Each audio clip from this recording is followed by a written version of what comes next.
the apocalypse descends, and extraordinary abilities awaken. In this cyberpunk dystopia, where technology has faltered, the female protagonist, Song Ku, unlocks a transcendent spyrai tool artifact that bestows her with unparalleled powers. The male lead, despite a broken leg, remains charming and flirtatious, while the naive yet endearing female lead teams up the astute male counterpart. Seemingly comprised of the frail and the feeble, the formidable V587 squad emerges, unleashing their might against the zombie king and delivering RC blows to mutated beasts. They engage in daring prison breaks and intense competitions, embarking on a relentless journey of adventure. As the mysteries of their origins gradually unfold, the female protagonist returns from her disappearance reborn. Will they carve a bloody path through the apocalypse? Come witness this thrilling and heartwarming adventure in a world on the brink of collapse. F-177 Zone 1. As the sun sets, the sky unexpectedly unleashes a torrential downpour. On the horizon, half of the sun still lingers, while searing heat waves clash with the piercing lightning, only to vanish in an instant. The smoky, pale rain descends in a magnificent yet torrential spectacle known as sunshine rain. This rain arrives without warning, yet it is remarkably timely, instantly dispersing the oppressive heat that has lingered for days. How many times has the weather mimicry system malfunctioned this year? In the rain-drenched city, some elderly individuals with graying hair gaze thoughtfully towards the sky, murmuring to themselves. In the New Asia Alliance, on an eastern island, amidst the lush mountains, a black umbrella swiftly navigates through the rain. The figure beneath the umbrella remains obscured, while a long, slender package protrudes unexpectedly behind them, its black anti-slip fabric soaked, dripping incessantly. Despite the ruggedness of the mountain path, the individual moves with the grace of a hawk in flight, as if traversing level ground. As she reached the mid-mountain, the brim of the umbrella lifted, revealing a fair and delicate visage. The young girl, with her ebony eyes cast downward, gazed through the damp curtain of rain towards the distant valley below. Perhaps due to the downpour, the creatures of the mountain had retreated to their nests, rendering the surroundings eerily desolate, with the only cacophony emanating from the port. Across the way, however, when one's gaze descends to the ground, it reveals a sea of cramped, low-rent accommodations, permeated by the briny air of the ocean, where weary, numbed faces ebb and flow. Like a tide, serving as a bracing splash of cold water that jolts one into stark reality. This place is no paradise, it scarcely qualifies as a city. The opulence of the heavens accelerates the decline of the earth below, as the noble emergence of new civilization coldly observes the struggles of the ruins of the old, resulting in a dissonance that relegates District 177 to a perennial rating of F in the Alliance's comprehensive development evaluations. District F-177, a forsaken land unworthy even of a name. Having missed the brilliant 30 years of technological advancement in the New Asia Alliance, it lost the chance for economic ascendance, relying solely on exports of marine products. District 177 has gradually devolved into the most barren digital city within the Alliance, a region so backward that it can be counted on one's fingers. Here, the impoverished, the drunkards, the smokers, and the gamblers converge: sullen natives, exiled drifters cast out by the Alliance, and countless nameless souls forgotten by the world struggling to survive in the wasteland that is District 177. They cling to a few transport lines connecting the old and new civilizations, humbly glimpsing the faintest glimmer of dawn. Upon stepping beyond the foothills, the rain ceased abruptly, as if one had crossed into a somber barrier, and the distinctive briny air of District 177 enveloped her.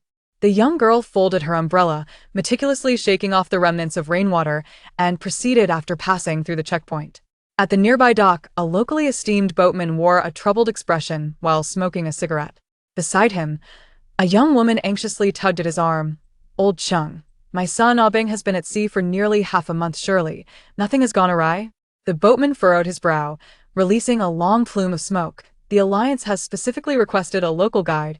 Abing has been going to sea since he was 11 or 12, and he is the most experienced here. Do not fret too much, he will be fine." The woman remained unconvinced, "But I have been experiencing an unsettling twitch in my eyelid these past few days." She stubbornly clutched his sleeve, her tone laced with frustration. "This job was introduced by you. You said that the so-called foreign current research team offered a good wage for minimal work, that it was only because of your assurance that Ah Bing agreed to go.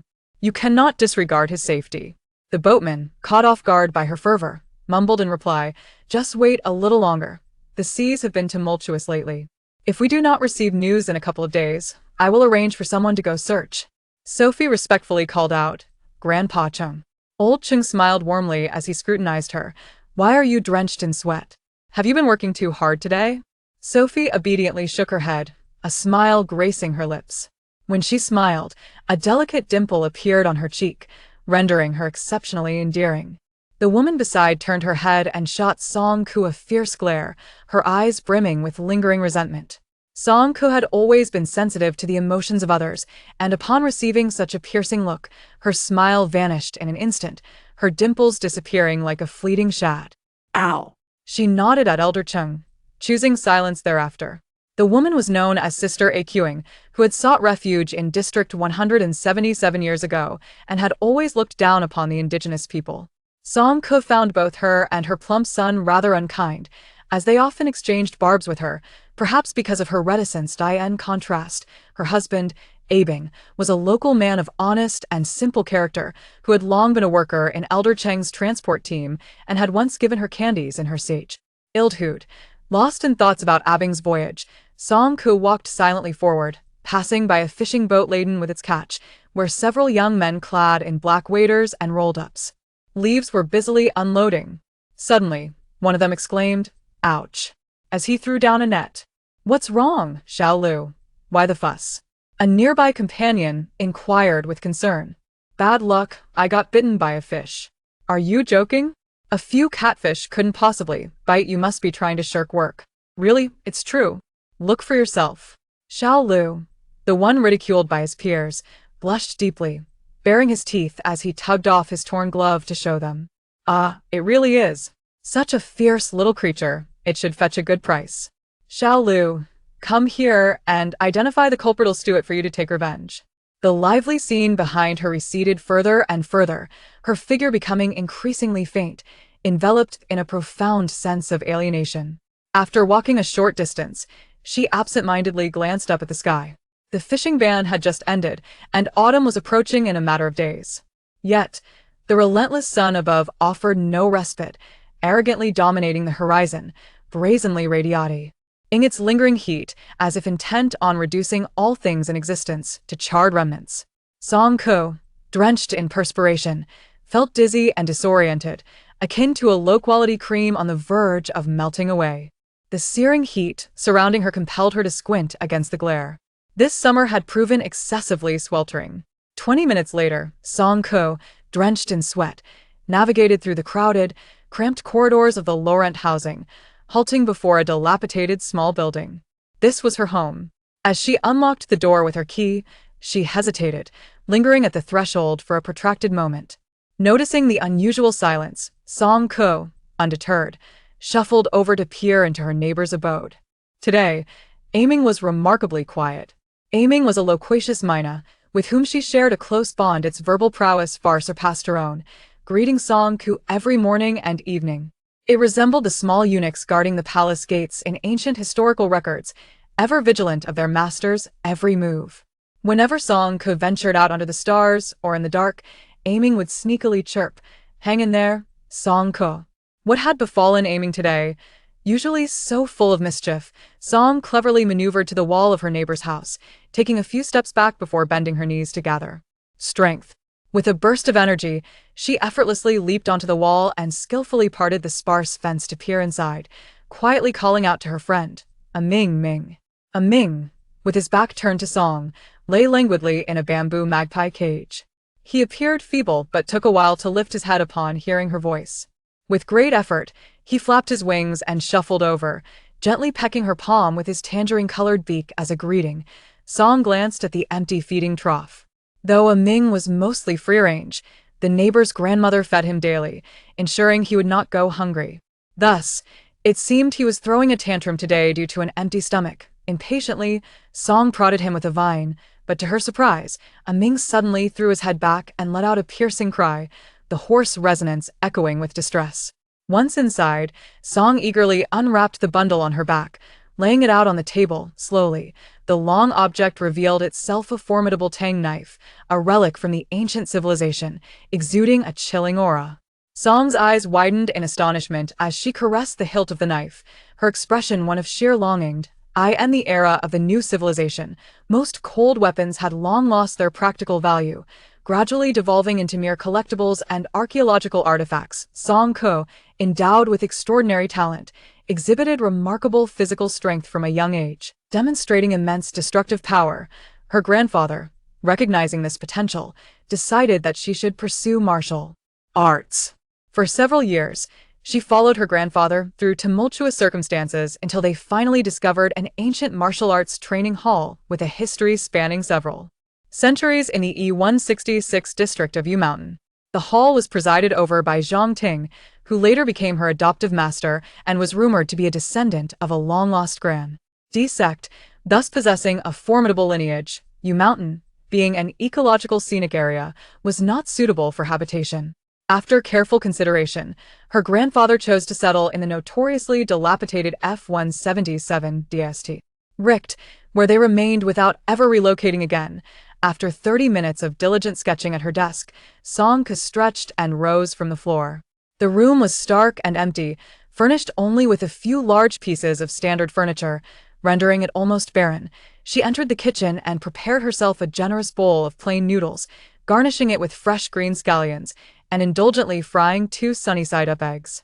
Taking a sip of her noodles, she cast a glance at the tang knife resting on the table, then savored another mouthful while reluctantly eyeing her sketchbook. The meal was simply too delectable.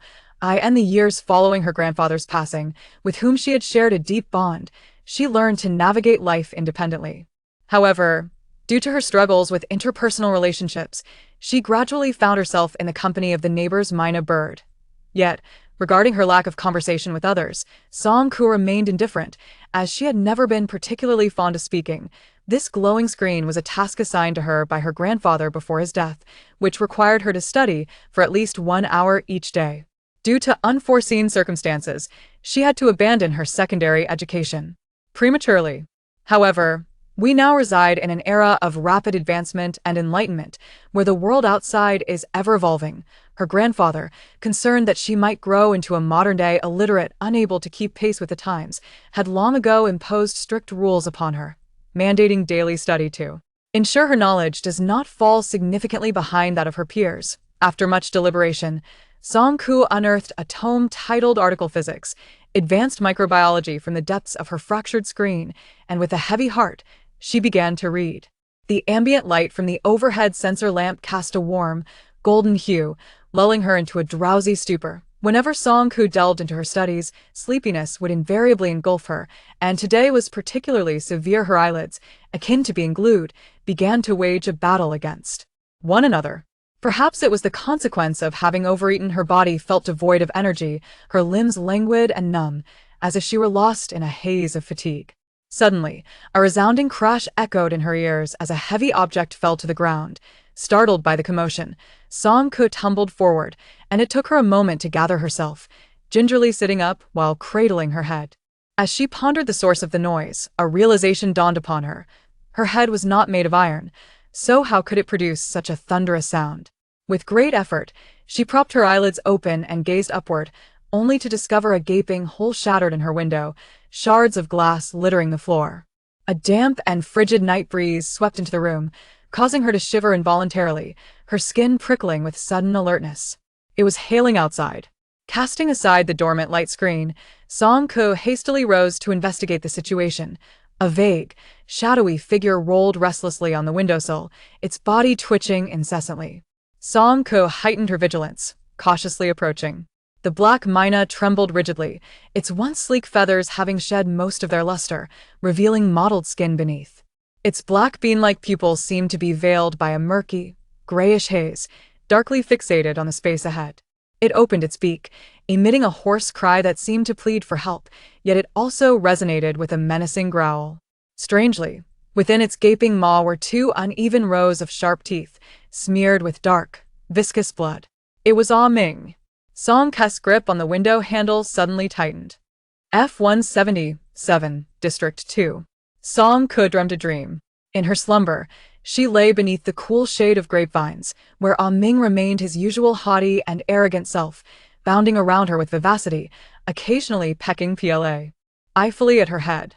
The experience felt so tangible that upon awakening, she could still sense the remnants of his touch above her. It had been a full week since Ah Ming had undergone his transformation and perished. She had been away. That must be why she had not fed Ah Ming. But if she had traveled, why hadn't she taken him along? No, that was not right. Song Kes knocking gradually ceased. Ah Ming did not perish from starvation, that was certain. She leaned her frail figure against the firmly shut door, a sense of solitude enveloping her. She had lost her only friend. Amin was laid to rest on the hillside behind her home, where a small mound of earth was raised, adorned with intricately woven bamboo grasshoppers and rapes, his favorite delicacies in life.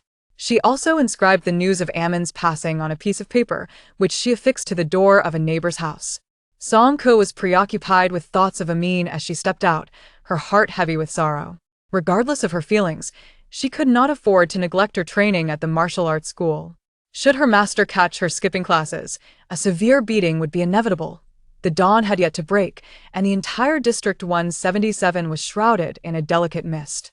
Occasionally, the sound of waves crashing against the rocks could be heard, while the neon signal lights high above continued to flicker tirelessly, casting fragmented shadows upon the indigo surface of the Song Ko passed by the dock.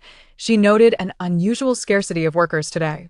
Though the labor at the dock was arduous, it was favored by the local youth for its lack of identification requirements and straightforward payment. Such a sparse turnout was indeed quite rare. She cast a curious glance around, just in time to overhear a conversation from a nearby corner. Everyone's been taking sick leave, the numbers are dwindling. Little Lou didn't show up today either. Are you not aware? Little Lou has passed away. What? He seemed fine just a few days ago. How could this happen so suddenly? Little Lou was poisoned, his entire right hand rotted away. Even the police from District C were disturbed enough to come and handle his body. That's unbelievable.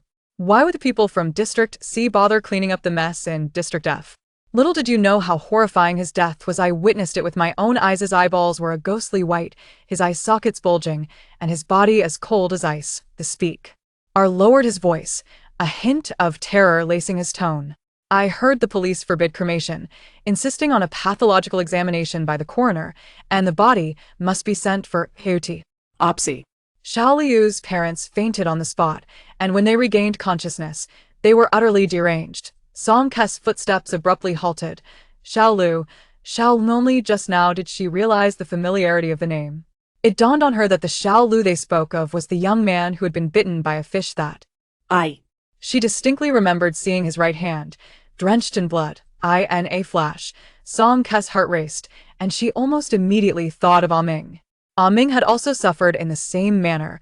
His body turned cold and rigid, his eyeballs transformed into a ghostly hue, his symptoms mirroring those of Xiao Lu. The more she pondered, the more her scalp prickled with dread.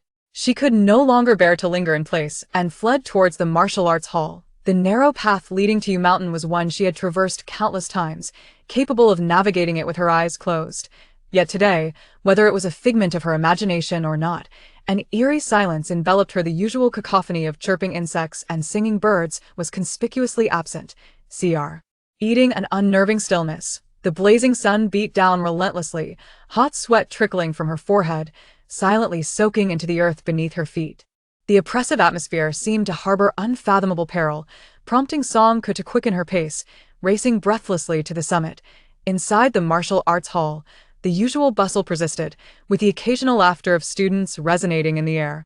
Song Ko leaned against the doorframe, gasping for breath, her tumultuous emotions gradually calming. She slowly exhaled the stale air from her chest and stepped over the threshold. However, just a few paces in, a sudden and intense sense of impending danger struck her heart. Danger! A blinding red light erupted from the corner, resembling a burning meteor, hurtling towards her with lethal intent.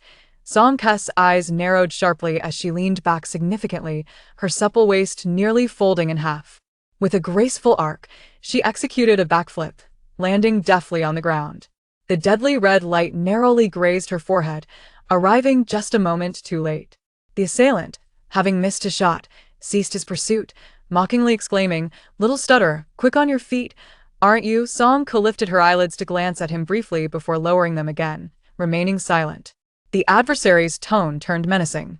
"Can't even shout for help? I remember you stutter, not mute." Song-ko pressed her lips together, reluctantly responding, "Ti Tong Chin." Ti Tong Chin.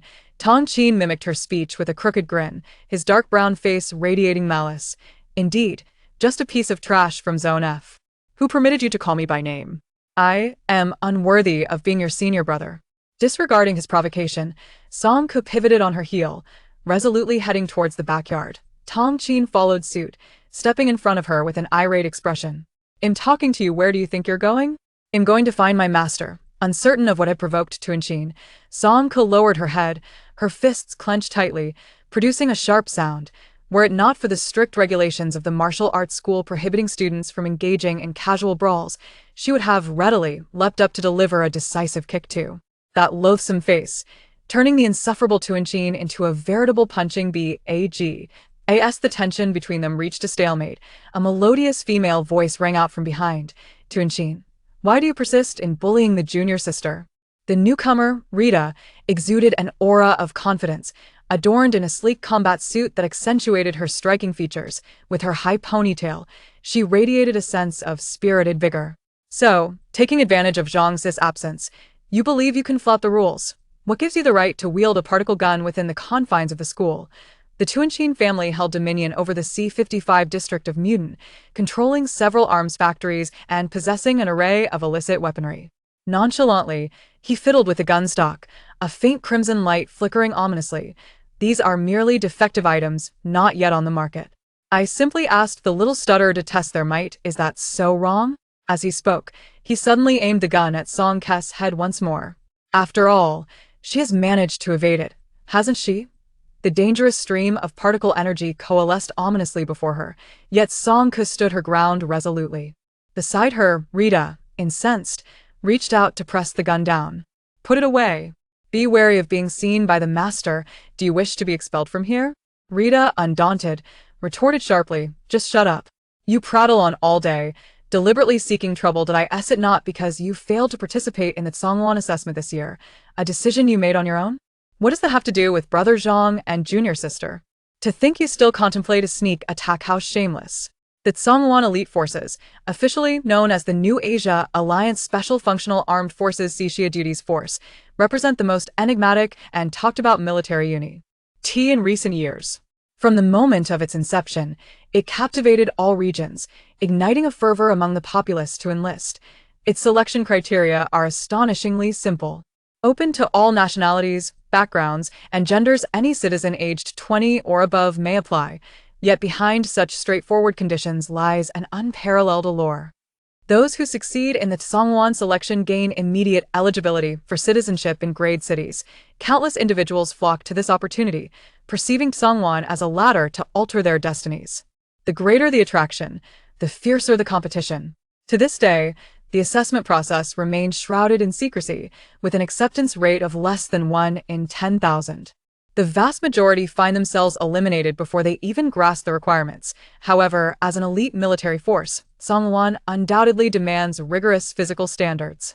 Consequently, since its emergence, the spirit of martial arts training has quietly flourished within the alliance. Ting-Chin and Rita both hail from Zone C. Their sole purpose for training here is to join Tsongwan. The team from the Yu Mountain Martial Arts School, led by Zhang Xi, has long since departed to participate in this year's assessment. Tong-Chin was struck at a sensitive spot, his expression contorted, yet he dared not act recklessly due to Rita's formidable background. Rita, unfazed by his demeanor, deliberately raised her voice. "Fortunately, you withdrew in advance. Otherwise, if you had participated and failed to be selected, wouldn't that be and more embarrassing?" With that, she grasped Song-Ke's arm and swiftly led her away. "Let us depart. Junior sister, pay him no mind."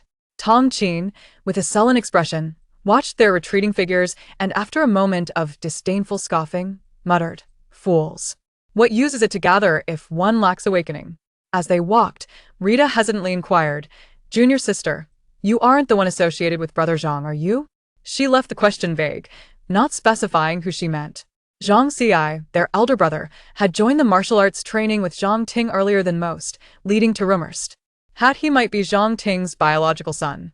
However, the two maintained a distant yet respectful relationship, with Zhang Ting's temperamental nature contrasting with Zhang Xixin's difference, leaving no one brave enough to inquire directly, resulting in whispers behind closed doors. Song Ke turned to her, noticing a fleeting discomfort across Rita's face, her ears tinged with crimson. As they passed by the cafeteria, they encountered the plump aunt responsible for logistics, who emerged with a tray. On the tray sat several bowls of steaming ginger soup. The plump aunt greeted them warmly. "Ah, Ko, you've come. Haven't had breakfast yet? I've prepared 2 tea eggs for you, feel free to take them." Song Ke's eyes sparkled as she nodded enthusiastically.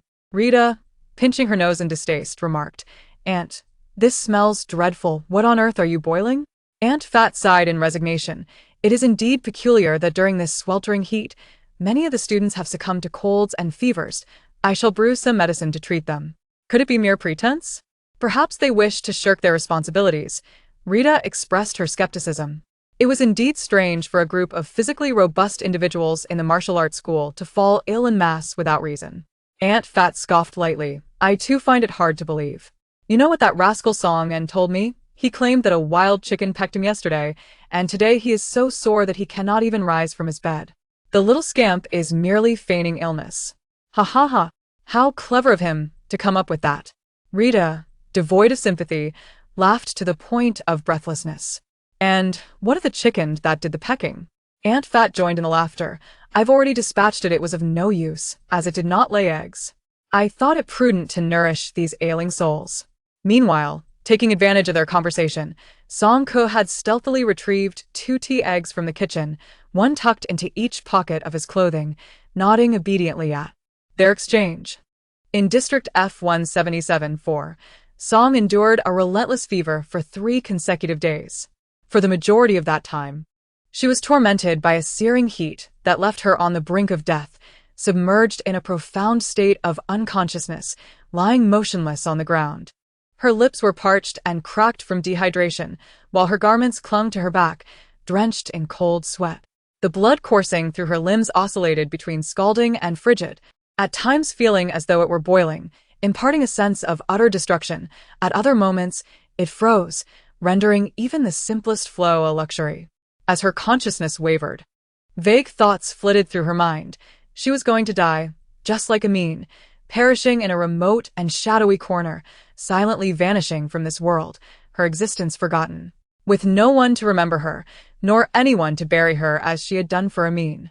She felt as though she would live alone, and then simply fade away. 3 days later, in the stillness of the room, Song's curled fingers twitched slightly, and she slowly opened her eyes. She had not succumbed to death. She was still alive. The prolonged torment had finally come to an end, yet a lingering sense of fatigue persisted within her spirit. Grasping the table for support, she unsteadily rose to her feet. Her thoughts and awareness seemed to have undergone a profound cleansing, becoming acutely sharp, while some indistinct change stirred within her body, the nature of which she could not articulate. Outside, a dense fog obscured the sky, blurring the lines between heaven and earth, creating an environment ripe for illusion. Could it be that the bizarre occurrences of the past few days were merely figments of her imagination? The monstrous brutality from 3 days ago, the fierce solar storm, and the sudden onset of fever and unconsciousness were undeniably real. She needed to venture outside, Song thought, if only to ascertain the truth of what had transpired. In the depths of the dense fog, spectral shadows flit about, seemingly the restless spirits of countless famished souls. Safety outside is not guaranteed. I require a weapon for self-defense, preferably a knife. Song Ke's thoughts are in disarray, her mind racing with myriad ideas, entirely oblivious to the transformation quietly occurring beneath her hands on the wooden table. Centered upon her palm, the entire table begins to emanate an ethereal blue light. In an instant, the table vanishes, and in her grasp materializes a kitchen knife. With a broad spine, a straight edge, and a razor-sharp blade, it is a cleaver, ideally suited for robust chopping. Grasping the handle, Song Ke gazes at it in bewilderment. Where did this come from? Just moments ago, She was meticulously envisioning the structure of a kitchen knife in her mind, and now it has manifested before her. An exact replica. Puzzled, she swings the knife forward, and as she does, a surge of energy wells up within her, crashing forth like tidal waves. With a resounding boom, the ancient wall opposite her crumbles to dust. Remarkable. The luminous cleaver flickers and gradually fades from her palm. It possesses immense power, yet is challenging to control, necessitating further practice. Glancing around, without hesitation, Song-ku reaches toward her single bed. With a mere thought, the ethereal blue glow reappears, and the iron bed transforms into a long wooden rifle, its barrel exuding an ominous chill and subtly radiating a fierce aura, concealing a thunderous might. Song-ku's eyes sparkle with excitement as she dashes around the room, conjuring every object within her sight into various weapons, knives, guns, swords, halberds, axes. Everything she has ever encountered or could conceive materializes before her. Until the last piece of furniture was removed, the room was filled with an array of bizarre weapons. And only then did she reluctantly come to a halt. A wave of darkness enveloped her, and an overwhelming sense of exhaustion suddenly struck. Having been awake for less than half an hour, she fainted once more. When she regained consciousness, Song-ku restrained herself from utilizing that peculiar power. Although she had acted recklessly, carelessly courting danger and consequently collapsing from mental overload, she had, through a series of fortunate misadventures, gained a general understanding of her current circumstances. Song-ku had confirmed that her ability to manifest weapons at will stemmed from a mysterious energy within her body. This extraordinary power could be summarized as the disassembly and reassembly of matter. By harnessing her mental prowess and comprehending the structures of various weapons, she could deconstruct certain mediums or attributes and then conjure new entities according to her will. Song-ku referred to this new substance, which she could control and manipulate, as spiritual artifacts.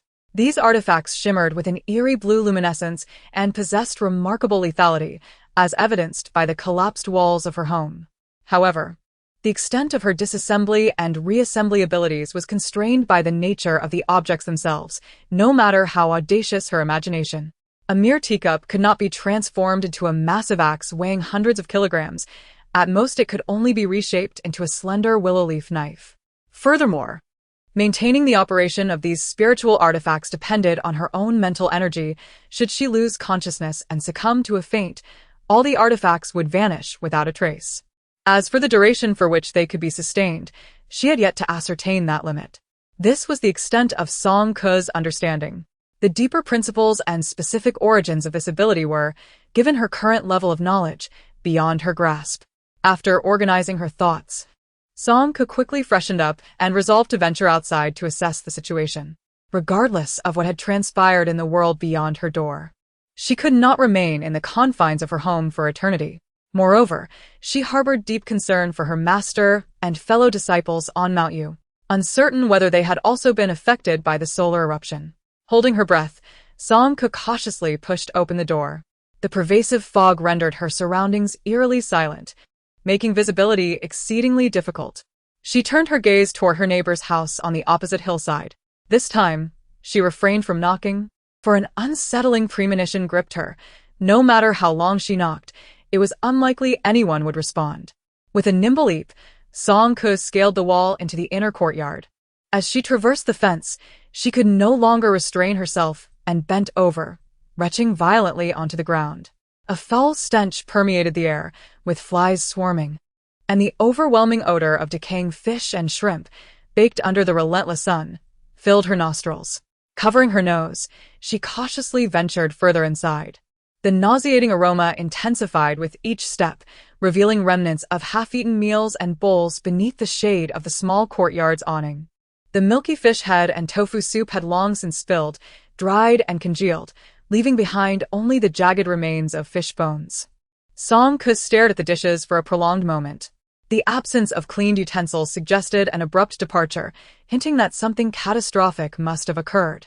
The front door of the neighbor's house stood ajar, a narrow crack allowing a glimpse into the chilly darkness within, where no light penetrated. Song-ku's ears perked up as she faintly discerned heavy, labored breathing emanating from the depths of the house, indicating that some enormous entity was dragging its cumbersome body across the floor. in a sinister environment, accompanied by deep breaths and sluggish movements. The objects within the room immediately triggered her most intense alarm. Song Ko halted abruptly, her heart racing with trepidation. After casting a wary glance around, she reached out to grasp the sturdy awning above her. A bluish luminescence flickered, and the awning vanished without a trace. Moments later, she found herself wielding a formidable 2-meter-long sword in her palm. The weight of the weapon instilled in her a newfound sense of security. As she pried open the door with the sword's tip, the rusted iron bolt emitted a dissonant creak. The lurking creatures, concealed in the shadows, turned their heads in unison at the sound. Their upper bodies lay prostrate on the ground, their exposed skin cloaked in dark metallic fur, with murky grayish-white eyes. They emitted a hasty, wheezing breath from deep within their throats, devoid of any lucid awareness. Song Ko lowered her gaze to the attire of the creatures. Her neighbors were an elderly couple, residing with their young grandson, and though their interactions were infrequent, they maintained a cordial rapport, often looking out for one another in small ways. Their pet Mina, Ming, was her sole companion. Before her stood a creature whose body had been ravaged, bearing wounds that oozed pus and exuded a foul stench, its skin displaying an eerie shade of bluish-black. Yet, the tattered clothing adorning its form seemed hauntingly familiar, reminiscent of the garments frequently worn by her elderly neighbors. A chilling dread washed over Song Ko as a horrifying hypothesis flickered through her mind. Perhaps they would transform in such a manner, akin to Little Six and that deranged researcher by the dock. Little Six was bitten by a monk's hood, while the researcher faced a maritime disaster. But what about them? Were they also assailed by some other entity, or was it merely that, in a moment of distraction, the creature sensed the alluring scent of a living human and stealthily emerged from the shadows, inching closer to the doorway? Two grotesque, contorted figures drew nearer, and the leading monstrosity pushed forth most of its body, its countenance fully revealed beneath the chaotic sunlight. Song Ko instinctively sensed something was amiss. The two entities awaited her response, and she abruptly lifted her gaze, her teeth chattering uncontrollably. Where was their little grandson? The creature crawling ahead bore ghastly, milky eyes fixated upon Song Ko, its silvery hair tangled and disheveled, fingers mangled and bloodied, while its abdomen surged grotesquely, reminiscent of a woman in the throes of pregnancy, exuding an overwhelming, suffocating sense of bloodshed. In her palm, the great sword flickered with azure light, emitting a silent lament. The monster, provoked by the sudden illumination, lunged toward her with alarming force. Such tremendous strength. When its initial assault failed, it became utterly enraged, dividing into two directions as they charged at her. Should she slay them? Was she truly to kill what once resembled her own kind without hesitation? The gaping wounds oozed a viscous black fluid, yet the creatures appeared impervious to pain, relentlessly pursuing their attack. They could no longer be deemed human. Song Ko gripped her great sword tightly, leveraging its weight to swing her entire body in a sweeping motion, akin to a rapidly spinning top, sending the two monstrosities tumbling away. Seizing the opportunity, she rolled outward, deftly closing the heavy door behind her. Utilizing the steel pipe stacked in the corner, she secured the door latch and, still feeling uneasy, added another pipe to ensure its steadfastness. The room fell silent for a brief moment, only to be shattered by the resounding thuds of pounding on the door and the furious roars of the creature outside. In District F-177, Song Ko lay hidden in a corner of the refuse yard, motionless and holding her breath as she observed her surroundings. After emerging from her neighbor's home, the thick fog had disoriented her, leading her unknowingly to this vicinity. Her intended destination was the villa area halfway up the mountain. However, to reach it, she must traverse the expanse of the refuse yard before her. From the depths of the fog, a nauseating sound of bones crunching and gnashing reached her ears. Approximately 5 to 6 meters away, several shadowy figures staggered unsteadily, their footsteps heavy and their movements peculiar. One by one, they collided mindlessly with the towering heaps of canned goods. Through the murky haze, Song could discern their features, and an unsettling dread gripped her heart. They were those monsters. She could no longer afford to remain in this perilous spot. As the creatures crossed her path, Song Ko seized the moment, lowering her center of gravity and dashing forward. The wind stirred a few pages of discarded paper, prompting the wandering monsters to simultaneously turn their heads. Yet, lost in the whiteness of the fog, they failed to capture anything, continuing their aimless wandering. With determination, Song-Ku forged her way ahead, sprinting several hundred meters and breaking into a fervent sweat. The damp tips of her hair clung sticky to her neck. Even her eyelashes were stained with the humid mist. She had run too swiftly, unable to halt her momentum, and collided directly with an individual. The immense force reverberated through her skull, leaving her momentarily disoriented. Instinctively, Song-Ku bowed and apologized. "I'm sorry." The person turned slowly, their movements stiff, as their pallid pupils fixated upon her, drool dribbling from their parted lips. Song-Ku.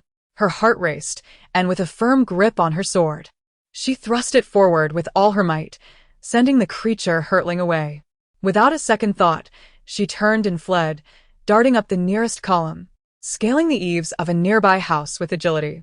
The creature, lagging behind, could only claw at the walls in frustration below. Perched atop the column, Song-Ku pressed against it, holding her breath and remaining utterly silent. Time slipped away, and eventually, the frenzied monster lost its target amidst the thick fog, spinning aimlessly for a few circles before wandering off in confusion. Exhaling with relief, she nimbly leapt onto the rooftop. This area lay on the outskirts of District 177, characterized by its serene environment and scattered single-family villas, modestly regarded as a local affluent neighborhood. Song-Ku had come to seek information from Elder Chung. Yet the last time she had visited was 2 years prior, and she had long forgotten the precise location of Elder Cheng's residence. Squatting on the rooftop, she squinted to discern the house numbers: 27, 28, 29, 29. Confirming her direction, Song-Ku descended from the rooftop and stealthily approached Elder Cheng's home. Upon reaching the entrance, she leapt up the steps, hesitating momentarily before knocking on the door. Glancing down at the massive sword in her arms, she felt it rather impolite to appear on his doorstep in such a manner, and with a mere flicker of thought, she sheathed it away. The sound of persistent knocking echoed for several minutes before the iron door creaked open just a sliver, revealing the glimmering latch and the half-concerned, half-suspicious face of old Chung. "Song-Ku," she exclaimed in a flurry, "Grandpa Lu, Grandma Lu, I just encountered a monster. It chased me." In her agitation, her stutter intensified, and her words tumbled out in a disordered jumble, rendering her incomprehensible. Old Chung, taken aback, responded, "Dear child, how could you?"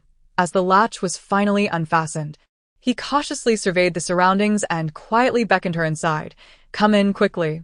Bending down, Song-Ku slipped through the door, only to stub her toe against something hard, nearly losing her balance.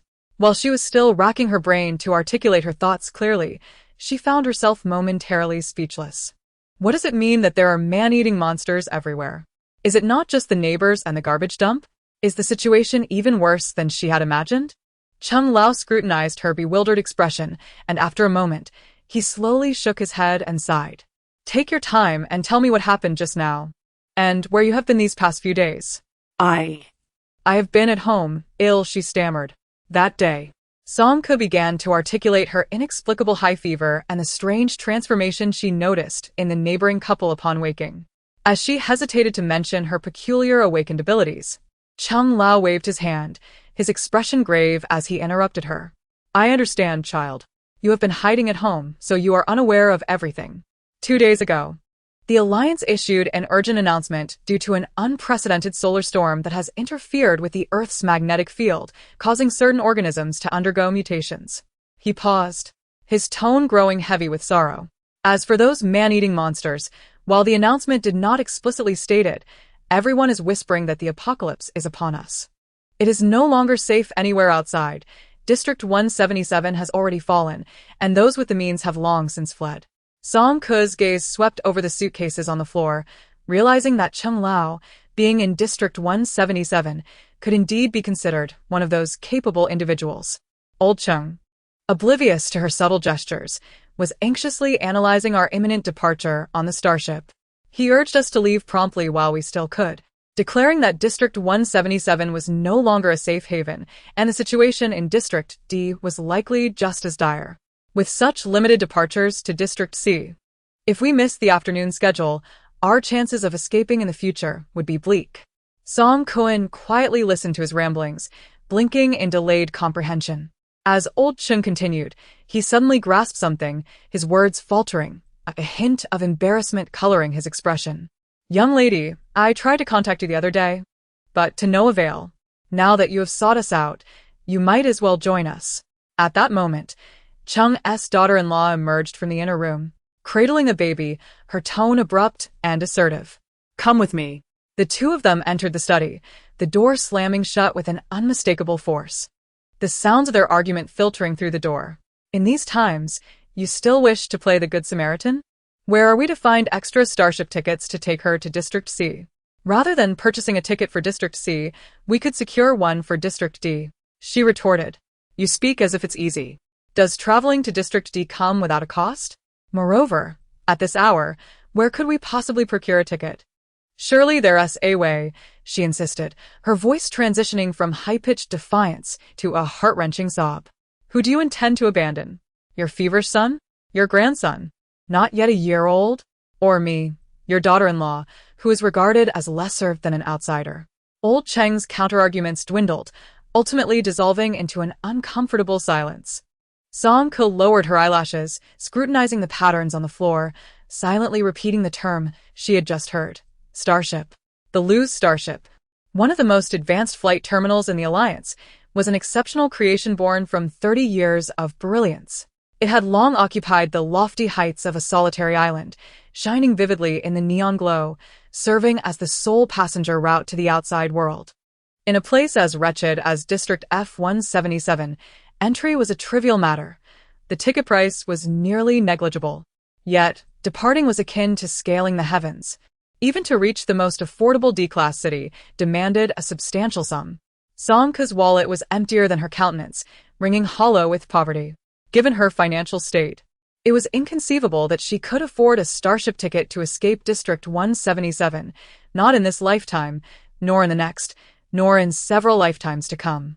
When Elder Chung emerged from the study, he dared not meet her gaze. Their argument had been so vociferous that Song Ko was certain she had overheard it. He stammered. My dear, you see, these tickets are scarce.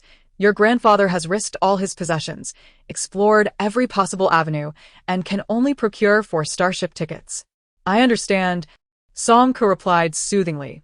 Thank you, Elder Chung. Grandfather has said that you are a good person. Upon hearing this, Elder Cheng's expression changed dramatically. The word grandfather from Song Ko's lips pierced his heart like a sharp blade, striking with unwavering precision. 6 years ago, a frail and ailing Song Ziyuan stood before him, entrusting him with a solemn request. Old Chung, he said with a smile, please keep this money safe. Song does not understand the ways of the world, and I am uneasy about giving it directly to her. When I am gone, I need you to look after her. When she comes of age, should she choose to remain in District 177, this sum will be sufficient for her to live comfortably for several lifetimes. If she wishes to leave, to explore beyond, that is also acceptable. Whether she desires to visit District C or D, it matters not. However, she lacks the means. I will trouble you to assist her in purchasing a Starship ticket. As for District B, it is unsuitable for her. Just tell her it was my instruction. Thus, this money became a source of constant preoccupation for Old Chung, something he could see and touch, yet could not partake in. One fateful night, Chung awoke from his slumber, resolute in his decision. Initially, he contemplated borrowing a small amount to acquire a few new vessels, thereby expanding his transport fleet. However, as time passed, his son married, the family purchased a home, and a grandson was born. Every occasion required funds, and he pondered who the expenditure would benefit. His business flourished, and his family life blossomed, gradually overshadowing thoughts of Song Ko.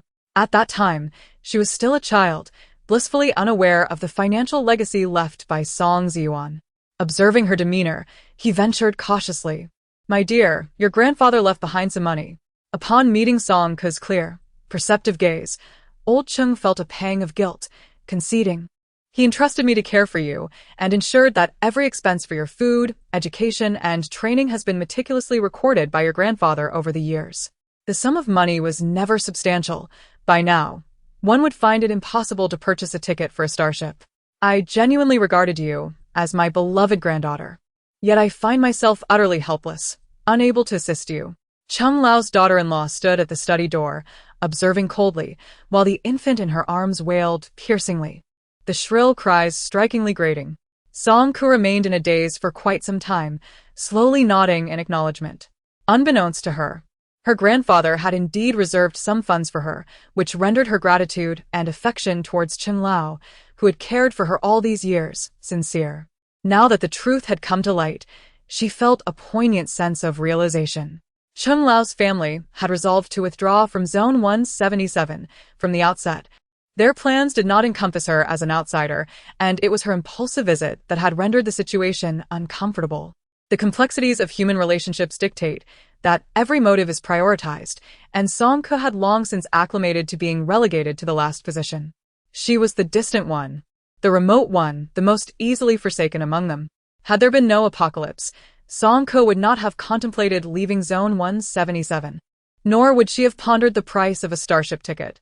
Chung Lao could have taken this secret to his grave, and in Song Ke's heart, he would remain the benevolent old man he once was. Song Ke raised her head and smiled, declaring, I cannot leave. I must go. To you, mountain. To seek my master. Chung Lao, as if shedding a psychological burden, immediately responded enthusiastically, Yes, you can still search for your master. Or perhaps inquire if he has any other solutions. He undoubtedly possesses far more capabilities than I. The electronic clock on the wall indicated that it was 1 o'clock in the afternoon, while Chung Lao discreetly cast a few glances at it. Song Ke discerned his insinuation and, understanding the unspoken cue, rose gracefully. Grandfather Chung, I shall take my leave now. Old Chung, somewhat abashed, replied, yes, go ahead. Just before departing, a complex expression crossed his face, revealing an inner struggle. Such a fragile young girl left alone on an island plagued by monstrosities would inevitably meet a grim fate. Perhaps it was his guilt or a sense of unease that prompted him to recall Song Ziyuan's pale visage from years past. Lowering his voice, he hastily remarked, Child, I have heard from others that at 8 o'clock tonight, a military evacuation convoy will pass through Fool's Wharf. If you can find them, you must go with them. This is your only chance to escape this place. Song Ke gazed at him with clear eyes, calmly reiterating, Thank you, Grandfather Chung. As the iron door creaked shut behind her, she stood on the steps, exhaling deeply. The air raid sirens throughout District 177 blared incessantly, yet the streets and squares were eerily silent. The windows and doors of the surrounding residences were tightly shut, and the vessels at the port were haphazardly clustered together. The atmosphere was thick with a brackish stench, occasionally pierced by brief, abrupt screams. Not daring to halt, Song Ke hurried toward the direction of Yu Mountain. Just as she approached the entrance, an inexplicable sensation caused her to halt abruptly. Inside, an unsettling stillness prevailed. There was no whisper of wind, no chirping of birds, nor the familiar shouts of trainees. The silence was palpable. A chill ran down her spine as foreboding thoughts began to swirl within her. Ultimately, she found herself at the depths of the martial arts hall, before the door of the quiet room. A putrid odor wafted through the air, faint yet unmistakable. In the F-177 area, the entire martial arts school lay in eerie silence, an inexplicable sense of oppression permeating the air. Song Ke proceeded to open each door, one by one, to investigate. The kitchen was strewn with shattered plates and bowls, yet there was no one in sight. The dormitory's doors and windows stood wide open, with several dried black streaks of blood trickling down the corners of the walls, but still, no one was present.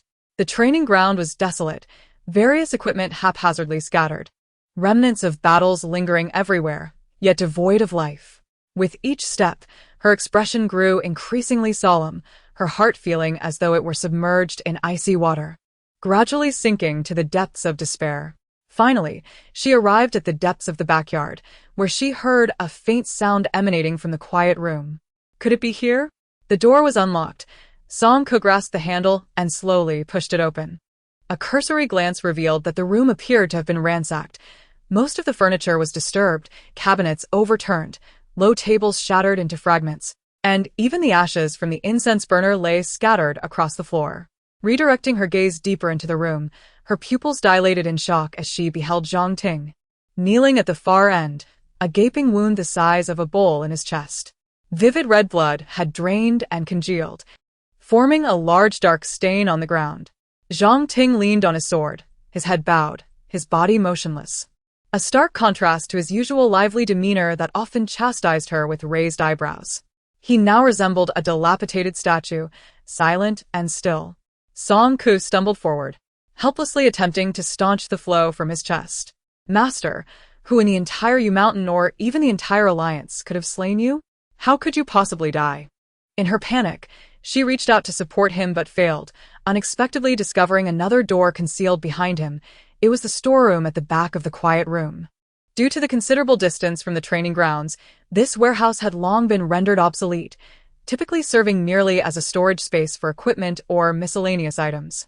Song stood in a daze, her gaze cast downwards, and after a brief moment of realization, it dawned upon her that Zhang Ting's posture before his demise was unmistakably one of vigilance. Perhaps stimulated by the sounds emanating from beyond, the commotion behind the door grew increasingly pronounced as a relentless barrage of impacts began to disrupt her thoughts. The bamboo door shuddered violently under the strain, teetering on the brink of collapse, while deep, frenzied roars echoed in succession. Something was about to emerge. Holding her breath, Song braced herself. Suddenly, a thunderous crash reverberated through the air as the bamboo door caved in, unleashing a horde of foul-smelling monstrosities. A cursory count revealed there to be dozens, filling the room to capacity. As they landed lightly, she prepared to deliver a few kicks and then flee through the door, but her movements abruptly halted. The creatures fell back, revealing their grotesque faces without reservation. Lin, senior sister Lin. Song gasped in shock. This momentary pause granted the monsters a chance to regroup. Those that had fallen were rising again, while the stragglers from the warehouse hastened to catch up. The dim light within the room was sufficient for her to discern the features of the creatures, and in her panic, she raised her eyes, recognizing familiar brows and eyes among the ashen visages. Xiao Yi, senior brother. Fat auntie. Despite their pallid, terrifying appearances, she instantly identified the faces of those she had once interacted with daily. These creatures were unmistakably former students of the martial arts school, once vibrant individuals. Her senior brothers who had bested her countless times in sparring, and the gentle senior sister who cared for her well-being, have now transformed into mindless monstrosities, their disheveled forms attacking her with a filthiness that is repugnant. It is no wonder she found the martial arts school devoid of life. It is no surprise that her master stubbornly guards the entrance, unable to bring himself to slay his own students, opting instead to confine them. Neither he nor she can take action against them. In District 177, she exists as a reclusive figure, taciturn and often absent, with no one but Elder Ching willing to engage with her. Yet that is of little consequence, for she still has the Yu Mountain Martial Arts School, where most individuals do not mock her and even celebrate her birthday each year. However, now those once familiar faces, her senior brothers and sisters who surrounded her to sing happy birthday, can no longer recognize her. A throng of grotesque beings surges forward, and Song Ku retreats until there is no more ground to yield. Her frail back crashes against the door. To escape? Yes, she could flee, but what then? Such a multitude of creatures, the door to the quiet room would scarcely hold them back. Should she release them all? If her master were still alive, he would surely point a finger at her forehead and scold her mercilessly. In a moment of distraction, a lithe shadow leaps high, stepping upon the heads of the monsters behind it. Compared to the others, its form has swollen several times, its aggression particularly fierce, with putrid saliva oozing between its jagged, sharp teeth. Bloodied claws grip her shoulders tightly, and it opens its maw to bite at her neck. The stench of decay is imminent, and the guillotine of death is poised to descend. Song Ku firmly pressed against its dark, mottled face, locking eyes with the murky, grayish orbs for a fleeting moment, tears streaming down her cheeks. She cried out the name of her adversary, Song En, the carefree individual who always wore a smile, even in sickness, striving to bring her joy. The very person who had promised to compensate her with 40 eggs now harbored a savage desire to sever her veins. From deep within its trachea, a rasping sound emerged as its cruel, bloodthirsty actions showed no sign of abating. Its nails dug into her collarbone, blood gushing forth as Song Ko writhed in agony, tears flowing as she bent downward, snapping its arm with a sharp crack. Momentarily stunned, its arm fell limply, allowing Song Ko a fleeting chance to escape as she desperately rolled away. However, the disarmed Song and paused only for an instant before lunging at her with renewed ferocity. It had long since lost any sense of pain or awareness. Song Ko found herself ensnared in an unending battle, her wounds multiplying with each passing moment. Limbs, torso, heart, debris scattered, blood splattered. Regardless of where she struck, no matter how ingeniously she resisted, the monster's relentless gnawing could not be thwarted. Her tears, once burning hot, gradually turned icy, eventually becoming dry and acrid. With a sense of profound despair, Song Ko recognized the dire impasse before her. It was a fight to the death. Either she would be devoured alive by these monsters, or she would annihilate them all and emerge victorious. Exhausted and worn, she faltered in her evasion.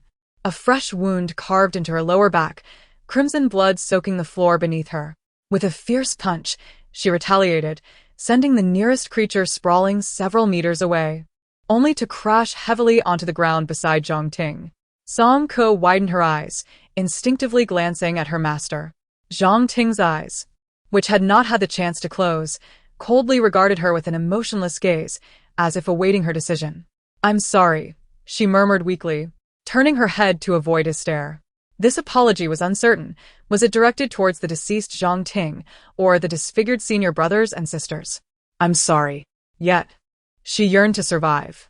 A faint gust of wind brushed past her ears, and at that critical moment, Song Ko abruptly seized Zhang Ting's sword from the ground. An ethereal blue light emanated from her palm, and in the blink of an eye, the sword transformed into a sharp Tang Dao. This broad-bladed saber possessed an unparalleled advantage in close combat. Song Ko leapt into the air, channeling all her core strength, and without hesitation, swung the blade. The creature's movements abruptly halted, nearly cleaved in two from top to bottom. Thick, dark blood gushed from its severed throat as it struggled a few times before collapsing motionless to the ground. A surge of realization coursed through Song Ko. It seemed severing the head was effective. However, the demise of one of their kind did not deter the remaining monsters, who continued to surge forward relentlessly. Having identified their fatal weakness, Song Ko no longer hesitated or clung to any false hopes. Her counterattacks were precise and fierce, each strike aimed at their vital points. Her expression was as expressionless as a demon ascending from hell. Half an hour later, dozens of monsters lay defeated on the ground, utterly devoid of life. Except for Song N. Undoubtedly, it was the fiercest among them, and even after losing an arm and a leg, it still emanated a formidable presence that instilled a profound sense of pressure in Song Ko. The severed limb revealed necrotic, decaying tissue, with dark, murky fluid dripping continuously downward. Song N fixated intently upon her, his body contorted at an eerie angle as he crawled forth, his malevolence laid bare. Her eye sockets felt parched and desiccated, incapable of shedding any tears. Song Ko's hand, which gripped the blade, hung limply at her side, trembling slightly. After 14 years of martial training, this was the first time her hand betrayed her with such uncontrollable tremors. It was time for everything to come to an end. She slowly raised the Tang knife, its ethereal blue glow illuminating her face, rendering her delicate features icy. Closing her eyes, the blade's tip glimmered with a brilliant blue flash, slicing forward with unstoppable force. A few drops of the dark, murky liquid splattered upon her eyelids, tracing a tear-like path down her face. In the dim, silent chamber, Song Ko positioned the corpses of the monsters one by one, aligning their heads in place to preserve the dignity of their once-living forms. Then, she sat amidst the pool of blood, quietly gazing at the faces that no longer howled, striving to remember their former visages. Suddenly, her gaze fixated on a particular monster's head, where something seemed to reflect light, fleetingly. She had struck with such force that the creature's skull shattered like a watermelon. Leaning down, she retrieved a crystal from within. It was small, the size of a lychee, perfectly octahedral, appearing both murky and translucent, quite peculiar indeed. Hastily, she pried open another, yet found nothing similar inside. Were there not supposed to be more? Observing each one meticulously, she ultimately discovered 3 in total. The other 2 were quite similar, but the third, slightly larger, exhibited a more transparent white interior, retrieved from Song En's head. What is this? Song Ke gazed at the entity that absolutely could not belong to a human head, something that transcended her comprehension, eliciting an increasing array of perplexities. As she pondered, a sudden rustle emanated from outside the window. Instinctively, Song Ke tensed, gripping the hilt of her knife, and swung it outward in one swift motion. A chilling aura of lethal intent surged forth, shattering the quiet room's window into fragments. Amidst the rising dust, a bird-like creature, nearly half her height, perched silently on the windowsill, fixated on her. Its form resembled that of a chicken, yet it sported a pair of enormous wings extending from its back. A tuft of white feathers adorning its forehead, and 2 distinctly shaped claws gleamed with a metallic luster, while its whip-like tail feathers lay motionless. The colossal bird remained in place for an indeterminate duration, observing her in silence.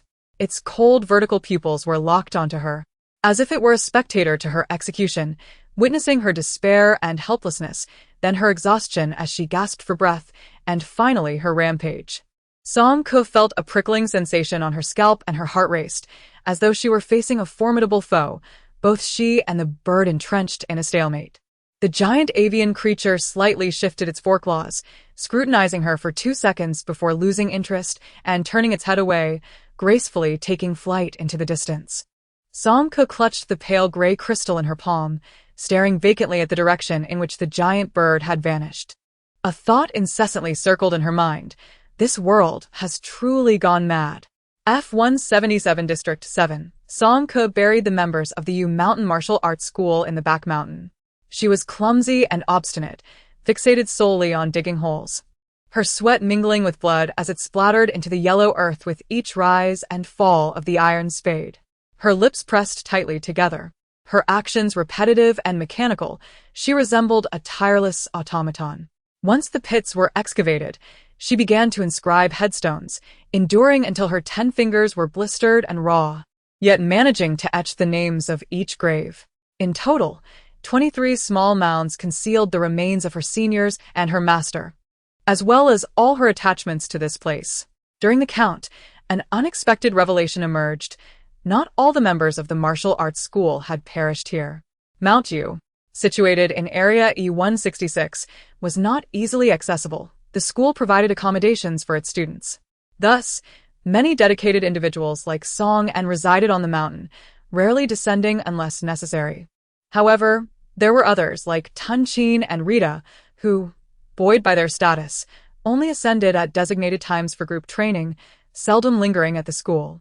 She found no trace of these 2 among the monster corpses, likely having narrowly escaped. Song Ke took a hose to wash the bloodstains from the walls and floor. After tidying up, she conducted a thorough inspection.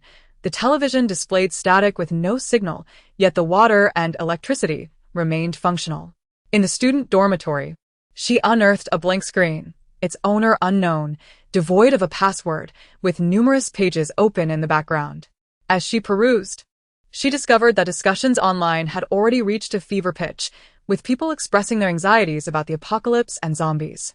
Some vehemently criticized the Alliance for its inaction, while others urged stockpiling supplies for self-preservation, and a few despondently issued desperate pleas for help.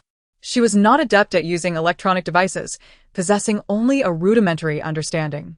It seemed that the outside world harbored terrifying creatures, yet the situation was far more favorable than in Zone 177, as most cities had not yet descended into chaos. Song contemplated her next move and attempted to search for the official news account of the Alliance. The most recent pin message had been posted 2 days prior, announcing the opening of hundreds of emergency shelters, where residents could navigate and locate nearby safe havens. As she scrolled to the bottom and clicked on the details link, an alarming message abruptly appeared on the screen, stating access denied. Power and status not only determined the distribution of wealth, but also controlled the acquisition of information. The owner of this light screen, like herself, was denied even the modest right to view the emergency shelters. Setting aside the light screen, Song then noticed the grime that coated her body. During the earlier scuffle, Blood had splattered onto her, and after digging in the soil for an extended period, she had become utterly filthy. The odor was unbearable. She retreated to the bathroom for a cold shower, cleansing herself thoroughly. Upon emerging, she bit down on a bandage to tend to her wounds, cleaning, staunching the bleeding, applying medicine, and bandaging. The blood of those creatures, presumably blood, appeared black and flowed at a markedly slower pace than that of a normal human. Recalling the panicked expression of a middle-aged man who had been injured at the docks, Song lowered her gaze to her wounds, uncertain of what consequences might ensue. As night fell, she realized, almost imperceptibly, that darkness had enveloped the surroundings. Song Ke meticulously organized an 80-liter mountaineering backpack, filling it with warm and moisture-resistant clothing. A modest supply of non-perishable food, a wide-mouthed water bottle along with purification tablets, a fire starter, a flashlight, a portable first aid kit, and a sleeping bag with a tent. After a moment's contemplation, she also tucked in a compass. As for weapons, her extraordinary abilities served as her most formidable arsenal, rendering any physical weapon unnecessary. Before her departure, Song Ke hesitated for an extended period. She initially intended to pen down her thoughts, yet found herself at a loss for words. What could she write? For whom would it be intended? Should she document the harrowing sight of her master's tragic demise? Should she confess that, compelled by circumstances, she had ruthlessly eliminated all 22 members of the martial arts school? With today marking the end of the U Mountain Martial Arts School, whom could she possibly seek forgiveness from? No one would ever absolve her. Ultimately, she wrote nothing.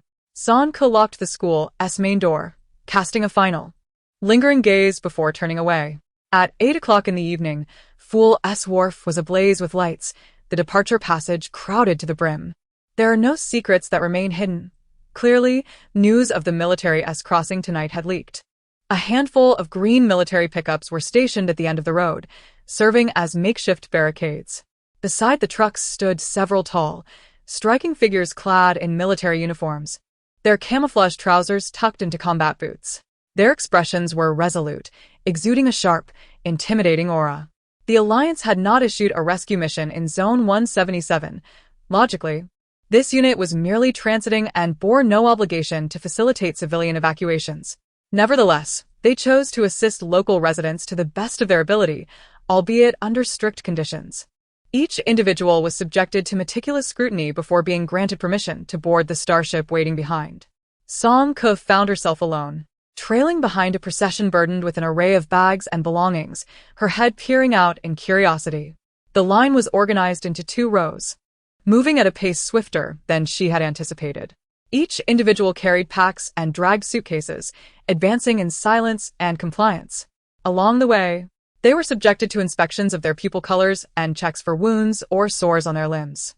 At the forefront of the queue stood a folding table, upon which rested a compact black box resembling a radio.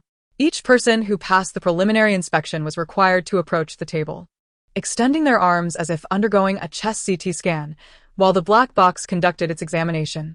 A screen was connected to the side of the box, from Song Ke's vantage point revealing a chaotic tapestry of intertwining red and green lines. During the brief observation, 3 individuals had already passed through, yet the lines on the screen remained unchanged. A man with a stern countenance, appearing to be in his 30s and likely the leader, moved his lips slightly. These 3 individuals were uniformly assigned to the rear compartment of the starship. Song Ke fixated on the seemingly unremarkable black box, deep in contemplation, when she was abruptly jostled from behind by someone urging her to move aside. Desiring to remain inconspicuous, she averted her gaze and took a step back, graciously allowing space for the other. She recognized the man. His name was Su Weigua, accompanied by his fair-skinned son, Su Xing. Su Weigua had amassed considerable wealth through clandestine smuggling ventures, reputedly well-connected even in B-level cities, making him one of the most affluent figures in District 177. He always adorned his wrist with a peculiar gold watch, and a dazzling gold belt supported his rotund belly. When he walked, he held his head high, nose pointed to the sky, yet he harbored a petty spirit. Should anyone cross him, he would bear a grudge for an extended period, seeking revenge with fervor. Song could recall hearing from Elder Chung about his tyrannical exploits and was thus disinclined to invite trouble at this juncture, promptly yielding him the right of way. You have some sense, Su Weigua, accustomed to arrogance, observed her timid demeanor and, after a few murmurs, chose not to elaborate further. He forcefully navigated through the queue, brazenly cursing and cutting in line, guiding his son to the forefront. The crowd dared not voice their anger, silently enduring and evading him, while his son, somewhat bashful, lowered his head in shame, allowing Su Weigua to lead him forward. The two swiftly passed through the checks along the way and stood before the ominous black box. Su Weigua stepped up first, and like the other residents before him, the black box remained unresponsive. However, when Su Xing took his place, the long-dormant device suddenly sprang to life. The chaotic red lines danced at the bottom of the screen, while several green curves rose and fell like rolling hills, pulsating with a rhythm reminiscent of a revived electrocardiogram that had lost its vital signs. A man beside them, arms crossed, adjusted his stance slightly and cast a glance at Su Xing. You may proceed to the front cabin. The starship requisition for this journey was an ordinary civilian model, distinctly divided into two sections, standard and luxury cabins. The standard cabin offered a more spacious area but featured cramped seating, while the luxury cabin boasted individual compartments for each seat, with tinted glass affixed with anti-peeping film, emphasizing passenger privacy. The two compartments were entirely separate, with even the entrances distinct. Upon hearing this outcome, Su Weigua's face lit up with joy before anyone else could react. As he took his son by the hand and attempted to move forward, a man interposed himself, his expression grave. You need to go to the back, he stated firmly. Su Weigua's eyes widened in disbelief, his voice rising in urgency. This is my son. We are together. The man, his face devoid of emotion, repeated, You. Go to the back. Fuming, Su Weigua's mouth twisted in frustration, yet he furtively glanced at the man's robust arms, feeling somewhat intimidated by his imposing demeanor. Sir, could you perhaps make an exception? We can discuss this amicably, he implored, as he reached into his bag and discreetly produced a thick stack of cash wrapped in newspaper, attempting to slip it into the man's hands. The term evolved being caught the attention of Song Ko, who was already in line, his keen ears picking up on the unfamiliar phrase. Su Weigua, sensing that his softer approach had failed, let his expression harden. Who is your superior? Have him come speak with me. Do you know who I am? Do you comprehend the rules? I must board this luxurious compartment today. The slight figure of Su Xing stood behind him, equally barred from boarding the vessel. Nearby, a young soldier, witnessing the scene, swiftly drew his weapon, pointing it at Su Weigua. What are your orders, Captain? Su Weigua trembled slightly. Yet the thought of the transportation lines in Area 177 being entirely in disarray ignited a fierce glint in his eyes. He gritted his teeth, unwilling to yield. The stoic captain observed the bowed Su Xing, signaling his men to lower their weapons, yet he did not command their release, leaving Su Weigua in a state of limbo. The queue here stagnated due to Su Weigua's immobility, prompting others to naturally shift to another side. Fortunately, the remaining individuals were few, and the pace of inspection was not significantly hindered. The line appeared to shorten, and soon it would be Song Ko's turn, only for an unforeseen situation to arise. Madam, please remove your hat for inspection. A woman, heavily bundled in layers, squeezed through from behind, disregarding the order as she rushed forward, clutching a small boy wearing a cap, whose face was pressed against her neck, utterly still. The woman's strength was astonishing. With a few swift movements, she disrupted the line and even toppled a folding table.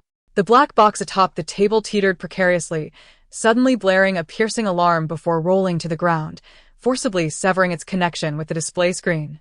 Yet, Song had already caught a glimpse.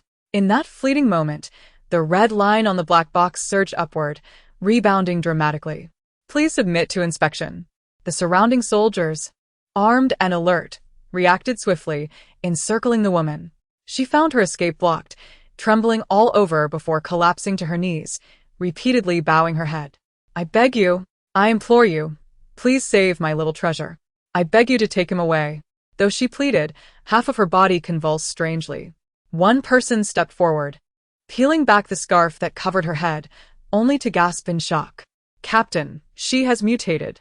As the woman's profile gradually became visible, Song Ko was taken aback to realize it was Ah Qing's wife. Yet, at this moment, she appeared pallid, with grotesque veins pulsating on her face, and drool continuously trickling from the corners of her mouth. Her convulsions were so violent, yet the little boy resting on her shoulder remained eerily silent. Another soldier approached, lifted his baseball cap, and examined his eyes, then turned to the captain and slowly shook his head. This child, too. Ah Qing's wife suddenly raised her head, disbelieving, exclaiming, "Impossible. It cannot be." Her eyes bulged, the murky gray pupils rigid and slow, her face contorted in a grotesque manner, seemingly unable to control her facial muscles. The captain of the martial law unit bellowed loudly. The soldiers raised their rifles in unison, while the remaining civilians in line were struck with horror, scattering like frightened birds and beasts. In the chaos, Ah Qing's wife collided with Su Weigua and his son, who had been bowing his head but happened to glance up at that moment. Upon seeing her visage, his face turned pale, his pupils trembling violently, and he emitted a piercing scream that shattered the air. An invisible wave of energy surged through the atmosphere, with Su Xing at its epicenter. The temperature plummeted around him, and dozens of sharp ice spikes erupted from the ground, aimed directly at Ah Qing's wife and the little boy, many scattering due to his lack of control. Oh no! This child's powers are spiraling out of control. Ugh, and it's ice-based. This is troublesome. Amidst the icy desolation, only the captain remained composed, signaling with several gestures. Behind him, a few trained individuals promptly followed, those tall figures who had originally stood by the pickup truck. A lanky man stepped forward, advancing towards Su Xing rather than retreating. As he moved, countless ice spikes seemed to shatter against an invisible barrier in his wake. Everyone proceeded, as a stout soldier knelt, causing a hollow earthen circle reminiscent of an ancient Mongolian yurt to rise from the ground. The panicked residents hurriedly sought refuge within the earthen enclosure at his admonition. Su Weigua had already collapsed, his legs rendered useless, dragged in like a lifeless fish. Song Ko briskly followed the crowd, her gaze lingering on the direction of Su Xing. These towering figures clad in military uniforms were, astonishingly, all skilled practitioners of extraordinary abilities. Suddenly, from the corner of her eye, she caught sight of a figure. The stern man moved with the swiftness of lightning, appearing and disappearing under the protection of his comrades, seamlessly navigating through the ice spikes, gradually closing in on Su Xing. His ghostly movements and speed were far beyond that of an ordinary human, so rapid that his actions were nearly imperceptible. Amidst the ice and snow, the howling wind, and the resounding thunder, he exerted an overwhelming sense of pressure. Su Xing was engulfed in panic, his pupils flickering with the sight of the man's agile form. Yet his naked eye failed to capture the trajectory of his movements. In a state of frantic confusion, he shook his head from side to side, while the ice spikes around him, evidently influenced by his presence, wobbled precariously, launching erratic attacks in all directions. In the next instant, the man materialized behind him, striking with a swift motion. Su Xing's terrified scream lodged in his throat as darkness enveloped him, rendering him unconscious. With the disappearance of the ice spikes, the team swiftly encircled him, binding him with specialized ropes in preparation for his transfer to the starship. The yurt was reduced to dust, and the soldiers calmed the remaining civilians, hastening their inspection and retreat. Su Weigua had become a mere puddle of fear, no longer daring to be arrogant, shrinking away as he was ushered into the ordinary cabin, unable even to glance at his son. Song Ko's heart raced with trepidation. Just moments ago, amidst the swirling ice shards, Ah Qing's wife had been knocked over by an invisible barrier, causing Xiao Bao to tumble from her shoulder, landing right beside her. As sharp icicles loomed ominously, threatening to pierce the innocent child, Song Ko instinctively seized a broken plank from the ground and rolled forward. A brilliant blue light emanated from her palm, manifesting into a shield that deflected the impending strike. At that moment, her actions were purely instinctual. Despite the harshness of Aunt Qingza, she was acutely aware, capable of coherent speech, and recognized the innocence of the child. They possessed the dignity inherent to humanity and deserved not to perish in such a manner. Once the icicles were thwarted, Aunt Qingza rushed over and swiftly embraced the child. Without uttering a word, Her pale eyes cast a glance at Song Ke before she turned and fled. Song Ke observed her receding figure until a distant voice called out, urging her to come forward for inspection. Responding with a soft acknowledgement, she began to move, only to accidentally kick something with her toes, sending it rolling far away. It was the black box, battered and torn in the fray, yet its indicator light still gleamed. Had it not been damaged? Song Ke cradled it with both hands. Her curiosity piqued. Suddenly, the box seemed to react to some unknown stimulus. The red and green lines on the screen danced erratically, akin to a disco. Before long, the display froze, all lines morphing into a single straight line, followed by a sudden explosion of smoke as it detonated. Song Ke pondered, what on earth? Could this contraption truly be prone to such mishaps? Was it too late for her to discard it? In District F-177-8, Song Ke stood before a folding table, locking eyes with a tall figure clad in military attire. The charred, short-circuited black box lay before them, and she pushed it forward in a feeble attempt to assert her innocence. The tall figure cast a glance at the heap of blackened scrap metal, then turned to her and unexpectedly exclaimed, "Oh." Song Ke, startled, quickly shook her head, insisting, No, it's not me." Indeed, not you," the tall figure replied, flashing a radiant smile before turning to report, "Captain, the detector is malfunctioning." The stern captain approached, bending down to inspect the device. The ventilation panel of the black box was still emitting wisps of smoke. He pressed the switch. The indicator light flickered twice, then extinguished, revealing an air of utter despondency. The man raised his gaze to Song Ke, his eyes landing on her hands, and immediately frowned.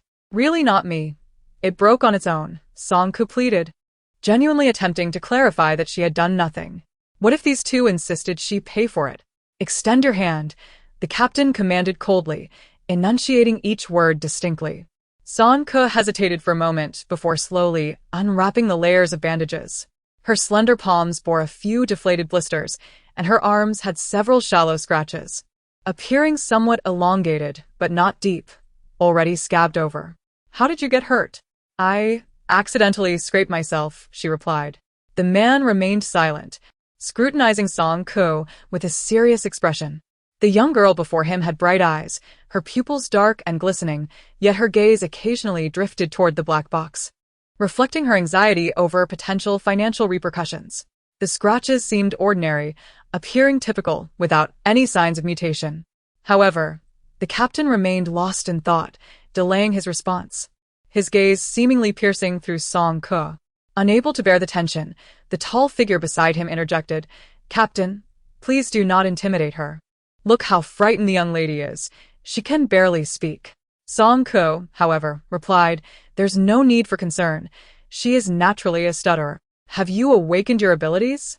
The man queried suddenly, his voice cold and firm, reminiscent of stones weathered by time. Song Ke remained silent, her expression one of perfectly timed bewilderment. She was reluctant to reveal her secret of possessing extraordinary powers, at least not at this moment. Following the incident with Elder Chung, her defenses had intensified. These individuals were not only strangers but also fellow wielders of abilities. Trusting them was impossible, for any conflict could lead to significant complications. The tall figure scrutinized Song Ke from various angles, muttering doubtfully, "Could it be? Look at her slender arms and legs. She doesn't seem likely." Meanwhile, several burly men carried the wrapped-up Su Xing past them, swiftly boarding the luxurious cabin of the starship. The tall man's voice dwindled, and he awkwardly rubbed his nose, evidently reminded of the unfortunate plight they had endured at the hands of the similarly delicate Su Xing. The man, ignoring the tall figure's musings, incisively remarked, "You saved that aberrant." Song Ke felt a sudden chill, her mind racing. She had observed how subtly she transformed the wooden plank into a shield, and after fending off the ice spikes, she retracted it. At that moment, he was still engaged in battle. How had he noticed? Mutants inevitably succumb to becoming zombies. Without exception, rescuing them bears no significance. The man's icy demeanor pierced through her, prompting a pang of discomfort. Yet, Song Ke stubbornly insisted, "They are not zombies. At least, when I saved them, Qing and Xiaobao were still human, so no one has the right to judge their fates." The man remained noncommittal, deeming it an eventuality. Song Kursin fell silent, unable to counter his assertion. And Chiwing, perplexed by the captain's unusual severity towards the young girl, since the atmosphere had grown tense. He quickly interjected, "Little girl, do not be so anxious. We mean no harm. We are from the Tsongwan Army, Team 11 of Tsongwan. I am in Chiwing, and this is our captain, Wu Juowen." He extended his right palm upwards, revealing a faint sphere of electricity coalescing within it. "If you have awakened any abilities, you may join us. Please, take a seat in the luxurious cabin at the front." He gestured towards the opulent quarters of the starship. Song Kursin gazed at the electric sphere in his palm, biting her lip. "No, I do not possess any abilities. Captain, you still doubt her potential, don't you? I have already revealed Songwan's insignia. If she truly possessed abilities, wouldn't it be safer for her to accompany us? There's no need for her to conceal anything. She is probably just an ordinary person." Wu Juamin coldly remarked, merely expressing suspicion. It was preferable that she bore none. Gifted with inherently acute senses, Wu Juamin's abilities surged after the awakening of her powers. During a recent instance of teleportation, she perceived a fleeting yet potent surge of unfamiliar energy, vanishing almost instantaneously. At that moment, only Song Ke and 2 other mutants were present in that direction. Although the detection device had malfunctioned, she could have chosen to detain her until a suitable location for testing was found. However, their team was burdened with an urgent mission and could not afford to squander time in such a setting. After all, she was merely a suspected mutant, unlikely to provoke significant turmoil. Since she refused to acknowledge it, they would let the matter rest. Furthermore, a person who disregarded orders to rescue mutants was inherently at odds with the will of their faction, the Tsongwan. Inside the ordinary cabin of the starship, passengers appeared either numb or watchful. When Song Ke boarded, she attracted little attention. She surveyed her surroundings. The rows of seats behind her were mostly vacant. Subsequently, she lowered her head and proceeded to the last row, settling into a corner seat. Before long, the engine roared to life, and the starship accelerated into the boundless night. This was a low-orbit starship with windows that could be opened. A passenger seated ahead had cracked open a window, allowing the stifling late summer breeze to sweep in, bringing with it a heavy, oppressive atmosphere. A somber haze enveloped everyone within the cabin, and Song Ke could hear faint, muffled sobs. An unspoken shadow loomed over the hearts of all present. Distanced from their homeland, the path ahead seemed uncertain. No one knew if they would survive or for how long. Song Ke gazed out of the window, the mist having receded. This evening, there was no moon. The sea lay in a velvety darkness, with the faint lights of the solitary island gradually sinking into the abyss, merging seamlessly with the night. This also signified that District F-177 was drifting further away from her. "Farewell, my homeland," Song Ke silently bid adieu within her heart. She fumbled as she rose from her seat, purposefully making her way to the front where the duty soldier stood. Realizing that monetary persuasion had become futile at this point, she produced a pack of premium cigarettes, attempting to engage the young soldier in conversation. "I seek to inquire about something. Where is this starship headed for evacuation?" Su Weigu's hand, holding the cigarette box, trembled slightly. His voice lowered to a whisper. "Why is it designated as Grade D? Is it not heading north?" The final words escaped his lips softly, evidently intended for no other ears. Su Weigu's expression darkened. He leaned closer to the soldier and exchanged a few words, his demeanor appearing somewhat agitated. However, the soldier maintained an indifferent attitude, impervious to his pleas, repeatedly stating that he was unaware and must follow orders from above. "Su, you possess considerable influence. I must inquire, where are we truly headed? Where else could we possibly go but to another place to await our fate? Did those soldiers not claim they would facilitate our retreat? That they would transfer us to a safe location? Do you genuinely believe such words? A safe place is not merely a destination one can choose to reach at will. For individuals like us, we can only leave our fates to chance." Though he spoke of leaving matters to fate, his expression betrayed a simmering indignation and mockery. "Su, what do you mean by that?" "Do you possess some insider information?" a middle-aged man asked eagerly. Su Weigua fixed his gaze intently on the speaker. "Do you think this apocalypse arrived suddenly? It is not merely the solar activities that triggered it. His voice quivered with rage. So many emergency shelters and countless superpowered individuals. Do you really believe this could be accomplished in just 2 or 3 days? Let me tell you, they were aware long before. Those people have been in the know, and now that the apocalypse has finally descended, the superpowered have elevated themselves above all, while we ordinary folk are regarded as expendable. Merely puppets for their amusement, destined to become mere zombies. Song Ku's palm glowed with a flickering azure light, a slender tail darting gracefully among her fingers. The sharp blade grazed her delicate skin, yet it moved with the agility of a child's plaything. Upon hearing Su Weigua's assertion that superpowered individuals were superior and that ordinary lives were worthless and deserving of death, the tail executed a splendid twirl, emanating a chilling aura. The middle-aged man who initiated the conversation was met with scorn, his expression darkening. Boss Su, we are indeed but worthless lives as long as we survive. It matters not where we go. A flicker of disdain flashed in his eyes. But your son is an extraordinary being, is he not? How is it that you see no path forward? Su Weigua's eyes brightened, as if seizing a lifeline, rendering him oblivious to the words of others. He murmured to himself, I have a son. My son is extraordinary. In the presence of ordinary people, upon hearing the news from Su Weigua, the atmosphere once again grew heavy. Some gazed vacantly towards the partitioned, luxurious cabin, while others engaged in hushed discussions about the origins of extraordinary abilities, lamenting their own lack of such fortune. Yet, none could articulate a clear reason, nor did anyone possess the courage to question the armed soldiers ahead. Around 4 a.m, the starship came to a silent halt. At this moment, the majority of individuals in the ordinary cabin were ensnared in slumber, while a few others, weary, kept their eyes closed. The subtle sounds of mechanical movement were easily overlooked. However, Song Ku suddenly opened her eyes, roused from a feigned slumber. She opened the window, her feet poised on the sill. Akin to a lizard in motion, she clambered onto the window ledge and deftly made her way outside. Scaling the top of the starship. Through the dim morning light, she beheld the astonishing sight of the starship autonomously detaching the luxurious cabin housing the extraordinary beings, reconfiguring itself within mere seconds into a small, independent airship, and then shifting its trajectory to depart in an entirely different direction, severing ties with them.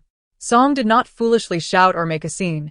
She stood atop the starship, watching as the vessel vanished into the horizon. Shifting her gaze to the surroundings, she was soon taken aback by the sight of a familiar landmark in the heart of the city. This was indeed the D-class city nearby. As dawn broke, a civilian starship quietly glided into a food factory warehouse on the outskirts of the Huadu D99 district. This rectangular warehouse, covering approximately 500 square meters, had been converted into a temporary refuge, with 3 walls sealed off, leaving only a single entrance on the southern side. A group of armed Alliance soldiers patrolled the entrance, their vigilance extending 2 kilometers beyond, rendering the security measures seemingly impeccable. All passengers aboard the starship disembarked, forming a line to undergo inspection before entering the warehouse, resembling silent and docile lambs. Song found herself at the end of the queue, her pace gradually slowing, creating a widening gap between herself and those ahead. Though this place appeared relatively safe, she feared that movement would be severely restricted, making it difficult to exit once inside. Song never entrusted her safety entirely to others. Since earlier, she had devised an alternative plan. Seizing the opportunity while a few soldiers were preoccupied with maintaining order, she deftly slipped into the depths of a shadowy alley.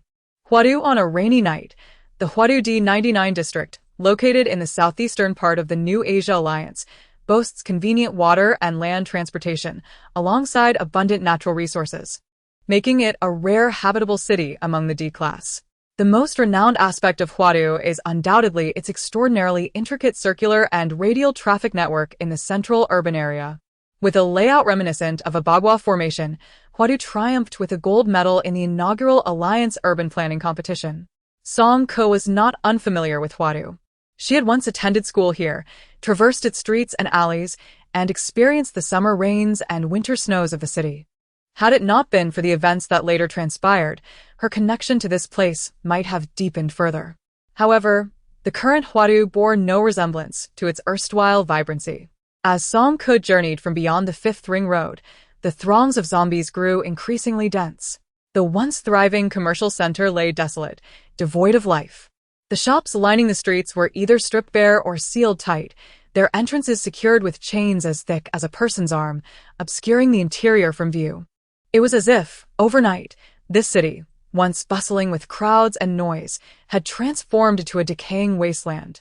The roads were frequently haunted by wandering zombies, and Song-ku wished to avoid any unforeseen encounters, opting instead to seek alternative routes. She leapt between the rooftops of residential buildings, navigating swiftly, when unexpectedly, she caught sight of a small boy in a high-rise across the way. He peered through a security window, and their eyes met. The boy's pupils dilated in shock, and he opened his mouth to scream, only for an adult behind him to hastily cover his mouth and pull him away from the window, anxiously drawing the curtains shut. To them, any creature still roaming outside posed a threat as grave as that of the undead. Song-ku paid them no mind, for she had discovered an abandoned supermarket. Leaping from the third floor, she swiftly approached her objective. The glass door, sensing infrared signals, gradually slid open, plunging the interior into sudden darkness. Song-ku keenly noticed the presence of several men within, their backs turned as they rummaged through the shelves. Judging by their attire, they appeared to be local residents. Upon hearing the door's movement, they instinctively bristled, turning towards her with a palpable sense of threat, clumsily raising makeshift weapons such as kitchen knives and rolling pins. Casting a quick glance, Song-ku observed that the supermarket had been largely stripped bare. Not wishing to provoke a confrontation, she promptly raised her hands, signaling her lack of malice, while fixing her gaze on the men and cautiously retreating. While other supplies could be managed, the urgency for potable water loomed large after a day and night of relentless searching. Following her memories of the general direction, she circled a few times and, to her relief, discovered a delivery station that had yet to be compromised. After prying open the lock, she entered the sweltering space, where the air was thick with the acrid stench of rotting fruits and vegetables. She replenished her water supply and selected items with a longer shelf life: cakes, dried fruits, sausages, and biscuits, stuffing them eagerly into her bag. As she reorganized her backpack, an unexpected noise from outside caught her attention. Zipping up her bag, she stealthily moved to the window, parting the blinds to peer outside. Just a few meters away at the alley's entrance, a burly bald man was dragging a woman, attempting to snatch her bag. With a menacing glare, he unleashed a flurry of punches upon her as she let go of her grasp. The woman, with her disheveled hair and hunched back, appeared exceedingly frail, yet clung tenaciously to her bag as she implored me to return it. After an arduous search, I finally located it, only to have its opening torn apart, revealing several cans of loose milk powder, followed by baby bottles, diapers, and other infant necessities, with a few solitary packets of instant noodles at the bottom. Upon witnessing the scattered items, the bald man, in a fit of rage, delivered a kick to the woman's chest. "You seek death," he exclaimed.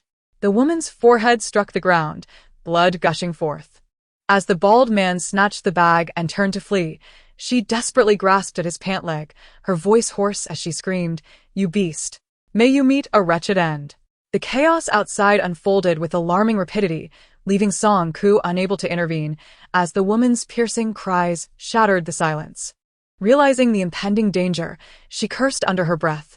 Sure enough, mere seconds later, a throng of zombies surged from the main road, flooding into the alley and lunging at the two with wild abandon, gnawing at them amidst a ghastly spectacle of blood and anguished screams that was unbearable to behold. Both met their demise, yet the zombies did not disperse. Drawn by the pungent scent of fresh blood, they gathered one by one, multiplying rapidly until the alley became a claustrophobic mass of writhing bodies.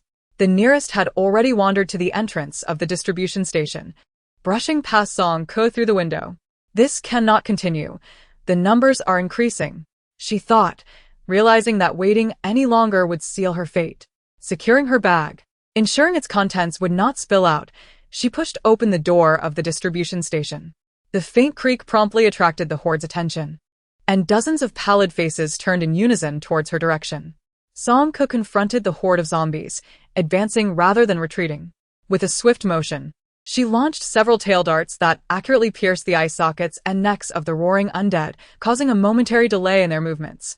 Grabbing a kettle she had previously seized, it transformed in her hands into a nearly 3-foot-long staff, which she brought down with great force upon the head of the tallest zombie, splattering its brains.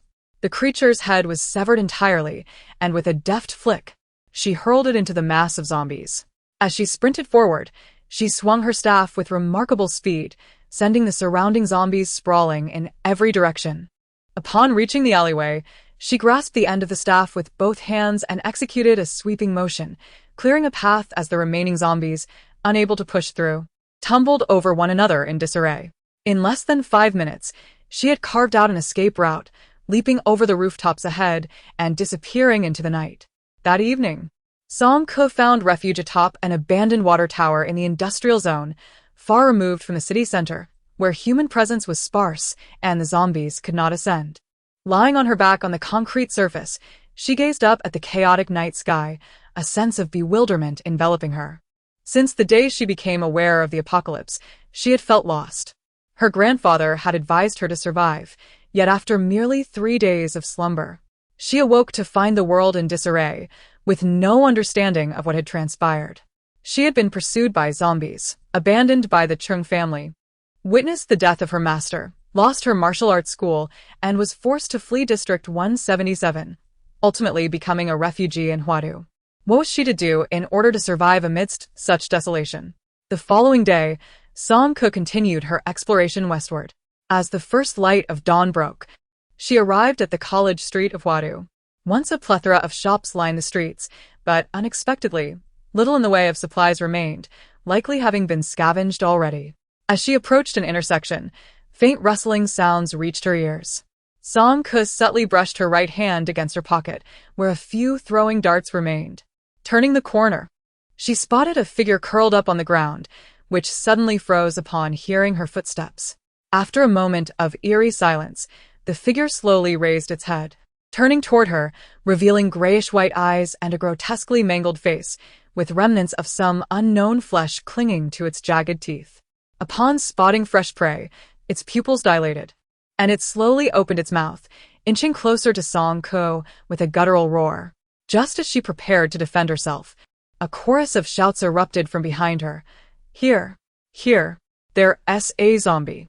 A group of students clad in Huadu No. 1 high school uniforms, wielding baseball bats, suddenly appeared. Who is she? Is she human or a zombie? She must be human, right? But she was just standing next to a zombie. What sane person would play close to a zombie? Who will ask her? I certainly won't. Why are you all looking at me? I said, I'm not going. Finally, the chubby boy who had repeatedly protested his fear was pushed forward. Summoning his courage, he stammered, excuse me, miss, are you human? The boy, overwhelmed with anxiety, panicked internally, thinking, what if she doesn't answer? She is so intimidating.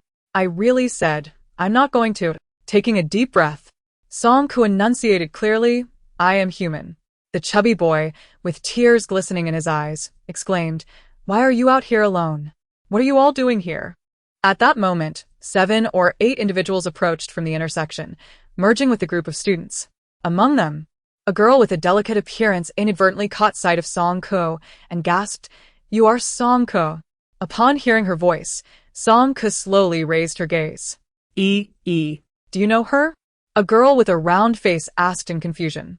Chow Ee, her face flushed with embarrassment after exclaiming, unexpectedly locked eyes with Song-ko, whose dark, icy pupils pierced through her, causing her to hastily avert her gaze. She was my classmate, she explained absently, casting a furtive glance at the silhouette of a boy in front of her, who stood with his back turned, facing Song-ko, his posture tense. Oh, I see. The chubby boy, taken aback by Song-ko's acknowledgement, responded with a silly grin. A few individuals burst into laughter, their glances at Song-ko growing oddly nuanced. What? A stutterer? I heard that survivors from other districts have arrived these past few days, supposedly for centralized management. But if that's the case, why is she wandering around alone? Who knows? But she seems quite bold. Our female classmates scream at the sight of zombies. Amid their teasing laughter, Song-ko stood resolute, her expression unwavering. Bro Jiang, look, a young man with hair styled in a fashionable perm, who appeared considerably more mature, quietly inquired of the tall, silent figure standing at the front. Jiang Rui's gaze was intricate as he silently fixed his eyes on Song Ko, the scar on his brow more pronounced under the sunlight. His hand clenched and then relaxed, unexpectedly extending an invitation to Song Ko. Our school has a safe zone, with approximately 100 people inside. Would you care to join us? He added. We have individuals with abilities. Jiang Rui, why are you telling her this? She isn't one of our school's male students, someone protested, visibly dissatisfied. Jiang Rui touched the ring on his finger, and a chilling glance swept over, causing the individual to immediately silence himself in fear. Encountering Jiang Rui and Chao Yi unexpectedly plunged Song Ke's spirits into despair. She felt utterly vexed, overwhelmed with annoyance, wishing to avoid any interaction with them. She had already taken a step forward, but upon hearing that last remark, she hesitated. Individuals with abilities? Perhaps they possessed some knowledge. Song Ko nodded. All right. In the rainy night flower city, Jiang Rui appeared to be the leader of this group of high school students, with the others in the ranks deferential to him. Except for Song Ko. Oblivious to the intricacies of human relations, Song Ko, with her carefree demeanor, stood beside him without hesitation, entirely unaware of the varying expressions of those behind her. The atmosphere remained hushed as the two exchanged only a few words over a considerable distance. Song Ko was naturally reticent, her character marked by a deliberate sparseness of words. In stark contrast, Jiang Rui had undergone a remarkable transformation, once flamboyant and rebellious. Demanding attention with every gesture, he had tempered his exuberance significantly over the past 3 years. Now, his demeanor bore the hallmarks of a profound metamorphosis, as if he had shed his former self. When he faced Song Ko anew, it seemed he had entirely forgotten the grievances of the past, even going so far as to elucidate the current circumstances. The day of the solar flare coincided with the return to school, a time when many suddenly collapsed. Their plight initially dismissed as mere heat exhaustion, leading to their transport to the infirmary. That very night, the first zombie emerged, followed shortly by the second and third. And within 2 days, the school had succumbed entirely. You say there are supernaturals? Yes, there are 3 individuals with special abilities. And how many ordinary people? In such dire times, the students who had gone missing were likely facing grave peril. Recognizing the delicacy of the situation, Song Ko wisely refrained from pressing further. Song Ko, are you doing well? Jiang Rui's sudden inquiry caught her off guard. She cast him a bewildered glance. The question seemed disjointed and ill-timed, leaving her at a loss for a response. To claim she was well would be a farce, given that she had lost her family and was now adrift, a state that hardly qualified as well. Conversely, if her situation were truly dire, she would have long since succumbed to the zombie threat and would not be standing here, vibrant and conversing with Jiang Rui. Jiang Rui appeared to recognize the inappropriateness of his question, falling silent for a moment before deftly shifting the conversation to another topic. After several minutes, they stumbled upon a Western restaurant, where they pried open the lock of the outer roller door. The group prepared to split into 2 teams for a thorough search.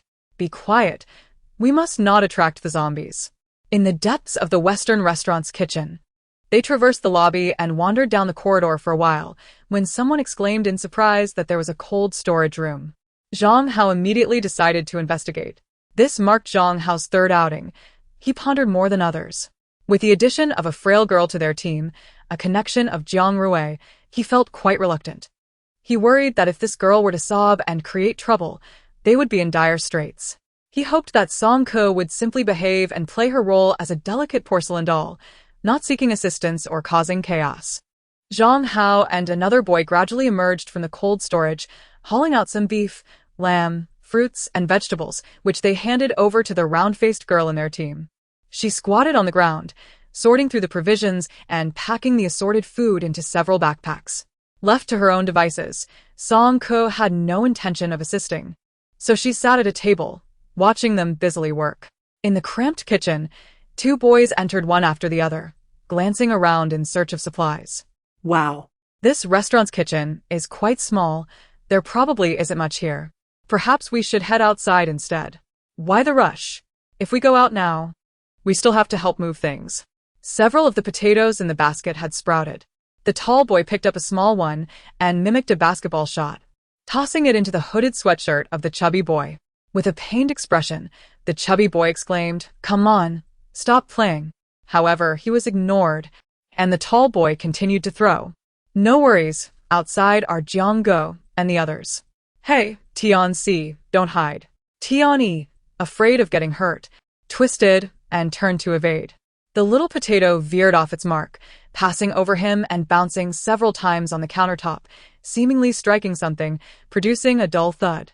Both boys were startled and instinctively turned to look in the direction of the sound, witnessing several zombies shakily rise to their feet, one of which wore a white top hat and had a body as hefty as a small mountain. Confucius was left utterly astonished, rendered speechless for several seconds, as he observed the zombies brandishing cooking utensils and knives. "Tian Sihua, run!" he exclaimed, noticing the proximity of danger near the doorway. In a matter of moments, he darted outside, clutching the doorframe and shouting, "Hurry, Sihua!" Tian-yi found himself positioned further inside, facing the head chef zombie directly. In a state of sheer panic, he stumbled and fell, while the zombie reached out to grasp his leg. The chubby boy desperately kicked at its face, his cries of terror echoing, "Help! Help! Oh my God!" Confucius, overwhelmed with urgency, trembled as he implored, "Jianga, please save Sihua." The kitchen door was narrow, permitting only one person to pass at a time, and the confined space made the situation even more precarious. Jiang Rui rubbed the ring on his right hand, hesitating internally. He had no particular advantage in close combat. Yet, when he lifted his gaze to meet the eager eyes of those watching him, his breath caught in his throat, and he finally instructed in a hushed tone, "Once I enter, you all must retreat immediately." However, someone acted with swifter resolve. Song Ko, having previously been idle, was watching her female peers pack when a piercing scream erupted from the kitchen. Without a second thought, she thrust her hands against the table and leaped out. Like a whirlwind, she charged through the door, delivering a series of powerful kicks to the head chef zombie's substantial belly, forcing it to stagger backward. In a flash, she retrieved a bucket from the cesspool and clanged it down upon the zombie's head. Seizing the opportunity, while it flailed in confusion, she grasped the chubby boy by the collar and swiftly made her escape. As she turned, a group of youthful onlookers stood wide-eyed and aghast, their faces reflecting sheer terror at her audacity. Song Ko kindly reminded them to retreat. Silence, an eerie silence. After a long pause, someone could no longer contain their emotions. It felt as though Kong Ziki was supporting Tian-yi, swallowing hard, more terrifying than a zombie. Jiang Rui stood at the forefront of the crowd, gazing at Song Ko's slender silhouette. The old scar on his brow seemed to throb subtly, and he couldn't help but bitterly smile. Indeed, he had been overly sentimental. Song Ko had the strength to single-handedly take on an entire class back in the day. How could he have thought she required his protection? "Gather your belongings, and let us depart swiftly." The journey back to school was remarkably smooth, perhaps because Jiang Rui and the others had familiarized themselves with the route, encountering no zombies along the way. The high school students behind them whispered amongst themselves, no longer daring to mock Song Ko openly. Lin Xia, the round-faced girl who had teamed up with Song Ko, tugged at Chao Yi, her tone filled with astonishment. "Your classmate is truly impressive."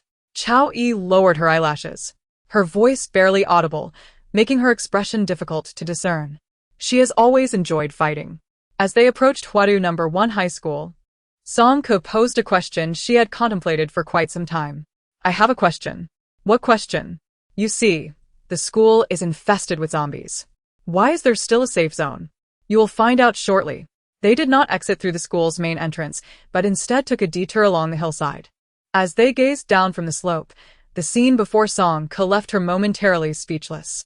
Hundreds, if not thousands, of zombies clad in the uniforms of Huadu Ijong have overtaken the playground, dormitories, and classrooms, their sheer numbers inducing a visceral unease. Like phantoms, they drift aimlessly, their heads twitching nervously as they scent the air for the presence of the living. This is the largest horde of zombies Song Ko has witnessed since the apocalypse, and it is undeniably harrowing.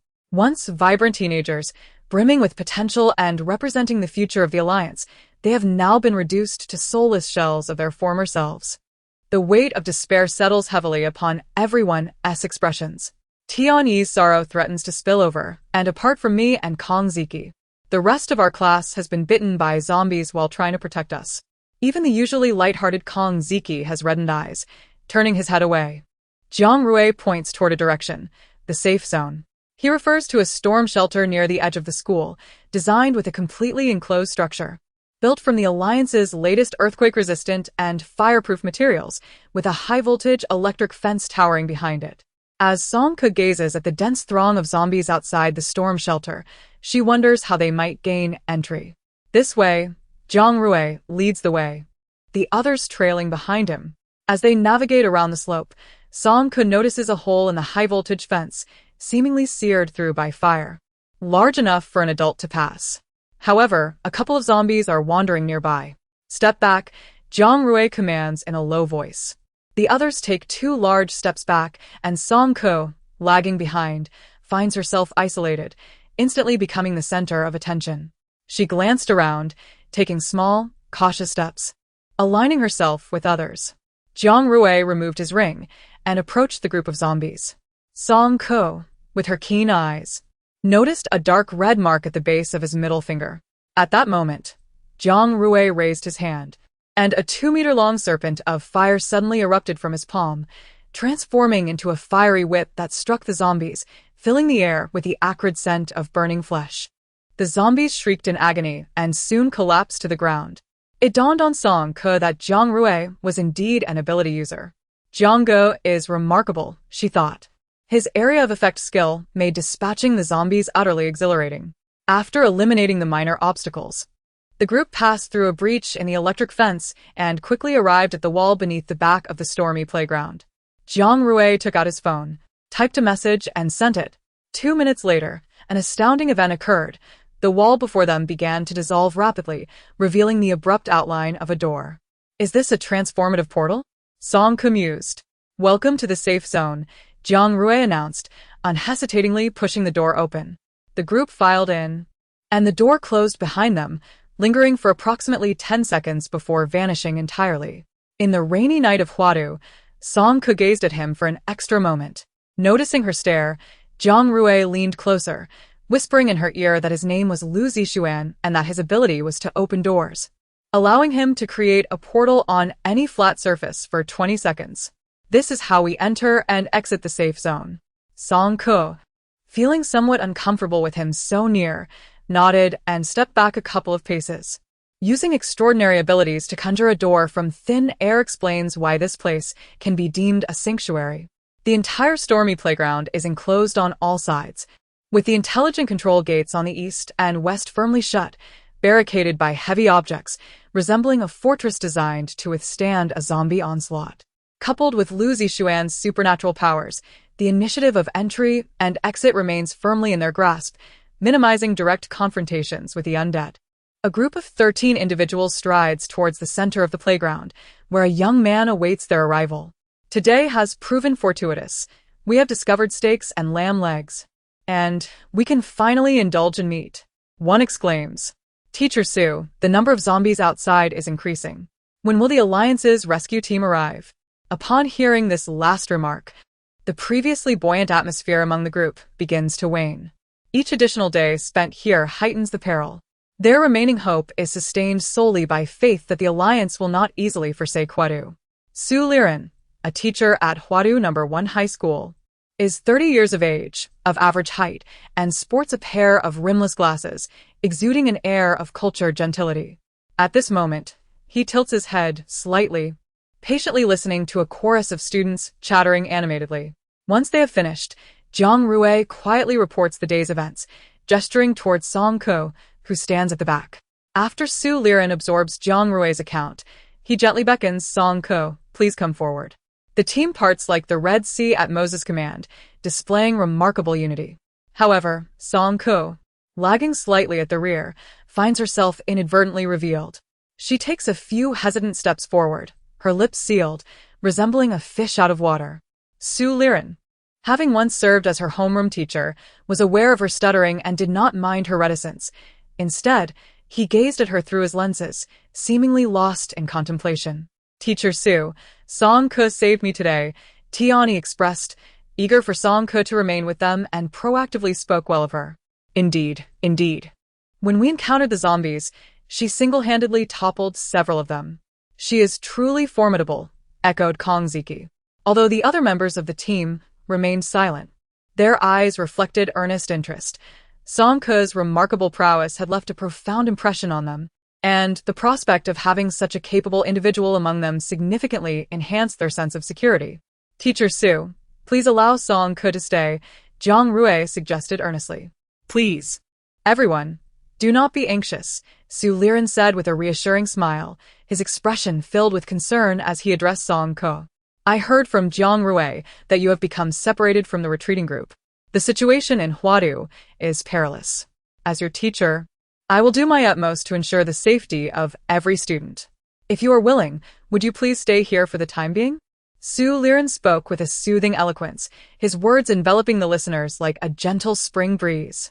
The depth of his gaze, concealed behind his glasses, seemed to carry an irresistible persuasive power, making it difficult for anyone to muster the courage to oppose him. Song Ke instinctively averted her eyes, on the verge of acquiescing. No, I cannot agree, a delicate and strikingly beautiful girl declared as she strode down from the stands. Chao Yi attempted to grasp her sleeve, but was brusquely rebuffed. Teacher Su, it is already dangerous here. Why allow unknown individuals to enter? What if she seeks revenge and intends to cause harm? Jiang Rui frowned upon seeing her and patiently explained, Zhou Anqi, Song Ke is not an unknown entity. She is also your classmate. Classmate? Has she ever regarded us as such? Do not forget the reason she withdrew from school in the first place. Enough. Jiang Rui interrupted her coldly. Zhou Anqi was momentarily taken aback by his sharp rebuke, as if she had received a stinging slap to the face. Being the daughter of a prominent member of the Huadu No. 1 high school board, she was accustomed to being treated like a princess, and had never before encountered such open disdain, especially from Jiang Rui. Embarrassment and fury surged within her, and she appeared ready to explode. Su Liren sent others to manage the supplies before turning his attention to Zhou Anqi, calmly pronouncing her name, Zhou Anqi. Zhou Anqi raised her gaze in anger, only to be met by his calm eyes. A shiver coursed through her, and her fierce indignation dissipated in an instant, the profanities that had lingered on her lips forgotten. Su Liren spoke with deliberate slowness, seemingly intent on persuading her that at this moment, all should unite and set aside personal grievances. Consider this. Song Ke's presence is advantageous for us. Is there not merit in what the teacher has stated? For reasons unknown, Zhou Anqi found herself nodding in agreement. Su Liren's face broke into a satisfied smile as he turned to Song Ke. You two have had a long day. You should rest. Those rows over there are filled with former classmates from Class 3. You may join them. Song Ke scrutinized Zhou Anqi, sensing something peculiar. After 3 years apart, it seemed as though Zhou had undergone a transformation. Moments ago, she had been seething with rage, practically ready to leap at her, yet now she appeared remarkably compliant. As Su Liren diverted the conversation, Song Ke's gaze followed his to the stands, where several of her old classmates looked both frightened and awkward, none daring to meet her eyes.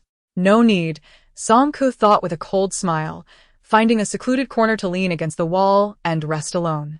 On the western side of the stands, curious onlookers approached the group from Class 3, eager to inquire about the latest gossip. Who is this audacious person? It's Zhang's new girlfriend. You foolish one, that individual is trembling all over while speaking. Do not provoke her, she is a harbinger of misfortune. The scar on Zhang's forehead is a testament to her wrath. When Chao Yi arrived to collect supplies, she found Zhou Anqi sitting vacantly at the edge of the stands. Adjusting her facial expression to feign concern, Chao Yi softly called out, Anqi, are you still upset about Song Ke? Zhou Anqi momentarily appeared bewildered, taking a while to respond. Who? Oh, her. Truly unfortunate. Teacher Su permitted her to stay. Why did you have to encounter this calamity? Upon hearing this, Zhou Anqi's anger flared once more, and she stood up, ready to confront Jiang Rui. Chao Yi grasped her arm, urging, Anqi, do not act impulsively. If you go after Jiang Rui now, it will only deepen his disdain for you. Jiang Rui is now an ability user, You cannot provoke him as you did before. But she can fight. Zhou Anqi retorted. However, Anqi, the circumstances have changed. No matter how skilled she is no longer an ability user. Some situations are beyond even their control. Without Jiang Rui to protect her, who knows what might happen? Chao Yi trailed off, hesitating to finish her thought. What do you mean by that? Can you not speak in full sentences? Zhou Anqi glared at her. Chao Yi, momentarily taken aback, inwardly cursed her own folly. The hint was so overt, yet still uncomprehended. She smiled gently at Anqi. Do you know that Zhang Qi likes you? Song Ke stood in the corner, her abilities quietly circulating within her as she attempted to master every subtle change around her. Her external mental force detected an energy entity approaching, and as she opened her eyes, she saw Tian Yi placing a meat floss bun in front of her. After being caught off guard, the chubby boy scratched the back of his head and shyly smiled. Thank you for saving me today. You're welcome. I was terrified at that moment, Tian Yi said, waving his hands repeatedly while carefully observing her expression. Initially, he had felt somewhat intimidated by Song Ke, but after experiencing a life-and-death situation where she saved him, he inexplicably felt a deeper connection to her. It was unclear what about Song Ke's cold demeanor triggered his desire to confide. So Tian Yi simply sat down on the ground and began to chatter incessantly. You have no idea, I used to be so afraid of disaster movies. When those zombies came rushing out. In those moments, Song Ke was reminded of Amin, and she refrained from interrupting him immediately. However, she was taken aback by how his ramblings seemed endless. Finally, unable to bear it any longer, she said, Hey, shut up. Tian Yi fell silent abruptly, like a parrot with its throat grasped, looking pitiful. Song Ke sighed inwardly, truly wishing to converse. Just talk about the situation here. Sure. Tian Yi perked up again. I entered the safe zone on my first day. What do you want to know about the abilities? Currently, we have 3 individuals endowed with extraordinary abilities. You are already familiar with Jiang, a fire-type superhuman capable of wielding a blazing whip. His fiery powers are particularly effective against the undead, which is why I declare him our most formidable combatant. Song raised an eyebrow, non-committal in her response. Next is Lu Zixuan, whose ability is to open doors. The very entrance through which we just passed was his doing. However, he must wait 12 hours between each use of his power, and initially, he would faint after each opening. Thus, we typically venture out only every other day. Song recalled her own experience of exhausting her powers for the first time, pondering that although Lu Zixuan's ability is indeed unique, it comes with significant energy expenditure, explaining why he can only utilize it twice a day. Lastly, there is Zhang Qi. Tian Yi gestured towards a robust young man assisting a female classmate in setting up exercise mats for sit-ups. His bulging biceps resembled small hills, and his ability appears to be immense strength. Zhang Qi was once a discus thrower, and now he can lift an entire podium with one hand. Just look over there. At the west side, near the intelligent control door, the entire podium has been uprooted and stacked behind the control door, its weight estimated to be several hundred kilograms. Initially, Song found it perplexing, only to realize it was the work of a superhuman. Fortunately, you encountered Jiang today, Tian Yi murmured. How does one articulate the scene where Song Kuang gazes at Zhang Qi? After assisting others in moving the mats, he sauntered over to the stands, engaging in conversation with several young men. Their laughter echoed boisterously, while Zhou Anqi, not far off, shot him a disdainful glare. Shortly thereafter, Chao Yi approached, and they began conversing. Indeed, when the zombies first emerged, panic ensued. Fortunately, Teacher Su was present. He orchestrated our retreat and devised the concept of a safe zone. We took turns venturing out to procure supplies, and it was Teacher Su who uniformly allocated personnel. Do you know how the powers awaken? I am unsure. The Alliance has not issued an official statement, and the information circulating is a mix of truths and fabrications. Were it not for Brother Jiang and his authentic abilities, I might have remained skeptical. However, I have discerned a commonality among them. Tian Yi suddenly lowered his voice, sharing in a conspiratorial tone. As for the other ability users, I cannot say for certain, but on the night they awakened, Brother Jiang and the others all had fevers. Zhang Qi was the first to awaken. Around 11 o'clock at night, followed by Lu Zixuan at approximately 3 in the morning, and brother Jiang was the last, finally waking just before noon the following day. A fever may be a precursor to the awakening of abilities. Long after Tian-Yi departed, Song Ke continued to ponder this matter. Would her persistent high fever over 3 days impact her own awakening? What exactly would her ability entail? Having resolved one question, a cascade of new inquiries flooded her mind. Leaving her feeling overwhelmed, Jiang Rui made another visit, drawing the gaze of countless onlookers as he brought food and a mattress for Song Ke.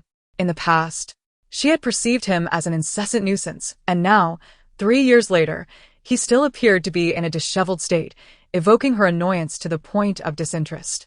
Perhaps sensing her impatience, Jiang Rui did not linger, placing down his offerings before departing.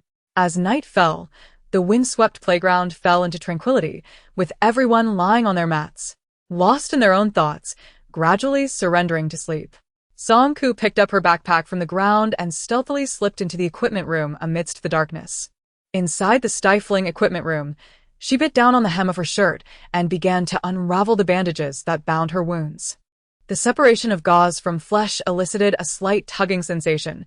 Once all the bandages were undone, she paused in astonishment. The deep gashes that had once exposed bone were now miraculously healed, vibrant new flesh sprouting in mere days, and a gentle prod revealed little discomfort. Could it be the awakening of her abilities that had accelerated her physical recovery? Previously, she had been reluctant to accompany the soldiers, largely due to her injuries, particularly the gruesome wounds on her back and abdomen, which at first glance appeared grotesque. To divert attention from these injuries, she had deliberately wrapped her arms in long bandages, hoping to draw focus to her hands and diminish the visibility of her other wounds. After all, her injuries were inflicted by zombies, and she remained uncertain whether they might lead to any mutations. The group of empowered individuals was formidable and astute. Should they discern anything unusual? Given their ruthless treatment of those who exhibited mutations, the consequences could be dire. In the latter half of the night, cradling her backpack, she dozed off, only to be abruptly awakened by a piercing scream that shattered the serene stillness of the safe zone. News has arrived. The Alliance has issued a statement. Dots of light from mobile phones gradually illuminate the surroundings, and those awakened have no time to voice their complaints as they rub their eyes and seek official updates. Indeed, the recent rescue team is less than 80 kilometers from Huadu. They plan to first clear the outskirts of zombies before deploying starships into the urban area for rescue, allowing survivors to upload their locations. What splendid news! We can finally venture out. The girls embrace each other, bouncing with joy, tears of elation streaming down their faces. The hope for survival ignites the entire safe zone, dispelling any drowsiness as everyone gathers to discuss in excitement. Su Liren assembles a group of students for an emergency meeting, seemingly to deliberate on contacting the rescue team. Song Ke, however, finds herself uninterested in their discussions. She flips over, facing the wall, and drifts back to sleep. Having known that a rescue team would arrive in the past few days while escaping from District F-177, the confirmation of the news merely signifies yet another place to wander for her. Unexpectedly, shortly thereafter, the group that had concluded their meeting approaches her in unison. Song Ke, wake up. We need to discuss something with you, Lin Xia calls gently, representing the group, but Song Ke remains oblivious, soundly asleep on her bag, showing no signs of response. In truth, she had already awakened when they drew near, but the incessant buzzing of so many voices had triggered her morning irritability. She is rather reluctant to engage with this crowd. Su Liren crouched before her, seemingly aware of her wakefulness, and spoke in a tone that was as calm as ever. Song Ke, today Zhang Qi is preparing to lead a team to investigate the situation at Xingting Port, and we are still short one person. Would you be willing to join us? Though it was framed as a request for her opinion, the oppressive presence of a multitude of eager gazes bore down upon her. Dozens of eyes fixated intently on her. Exhausted, tears welled in the corners of her eyes. Su Liren, undeterred by her apparent rudeness, continued to gently persuade Song Ke. Everyone in the team has their own role and contribution, and as a new member, it is essential for the teacher to act fairly. Wouldn't you agree? I am aware of your capabilities. You are more than capable of handling this task, and I have discussed it with Zhang Qi, who has also consented to your participation. From the corner of her eye, Song could notice Tian-yi frantically signaling her from behind. Jiang Rui stepped forward, his mouth pressed into a tight line. Teacher Su, I should lead the team today. Zhang Qi, already in a foul mood, immediately sneered at this interruption. I say, Jiang Rui, do you look down on me? You think you're the only capable one? You're a hero, while I'm just a coward. Su Liren interjected at the opportune moment, quelling the impending conflict. Searching outside is crucial, but it is equally important to remain in the safe zone to protect everyone. Jiang Rui, I trust you. And I hope you can also trust in your classmates' abilities. The two extraordinary individuals glared at each other, tension palpable in the air.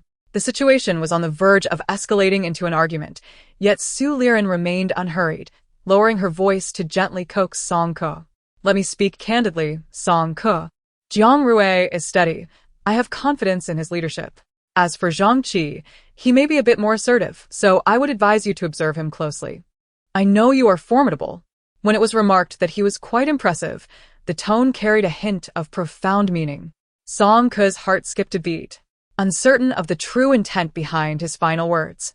He seemed to smile. His eyes, obscured by lenses, held an unfathomable depth, suggesting a warning. In the dimly lit, rain-soaked playground, a few hanging lights illuminated the space, yet failed to reveal the expressions on each face. Song Ke's gaze drifted to the distant figures of Zhou Anqi and Chao Yi, then to the closer presence of Tian-yi and Lin Xia, and finally settled on Su Liren. Each countenance bore its own thoughts. What were they calculating? What were they concerned about? What were they fearing? Grandfather was indeed correct. Interacting with others is, without a doubt, the most exhausting endeavor in this world. With one hand gripping her bag, Song Ke rose to her feet, resolute in her determination to leave. Lu Zixuan placed his hand against the wall, and after a surge of intense energy, the outline of the door gradually emerged, eventually solidifying. Zhang Qi gestured an okay sign. Exiting was inherently more perilous than entering. Who could predict whether opening the door might lead to an encounter with a horde of zombies? Song Ke, uninterested in exposing his ulterior motives, merely acknowledged him without a glance and stepped outside. Reckless. Utterly reckless. Zhang Qi's face contorted in frustration. Chigo, shall we head to the Starship port first? A team member inquired shortly after leaving Huadu No. 1 High School. No rush, Zhang Qi replied, casting a sidelong glance at Song Ke, who trailed behind with her eyelids drooping, exuding an air of aloofness that kept others at bay. Song. Zhang Qi called her languidly. It's still early. I plan to search for supplies first. What do you think? Song raised her gaze, her eyes glistening like glass, locking onto Zhang Qi, causing an inexplicable unease within him. Eventually, she nodded slowly in agreement. As they still needed to head to the Starship port, their search pace quickened significantly. The team proceeded westward along Academy Street, the atmosphere remarkably tranquil. Soon, they discovered a commercial street, where the storefronts, though modest in size, were abundant and closely packed together. They paused at the entrance of a row of shops, and Zhang Qi glanced around before suggesting to Song with a smirk, let us split up. Each of us can check a store. You pick one and keep it untouched, and those behind one dare to move. The implication was clear. He was determined to coerce Song into agreement. With a grin that didn't quite reach his eyes, he added, whoever finds something first claims it. Song was pleased and agreed. Once she entered, Zhang Qi whispered a few instructions to his followers, and the rest of the group dispersed into the adjacent shop. Meanwhile, Zhang Hao was rummaging through supplies when he vaguely sensed a commotion outside. Feeling uneasy, he set down his belongings and rushed out, only to discover that Zhang Qi's men had somehow procured several heavy iron chains, encircling Song's door. Zhang Qi, with his robust arms, blocked Zhang Hao's path and slammed him against the wall, crouching down to ominously warn him, stay out of this. Enraged, Zhang Hao shouted, are you insane? Don't you fear the consequences? I merely want to teach her a lesson. Why are you so anxious? If anything happens to her, not just Jiang Rui, but even teacher, Su will come after you. Su Liren's demeanor towards Song Ke was unmistakably courteous, a fact evident to any discerning observer. Zhang Qi paused momentarily, only to be reminded of the extravagant boasts he had made the previous night, igniting a simmering anger within him. Did they truly consider him a fool? They had bound the door handle with a thick iron chain, intricately woven into an impenetrable web. Time passed, yet silence reigned within, unsettling a few of his subordinates. What if there are zombies inside? Surely, she would cry out, they pondered, envisioning a scenario where she would beg for mercy, kneeling in submission before being released. Just as those thoughts lingered in the air, a sudden, urgent knocking echoed from within, causing hearts to race as all eyes fixated on the door. One of the subordinates, trembling, murmured, "Why isn't she crying out?"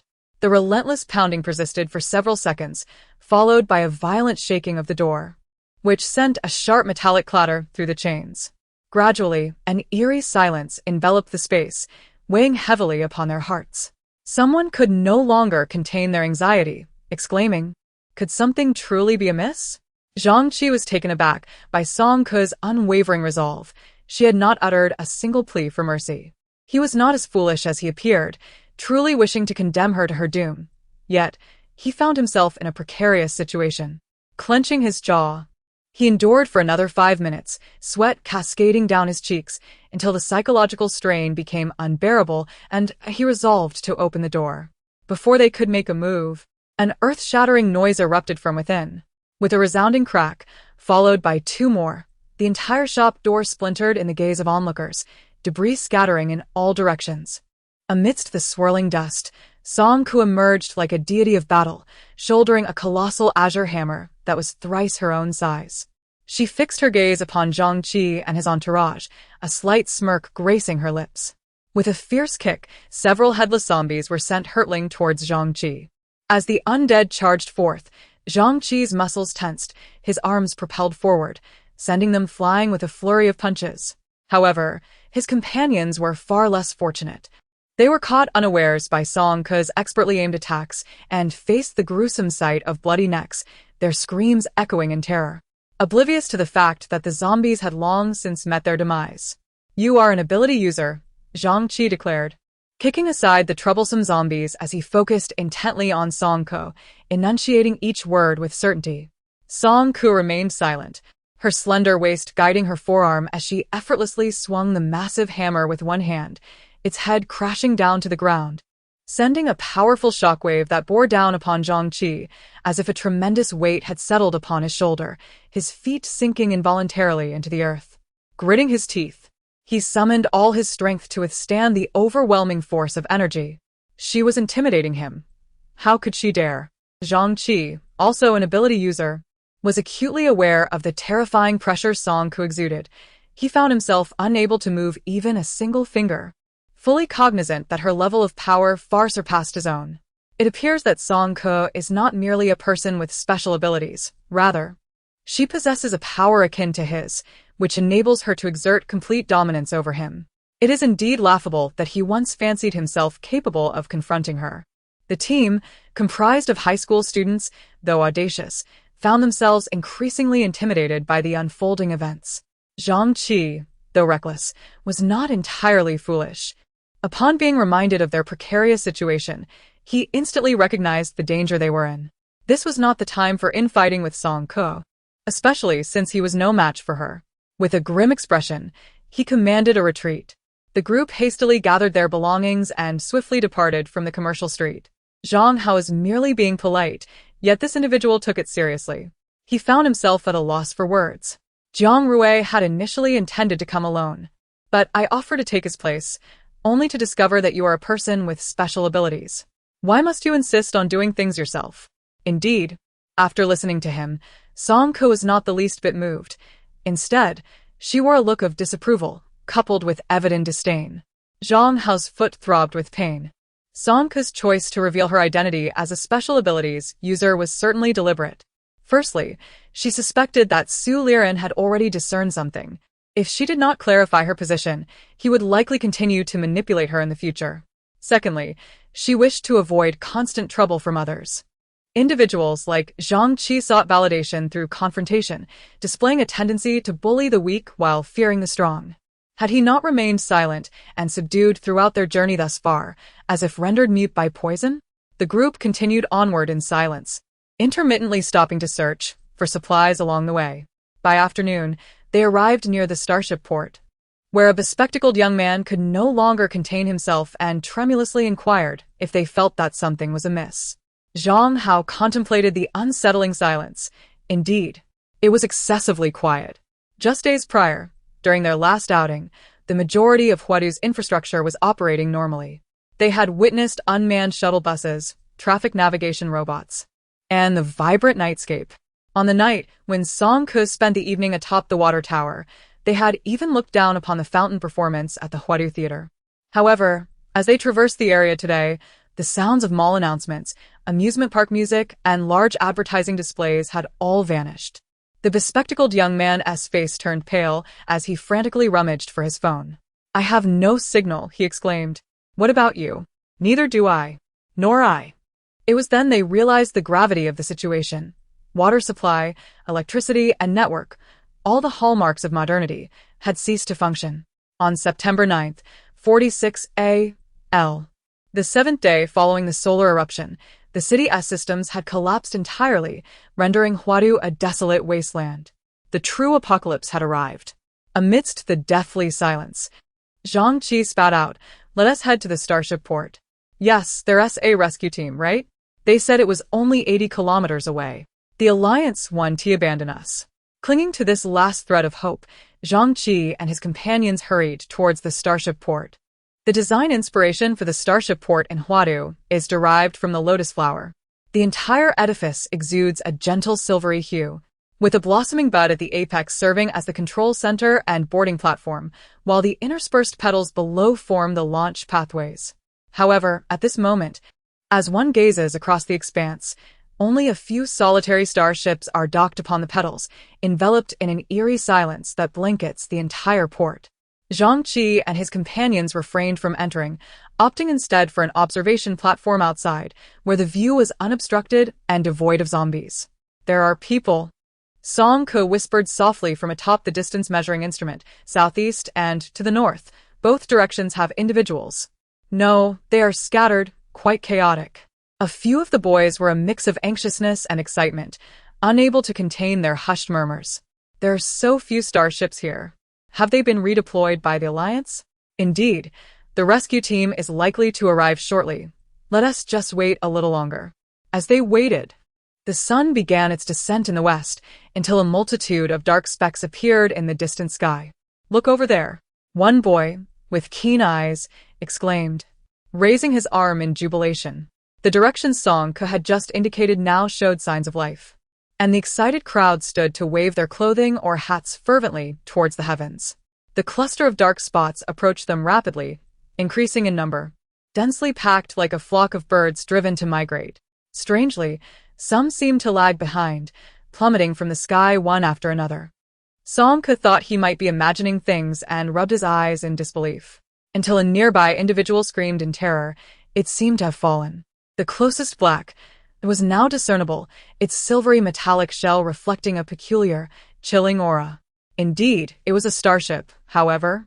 This particular batch appeared to have lost power at high altitude, veering erratically. After a few moments of struggle, it plummeted headlong towards the ground, crashing into the very crowd that had recently been cheering. With a thunderous roar akin to a meteor's descent, the out-of-control starship struck the earth, resulting in a violent explosion that enveloped the area in a thick cloud of smoke. The tremendous blast rendered everyone momentarily deaf. Amidst the flames, Song Ke beheld Zhang Qi's face contorted in agony as he silently howled and fled. The buds and petals of the starship port were struck by debris, igniting into a plume of black smoke, with relentless explosions echoing around them. A staggering number of starships soared overhead, casting an ominous shadow that obscured the vision of all below. As Song Ke lifted his gaze, his pupils reflected a clear image of several starships descending perilously close. In a desperate act, Zhang Qi tore down the protective netting and hoisted a steel frame, measuring over 10 meters, roaring as he attempted to shield himself. The frame struck the starship, momentarily halting its descent, causing it to veer a few inches to the side, narrowly missing the platform's edge as it soared past. The team members hastily retreated in the opposite direction. The recoil from this endeavor was equally terrifying. Zhang Qi was nearly drained of strength, and his left arm dislocated under the strain. He stumbled for a moment, barely managing to regain his footing. However, upon raising his head, he observed another starship hurtling down towards the trajectory of his companions. The colossal starship plummeted straight down, creating a deep crater on the platform, instantly engulfing several individuals in a blaze. Zhang Qi, with bloodshot eyes, collapsed to his knees. Yet, the peril was far from over. After the main force had passed, two more starships lagged behind and fell from directly above them. Despite the agony in his ankle, Zhang Hao assisted a teammate who had been flung away by the shockwave, swiftly making his way towards Zhang Qi. Song Ku ascended to the top of the platform, wielding a colossal hammer to confront the threat. The deep blue hammer had braced itself against the metallic starship, but her extraordinary power was nearly depleted in an instant. Subsequently, the hammer shattered, causing the starship to spin and veer off, colliding violently with another vessel, resulting in a catastrophic explosion as both starships succumbed to overload, erupting in a magnificent display of dark fireworks in the sky. The ferocious shockwave sent Song Ke tumbling, and she rolled off the platform, swallowed by thick smoke and debris. As she dug through the rubble, two figures emerged beside her. Zhang Qi, with an arm hanging limply, and another male companion, both coming to assist. The trio toiled for nearly 5 minutes, and at last, the pile of rubble shifted, allowing Song Ku, covered in dust and grime, to emerge. She appeared gravely injured, with one arm completely charred and blood streaming down her forehead.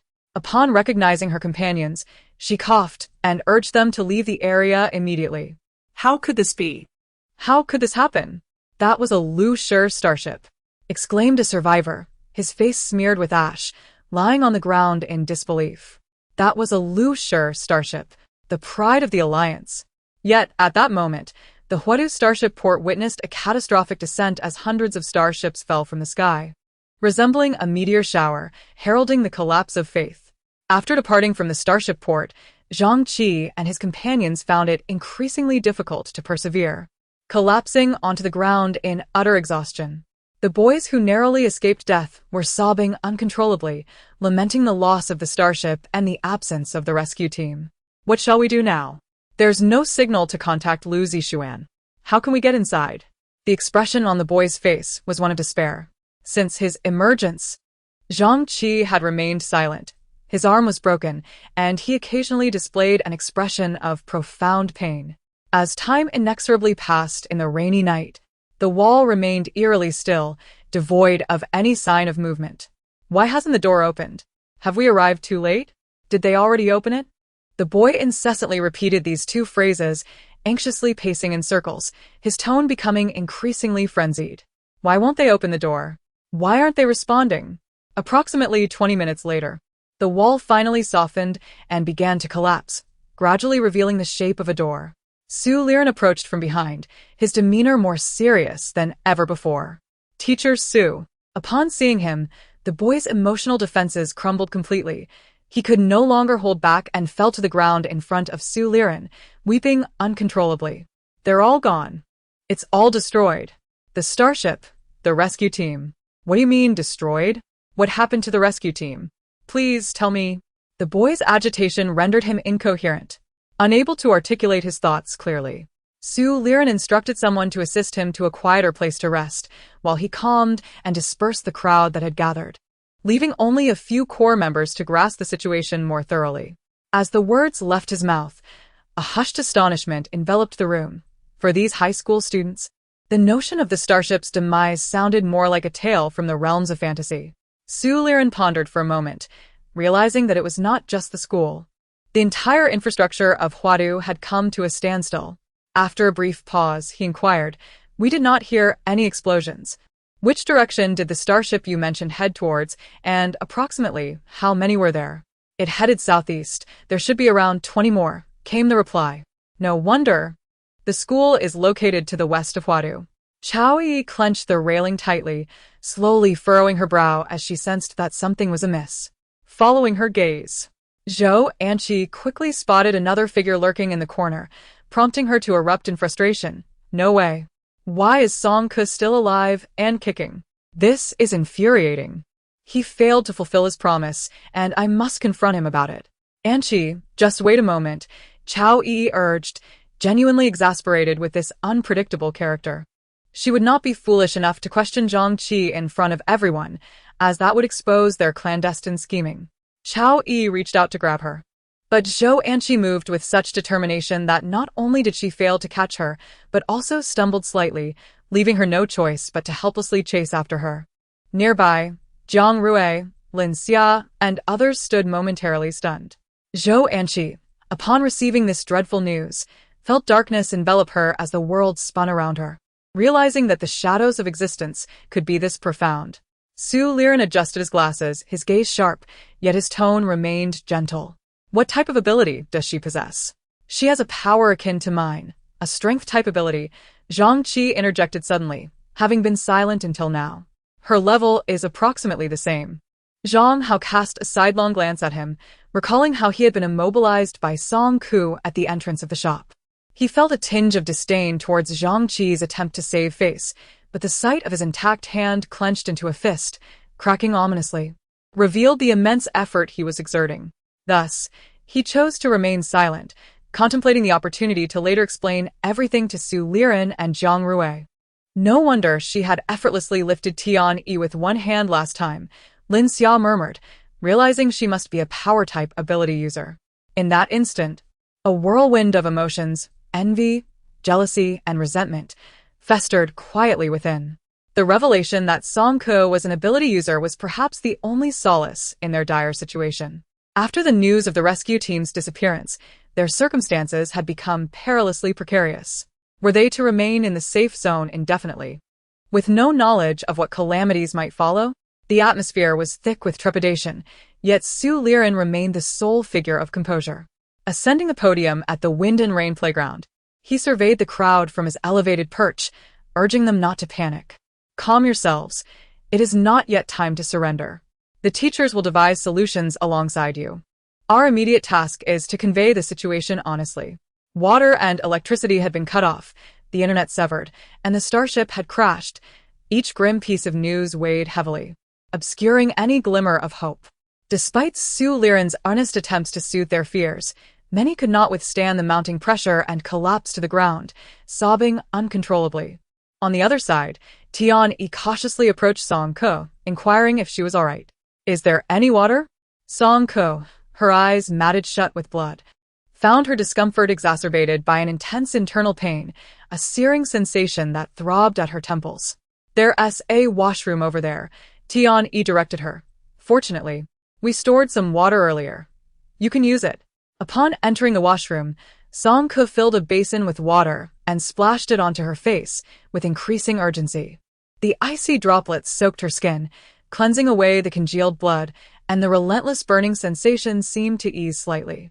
However, she soon became acutely aware of her hunger, a deep, gnawing emptiness emanating from her stomach. Sliding down to the floor, she opened her backpack and began stuffing her mouth with food, meat floss bread, sandwich biscuits, ham sausages, and sandwiches, devouring nearly half of her provisions. Gradually, the burning sensation subsided, and her abilities began to rejuvenate like a parched spring replenishing itself at a remarkable pace. After more than half an hour had passed, the turmoil within her settled, and a bountiful energy resumed its stable flow. Feeling significantly more comfortable, Song Ke rose to assess her injuries. Beneath her earlobe and along the edges of her cheek, the remnants of the explosion had left jagged lacerations, while her left arm bore a multitude of new wounds. She applied a piece of gauze to her face, changed into clean clothes, and opened the washroom door to find Jiang Rui waiting for her outside. Oh, no, I'm fine. It would be prudent for you to attend to your injury. I shall summon either Chao Yi or Lin Xia to assist you. The two girls stood side by side behind Jiang Rui, with Lin Xia amiably waving at her. Song Ke cast a cursory glance, coldly declining their help. Ignoring their reactions, she clutched her deflated backpack and sought a corner to sit cross-legged. Jiang Rui's gaze remained fixed upon her face, and suddenly he pointed, indicating that there was something on her visage. Song Ke casually brushed her face, finding nothing. She lowered her hand slightly. After another attempt, she realized it was not there. Observing her clumsy actions, Jiang Rui could not help but laugh, his youthful smile radiating an unclouded brilliance. He then knelt down, drawing close to Song Ko, his eyes resembling a lake shimmering with countless stars. In a swift motion, he raised his hand to remove the crumb from the corner of her mouth. His action was so instinctive that Song Ko was caught off guard, inadvertently allowing him to succeed. However, she quickly took a step back, and then another, until her back met the wall, her mind swirling with questions as she gazed at him. If there was something there, so be it. It was not as if it were on his face. Why did he care so much that it was necessary for him to remove it personally? Hey, look, Lin Xia exclaimed, tugging at Chao Yi's sleeve, her voice bursting with excitement. She was engrossed in the thrill of the unfolding drama, completely oblivious to the emotions of her companions. Chao Yi, however, fixated on the ambiguous interaction between the two, her expression darkening. Despite Song Ke's repeated refusals, Jiang Rui nevertheless left behind a first aid kit. Upon mentioning Zhou Anqi, Jiang Rui could not help but furrow his brows. You've been quite diligent. It seems you and she are the only ones in your class who can converse. Indeed. Chao Yi chuckled softly. Song Ke can be rather difficult to deal with at times. That night, a torrential rain descended upon Huadu. The rhythmic patter of raindrops striking the skylights of the stormy playground grew louder and more intense. Many found it impossible to sleep, rising to peer out their windows, greeted by a curtain of rain that seemed to stretch to the horizon. This downpour persisted into the following day, forcing the cancellation of outdoor plans. That night, the sound of rain echoed even in Song Ke's dreams. When she awakened, she was met with even graver news. Zhou Anqi had succumbed to a fever. Zhou Anqi had begun to develop a fever after falling asleep. She had been feeling under the weather for the past couple of days, suffering from a sore throat and a runny nose, yet her pride prevented her from revealing her discomfort. To avoid embarrassment, she made several trips to the restroom throughout the day to tend to her appearance, only to find that by evening, her temperature had soared. And when her classmates came to check on her the next day, they discovered her in a dazed state. With Jiang Rui and others as precedents, Zhou Anqi's fever was a strong indication of an impending awakening of her abilities. Su Liren reported the temperature with concern, urging her to take fever-reducing medicine promptly. Otherwise, should the fever continue, even if she were to awaken her abilities, she might well lose her sanity. The value of an ability user was well understood by those present. Jiang Rui, Lu Zixuan, Zhang Qi, and even Song Ke were living examples of this truth. Without the guidance of a supernatural being, ordinary individuals scarcely dared to venture outside alone.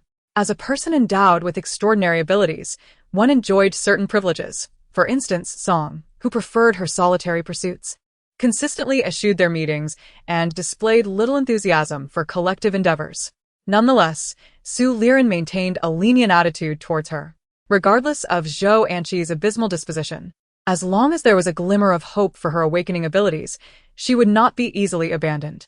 However, the pressing issue at hand was their hasty withdrawal from the school, which left them with a meager supply of essential medicines and no prescription drugs whatsoever, forcing them to take the perilous risk of venturing outside.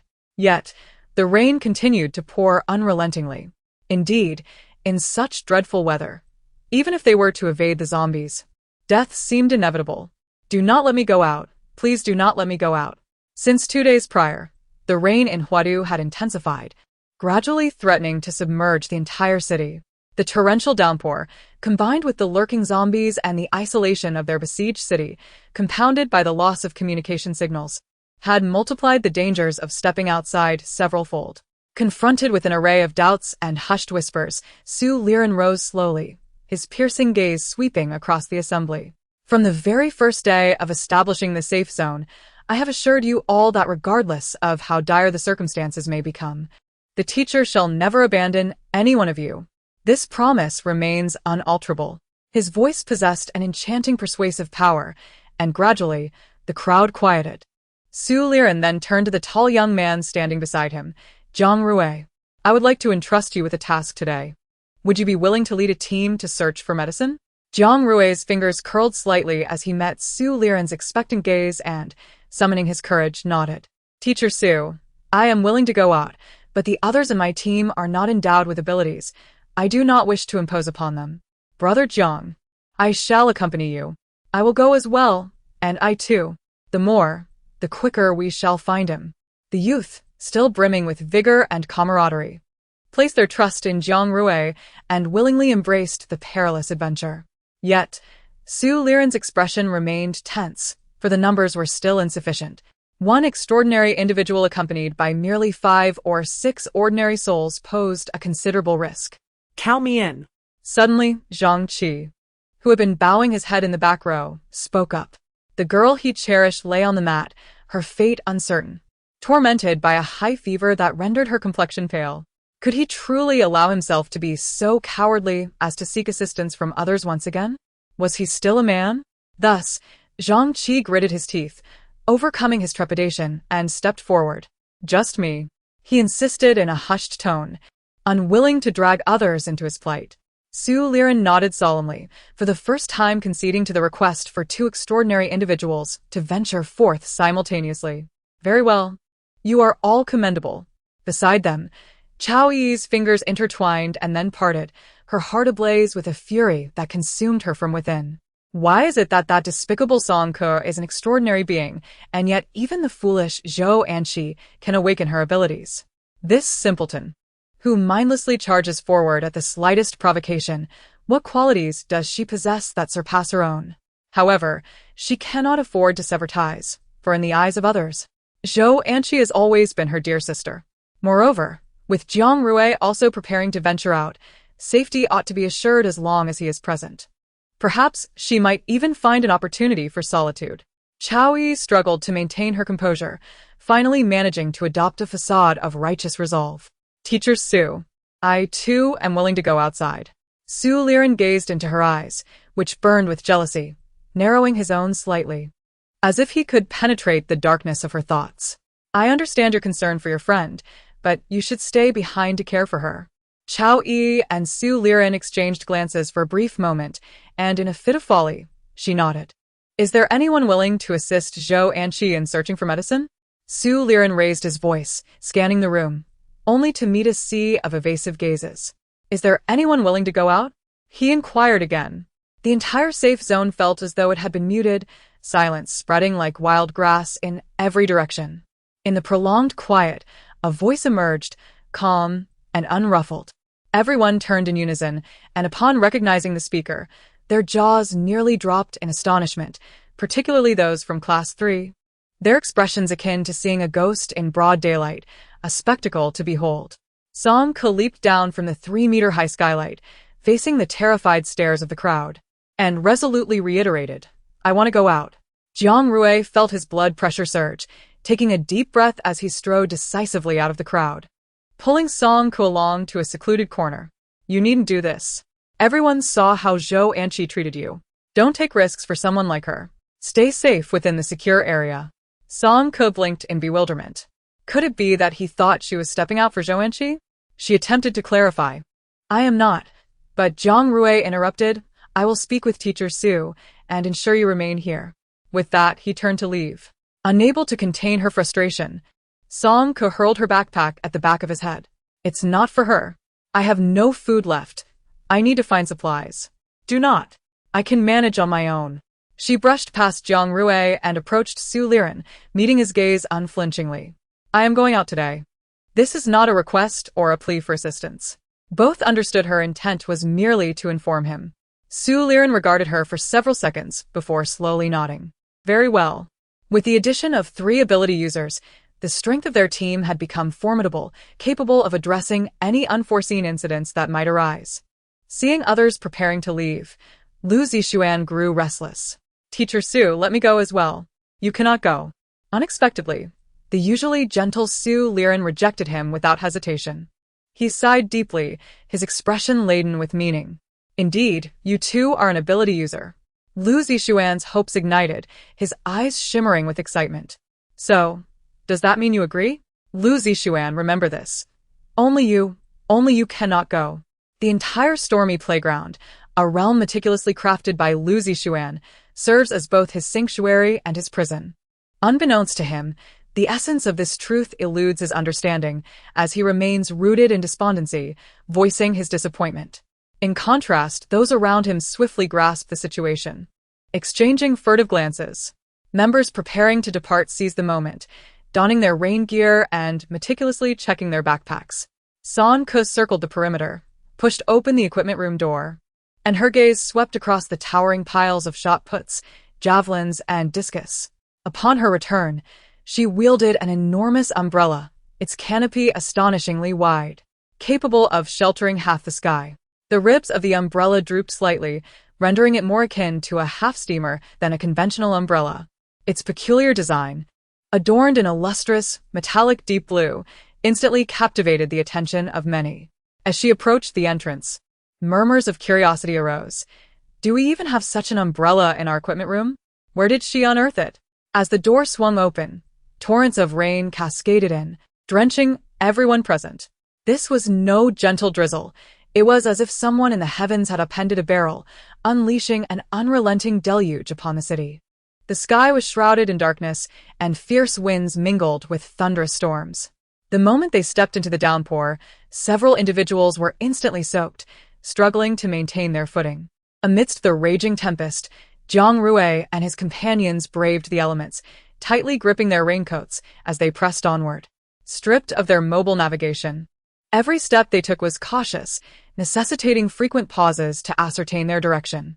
At this moment, they faced two choices: either to continue westward towards the outskirts of Huadu, an area earmarked for new development, or to divert southeast through the heart of the city, where numerous hospitals and pharmacies were likely to be found.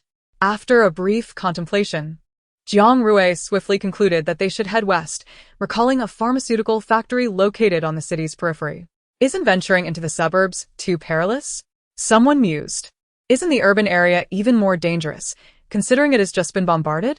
Jiang Rui concurred, noting that the pharmacies in the city were likely to have been thoroughly searched, making it uncertain whether they could procure antipyretics. After a brief discussion, the group wiped the rain from their faces and proceeded towards the outskirts of Huadu. Approximately 40 minutes later, they indeed discovered the pharmaceutical factory. Jiang Rui and Zhang Qi worked in tandem to eliminate a few zombies lingering at the entrance and hiding in the security room, allowing the others to rush inside the factory and take refuge from the rain under the eaves. Let us first search the warehouse. If we find nothing, we shall proceed to the logistics center, Jiang Rui suggested after studying the fire evacuation map affixed to the wall. The warehouse's iron door was firmly locked, compelling them to shatter a window and scale the wall to enter, whereupon they split up to search for medication. When it was Song-ko's turn, she remained motionless, perched on the windowsill, gazing at the rain, seemingly unwilling to enter. Jiang Rui cast a glance her way, but refrained from voicing any objections. The others, too intimidated to direct her, feigned ignorance of her presence. As Tiani climbed in, he whispered, "Song-ko, why are you out here?" Realization dawned upon him. "I suspected as much. I heard you had a tumultuous relationship with Zhou. Why would you come to fetch medicine for her? Initially, I thought you were concerned for our safety and came to protect us. How is it possible?" Song-ko's eyes widened slightly. Perhaps I misjudged." Tian-yi grinned foolishly, and upon hearing Kong Ziki call him, he briskly ran ahead. The torrential rain obscured many sounds and dulled the perceptions of ordinary individuals. She closed her eyes, connecting her innate abilities within, allowing for the emergence of invisible yet acute tendrils that extended her awareness outward. The world fell into utter silence. She could discern the voices of Tian-yi and the others, the delicate rustle of items being sifted through on the shelves, and further afield, the howling of the wind, the furious roar of the rain, interspersed with the crisp sound of shattering glass. Suddenly, a loud crash echoed, a heavy object falling, soon enveloped by the relentless downpour. It was her abilities.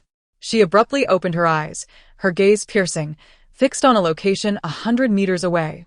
Their factories stood tall, clusters of buildings concealed beneath the shade of trees, utterly indistinguishable in their precise positions.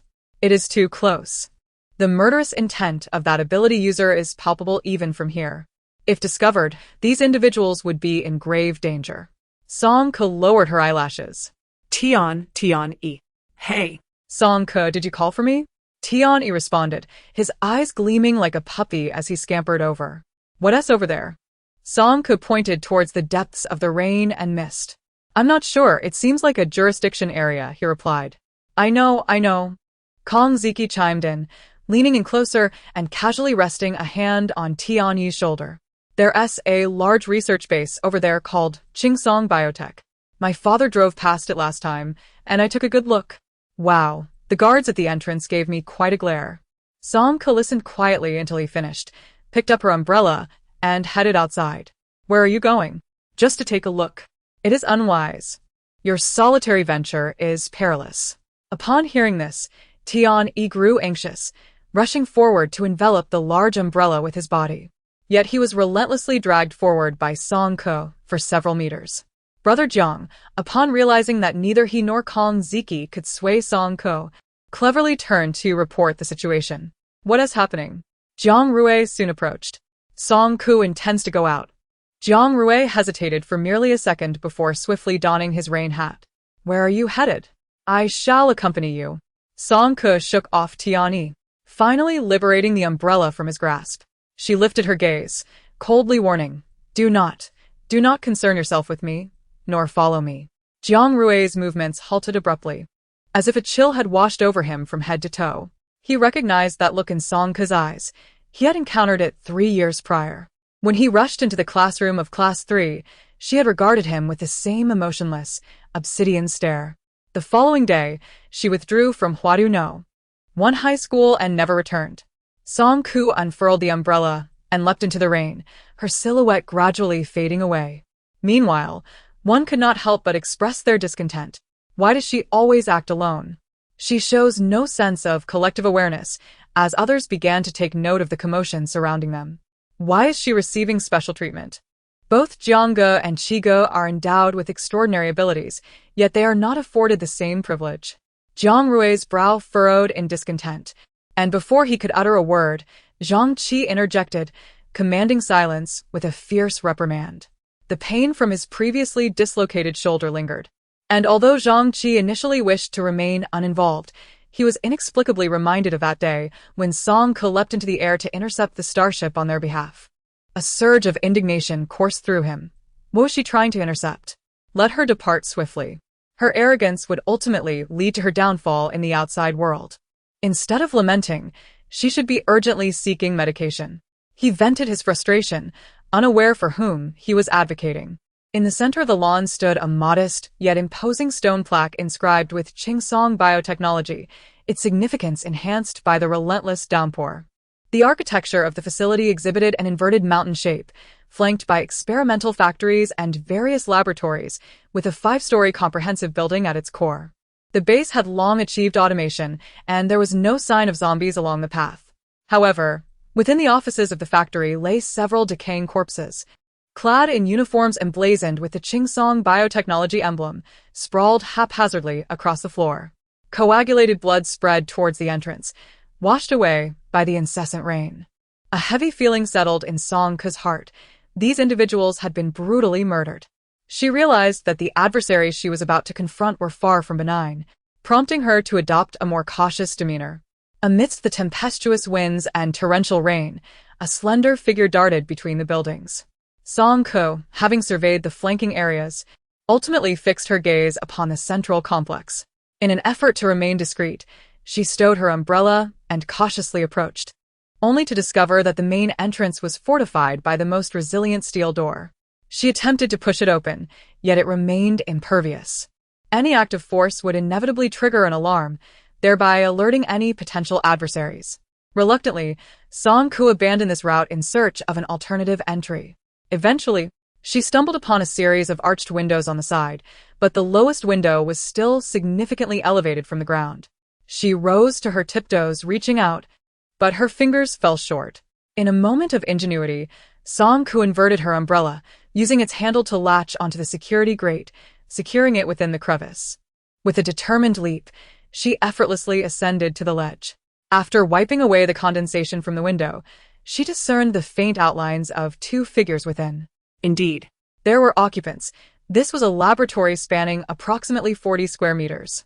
Cautiously, she craned her neck, pressing her ear against the glass, as the conversation within gradually became discernible. The voices appeared to belong to a man and a woman. Both were turned away from her. The woman sported long, cascading curls, while the man, lean in stature, donned a white lab coat. "Hand over the items, or I strongly advise you to comply," the man demanded, his tone resolute. "Stop with the chatter. Search him directly. If you still can't find it, then break another leg." The woman's voice conveyed palpable impatience, her foot seemingly crunching something beneath it. Song Ke heard a muffled groan of distress. Clinging to the windowsill, she edged closer and soon realized that another man was slumped in the corner.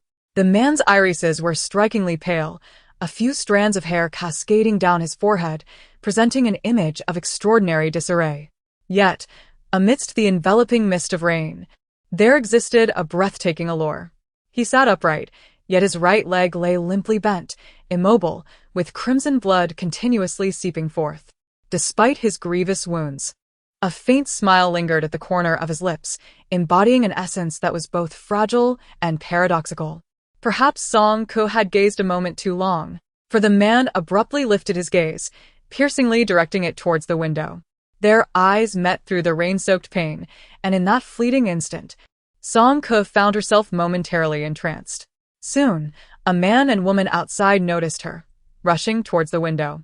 The woman lost her grip on a steel pen, its platinum tip gleaming coldly as it shot towards Song Ke's throat like a sharpened arrow. Reacting swiftly, she released one hand and deftly dodged to the right, only to discover that the pen possessed a tracking mechanism, curving back to relentlessly pursue her. Alarm surged within her. At this critical juncture, her years of martial training kicked in. Balancing precariously on the windowsill, she harnessed her core strength, executing a series of extreme evasive maneuvers, narrowly escaping the lethal object. However, the pen's velocity was formidable, and it still managed to slice through her skin, leaving several crimson marks upon her collarbone. With her free hand clenched into a fist, she shattered the glass, tumbling into the room like a pendulum. The pen followed through the jagged opening but ultimately lost its advantage against the prepared Song Ke, now rendered ineffectual. Had it been an ordinary person faced with such a sudden assault, they would likely have succumbed to a fatal wound, lifeless in an instant. Wu Yaru, the woman in the room, was taken aback by the intruder's swift reaction. She immediately raised her voice, chastising Yang Bo. "Why are you dawdling? Take action." With a pale complexion, Yang Bo ghosted behind Song Ke, leaving her no opportunity to speak, clearly intent on silencing her with ruthless resolve. The white robe worn by Yang Bo billowed without wind, from which a dozen test tubes floated out, containing a murky dark yellow liquid. "Be careful, it's sulfuric acid," a faint warning echoed from the corner of the room. In the next moment, the test tubes shot towards Song Ke like arrows, the unknown liquid spilling forth with momentum. Song Ke's pupils constricted as her brain blared a warning alarm. She swiftly leapt towards the window, grasping an iron umbrella hanging on the security net. With a graceful flip, she turned midair and unfurled the umbrella. Once opened, the enormous umbrella transformed into an indomitable shield, effectively shielding Song Ke from the onslaught of test tubes and liquid. Upon impact, the smooth surface of the umbrella appeared to corrode under the influence of the toxic substance, emitting a pungent white smoke. Almost simultaneously, the shield's surface glowed with an azure luminescence, illuminating the walls, before gradually settling into silence. The residual liquid was entirely absorbed, causing Wu Yaru, who was spectating, to change her expression drastically. With a sharp and urgent tone, she cried out, "Kill her. She is an ability user." Upon finishing her shout, her expression twisted into one of ferocity as she extended her hand, and the shadowy pen reappeared once more. In this corner, 3 individuals were engaged in a fierce battle, while the man by the wall appeared as an outsider, leisurely observing the fray. Despite being ensnared in a predicament and drenched in blood, his expression was serene, as if he were on holiday. His fingers, casually resting on his left knee, rhythmically tapped a melody. Song Ke leaped down from the experimental platform and cast another glance at the corner. Their eyes met, and the man's lips curled into a smirk as he coughed, uttering a warning that failure to eliminate the threat would lead to endless troubles. Song Ke furrowed her brow. Almost instantaneously, a flurry of test tubes soared toward her from behind. With a deft maneuver, she unfurled her umbrella to deflect the onslaught, momentarily obscuring her vision. When she lowered the canopy again, she discovered that the woman had vanished. A faint rustle emanated from behind her. In a perilous moment, Song-Ku swiftly turned her head, only to find Wu Yaru, her hair disheveled, glaring fiercely as she thrust a pen straight toward her. D. Song-Ku's gaze remained calm and unperturbed. With a composed demeanor, she withdrew a short sword from the umbrella's handle. With a swift upward thrust, she blocked and sent the pen hurtling away, where it crashed against the wall, shattering into fragments. In a decisive counterattack, Wu Yaru was first struck by the sharp sword energy, followed by the short sword piercing her wrist, pinning her forcefully to the wall. Within less than a minute, the battle reached its conclusion. Song-Ku turned her attention to the man in the corner for the third time. He had ceased his laughter and was slowly applauding. Was it truly impressive to dispatch 2 C-grade ability users with such ease? Her ability was linked to that umbrella, but it seemed to transcend mere weaponry. As she pondered the man's raven-like eyelashes fluttering, realization dawned upon her. I understand now. It is of the metal element. Song-Ku appeared expressionless, yet within her, a tempest raged. The man observed the shock and confusion flickering in her eyes, his own expression shifting to one of mild surprise. Did she truly understand nothing? A young girl, seemingly oblivious, who could navigate the apocalypse unscathed, dared to wander outside in such a torrential downpour. She must either possess extraordinary luck or an unmatched strength that rendered her fearless. Judging by her earlier demeanor, she was likely of the latter ilk, a solitary, formidable yet Na'vi top-tier supernatural being. Indeed, she seemed easily manipulable. The man's gaze shifted, a hint of contemplation evident in his demeanor. His grandfather once imparted wisdom that the key to longevity, his grandfather had lived to the ripe age of 103, was to refrain from meddling in affairs that did not concern him. Since the onset of the apocalypse, Song-Ku had come to realize that due to the chaotic array of unforeseen circumstances, she had unwittingly aged several years. This man appeared to be a source of trouble, and her reason urged her to avoid entanglement with him at all costs. Hey, the man called from behind her. You forgot your sword. Wu Yaru trembled, her breath faltering within mere seconds. The man unsheathed the sword and, in a swift motion, plunged it towards the grounded Yangbo. The scorching blood erupted, splattering his handsome profile with a cruel shade of crimson. Song-Ku's heart turned to ice as she glared at him, her expression frozen in a mask of frost. The man lifted his head, revealing a feeble smile, and with a mocking tone explained to her, "You may think I am cruel, but I do not slay them. It is I who faces death. The sensation of being at the mercy of others is truly unbearable." This individual, capable of taking lives yet laughing without a trace of remorse, epitomized the most callous person Song-Ku had ever encountered. Outside, torrential rain fell, pounding against the windows with a cacophony, while the two stood, one at the window and the other against the wall, quietly confronting each other.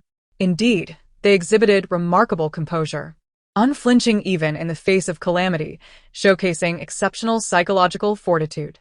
The man, dismissing any probing thoughts, smiled at her and said, "Little girl, you saved my life, and I have nothing with which to repay you. After much contemplation, perhaps I shall offer myself in return." Song-Ku stared at him as if he were mad, gradually brandishing the short sword in her hand.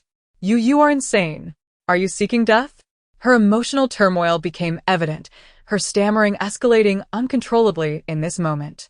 The man chuckled like a charming rogue, his dark trousers entirely soaked in blood, yet leaning against the wall, he appeared unfazed, radiating an allure akin to a nobleman.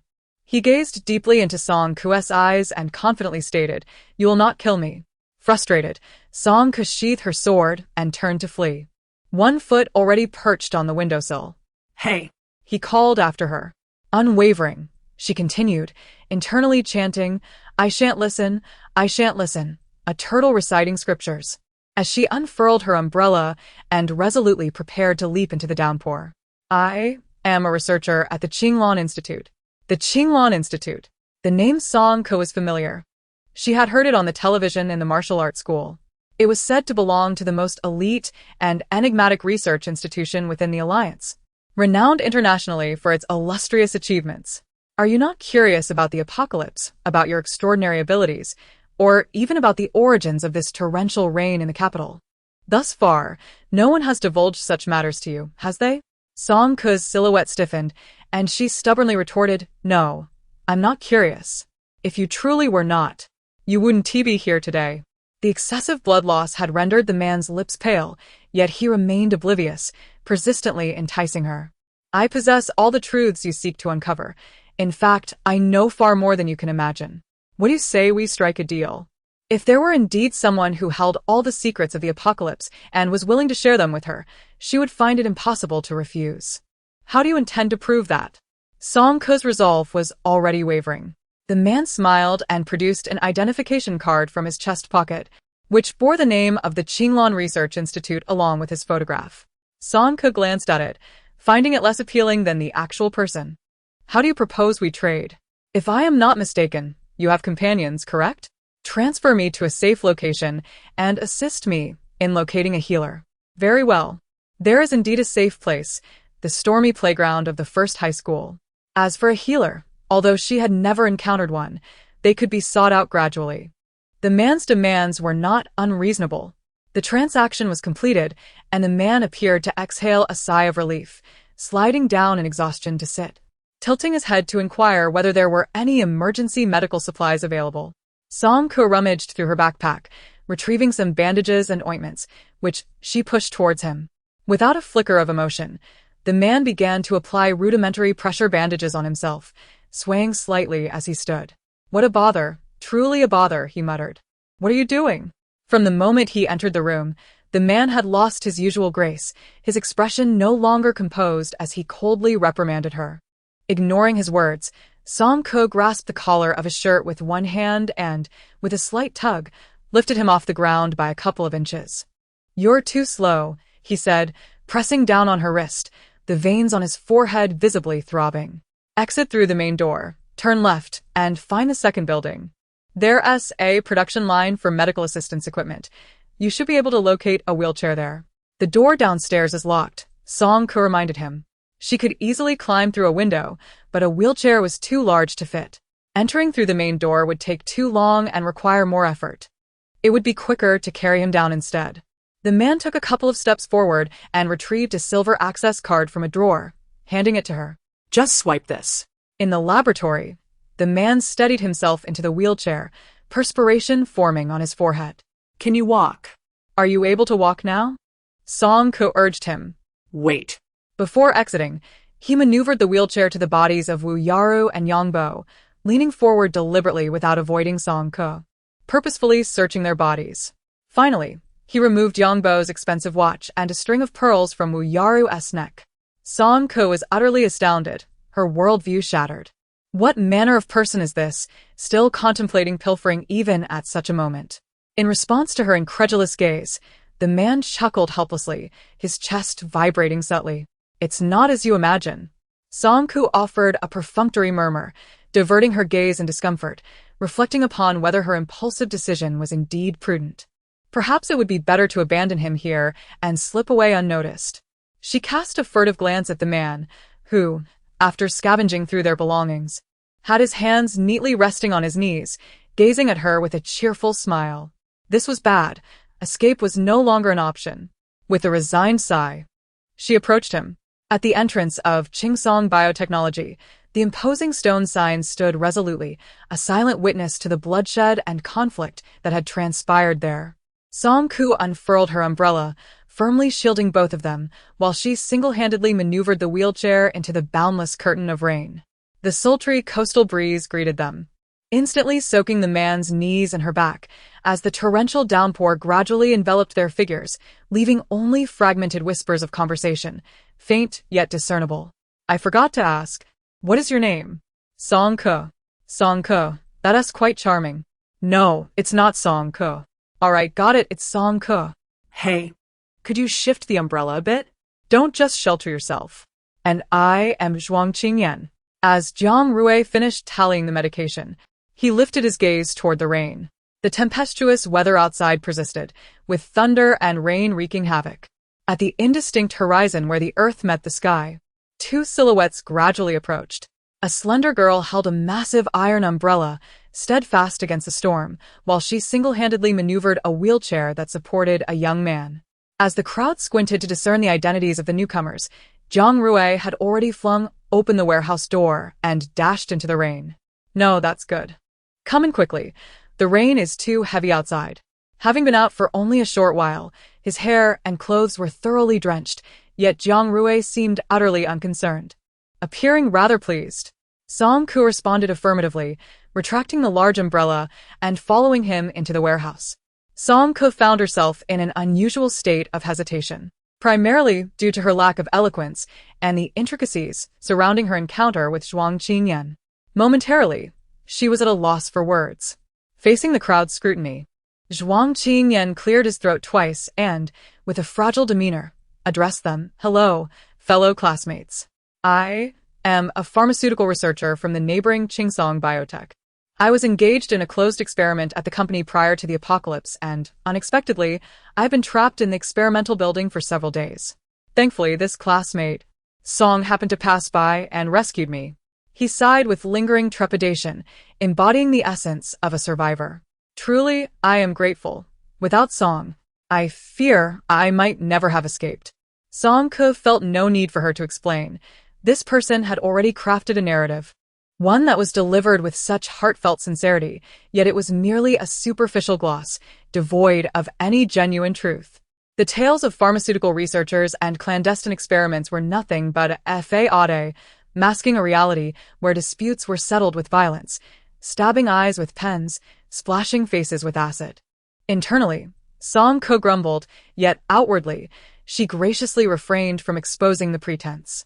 Jiang Rui observed her subtly twitching expressions and softly called her name. "Song Ke, could you come here for a moment?" She followed him a few steps away from the crowd. "This individual, is he truly someone you rescued from Qingsong Biotechnology?" "Yes," she affirmed. Although the process had its discrepancies, the outcome remains unchanged. Jiang Rui's brows gradually furrowed. "Is that not problematic?" he countered. "It's not that it's impossible," Song Ke replied. "It's simply that Jiang Rui disapproves of discussing others behind their backs and can only hint discreetly that within the safety zone, for the sake of fairness. Teacher Su insists that everyone must be allocated resources according to their contributions. In his case, it's possible he may not receive supplies or food. Indeed, a frail researcher confined to a wheelchair, lacking the strength to search for resources or any extraordinary abilities to contribute, would hold little value in Su Liren's eyes." For Song Ke, the question of remaining in the safety zone was not as significant as Jiang Rui presumed. It paled in comparison to the meaning bestowed upon her by Zhuang Qinyan himself. "If there's no place for me here, I shall find my own way," she thought. "The people I save, I shall take responsibility for." Suddenly, Jiang Rui's breath became uneven. In these days of impending doom, the number of people venturing outside has dwindled significantly. The indigenous populace has either fled to higher cities or hoarded supplies, hiding within their homes. With no fundamental productivity and limited resources that are continuously depleting, it is only a matter of time before they are exhausted. As Kongziki wandered, he mumbled in confusion. "Why do I feel like there are fewer zombies lately? Is it just an illusion? Surely, zombies cannot fear the rain, can they? I wonder, logically speaking, they should not. Where on earth have all the zombies gone?" The boys conversed ahead, while Song Ke held an umbrella for Zhuang Qinyan, lagging slowly behind. With many eyes in the crowd, it was inconvenient for them to communicate privately, and there was little opportunity for whispered exchanges along the way. Zhuang Qinyan rested his chin on his hand, being gently pushed along by the stammering companion. After a moment of contemplation, he nodded. "Yes, it is possible, but let us establish a rule. You may only ask 3 questions per day." Why was Song Ke shocked? When he negotiated with her, he hadn't mentioned this condition. Zhuang Qinyan pointed at the wheelchair and chuckled lightly. "Well, you see, I am currently disabled. I must be cautious. What if you exhaust your questions and deem me without value? What would happen then?" Song Ke felt exasperated. This person was utterly unreasonable. Her cheeks puffed with indignation, yet she was relieved to have confirmed with him. "Are you certain? You mean it?" Zhuang Qinyan, with a countenance of wounded disbelief, replied. "We are not acquainted. What advantage would I gain from deceiving you?" It seemed slightly illogical, considering he had indeed saved her. Nonetheless, she decided to trust him for the time being. Song Ke, feeling dejected, posed her first question. "I would like to inquire about the identities of those 2 individuals and their motive for attempting to kill you." She pressed on. As she could not entirely place her trust in Zhuang Qingyan, the man's origins and the timing of his appearance were exceedingly suspicious. Moreover, what kind of research outcome could compel two extraordinary beings to resort to lethal measures, even to the point of silencing him? Zhuang Qingyan lifted his gaze, a playful smile gracing his lips as he countered, "Are you certain you wish to ask?" The explanation of this outcome would require several days. And this counts as your second question. No, it cannot be counted, Song Ke fumed, exasperated by his shamelessness. She found herself outmatched in verbal sparring, unable to outwit him. Frustration nearly drove her to madness as she spun her wheelchair briskly a few times, inadvertently aligning herself towards the entrance. With a deft motion, she pressed the brake with her toes and released her hands. "Song, let us converse amicably.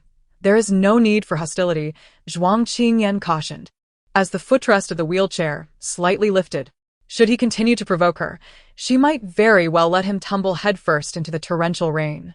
Having regained her composure, Song Ke exhaled, radiating a newfound authority as she boldly queried, "What exactly is my extraordinary ability?" Zhuang Qingyan realized that the young lady did not trust him and was resolute. She demanded that he relinquish some information before she would consider his well-being. It was quite possible that she would indeed abandon him midway, should he refuse to comply. He pondered for a moment. "You possess the ability to transform objects?" Do you not? Song remained silent, casually picking up an empty pineapple can beside him. In but an instant, the can metamorphosed into a gleaming dagger, which he gently waved forward, a flicker of eerie blue light flashing by. Zhuang Qingyan nodded, stating that, at present, known extraordinary abilities can be broadly categorized into three classes: mental, elemental, and mysticism. Mental abilities are characterized chiefly by elemental manipulation and telekinesis. For instance, the metal element is widely recognized as a formidable offensive power. On the surface, it appears that you possess the metal element, which is commendable, yet your capability to manifest weapons demonstrates a clear mastery of materialization. In comparison to other practitioners of the same level, you are significantly more formidable. He gestured towards the dagger in Song's hand. "For example, you can effortlessly conjure such a spirit weapon." Song replied, "A spirit weapon, though it appears to be a knife and feels like one as well, cannot be equated to a genuinely existing blade. It is merely an external manifestation of your metal element. If I am not mistaken, you should be able to manipulate it with ease. Am I right?" Song flipped his palm, causing the dagger to vanish into the air, disappearing in an instant. Zhuang Qingyan paused. Song's exquisite control over his extraordinary ability, coupled with his capacity to switch weapons at will during combat, was not merely remarkable for a practitioner of the metal element, but was indeed an extraordinary and dominating force among all extraordinary beings. The abilities of psychics ascend gradually from E to A, with E being the lowest level, merely indicating a rather keen sensitivity, while A represents the pinnacle of strength, capable of reaching the maximum threshold of human endurance, approximately around 83. However, when Zhuang Qingyan mentioned this, he wore an enigmatic smile. Should one transcend this threshold and awaken additional potential, it is conceivable that there may exist transcendent S-level psychics. Zhuang Qingyan was nearly certain that Song Ke's psychic level was not low. She not only possessed the ability to externalize her powers, but her physical prowess surpassed that of ordinary psychic practitioners. Furthermore, her precise and ruthless combat techniques displayed earlier in the Qingsong Biological Company only reinforced his decision to align himself closely with her. Being capable of effortlessly defeating two C-level psychics suggests her rank is likely B or higher, very possibly A. Nevertheless, the response of psychic powers exhibits considerable volatility. And to obtain the most accurate data, one must rely on authoritative detection equipment. Song Ke pondered the nature of such testing devices, dark, box-like instruments connected by numerous wires. "You must be referring to the most rudimentary psychic measuring device," Zhuang Qingyan remarked, slightly surprised. "That antiquated product merely determines whether a subject exhibits psychic fluctuations, offering little else of use." "I am quite curious about where you encountered it," Zhuang Qingyan asked, gazing at Song Ke with keen interest. "The most advanced R-type ability detection devices of the Alliance are, without exception, preserved at various Qinglong research institutes. Most of the portable devices available in the market are also owned by the military. If Song Ke had undergone an ability assessment, would those individuals readily allow her to leave? She had witnessed such events, yet they ended poorly. Reflecting on it put her in a gloomy mood. She briefly recounted the events of the evacuation from District F-177, omitting her role in rescuing others, as well as the fact that the detection device had malfunctioned merely due to her presence. How unfortunate. Zhuang Qingyan sighed upon hearing this. Unfortunate? What do you mean? Don't misunderstand. I lament for those individuals, he replied, gazing out at the torrential rain, his expression turning distant. It had indeed been a long time since he had heard news of the Zhongwan, once the pinnacle of the Alliance's military prowess. They had now fallen to the point of needing to recruit ability users from among the common populace. Is that not a tragedy in itself? Throughout this period, Zhuang Qingyan remained silently seated in his wheelchair. Song Ke found it oddly agreeable. In his quietude, he seemed less bothersome than usual.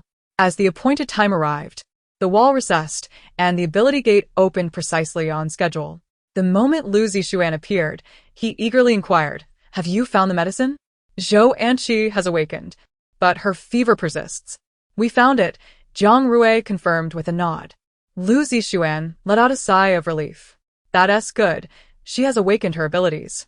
Su Liren took the medicine box, meticulously checking it before allowing Chao Yi to administer it to Zhou Anqi with water. "Anqi, how are you feeling now?" Zhou Anqi lethargically leaned against Chao Yi. Upon hearing the inquiry, she merely lifted her eyelids.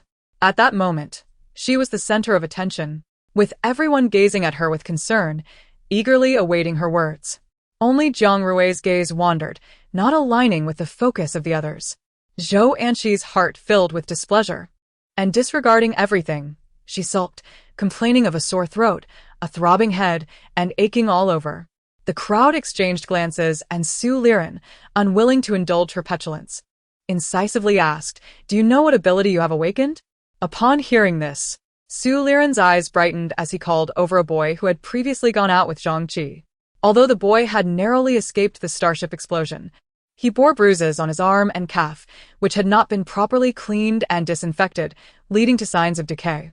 Witnessing this marvel firsthand, the atmosphere in the safe zone ignited like a spark, erupting into a frenzy. "Is it a healing ability? Really? No joke? That's wonderful. We won't have to worry about injuries anymore." "Oh, come on, do you really think Miss Zhou would show mercy and heal you?" "Well, that seems true." It was a brief moment of joy. "Oh, what a person." Su Liren's delight remained undiminished as he nonchalantly nodded. "Let me go take a look." As the others hurriedly surrounded Zhou Anqi, only Song Ke stood still like a wooden post, rooted in place. His thighs remained motionless, and Zhuang Qingyan, who prided himself on being disabled, also stayed put, leisurely observing the throng. "Aren't you going to check on your classmate who seems to have awakened?" Not going. "It's boring. Is this individual capable of reading minds? How does he seem to know everything?"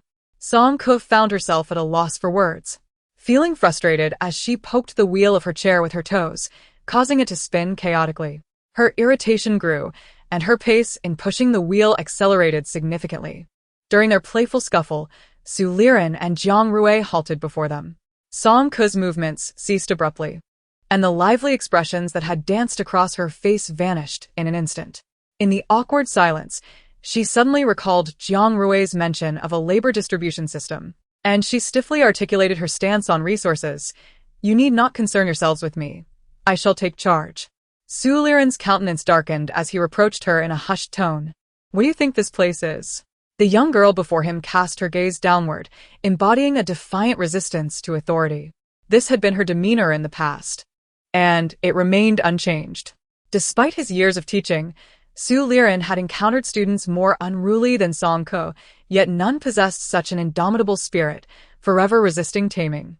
Song Ke's mind felt vacant, as if she had activated a mental shield, allowing her thoughts to drift away.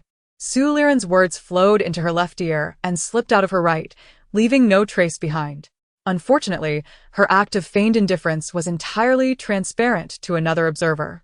A low, magnetic chuckle broke through Su Liren's discourse, as Zhuang Qingyan, who had been compared to mere animals, clearly possessed more self-awareness than Song Ke. Realizing the impropriety of the moment, he quickly apologized. "I beg your pardon. I couldn't contain myself." "Please continue." Su Liren's glasses glinted as a cold light flickered in his eyes. Within the safe zone, no one dared to challenge his authority. He composed himself, lowering his gaze towards the wheelchair, where a man sat languidly, his handsome features seemingly aglow, each delicate feature exuding elegance, as if crafted by Nuwa herself. Suddenly, their eyes met, and Zhuang Qinyan raised an eyebrow, maintaining his smile, while Su Liren appeared as though struck by lightning, his expression one of sheer horror. He pressed his hand to his temple and staggered back a few paces, his upper body tilting sharply backward. Fortunately, Jiang Rui was nearby, quick to offer his support. Song Ko, lost in her thoughts, was startled by his abrupt movement, her shoulders trembling slightly. Su Liren halted, abruptly lifting his head, disbelief written across his face. His gaze, complex and tinged with a hint of fear, was fixated on Zhuang Qinyan. Zhuang Qinyan, feigning innocence and curiosity, inquired, Teacher Su, are you all right?" Su Liren scrutinized him for a prolonged moment, finding no signs of anomaly, before exhaling deeply, "I am fine. Moreover, this is the last time." Jiang Rui hastily remarked, "I'll come find you later," before departing with Su Liren. Once they had distanced themselves, Song Ke curiously asked, "What happened to him?" "He just collapsed mid-conversation. It was quite frightening." "Perhaps a sudden ailment," Zhuang Qinyan mused, casting a glance at Su Liren's retreating figure, a smile gracing his lips. Song Ke, unnerved by his smile, felt a chill run down her spine, goosebumps rising on her arms. She recalled the old palace dramas that Ah Ming favored. Having caught fleeting glimpses of them during her idle moments, Zhuang Qinyan's smile bore an uncanny resemblance to that of the beautiful yet sinister antagonist within those tales. Once the crowd had dispersed, tranquility returned to the corner where the two individuals stood. Zhuang Qinyan reined in his smile, his expression finally appearing somewhat more composed. "Now that we have a moment, could you enlighten me about the intricacies of this place?" he inquired. "The organization and management structure, who are the primary leaders? And how are the scarce resources of superhumans allocated?" he continued, his curiosity piqued. Song Ke was momentarily taken aback, hesitating before shaking her head. I'm not sure," she stammered. "What about the arrangements for defense and patrol? Are there any rules or taboos? Furthermore, have you noticed anything unusual?" "Defense? Unusual?" she repeated, shaking her head once more, clearly at a loss. Zhuang Qinyan found himself unable to press further, eventually rubbing his forehead in resignation. "May I ask, what do you do each day?" "Eat, sleep, and fight zombies," she replied matter-of-factly. "So, no critical thinking involved, right?" "Excellent. Utterly reasonable, with no flaws to be found," Zhuang Qinyan remarked, his face betraying no emotion. Noticing the blankness of his countenance, Song Ke felt a pang of guilt and raised her fingers hesitantly. In the next moment, inspiration struck her as she turned to call for Tianyi. "It's all right if she can't articulate it. Someone else can," she declared. The chubby boy, with his keen ears, heard her from a distance and scampered overexcitedly. "Hey, what's up?" Song Ke gestured towards Zhuang Qinyan. "Could you explain to him about the safe zone?" Zhuang Qinyan astutely perceived the nuances in his words and leisurely cast a glance at Song Ke, bemusedly noting that the young girl was adept at rescuing others in bulk. After flinging the blame away, Song Ke shed her psychological burdens and busied herself rummaging through her backpack, oblivious to his gaze, which Zhuang Qinyan subsequently withdrew. "I wish to comprehend the personnel structure here. Perhaps it would be best to begin from the beginning. How did you all arrive at this place?" Tianyi responded with an "oh," and commenced recounting the origins of the safe zone, detailing the onset of the apocalypse, the initial outbreak of zombies, and the hasty retreat led by Su Liren, continuing until the present circumstances. Zhuang Qinyan occasionally interjected with pertinent inquiries, though Tianyi was not always able to provide answers. Pausing to ponder, yet he spoke at length. Nearby, Song Ke found herself growing bored. She deftly opened a can of oranges with one hand, burying her head into the jar's opening, her nose twitching as she greedily inhaled the aroma. Soon, she produced a spoon from her bag and indulged heartily, quickly devouring an entire can. Thus, It appears that the number of you capable individuals is rather limited, Zhuang Qingyan noted after gleaning the core issue from Tian Yi's narration. Excluding Song Ke, there are currently 4, Jiang Rui, Lu Zixuan, Zhang Qi, and also Zhou Anqi. Zhuang Qingyan's expression shifted slightly. So, regarding that Su Liren, you mentioned he is the head, thus he is an ordinary person? Tian Yi scratched his head. Indeed, Teacher Su is an ordinary person. He teaches the first year and is the last remaining teacher in the safe zone, which is why everyone is inclined to listen to him. If it weren't for his guidance these past few days, we might not have survived. At the tender age of 16 or 17, high school students inherently possess a natural trust and respect for their teachers, a sentiment that is understandable in Tian Yi's case. You could say he is the last remaining educator. Indeed, there were initially others like Teacher Wang, Teacher Chen, and Vice Principal Li, but after their unfortunate accidents, only Teacher Su remained. Zhuang Qingyan offered a faint smile, pondering whether these educators were selflessly devoted mentors or merely benevolent tyrants. Perhaps only by peeling away the veneer of hypocrisy could one uncover the truth. His words were shrouded in ambiguity, leaving the 2 listeners present bewildered. Song Ke set down her empty can, let out a small burp, and quickly opened another can of a different flavor, swallowing greedily. Her carefree nature allowed her to focus solely on her meal, regardless of her comprehension of the conversation. After an extensive discussion lasting nearly half an hour, Zhuang Qingyan had essentially grasped the operational dynamics of a safe zone. Meanwhile, Tian Yi received a call from afar, urging him to promptly collect today's supplies. Before departing, a thought struck him. Oh, you might not know yet, but Zhou Anqi has awakened a healing ability.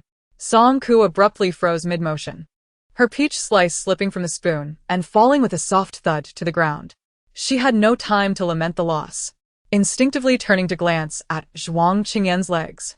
Propping his chin on his hand, Zhuang Qingyan softly remarked, "Well, that's quite fortunate." Her emotional shift was too pronounced to go unnoticed. Zhuang Qingyan observed it keenly and, recalling her solitary demeanor in the corner moments ago, asked with a hint of realization, "Do you not wish to seek help from her?" Song Ke remained silent, taking a long while before she reluctantly nodded, a clear sense of aversion etched on her face. Zhuang Qingyan fell into silence, his gaze fixed upon his knees. Perhaps due to excessive blood loss, his complexion had turned even more pallid than when they first met, and he was now at the brink of exhaustion. At this moment, it felt as though he stood upon the roulette of fate. Song Ke was evidently reluctant to relinquish the opportunity before him, uncertain if he could endure until the next treatment. Venturing alone to seek that unknown-level ability user might preserve his life, yet it would undoubtedly offend the newfound ally he had just acquired, casting a shadow over his prospects. Zhuang Qingyan required a gamble of grand proportions, a desperate wager, where the price would be his very life. Regrettably, he had always been the most reckless of gamblers. However, a wise gambler often employs cunning tactics to ensnare the hearts of others before placing their bets. When he spoke again, Zhuang Qingyan's demeanor had steadied, and his voice was gentle. "If you are unwilling, then perhaps it is best not to seek her." Song Ke blinked, her moist eyes reflecting a hint of remorse. "Your leg." Zhuang Qingyan unreservedly seized upon her sympathy, responding with a calm assurance. "It has been bandaged. It is not as serious as it appears." Feeling somewhat reassured, Song Ke found him more agreeable than before. After a moment's thought, she rummaged through her backpack and produced a beautifully wrapped small cake. Offering it to him, "Please eat." "What cake?" Zhuang Qingyan inquired, gesturing toward a pile of empty cans on the ground. "I had expected you would offer me canned food. Because today is my birthday." Song Ke smiled faintly, her cheeks adorned with delicate dimples becoming slightly more pronounced. This was the last piece of cake she had hidden away, the most exquisite one, topped with fresh strawberries. She had been reluctant to indulge, wanting to reserve it as a reward for her birthday. Zhuang Qingyan prodded the cake with a plastic spoon. The tiny portion at the top had oxidized to a pale yellow, revealing the inferior quality of the vegetable cream, something he would have never entertained in the past. Designated as junk food in the refuse zone. Yet, his expression remained unchanged as he gently scooped a minuscule piece, savoring it with a cheerful smile and saying, "Thank you. It's delicious." Happy birthday, Song Ke. Song Ke's eyes widened slightly. Since she could remember, this seemed to be the first time someone, aside from her grandfather, had specifically wished her a happy birthday, not as an inconsequential presence in District F-177, nor as an accessory to Zhang Xi in the U Mountain Martial Arts School, but entirely for her alone. She felt a mix of emotions, fidgeting with her backpack strap, and cautiously pushed 2 unopened cans toward him, saying, "This too for you." In the early hours, the playground lay silent under the stormy weather. Song Ke tossed and turned, a nagging feeling that she had forgotten something gnawing at her until a sudden realization struck her. She still had one question left to ask. With only 3 questions permitted each day, she could not afford to squander this opportunity. Swiftly, she turned over, reaching out in the dark towards Zhuang Qingyan, who slept soundly, his hands neatly resting on his abdomen, even his breathing barely audible. She poked him gently, but he remained still. She tugged at his sleeve once more, only to find it damp and cold. Song Ke was taken aback and crouched down to scrutinize him. Despite the poor visibility of the night, her night vision was remarkably sharp, allowing her to quickly discern the figure before her. Zhuang Qingyan was drenched in cold sweat, his complexion as pale as parchment, with dark hair matted on his forehead. He was in a dire state, having been caught in the rain earlier in the day without changing his clothes. He had spent a restless night in the cold and damp, and now his wound had worsened dramatically, rendering him unconscious.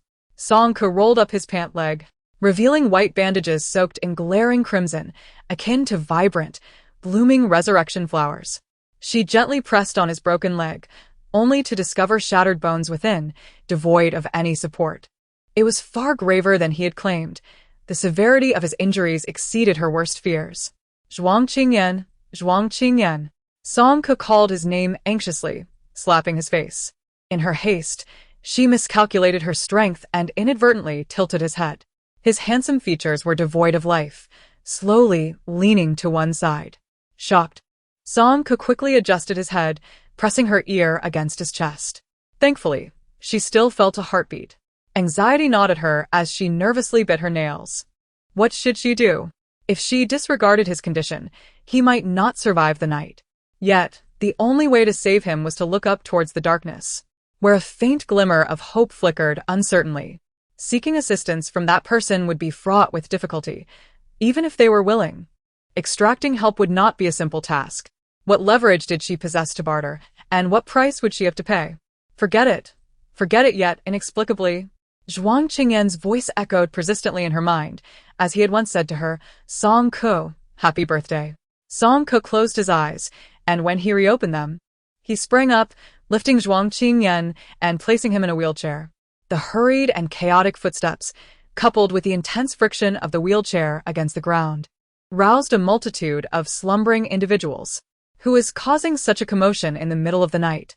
Is there an incident? Are the zombies breaking in?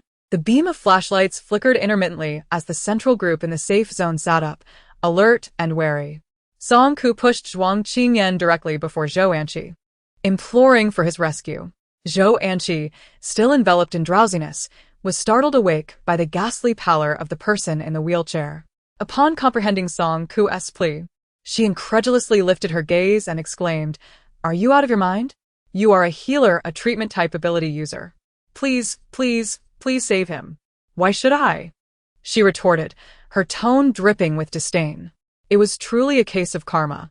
Who would have imagined that Song Ke would find herself in a position where she had to seek her assistance? Zhou Anqi felt a surge of triumph, as if fireworks were exploding in her mind, yet the notion of relying on her for help was utterly absurd. With her arms crossed defiantly, she glared down at Song Ke with venom in her eyes, mockingly declaring, "I've always said you are a harbinger of disaster. Anyone who encounters you is doomed. This man deserves to perish. Let us see who else will fall victim to your deceit." Zhou Anqi's gaze was rife with resentment and malice. Song Ke realized further discussion would be futile, so she redirected the wheelchair towards the one who truly held authority in this matter. Su Liren stood draped in a coat at the heart of the inner circle, half of his face shrouded in darkness, remaining silent. Song Ke anticipated that he would not unconditionally agree. Clenching her fists, she revealed her cards. In the chaotic darkness of the night, Her right hand swiftly glided over the back of the wheelchair, and then, with a flourish, she opened her palm to unveil a mountain-splitting knife that emitted a ghostly blue glow. The blade, adorned with jagged serrations, exuded an intimidating sharpness. 100 weapons, in exchange, to save him. The flickering blue light illuminated the astonished faces of those nearby, quickly inciting a clamor. What on earth? 100 weapons? How did that knife just appear? Am I dreaming? I must still be asleep. Someone pinch me. Song Ko, how did you conjure that knife? Lin Xia, the round-faced girl, exclaimed in disbelief, nearly losing her ability to articulate. The surrounding noise fell silent for a moment. So, you are not a power-type ability user, shouted a boy who had been treated by Zhou Anqi, pointing at her. When we went out earlier, that massive hammer you used to break down the door, and the peculiar iron umbrella from last time, were all conjured by your abilities. You've been deceiving us. Not exactly deceit, Tian Shui weakly defended her. Song Ke never claimed to be a power-type user. It was merely speculation on our part. The sudden appearance of formidable weapons, coupled with the conditions proposed by Song Ke, left the people in the safe zone utterly bewildered. 100 weapons, a truly audacious claim, could potentially arm their entire 100-member team. The crowd murmured in uncertainty, whispering amongst themselves. Seizing the moment while others were distracted, Chao Yi subtly leaned toward Zhou Anqi and whispered something in her ear. Su Liren took the spirit tool, the mountain-cutting blade, from Song Ke's hands. After a moment of observation, he suddenly struck without warning, cleaving the nearby volleyball post with a sharp crack. The resilient steel pillar snapped cleanly, scattering the volleyball net across the ground. He weighed the hilt of the blade, his expression shifting from calm to intense, and abruptly raised his gaze to meet Song Ke's. With weapons of equal quality, are you certain you can procure 100? Yes. When can they be delivered? In half an hour. Exchanging a spirit tool for the life of Zhuang Qingyan was the only valuable bargaining chip that Song Ke could conceive. Through her observations over the past few days, she realized that the most pressing need within the safe zone was not food, but weaponry. With adequate arms, the teams venturing out could be bolstered in numbers, ensuring a swift retreat in the face of perilous situations. After all, the apocalyptic landscape was in constant flux, with Huadu No. 1 High School entirely surrounded by the undead, serving merely as a reluctant buffer zone. No one could guarantee how long the safe zone would remain secure. Su Liren adjusted his glasses, his demeanor wavering.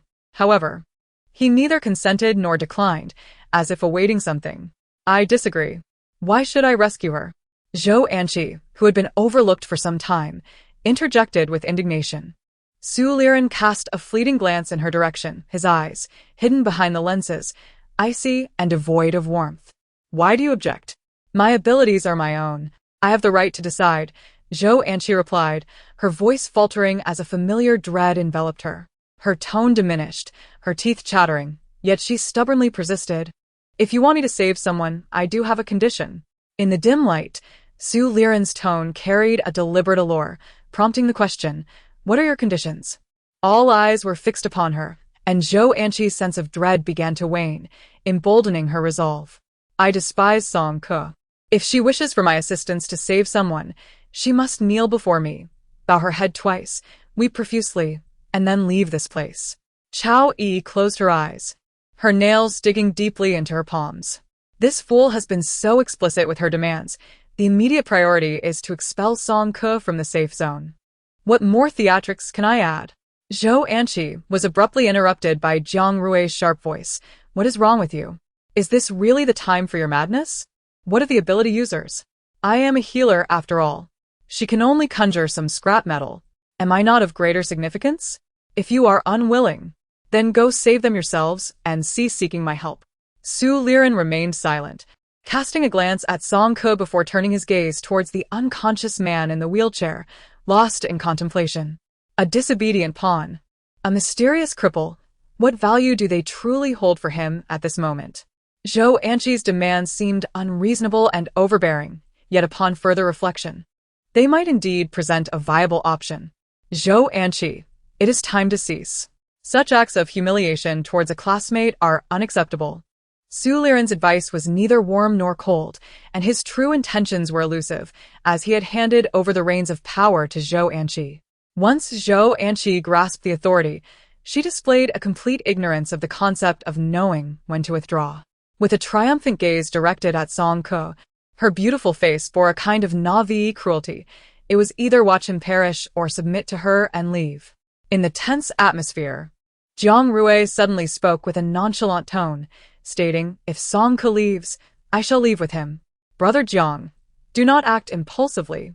Jiang Rui, why are you losing your mind? This statement created a ripple effect. The departure of Song Ke and Jiang Rui represented two entirely different implications. Song Ke, the solitary wolf, was accustomed to solitude and had not been present for long. His potential departure would likely elicit little concern. However, Jiang Rui was a veteran of the safe zone, possessing formidable strength and a wide network of connections. His exit would undoubtedly destabilize morale, and the loss of two ability users, especially one of Jiang Rui's caliber, would deal a severe blow to the entire safe zone. Zhou Anqi's eyes reddened with fury as she screamed hysterically, "Jiang Rui, you always do this." As the situation threatened to spiral out of control, Su Liren fixed his gaze on Jiang Rui for 2 seconds before pulling him aside. "I will give you some time to calm down. There is always room for negotiation. Do not be so impulsive." Why? Song Ke inquired. "You need not feel burdened. It is my choice," Jiang Rui replied. Why? "Your choice?" Song Ke's eyes were innocent, merely puzzled by his decision. Jiang Rui gazed into her eyes, his lips quivering as he finally resolved to speak. "Song Ke, I was wrong in the past, and I owe you an apology. There is something I never had the chance to tell you. I like you." "There's no need for an apology. What's done is done," she replied, having come to terms with the experiences that once caused her distress. While she would not reconcile with Zhou Anqi and others, she felt no need for Jiang Rui's restitution or contrition, especially since she was already entangled with Zhuang Qingyan, making it impractical to carry an additional burden. "I understand," she reiterated firmly. "There's no need for this." Indeed, he was met with rejection. "You are unaware that during that sweltering summer, beneath the dense canopy of green, there was a boy who once harbored feelings for you, yet remained unable to utter a word of affection. Each erroneous choice only drew him further away, rendering him unable to approach you again." Song Ke crouched before him, tilting her head for a moment before a sudden realization dawned upon her. She patted his shoulder reassuringly. "Don't worry, I am quite strong." Rising to her feet, her slender scapulae unfurled with the movement as she walked alone towards Zhou Anqi and the others. Zhou Anqi gritted her teeth, her expression one of fury, as if she wished to consume Song Ke. "Are you satisfied now? Are you feeling proud? Let me tell you, I would rather die than help you save anyone. I want you all dead." A piercing azure light shattered the darkness, gliding past Zhou Anqi's temple and severing her cascading bangs. The platform behind Zhou Anqi split violently, erupting in a cacophony of debris that filled the air. "Save him, I must leave this place." Zhou Anqi's pupils dilated in terror, her legs trembling as she collapsed to the ground, rendered speechless by fear. The master once stated that when reason fails to prevail, one must rely on their fists to determine the victor. Indeed, this proves to be quite effective. Song Ke feels a sense of relief. In the rain-soaked night at Huadu, amidst the chaos of Huadu No. 1 High School, an array of assorted objects piled high like a small mountain fills the equipment room. Song Ke merely requested materials, the more, the better, without specifying particular types. Consequently, apart from the heavy objects used to prop the door, others brought everything they could carry. Kong Ziki placed the last basketball storage bin down and leaned in closely around Tian Yi's neck. Just as they approached Song Ke, before they could utter a word, he flashed a thumbs up, exclaiming awesome. While this might seem somewhat unfair to Princess Zhou, I must admit, it is quite satisfying. Tian Yi, caught in Kong Ziki's grasp, flailed helplessly in the air, struggling to break free. With a powerful thrust of his heel, he stepped hard on Kong Ziki's foot, causing him to yelp in pain and release his hold, hopping on one leg while clutching his foot, resembling a nimble flamingo. Despite their daily antics, the bond between these two is genuinely strong. "By the way, Song Ke, Tian Sihu asked me to inquire about that sleek object flying swiftly just now. It looked remarkably impressive." "Kong Ziki, it was clearly you who wanted to ask. Why are you placing the blame on me? Tian yi retorted, visibly annoyed. Alas, does it not seem that your inquiries and mine are but two sides of the same coin? Confucius Chi chuckled merrily and leaned closer to Tian, whispering, Are you on good terms with her? Song Ko, unreservedly, retrieved an item from his pocket, a blade as thin as paper, approximately 7 inches long, resembling a willow leaf. At its end, a vibrant red silk was tied, and under the dim light of the room, the blade's surface was adorned with a faint blue glow. Confucius Chi whistled, his eyes sparkling with delight. This is for you. Song Ko generously offered the flying knife, noticing Chi's enthusiasm. Really? Then I shall not be polite. Confucius Chi exclaimed, overjoyed, accepting it without hesitation. What is this? There is no need for such formality. This is no ordinary flying knife. It is said to possess extraordinary powers, capable of slicing through iron like mud and hitting its target with unwavering precision, even if he does not know how to wield it. It serves well as a talisman against evil. Song Ko, are you truly leaving? Tian inquired softly from the side. Yes, once Zhuang Qingyan is prepared, we shall depart. Tian responded with a reluctant "oh," aware of the limitations of his voice within the safety zone. Even Zhang Rui could not persuade Song Ko. And given Su Liren's tacit approval, it appeared that Song Ko's departure was an unalterable fate. After Confucius Chi and Tian completed their task and closed the door behind them, the vast equipment room was left with only Song Ko. Facing the scattered array of gear, Song Ko's expression was one of intense focus. Placing his hand upon the nearest iron rack, in but a moment, the nearly 2-meter-high structure vanished, transforming into 3 brand new entrenching tools. Following this, he proceeded to the second and third items, as though orchestrating a seamless assembly line. An impressive array of standard weaponry began to take shape under Song Ko's deft command, gradually revealing a formidable presence.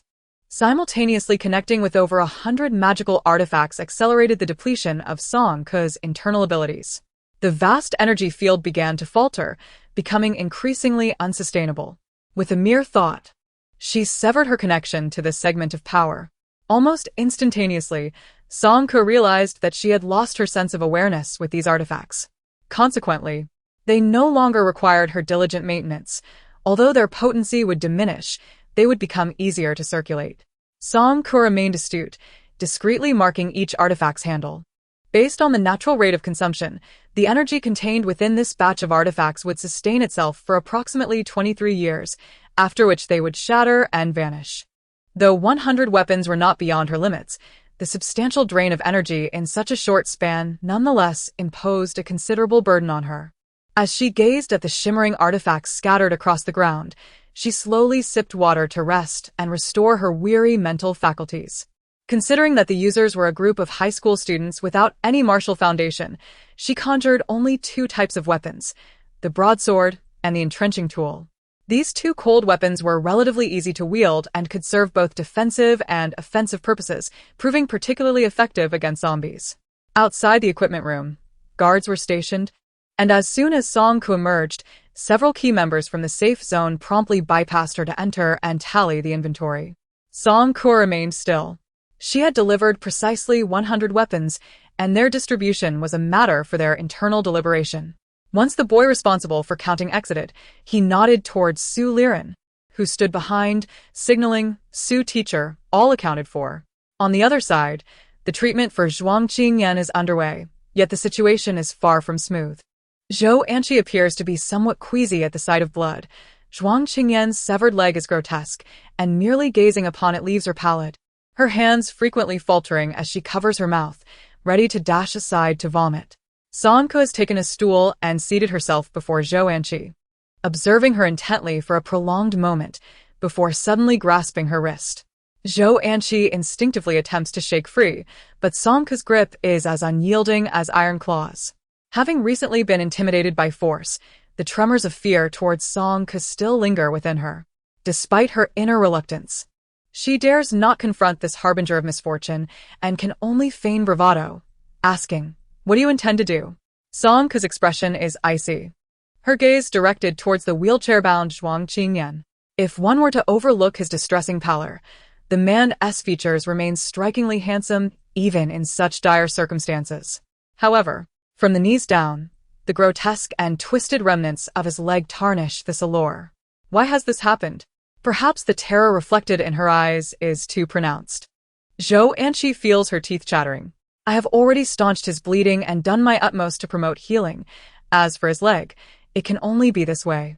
To be frank, preserving his life is a considerable achievement in itself.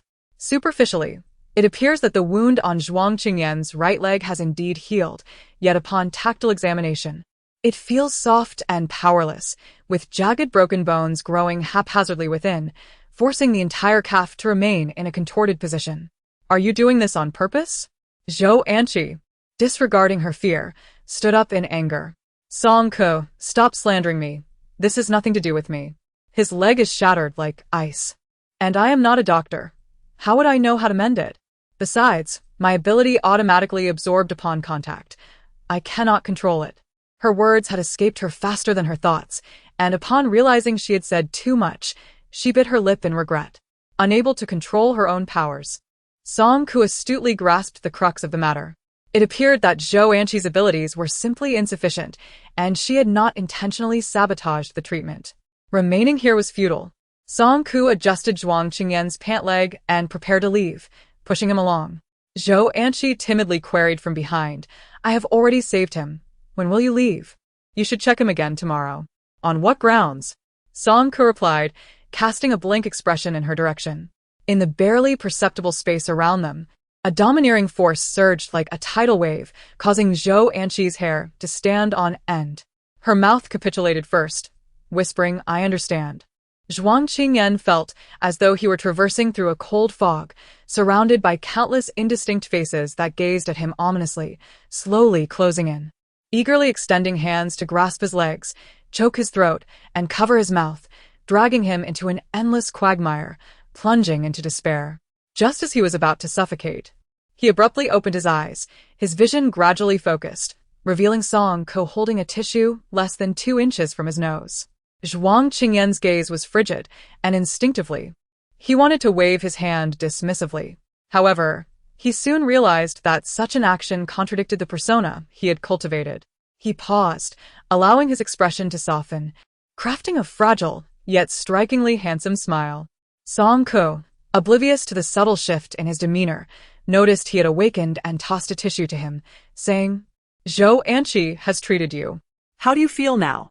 Zhuang Qingyan lowered his gaze to his legs, and that oppressive sense of despair, akin to a relentless affliction, enveloped him once more. He quickly discerned something was amiss. The entirety of his right leg felt as though it had been inundated with an excessive dose of inferior anesthetic. The nerve cells lay utterly desolate, the meridians paralyzed, devoid of sensation, rigid as if fashioned from shoddy prosthetic materials. Zhuang Qingyan's eyelashes fluttered as he steadied his hands against the wheelchair, attempting to rise. Yet, having lost one leg, his body struggled to maintain equilibrium, causing him to veer off balance and crash heavily to the ground. Useless. He clenched his fists, slowly exhaling that word in his mind. Zhuang Qingyan endured the day, acutely aware that his injuries were dire and required prompt attention. Although he had gambled recklessly with his life, he felt a 70% assurance that Song Ko would come to his aid. Indeed, he had won that gamble. However, he had overestimated Zhou Anqi's abilities. This newly awakened healer lacked even degrade powers and, worse still, was devoid of any medical knowledge. She focused solely on stitching the superficial skin, neglecting the alignment of flesh and bone, resulting in his becoming a true invalid. Useless. He grasped the wheelchair's handles tightly, silently reciting his thoughts once more, uncertain whether he was cursing Zhou Anqi or himself. Song Ko did not lend him support, while Zhuang Qingyan lowered his head. The veins on the back of his hand taut and strained. She could not discern the expression on his face at that moment. Zhou Anqi possessed the ability to stop bleeding and heal wounds, but her control was lacking. She could not mend bones. She pursed her lips and articulated her subsequent plans. We will conduct another examination tomorrow, and then we shall depart from this place. He, ever so self-assured, quickly inferred the implications behind Song Ko's words.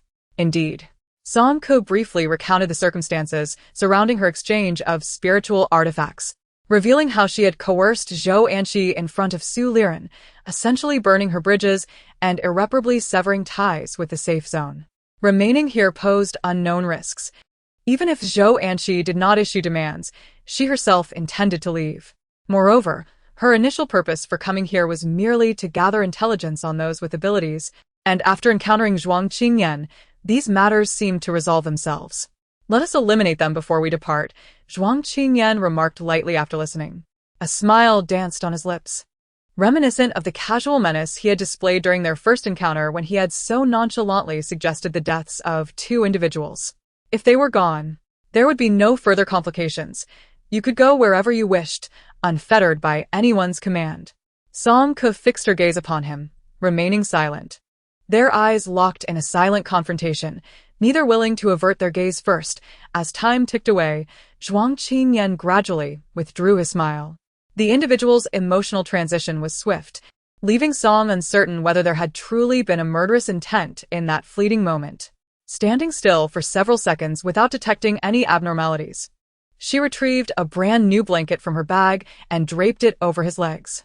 Your legs, I will heal them. Zhuang Qingyan cast a sidelong glance at her, allowing her to act, though it was not so easily permitted. Healing abilities were already scarce, and given his current condition, even an A-grade prognosis was uncertain. I will heal them, Song reiterated stubbornly. She seldom made promises, but once spoken, she felt compelled to fulfill them. The cacophony of voices and the patter of rain echoed around them, yet their secluded corner remained starkly silent. Song was engulfed by a profound sense of guilt, compounded by a deeper sadness. He was someone she had rescued, someone she had vowed to care for. Yet she felt she had failed. Not only had she been unable to heal Zhuang Qingyan's legs, but she had also inadvertently entangled him in her own turmoil. I'm sorry. She clutched her backpack tightly, curling into herself in despair. After a considerable pause, Zhuang Qingyan spoke softly. There is no need to apologize. It is not your fault. Song shook her head, her spirits still low. You are not wrong. They all despise me.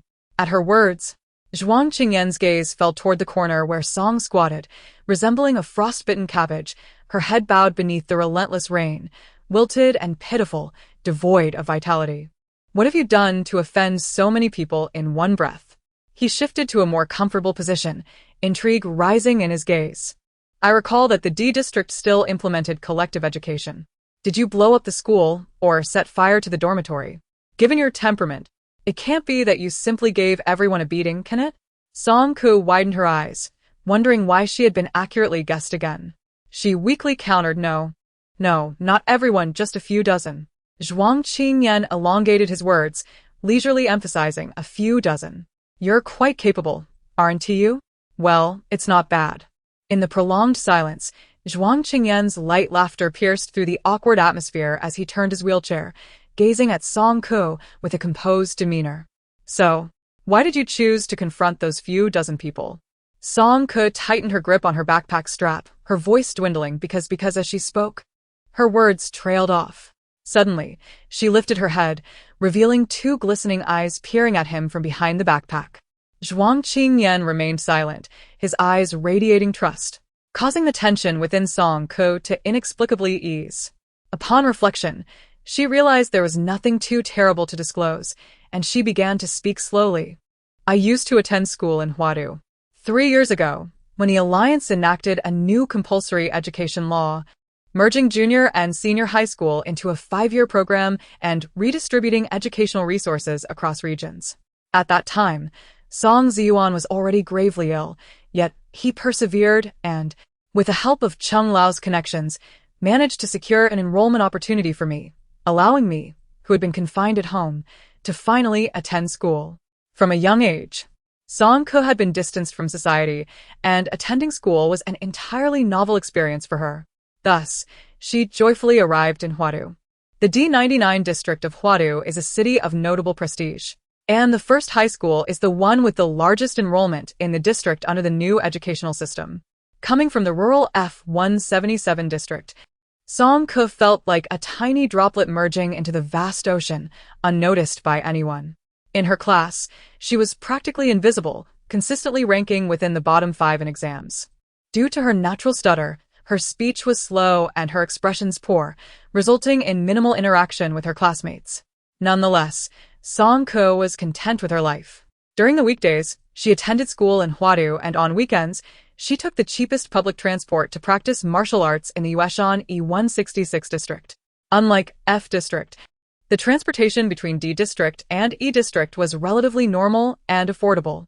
Thus, as the first semester approached its conclusion, Song-ko's tranquil existence was disrupted.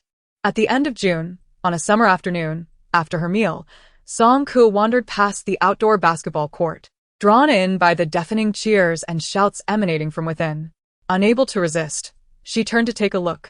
At that precise moment, a lithe figure darted past her, running, pivoting, and dazzlingly dribbling the ball. Following this, a youth clad in a loose white basketball jersey soared high to dunk the ball, resembling a seagull in flight, hanging from the rim for several moments before effortlessly landing, radiating exuberance. Song-ko gasped, murmuring to herself. She could not comprehend the frenzy of so many individuals vying for a single ball, yet a sudden epiphany struck her, and she found herself enlightened by the boy's recent footwork. Such flamboyant footwork is undoubtedly what Master often refers to as the clumsy chicken succumbing to excessive movements. It may appear visually appealing, yet it is riddled with flaws. In actual combat, she could swiftly identify 100 methods to counter it. Unconsciously, she halted her steps, her gaze fixated on the court. Song-ko cradled the basketball in her hands, glancing at the youth and then at the hoop above his head. She presumed he intended for her to replicate his recent action of tossing the ball into the basket, and so she responded slowly with an "oh," before gently flicking her wrist from nearly 30 meters away. The basketball traced a perfect parabola in the air, finding its mark in the net. The boys on the court, engaged in casual conversation and adjusting their wristbands, were left dumbfounded, with some even spitting out their bottled water in surprise. The white-clad youth also stood momentarily stunned before swiftly jogging over to toss another ball to Song-ko, suggesting she try again. Bewildered, she threw once more in his presence, and once again, the basketball swished through the net, eliciting a chorus of astonished exclamations. Achieving a second success, the display was nothing short of spectacular. The youth's eyes sparkled with enthusiasm as he extended an invitation. "Your aim is quite good. We happen to be short a player. How about joining us for a game?" Song-ko hastily shook her head. I can't." Amused by her seemingly dazed demeanor, the youth's expression softened, a radiant smile spreading from the corners of his eyes, revealing a set of gleaming white teeth. "No worries, I can teach you. My name is Jiang Rue." When the game concluded, Song-ko had transformed from a mere novice into a formidable player, effortlessly tossing the ball from across the court with precision akin to that of a master. Their opponents fell one after another, pleading for mercy, gasping for breath. Meanwhile, Jiang Rue stood resplendently at the center of the crowd, spinning the ball with one hand, his sharp brows and bright eyes radiating confidence and joy. Song-ko stood idly by, not a single drop of sweat gracing her brow. She found it rather uninteresting. She thought this would be the end of it, even failing to remember Jiang Rue's name. However, the next day during the break, as the teacher stepped out of the classroom, someone audaciously knocked on her desk from outside the window. Looking up, she saw Jiang Rue perched at the window, his hands resting on the ledge, his brows animated. "Shall we play ball together this weekend?" he asked. Song-ko shook her head, declining. "No, I have something else to do. Grow a bit taller, or you won't even be able to reach the hoop." Song-ko wiped her exam paper, which had been smudged by moisture, frowning in displeasure, oblivious to the silence that had fallen over the girls in the back row who had been animatedly discussing cosmetics. Zhuang Qingyan, who had been quietly listening, seemed to sense something, furrowing his brow and scoffing softly. "What a nuisance." Song-ko paused, looking at him in confusion. Zhuang Qingyan tilted his chin, indicating that she looked to the other side. At that moment, dawn was breaking, and there, amidst the throng of people, Jiang Rue was demonstrating how to use a shovel, his tall figure nearly engulfed by admirers. The lively scene starkly contrasted with their secluded corner, which was devoid of attention. "You and him are not of the same ilk. The closer you draw, the more troublesome it will become." Jiang Rue resembles a luminous and radiant star, exerting a gravitational pull that compels all celestial bodies within his sphere to orbit around him. Those solitary celestial wanderers, accustomed to drifting through the vastness of space, risk being seared if they inadvertently fall into his orbit. Song Ko, reflecting on the subsequent misfortunes that ensued, nodded in agreement, acknowledging the trouble that lay ahead. Encountering Jiang Rui marked the beginning of Song Ko's calamities. To the girls at number 1 high school, Jiang Rui was an unattainable Polaris, the little prince of the Rose Star, an existence admired yet forever out of reach. Fortuitously receiving several glances from him, Song Ko found herself reduced to a murky puddle beneath the feet of a deity. As the new week commenced, Song Ko acutely sensed the malice directed toward her from all directions. Her desk was stuffed with dead snakes and mice. Her submitted exam papers frequently marred by ink splatters for no apparent reason, and her backpack, which had been resting at her seat just moments before, inexplicably vanished only to reappear in the wash basin of the restroom. Despite the implementation of an anti-bullying law across the Alliance-S campuses for several years, in the remote D-grade city of Huadu, it proved to be merely symbolic. At that time, Song Ko was oblivious to the true implications of being bullied, and even less aware of the profound harm that could result when malevolence was magnified. The bullies, however, misinterpreted her demeanor as one of tolerance and acquiescence, signaling to them that she would not resist. Consequently, their audacity grew unchecked, leading them further into extremes. The most beautiful girl in Class 3, the proud and peacock-like Zhou Anqi, confronted her in the cafeteria, pouring her meal over Song Ko's neck. At that moment, there were indeed many students dining, and even 2 supervising teachers witnessed the heinous act, yet no one intervened. Some who saw remained silent, while others feigned ignorance, turning a blind eye. Thick, viscous liquid trickled down her spine, flowing all the way to her heels, and Song could detect a damp, fishy smell mingled with river mud.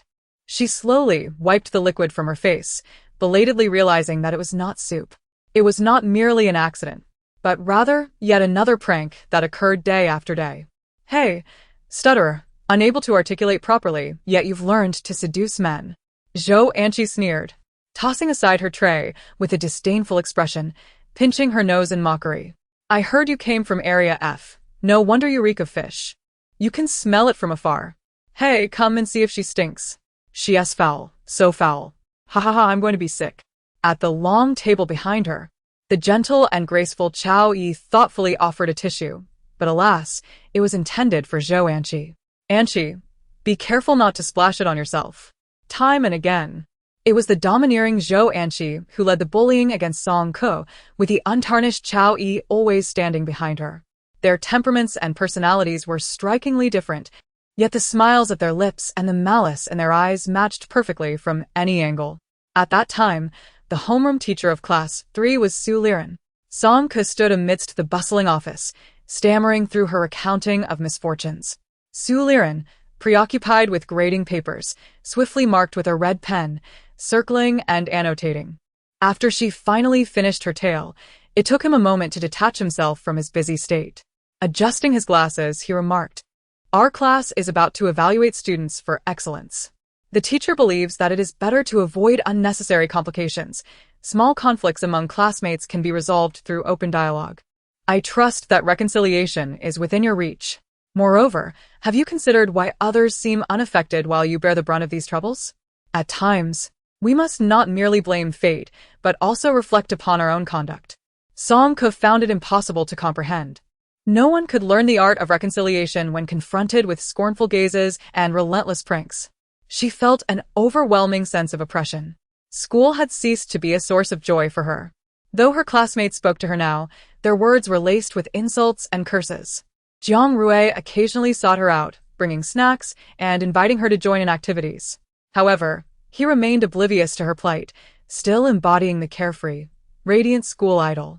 Initially, Song Ko could not discern the source of the hostility surrounding her, but as Jiang Rui's visits increased, she, despite her naivety, began to recognize that this person was the catalyst for her troubles. Consequently, she earnestly told him, "Do not seek me out. I shall find you." Once, she had naively believed that if Jiang Rui ceased his pursuit, everything would return to its former state. Jiang Rui did not take her words to heart. "I am willing to play with you," he said. "What happened to your hair?" It's stuck with chewing gum. Allow me to help you remove it.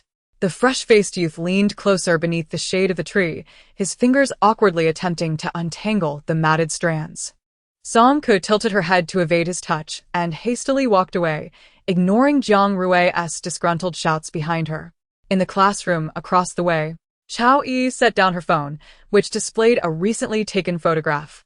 She gazed at Jiang Rui's retreating figure, her fingers swiftly navigating through her contacts until she found Zhou Anqi's name and clicked send. The day of reckoning arrived swiftly. It was Song-ku's turn for duty that day, yet the boys in her class lingered, deliberately making a cacophony, noisily shifting desks. By the time she realized something was amiss, she found herself cornered against the wall by a semicircular formation of desks. Her classmates doused her head with water from a janitorial mop bucket, and amidst the raucous antics, someone swung a metal bucket that struck Song-ku on the head. For a fleeting moment, silence enveloped the classroom, but the carefree laughter resumed shortly thereafter. The forceful spray of water rendered Song-ku unable to open her eyes, washing away her patience and sharpening her awareness. In a sudden burst of defiance, Song-ku overturned the desk before her. She was measured in her actions, careful not to injure anyone, yet this group of 14 and 15-year-olds, unaccustomed to physical exertion, quickly fell apart under her resolve. What particularly perplexed Song-ku was that she merely returned the favor, yet the perpetrators now lay on the ground, weeping and wailing. Had they not considered that others could experience the same suffering they had inflicted? The commotion from the brawl in Class 3 attracted onlookers from other floors. With the front door, back door, and corridors filled with spectators, jeering and gossiping, rumors spread like wildfire. Jiang Rui was the first to receive the news and rushed over in a state of anxiety. Upon entering, he was taken aback by the chaotic scene before him. Zhou Anqi lay amidst a heap of trash, her school uniform smeared with scraps of paper and filth, calling out his name while sobbing uncontrollably. Chao Yi's braid had come undone, and she timidly hid behind Jiang Rui, gently tugging at the hem of his school uniform. "Senior, you must make Song-ku stop. She has injured many classmates, and Anqi's father has already informed the principal. If this continues, she will be expelled." Jiang Rui's mind was entirely focused on another individual, completely unaware of Chao Yi's subtle actions. He bypassed her and approached Song-ku, his expression stern. He pressed down on the mop that was still dripping with dirty water, his face a mask of frost. "Do you understand the consequences of a brawl?" Song-ku defiantly glared at him, neither nodding nor shaking her head. Jiang Rui felt a wave of frustration wash over him and lowered his voice. "You have hurt someone. You should apologize." Song-ku held back her tears, resolutely refusing. Suddenly, a few gasps echoed outside the classroom as Mr. Su, the principal, and the head of the teaching department arrived. Jiang Rui grew increasingly anxious, exerting considerable effort to tug the mop from Song-ku's grasp. "Listen to me, regardless of the reason, striking a classmate is unequivocally wrong. When the teacher arrives, you must apologize first." With tear-filled eyes, Song-ku pushed forward, and Jiang Rui, caught off guard, was propelled several meters along with the mop. The back of his head crashed violently against the wall, and the iron hook attached to the mop struck his brow, leaving a deep gash from which blood gushed forth. Time seemed to stand still, enveloped in a heavy silence, so profound that one could almost hear the sound of blood dripping. Chao Yi, pale and distressed, momentarily disregarded the fallen Zhou Anqi, frantically grabbing tissues to staunch the flow from Jiang Rui's wound. Amidst the chaos, the stern head of the teaching department stormed in, gasping for breath and bellowing, "Everyone, stop this at once." Behind him was Su Liren, the class teacher of Class 3, wearing an expression of discontent as he surveyed the spectacle, realizing that the prospects for this year's commendations were irreparably dashed. His gaze fell upon the only standing figure, Song-ku, cold and unyielding as steel. Dizzy and disoriented, Jiang Rui was overwhelmed by the cacophony of screams and gasps. Through his blurred vision, stained with blood, he noticed Song-ku's lips moving slightly as she whispered something softly. Then, she leaped through the window and fled. As the blinding light and ringing in his ears gradually subsided, Jiang Rui belatedly grasped the meaning of her words. "You are just like them." He understood that Song-ku was willing to speak of these matters not out of lingering resentment or a desire for consolation. The young girl, Robust in her physicality, yet simple in thought, likely believed that by sharing something more tragic, she could alleviate his own suffering from his disability. You just ran away, huh? He mused. It might be cathartic to give them a good beating. Zhuang Qingyan sighed lightly. The governance in District D was inconsistent, and without parental support, even the most justified grievances could be rendered moot. Even if it escalated to the municipal center, she doubted they would receive any satisfactory resolution. Song Ke shook her head. From the very beginning, she had not sought fairness or justice. It was merely that Su Liren had accused her of being in the wrong, and she had refused to let the matter rest. Jiang Rui also claimed she was at fault for striking a classmate. Everyone seemed to believe she had erred. Zhuang Qingyan scoffed lightly. Do you think that by refraining from action, this incident would simply fade away? If Song Ke had not confronted Zhou Anqi, the bullying from Class 3 would have persisted indefinitely. She could not endure such a life for even a single day. At this point, Zhuang Qingyan slightly lowered his gaze, concealing the destructive urge that simmered beneath the surface. You struck them because they deserved it. Even if it was a mistake, what of it? Some individuals spend their entire lives doing what is deemed right, yet when they pass, no one erects a monument in their honor. He extended his hand to gently pat Song Ke on the head, as if she were still a child. Remember this. In this world, right and wrong are of little consequence. What truly matters is living with a sense of liberation. It was a twisted philosophy, yet Song Ke found herself unable to refute it. The individual's thoughts starkly contrast with the principles instilled in her by her grandfather, who emphasized the importance of integrating into society and conforming to the norms of others. However, Zhuang Qingyan seems entirely indifferent, unaffected by the fate of others. His sole concern lies in his own enjoyment and contentment. If it were you, what would you do? Song Ke inquired. What would I do? Haven't you already witnessed it? Zhuang Qingyan stroked his chin, revealing that signature villainous grin once more. Song Ke recalled the fates of Wu Yaru and Yang Bo, her heart heavy with unease. Unbeknownst to them, time slipped away rapidly, and the dawn gradually broke, heralding the arrival of a new day. The atmosphere within the safe zone shifted as well. High school students, emboldened by their newly acquired weapons, prepared for an expedition of considerable magnitude.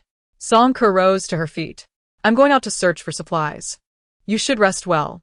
They were scheduled to depart that day, and Song Ke intended to scout the route in advance, planning to take Zhuang Qingyan with her when Lu Zixuan opened the door again that evening. Zhuang Qingyan did not respond, but instead gazed intently at Song Ke. His eyes filled with a sorrowful longing. What's wrong? She asked. I was just thinking, surely, you wouldn't leave me all alone here, right? You're not planning to sneak away while claiming to scout the route, are you? You wouldn't abandon me, would you? Song Ke felt a peculiar discomfort in her heart. A grand procession of explorers set forth, with Song Ke trailing at the rear, maintaining a deliberate distance from the others, appearing solitary and detached. She once again grasped the enormous spiritual artifact umbrella. After changing his clothes, he once again checked his watch and necklace. The watch left by Yang Bo contained only some clothing and food, nothing unusual. However, within Wu Yara's necklace, Zhuang Qingyan discovered something unexpected, a silver-white miniature smart terminal. A piece of technology far surpassing the capabilities of Zone D. Zhuang Qingyan casually manipulated it a few times, destroying the embedded tracking device. The watch left by Yang Bo was, in fact, a storage space crafted by an ability user, measuring approximately 20 square meters. The ability user who created this space perhaps lacked sufficient rank to impose entry restrictions, allowing any user to activate it with a mere flicker of mental energy, thus inadvertently benefiting Zhuang Qingyan. Before the apocalypse, resources controlled by ability users were monopolized by the military, and such portable spaces circulated exclusively within military ranks. Acquiring one from the black market would require a substantial price. Now, despite the collapse of order and an increasing number of ordinary people awakening their abilities, such items remain rare and highly sought after.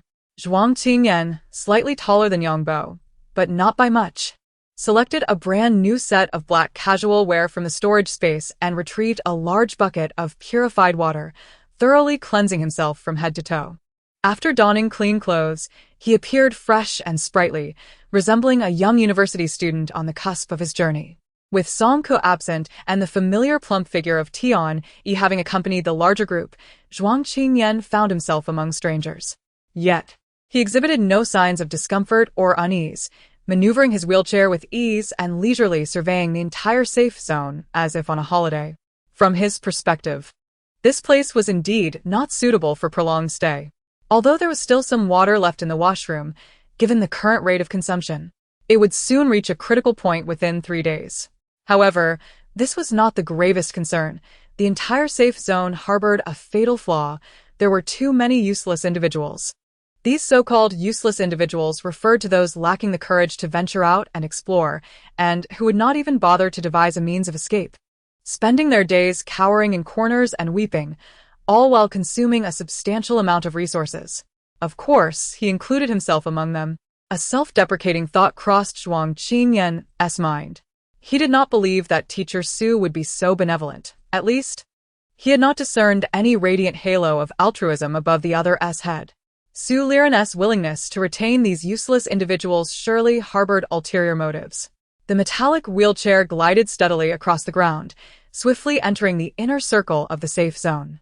Zhou Anqi and Chao Yi heard the commotion and simultaneously looked up, only to be visibly taken aback. Zhou Anqi, a connoisseur of appearances, had not given Zhuang Qingyan a second glance due to the dim light and her earlier provocation by Song Ko. However, upon facing the smiling gaze of the young man now impeccably groomed, she realized he was quite striking. What a pity, Zhou Anqi pouted. He is one of Song Ko's entourage. Chao Yi gently waved, offering him a bright smile. Hello. Hello, Zhuang Qingyan replied with a calm demeanor. Chao Yi, observant and perceptive, let out a soft sigh after a moment. Song Ko, this individual tends to be rather careless. Please take good care of yourself. By the way, how long have you known each other?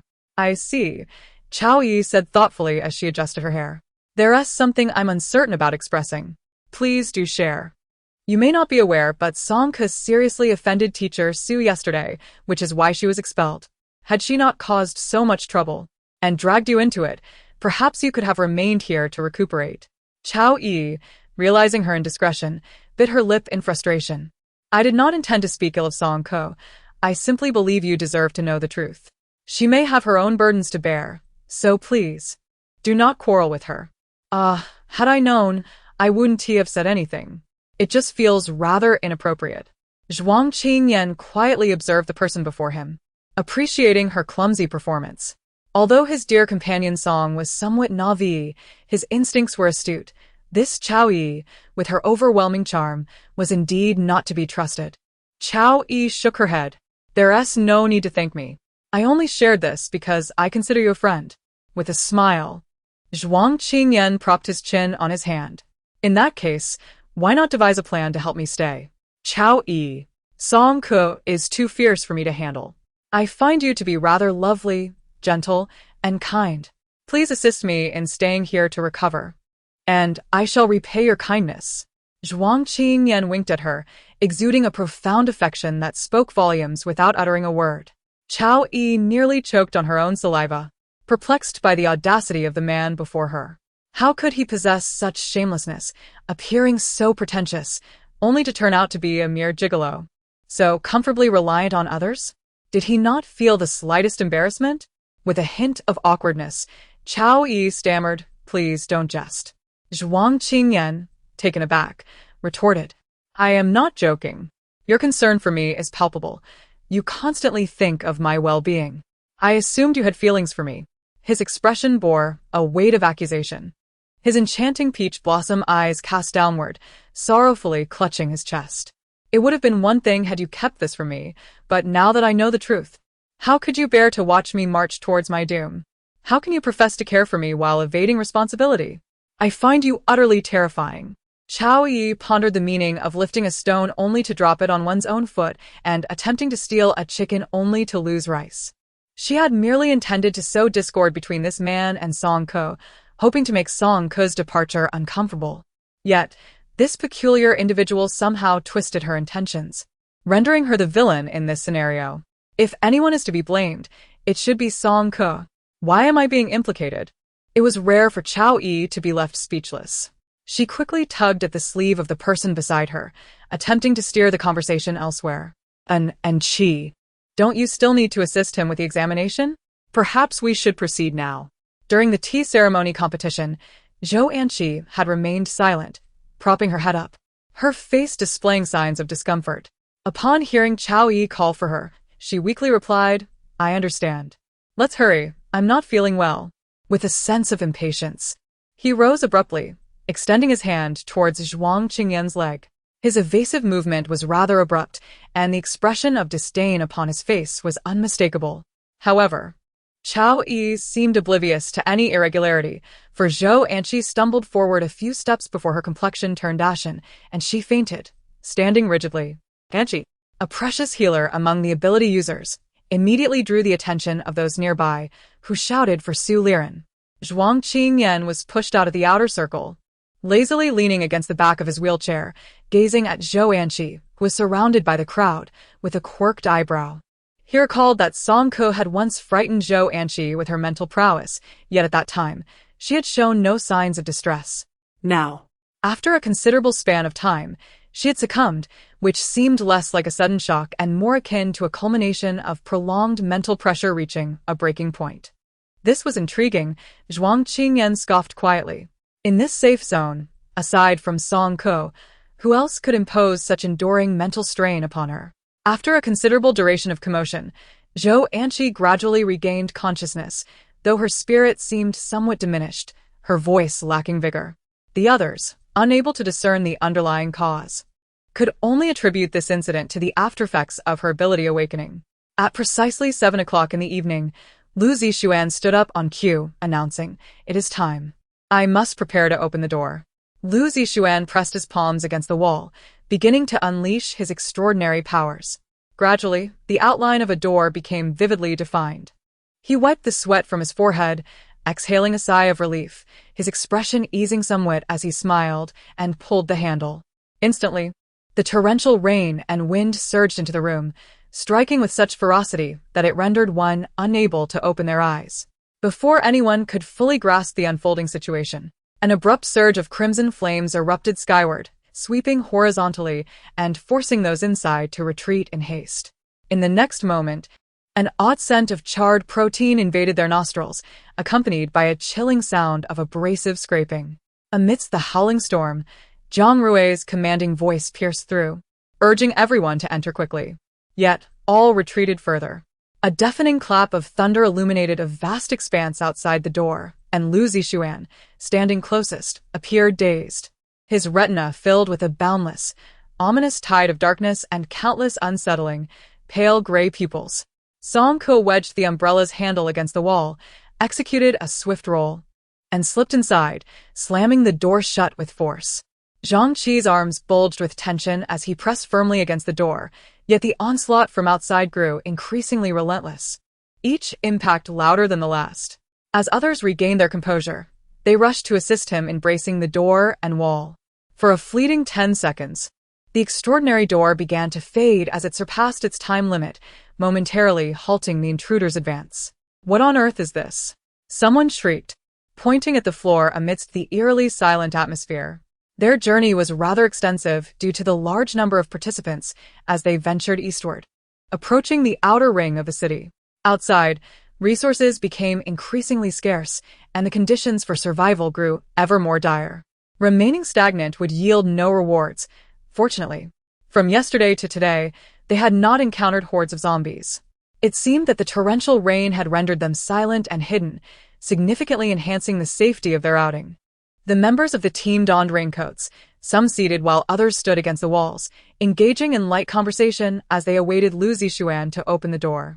A few boys, possessing particularly buoyant spirits, busied themselves capturing videos around the corner, claiming they would share them on social media once they were safely out of danger, certain that the views would be substantial.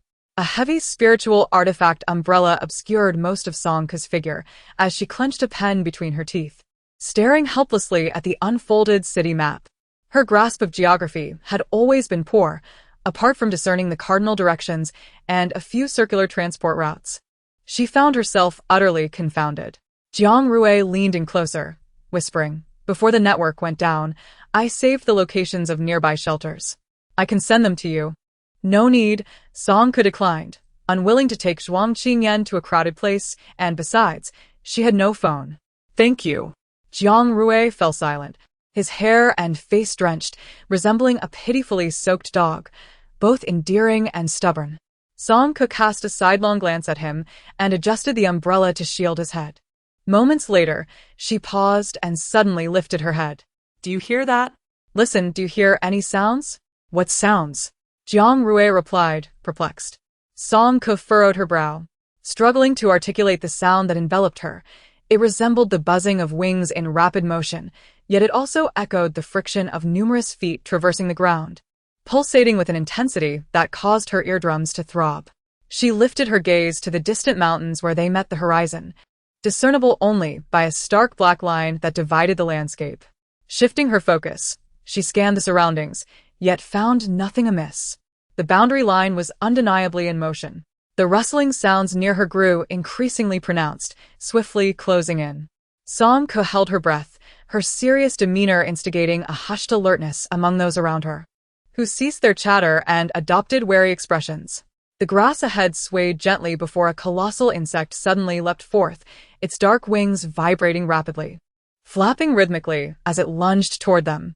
Zhang Qi, positioned closest to the creature, reacted swiftly, his biceps tensed as he swung his machete, severing the insect in two at the abdomen. A foul, black ichor oozed from its insides, spreading across the puddle in a grotesque display. Before the others could catch their breath, a second, third, and an uncountable swarm of insects surged forth. It was not the horizon that was moving swiftly, but rather an overwhelming tide of insects. Several boys capturing the scene on video, positioned slightly ahead, faltered for a moment, only to be instantly engulfed by the army of bugs. Layers of insects swiftly covered their calves, arms, and faces, eliciting heart-wrenching screams as they desperately swatted at their tormentors. Their movements grew increasingly sluggish, and soon, the ground was littered with the remnants of their once living forms, reduced to grotesque, bloodied skeletons. As everyone gathered around Jiang Rui, a radiant crimson light erupted from his ring, and a colossal fire whip ascended skyward, repelling a segment of the insect vanguard. The remaining individuals hastily raised their weapons, bracing for the impending assault. Meanwhile, the creatures, having devoured flesh and blood, shifted their countless compound eyes towards Jiang Rui and his companions, identifying their next prey. Outside, the commotion gradually subsided, while within the safety zone, an eerie silence enveloped the atmosphere. What on earth are these ghastly entities? Scattered across the ground were the remnants of the insects, their bodies shattered and grotesque, nearly the size of volleyballs, ovoid and clad in a dark brown hue. Two elongated antennae protruded from their heads, and their murky, grayish compound eyes bore a striking resemblance to those of the mutated zombies, evoking a deep sense of dread. "It's a cockroach," suddenly declared Zhuang Qingyan from his wheelchair, eliciting expressions of bewilderment among the crowd. Flat-bodied, dark brown, and of medium size, these creatures possessed long, thread-like antennae and developed compound eyes, with both fore and hind wings being membranous. Based on biological data from the ancient civilization, it was concluded that these were indeed cockroaches, commonly referred to as roaches. Most remained perplexed, yet a studious young man suddenly recalled, but aren't cockroaches supposed to be extinct? Typically, a common cockroach measures only a few centimeters in length, while those before them were nearly the size of volleyballs. Zhuang Qingyan, using a tissue to wrap around a stick, turned one of the carcasses over. "These are mutated cockroaches, or you may interpret them as zombie cockroaches. They share the same voracious appetite for carrion as zombies and possess the characteristics of cockroaches: rapid reproduction, swift movement, and a tendency to swarm." With such alarming reproductive rates and tendencies to swarm in droves, it seemed the sky was indeed falling. Many among the crowd were engulfed in despair upon hearing this revelation. Is there any news worse than this? The zombie humans are already quite a handful, and now we are faced with the emergence of zombie cockroaches. Can they still manage to escape alive? Is there any hope for the next rescue from the Alliance? Let's not lose heart, Lin Xia, trembling with fear, mustered her courage to reassure everyone. These zombie cockroaches are not as terrifying as they seem. We have already defeated some of them, haven't we? Immediately, someone echoed. Indeed. Haven't we killed them? We possess weapons. We can simply slay them. Yes, we will take down one if it comes, 10 if they appear, and 100 if they dare show up. Let Brother Jiang incinerate them. The youths grew animated, each one shouting louder than the last, we have weapons. And we still have Brother Jiang. What is there to fear? However, Jiang Rui's expression was far from optimistic. His fire-based abilities were ideally suited to combat these creatures. Yet the incessant downpour in Huadu significantly diminished the potency of his powers, rendering him capable of unleashing only a fraction of his true strength. Tasking him alone with the daunting number of zombie cockroaches left him with no prospects of victory. Amidst the clamor, Su Liren gestured for silence. Adjusting his glasses, his countenance bore an unprecedented gravity. Indeed, we can slay 1 or 2, perhaps even 10 or 100. But what about 1,000 or even 10,000? Among us, who possesses the confidence to eliminate 10,000 zombie cockroaches outside? Song Ko furrowed her brow, recalling the dense, swirling mass of black insects, which even she found daunting. 10,000 zombie cockroaches loomed like an insurmountable mountain, shattering the spirits of all present. A young man, who had narrowly escaped death at Starship Harbor, suddenly succumbed to despair. In a fit of rage, he raised his knife and plunged it repeatedly into the abdomen of the undead insects, exclaiming, I refuse to believe it. This is all a fabrication. There are no zombies, no apocalypse. Zhang Hao managed to restrain him, but it was too late. Someone had already cracked under the oppressive atmosphere. Sobbing softly, fear and trepidation are contagious, and soon the safe zone was enveloped in desolation. It is likely that there are far more than just 10,000. At this moment, Zhuang Qingyan spoke up. When you find a cockroach under the sun, it signifies that the shadows are teeming beyond capacity. Everyone gasped in dismay. Song Kuo and Jiang Rui stood guard at the entrance of the parking lot. The roar of the bus engine reverberated behind them, its headlights flickering through the torrential downpour, casting a hazy glow. After a wait of 5 long minutes, only a handful of individuals arrived. No one else is coming. We should retreat, Jiang Rui murmured, his voice hoarse. The sudden onslaught of the zombie cockroaches had forced their escape plan into a hasty execution, and the casualties exceeded expectations. Originally over 100, now barely 50 remained. Jiang Rui tightened his grip on the fire whip, acutely aware in that moment that he could not save everyone. In the rain-soaked night, even the slightest sound was amplified infinitely. From their position, a faint glimmer of light permeated the darkness, capturing the attention of the lurking creatures. 100 meters away, on the playground, thousands of zombies stirred, lifting their heads, gravitating toward this direction. Just then, Song Ko pressed her palm against the bus door. Witnessing Kong Ziki and Tian Yi stumbling towards her, pursued by several grotesque zombies and a relentless tide of cockroaches, Kong Ziki and Tian Yi scrambled aboard the bus. Go! Zhang Hao bellowed, igniting the engine.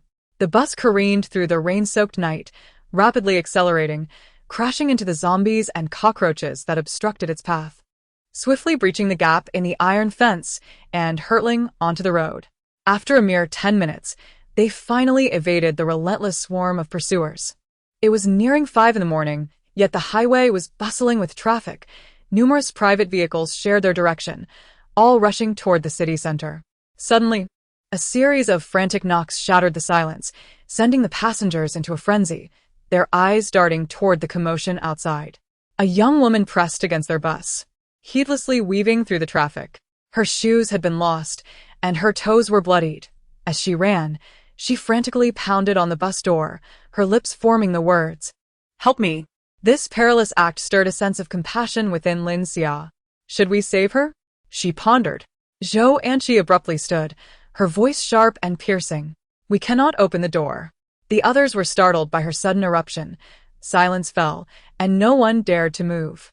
Each person remained rigidly seated, as if the outside world had ceased to exist. As the woman waited for the car door to open, the brightness in her eyes gradually dimmed, ultimately giving way to despair, while the occupants of the vehicle averted their gazes. A pack of ferocious zombies clambered atop the car and leapt over to pounce on the young woman. From the rear window, One could see her outstretched hand slowly descending. "We cannot let her in. She's been bitten," Zhou Anqi muttered nervously to herself. "We must not let her in."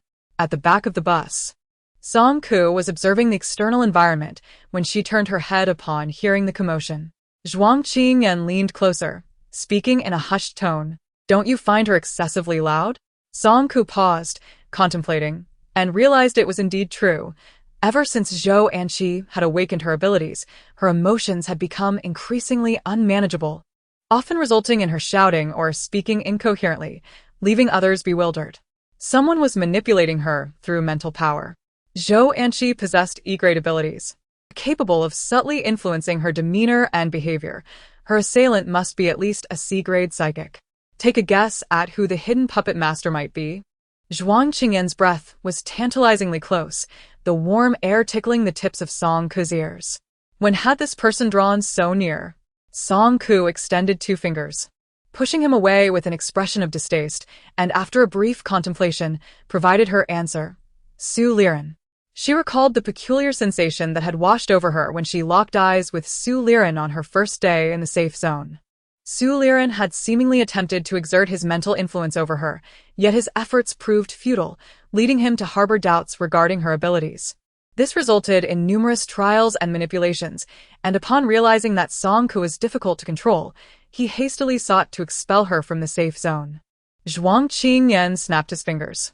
If he could dominate even E-level ability users, he would certainly not spare ordinary individuals. To him, they were likely mere puppets, expendable scapegoats when the need arose. It is no wonder he is willing to nurture so many ineffectual beings. This Mr. Su is indeed a complete charlatan, a quintessential hypocrite. Upon hearing this, Song Ku turned her gaze towards Su Liren, who was seated at the front of the bus. He had removed his rimless glasses, which lay beside him, clearly cracked, while he was busy wiping his face with a towel, obscuring his current expression. Zhuang Qingyan followed her line of sight. "If you wish to expose his true nature, do not forget that we are the exiles. They will not believe your accusations. Rest assured. Su Liren's tactics may deceive you naive high school students, but if we remain unscathed, the ugliness of his intentions will become increasingly apparent in dire situations." At 5:40 a.m., the bus entered the inner ring of Huadu. The sky was overcast, as if daylight had never arrived. The city was in disarray, with collapsed rooftops from collisions, remnants and debris of starships scattered everywhere, and the shrill sound of air raid sirens echoing through the streets. "This is a level 1 alert signal." Kanziki, supporting himself against the chair, rose with a grave expression. "My father was the architect of the Bagua Array. He once remarked that a level 1 alert would only sound in the face of the gravest natural disasters to befall Huadu." Lin Xia, her complexion ashen, added, "I participated in Huadu's safety drills. I recall that the highest priority directive during a level 1 alert is to enter the Bagua Array at the swiftest pace." Indeed. The Bagua Array serves as Huadu's final bastion. Once activated, it signifies the complete abandonment of the city's periphery. Huadu is naturally situated within a basin, with a lower central elevation surrounded by a circular transportation network that descends layer by layer towards the very heart of the Bagua Array, which houses a floating shopping mall, Huadu's most renowned landmark, shimmering with brilliance day and night, bustling with activity. When Huadu faces an insurmountable calamity, the 8 entrances leading to the array's heart will swiftly seal off, causing the entire Bagua Array to submerge into the earth, transforming into an exceptional bomb shelter. In the distant sky, the floating mall began its gradual descent as the alarm grew increasingly urgent. Enormous fissures emerged across the ground, making way for its landing. Zhang Hao pressed the accelerator fervently, racing ahead amidst a throng of panicked individuals, various vehicles, and the relentless pursuit of zombies, making it nearly impossible to navigate. Survivors who had previously sheltered in their homes now poured out, desperately sprinting towards the myriad entrances of the Bagua Array. The entirety of Huadu was in freefall. The chasms widened as towering skyscrapers and circular overpasses lost their support, teetering on the brink of collapse and crashing heavily to the ground. Suddenly, a steel rebar pierced through the bus window, shattering the glass like a spider's web. Wandering zombies crawled through the opening, seizing Lin Xia's arm and dragging her outside. She barely had time to scream before being pulled out, leaving the other passengers in a state of confusion, unsure whether to attempt a rescue. Song Ko had already leapt after her. Zhang Hao was drenched in cold sweat, gritting his teeth as he slammed on the brakes. Lin Xia clutched Song Ko's arm, trembling uncontrollably. Fortunately, she had donned long sleeves and trousers today, along with a sturdy raincoat. Aside from some scrapes from the fall, she had escaped the zombie's bite. However, this delay allowed the encroaching cracks to catch up to the bus's wheels. Ah! Zhang Hao pressed the accelerator to the floor, causing the bus to spin out of control, lurching forward with such force that it left the passengers dizzy. Amidst the chaos in the cabin, Kong Ziki grasped Tian Yi's shoulder. Tian Sihua, Tian Yi, listen to me. Once we enter the Bagua formation, there's a hidden door beneath the main control room. This is the true entrance to the Bagua formation. And it was the most crucial design my father was involved in. It's not marked on the map. I will now share the route and the password with you, and you must remember it. A sense of foreboding washed over Tian Yi. Kong Ziki, what's wrong? You just need to remember it, I'll follow you. Kong Ziki fell silent for a moment, then rolled up his pant leg. I've been bitten by a zombie. Tian Yi's eyes widened in disbelief as he looked down, and in the next moment, tears streamed down his face. A conspicuous tear wound marred Kong Ziki's calf. Hours passed, and the surrounding veins turned a somber shade of black. His entire leg had succumbed to festering decay. How could this be? When did it happen? Tian Yi suddenly fell silent, recalling the moment outside the dormitory when Kong Ziki, in a bid to shield him from Su Liren's gaze, inadvertently collided with a zombie. Could it have been then? Kong Ziki, with reddened eyes, spoke. During that incident in the cafeteria, I did not intentionally abandon you to flee. I simply did not react in time. I, Kong Ziki, am not so disloyal. Besides, You are my dearest friend. Tian Yi fought back his tears, affirming, Kong Ziki, you too are my closest companion. Kong Ziki wiped away his tears, his expression turning grave as he cast a glance toward the front of the carriage. You saw it, didn't you? Yes, Tian Yi understood what he referred to. Both had witnessed Su Liren, cold-blooded and selfish, sacrificing others for his own survival. Remember, no matter what happens, do not follow Su Liren. The farther away from him, the better. Tian Yi grasped his sleeve tightly. Kong Ziki, let us devise a plan. There must be a way. Kong Ziki forced a smile, though it bore more resemblance to a grimace. There is no way left. Sihua, I feel terrible. Look, my hand no longer obeys me. Bloodshot eyes revealed the strain.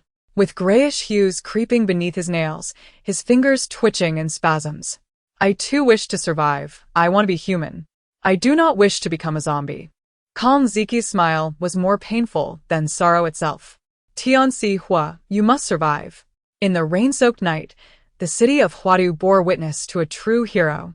On the fractured ground, a bus swayed precariously as it glided forward.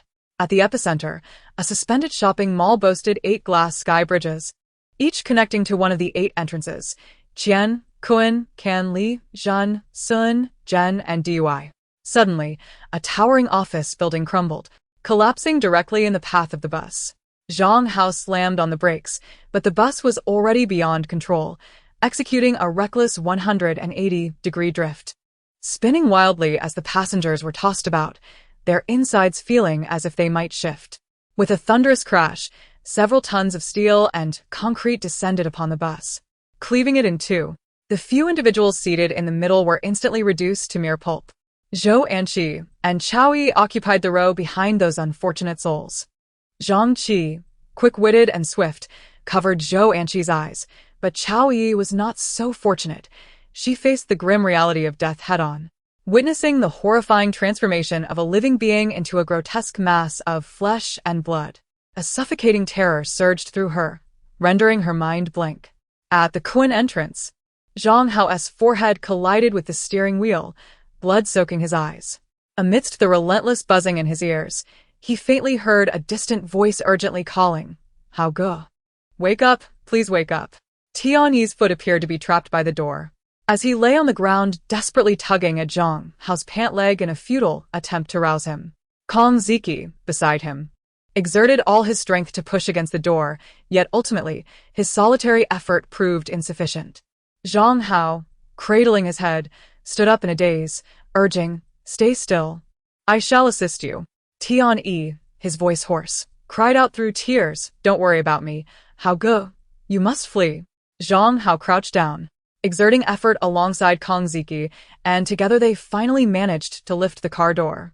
Yet this exertion, with one crouching and the other standing, exacerbated his dizziness, forcing him to lean against the windshield, gasping for breath. Where are the others? What on earth is happening?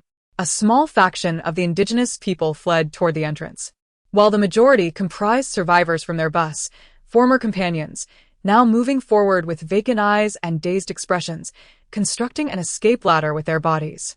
Behind this group stood Su Liren, his demeanor grim and foreboding, resembling a grim reaper. Those in the safety zone bore the subtle seeds of mental suggestion sown by Su Liren, making them easier to manipulate. However, even this was stretching the limits of his powers. Diverting his focus to control ordinary individuals might render his mental fortitude unable to sustain itself. No. He absolutely could not perish here. He was so close, just a fraction away. One more person, just one more to fill the gap, would suffice. Su Liren's expression turned anxious as his gaze searched frantically. Then he spotted the three individuals in the driver's seat. Zhang Hao, incredulous and struggling to process the unfolding events, suddenly felt a tremor in his pupils as every thought dissipated, leaving his mind blank. He moved stiffly, stepping out of the bus, one foot in front of the other, toward that human barricade. Tian-yi's body swayed slightly, his thoughts gradually becoming chaotic. At that moment, the scalpel in his pocket flew out uncontrollably, emitting a ghostly blue glow that floated quietly before his eyes. A fleeting moment of dazedness passed, and he quickly regained his composure. "Brother Hao, don't go over!" Kong Ziki exclaimed. "Brother Hao seems to be under control." Kong Ziki had already undergone partial zombification, with dark veins creeping up to his right jaw, rendering him both eerie and terrifying. Yet it was precisely these zombified features that prevented Su Liren from seizing control of him immediately. Zhang Hao's head, already injured, throbbed with excruciating pain, and darkness enveloped his vision, allowing him to break free from Su Liren's mental grip.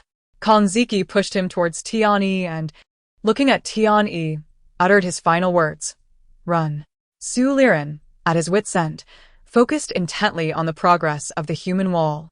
He finally managed to steal a glance toward the bus, and, upon recognizing the approaching figures, his brow furrowed immediately. Kong Ziki moved slowly, drawing nearer to Su Liren, his eyes faintly emanating an unnatural whiteness. He stiffly extended his arms, collapsing onto the person in front of him, his limbs just reaching the slowly descending gangway. Su Liren felt a sense of relief. He could pass now.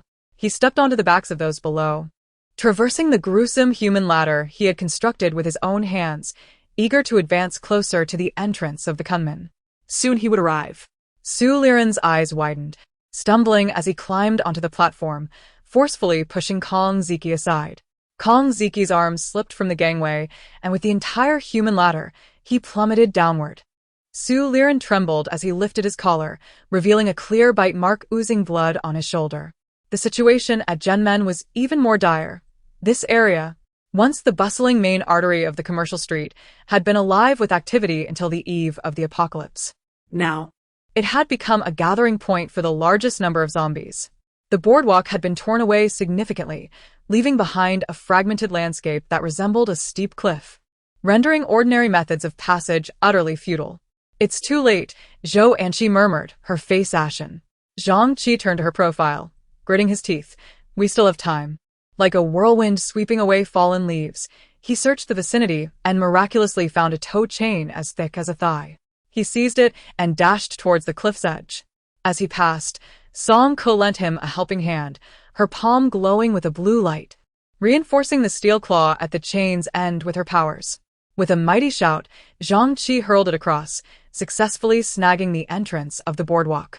Anqi, "You go first. Rest assured, I will hold on to you." Zhou Anqi stared at him in a daze, as if she were only just now recognizing him. "Anqi, we must hurry." Chao Yi tugged at her sleeve, her tone urgent.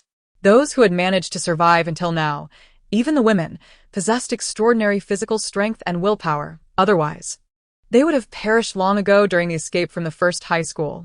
Not a single complaint escaped the lips of the girls in the group as they desperately grasped the chain, slowly climbing across the void. Once they landed safely, Zhou Anqi, Lin Xia, and the other girls anxiously turned to look at their companions on the opposite shore. A dispute appeared to have erupted nearby. As some survivors racing towards the gate discovered a means of escape and attempted to jump the queue, only to be met with a stern glare from Jiang Rui, who insisted that our people proceed first.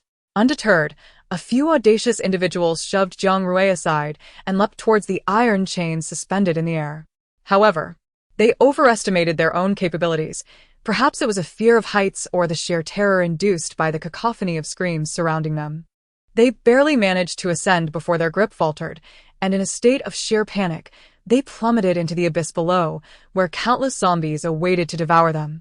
Zhang Hao and Tian Yi had traversed great distances and finally arrived at this location. At that moment, seeing Jiang Rui felt akin to encountering a savior. Jiang Rui patted the backs of the two, with little time for words, urging them to hold on and move quickly. Zhang Hao gritted his teeth. At this critical juncture of life and death, he resolved to push through. The ground had crumbled beneath them, creating a massive pit below, teeming with an unending horde of zombies clawing their way upwards, the fastest among them almost reaching the end of the iron chains. Suddenly, Chao Yi shoved past Zhou Anqi, frantically attempting to pry loose the iron hook lodged on the bridge. Her swift and fierce actions took everyone by surprise, as they had originally planned to confront the encroaching zombies together. After a few vigorous attempts, the steel claw loosened and fell from the edge of the bridge. Zhang Qi, precariously perched at the edge of a cliff, found himself slipping forward, barely managing to regain his balance. However, the support on the opposite side suddenly gave way, and he was unable to halt his momentum, plunging directly over the cliff's edge. Zhou Anqi's eyes widened as she futilely reached out her hand towards Zhang Qi. Enraged, Zhou Anqi charged forward and struck Chao Yi with a resounding slap. "What have you done? You've killed us all, do you realize that?" Chao Yi's cheekbones swelled ominously. Yet she covered her face and sneered, "Fool. The zombies are climbing up, can't you see? They're coming for us, and we're the ones who will perish. If you wish to die, do so alone. Do not drag me down with you." Chao Yi was overwhelmed with fear. She dreaded the thought of meeting the same fate as those on the bus, crushed to death, or worse, bitten by a zombie. She understood that Jiang Rui had yet to arrive, but her own peril was palpable. Who could save her? At merely 16, her life had barely begun, and all she could do was fight for her survival. In that moment, extreme selfishness eclipsed all else, yet she felt no regret. Without casting another glance at her former companions, Chao Yi turned and fled through the gate. Just as calamity loomed, Jiang Rui wielded the fire whip, ensnaring the steel beam of the bridge. However, the entire chain lost its supports at both ends and began to sway dangerously. With Jiang Rui's feet dangling mere meters above a horde of zombies, their mouths agape in feral howls. Zhang Qi and Jiang Rui cried out in despair. After Zhang Qi fell into the abyss, he vanished completely from sight. "Damn it!" Jiang Rui cursed, his eyes ablaze with fury. He had never anticipated that a classmate like Chao Yi could possess such a heartless nature, utterly indifferent to their fates. The fire whip could no longer bear the weight of so many lives and began to slide downwards. Jiang Rui's strength waned, his arms trembling, on the brink of collapse. In his increasingly blurred vision, a lithe figure leapt into view. With the swiftness of a peregrine falcon in flight, Song could traverse the air with remarkable agility. Alighting momentarily upon a jutting lamppost before scaling the craggy precipice, her upright form advancing along its perilous face, as if upon a tightrope. Subsequently, she delivered a masterclass in the art of the whip. Meanwhile, Zhou Anqi and Lin Xia, still upon the platform, hastened to assist those who had been cast forth. Retrieving her whip, Song Ku unleashed it once more, sending several more individuals hurtling across the chasm. This she repeated a third and fourth time, until finally Jiang Rui, seizing the intertwined strands of the dual whips, swung across like a pendulum, landing with a tumble. In the ensuing moment, he scrambled to his feet, his heart ablaze with urgency as he sprinted forward. Alas, time was against him. for the gateway to the Gen trigram inexorably sealed shut before his very eyes, its matrix plummeting into the abyss amidst a throng of ravenous zombies. Song Ke, Jiang Rui cried out in anguish, his voice echoing with profound sorrow. Upon the precipice of the sinkhole, Song Ke and Zhuang Qingyan bore witness to the descent of the Bagua formation.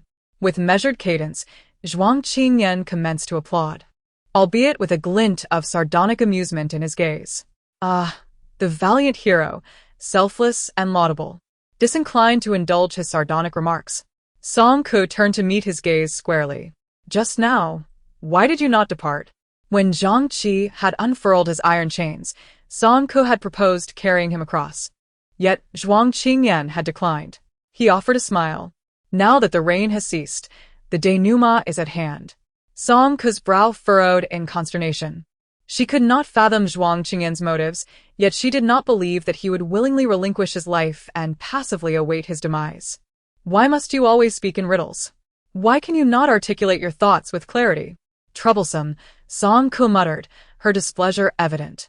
Zhuang Qingyan contested her assessment with a subtle objection. I am hardly the source of vexation. They are. Following the descent of the epicenter into the sinkhole, the cityscape lay in desolation. Propelling Zhuang Qingyan, Song Ke traversed the ravaged terrain with haste, ascending to the summit of a skyscraper.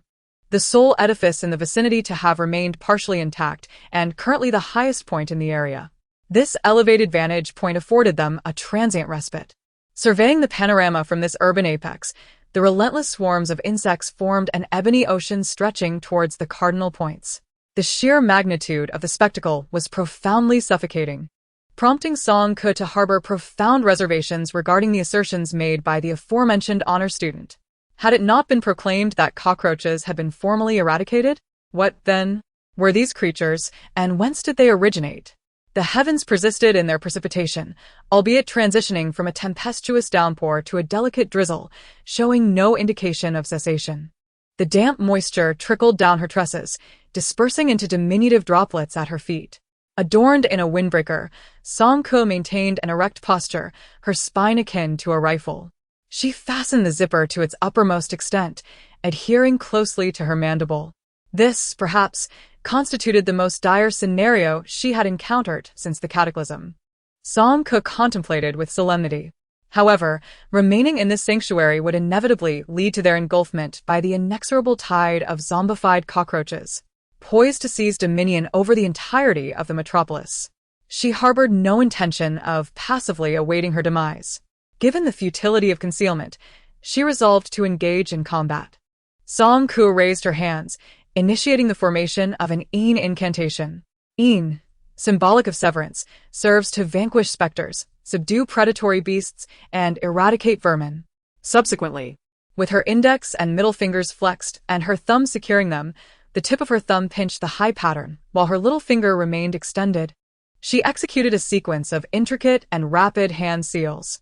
This is the secretive Taoist technique of the golden blade, symbolizing a divine sword that vanquishes malevolent spirits. Song Ke embodies that very blade. However, her mastery of the technique is lacking. She cannot employ it in battle as deftly as Zhang Ting and Zhang Xi can. At most, she merely gestures to create a psychological buff. Yet, this is the rule of the Yu Mountain Martial Arts School, and more importantly, the principle upheld by Zhang Ting, to which Song Ke has always obediently adhered. In formal competitions, duels, and challenges, different hand seals convey distinct meanings. The seal Song Ke forms at this moment signifies a fight to the death, only to engage, never to retreat. With the resolve of one facing a desperate struggle, she prepares to take a step forward. However, Zhuang Qingyan suddenly grasps her hat, leaving Song Ke's foot suspended in midair, instantly diminishing her momentum. Zhuang Qingyan, feeling exasperated, looks at her, urging her not to be so reckless, for there are alternatives. What alternatives? Song Ke's round eyes widen in surprise. If you have a solution, why didn't you mention it sooner? I have just confirmed it, Zhuang Qingyan replied, regaining his composure and speaking with gravity. Within this swarm of insects, there exists a king. I had my suspicions before. This wave of insects is not merely a natural disaster. Do you remember how the zombie cockroaches first appeared in the western mountainous regions? then followed you all the way to the safe zone, and subsequently tracked you here without fail? Their movements exhibit a logical pattern, fully corroborating my hypothesis. Much like the relationship among drones, workers, and the queen within a bee colony, the king among the zombie cockroaches possesses commanding authority, capable of directing and controlling all its kin. Thus, if we eliminate their king, the remaining cockroaches will surely be leaderless and disordered, leading to their inevitable collapse. Song Ke blinked, raising a question about how to locate the king amidst the dark expanse below, densely populated with no less than 100,000 zombie cockroaches. Extracting this elusive monarch from such a chaotic throng seemed utterly fanciful. "Do not fret," Zhuang Qingyan stated. Taking a couple of strides forward, "I shall devise a plan." The inky abyss had already claimed the surface of Huadu, crawling up the remnants of shattered walls. Without intervention, in mere minutes, they would find themselves with no escape. Completely engulfed. Zhuang Qingyan's enchanting peach blossom eyes deepened with contemplation, and the mass of zombie cockroaches transformed in his gaze into a muted, monochromatic film. His vision darted swiftly. There was nothing to the north, nothing to the east, nothing to the south until he spotted a filthy, disordered black mass in a corner of the southeast. "That is the place," he declared decisively, employing the remnants of the Earth's Bagua formation to calculate the direction of a thunderous resonance. "The wind of Sun moves favorably. Zhen 3, Sun 4. Rotate to the right." Song Ke and Zhuang Qingyan exchanged glances, a moment of silence passing between them. After 2 seconds, Zhuang Qingyan cleared his throat and rephrased his instructions. "Proceed eastward, and upon reaching the end, then continue 200 meters to the southeast." Once again, Song Ke inquired, "Which way is east, and where lies the southeast?" Zhuang Qingyan perceived the bewilderment etched on Song Ke's face. Had the collective education in District D deteriorated to such a dire state? In that instant, a profound sense of apprehension for the future of the Alliance's youth washed over Zhuang Qingyan. He sighed in resignation. Reformulating his directions for the third time, walk towards the 3 o'clock position until the end, then turn right towards the 5 o'clock position and proceed approximately 200 meters. The king radiates a potent energy, and one must be attentive to the fluctuations surrounding them. Song Ke maintains an impassive demeanor. Had this been mentioned earlier, it would have sufficed. Zhuang Qingyan ought to be grateful. At least Song Ke can keep track of time. Zhuang Qingyan, his heart as still as stagnant water, nods in agreement. With this affirmation, Song Ke, filled with fervor, grips her weapon firmly, exclaiming her intent to eliminate the threat. She leaps from her elevated position, her diminutive figure crashing into the ground, swiftly engulfed by the tide of insects. Yet, in the next instant, her spear erupts from the earth, advancing relentlessly, toppling the encroaching cockroaches with a powerful gust. With one hand planted on the ground, she performs a mid-air flip, her toes striking the spear, which continues its advance with a chilling precision, the blue light almost leaving an afterimage. The swarm of insects dissipates, like fragments in the wind, as one individual stands against a multitude. Song Ke, unyielding in her resolve, does not linger for battle but swiftly breaks through, her objective clear, to locate the insect king. Near Shuamen, the magnetic field warps and distorts chaotically. Song Ke halts abruptly, closing her eyes as her mental energy surges forth, quickly discerning the anomaly. She opens her eyes with a sudden intensity, gazing ahead toward a large cluster of zombie cockroaches, among which is a uniquely patterned creature. Round as a basketball, yet with an extraordinarily small head resembling that of a shuttlecock, emitting frantic chirps. She has found it, and a joyous smile spreads across her face. The spear slips from her grasp, darting like lightning toward her target. The Insect King's compound eyes display a flicker of fear as it attempts to flee. The first shot strikes its back, where the shell is exceptionally tough. The spear fails to penetrate, leaving only a deep indentation from which black, viscous fluid erupts. With a sharp crack, the second shot rang out. The cockroach king flapped its wings, narrowly evading the strike. Its cries growing increasingly frantic as it bolted towards the nearest drainage pipe, ready to burrow underground. Song Ke could not allow it to succeed. Channeling her burgeoning powers, she fired the third shot, a bolt of azure light infused with the might of thunder, slicing through the air. The projectile struck true, piercing the diminutive head of the cockroach king. which ultimately collapsed at the entrance of the drainage pipe, its antennae severed. Song Ko holstered her weapon, her expression unyielding, and delivered a final shot to ensure its demise was absolute. However, upon the death of their leader, the surrounding horde of cockroaches did not disperse. Instead, they surged forward, seemingly incensed, encircling Song Ko from all directions. There was no time for her to be astonished. She found herself ensnared in an unending battle. In her heart, she cursed Zhuang Qingyan for his incompetence. High atop the skyscraper, Zhuang Qingyan quickly sensed something amiss. Why did the ordinary zombie cockroaches exhibit no self-awareness? Why? Upon the death of their king, did they not retreat, but rather launch a more aggressive assault? Suddenly, a chilling thought struck him, a harrowing suspicion. What if there were two kings? In a bee colony, fortunate larvae can inhabit the royal cells, indulging in royal jelly for a lifetime until they transform into queens. However, there is not merely one royal cell. Should two queens emerge simultaneously, a brutal conflict would ensue until only one remains victorious.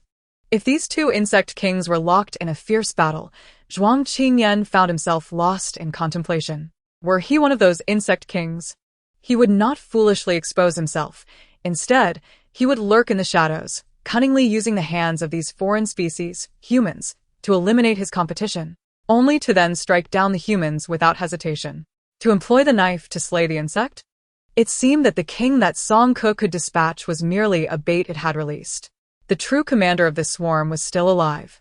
Amidst the patter of raindrops, he sensed other subtle movements. Suddenly, Zhuang Qingyan turned sharply. At the edge of the rooftop behind him, cockroaches had begun to ascend.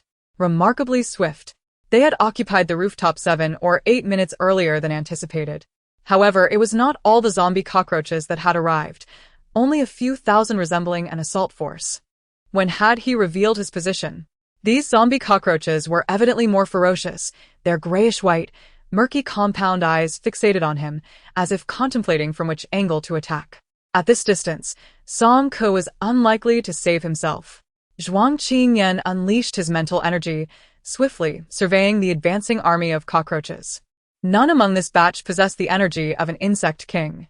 How could this be? Yet Zhuang Qingyan, being who he was astonished for no more than a fleeting second before formulating a strategy. Still hiding and refusing to reveal itself. Was it? Very well. He would render it unable to hide. After all, it was merely a low-intelligence insect daring to play mind games with him.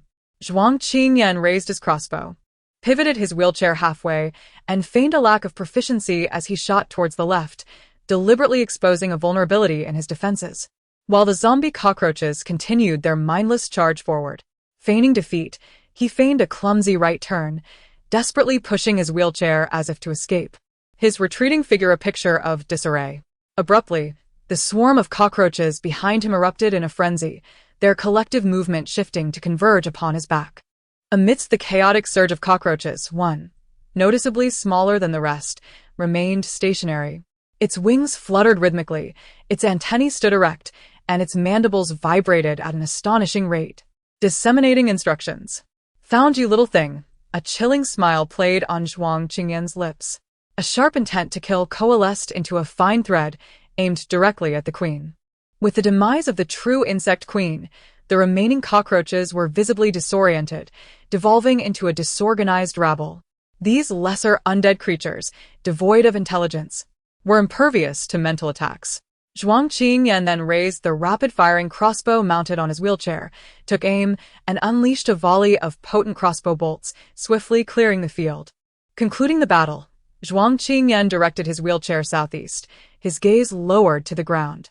The formidable cockroach army was rapidly retreating, and amidst the boundless, shifting black tide stood a solitary figure. The individual stood upon a fragment of stone, a spear of deadly intent clutched in hand, its tip dripping with viscous black fluid. Though her entire being was sullied, as if dredged from the mire, her eyes shone with astonishing brilliance in the rain-laden air. Across a distance of 100 meters, their expressions indistinct, a silent connection seemed to pass between them. Unbidden, Zhuang Qingyan smiled. On a rainy night in Huadu, please show your identification. Due to the distance, Song Ko could not discern the expression on Zhuang Qingyan's face, only vaguely noticing him beckoning her over, presumably calling her to approach. Just moments ago, a swarm of cockroaches had erupted in chaos, and Song Ke had braced herself for a fierce confrontation. To her surprise, as the battle ensued, the tide of insects inexplicably retreated, a most peculiar occurrence. Determined to inquire about Zhuang Qingyan's intentions, she holstered her weapon, descended from the rock, and approached with a light-hearted gait. A breeze began to stir, and raindrops danced down in spirals. The distant rumble of thunder rolled closer. Song Ke's step slowed, and she abruptly turned her head, sensing a powerful surge of psychic energy. Within mere seconds, an anomaly unfolded. Dark clouds churned in the sky, and thousands of purple lightning bolts struck down. The ground was engulfed in swirling dust as mounds reminiscent of ancient Mongolian yurts rose up, ensnaring the fleeing cockroach hordes. Following this, a flurry of snow descended from above, with countless icicles cascading down, freezing countless cockroaches in place. Those undead cockroaches were first struck by lightning, then buried by earth, and ultimately encased in ice, unable to withstand the onslaught of nature's wrath, collapsing in droves, akin to wheat harvested cleanly. Such a display could only be orchestrated by those with extraordinary abilities.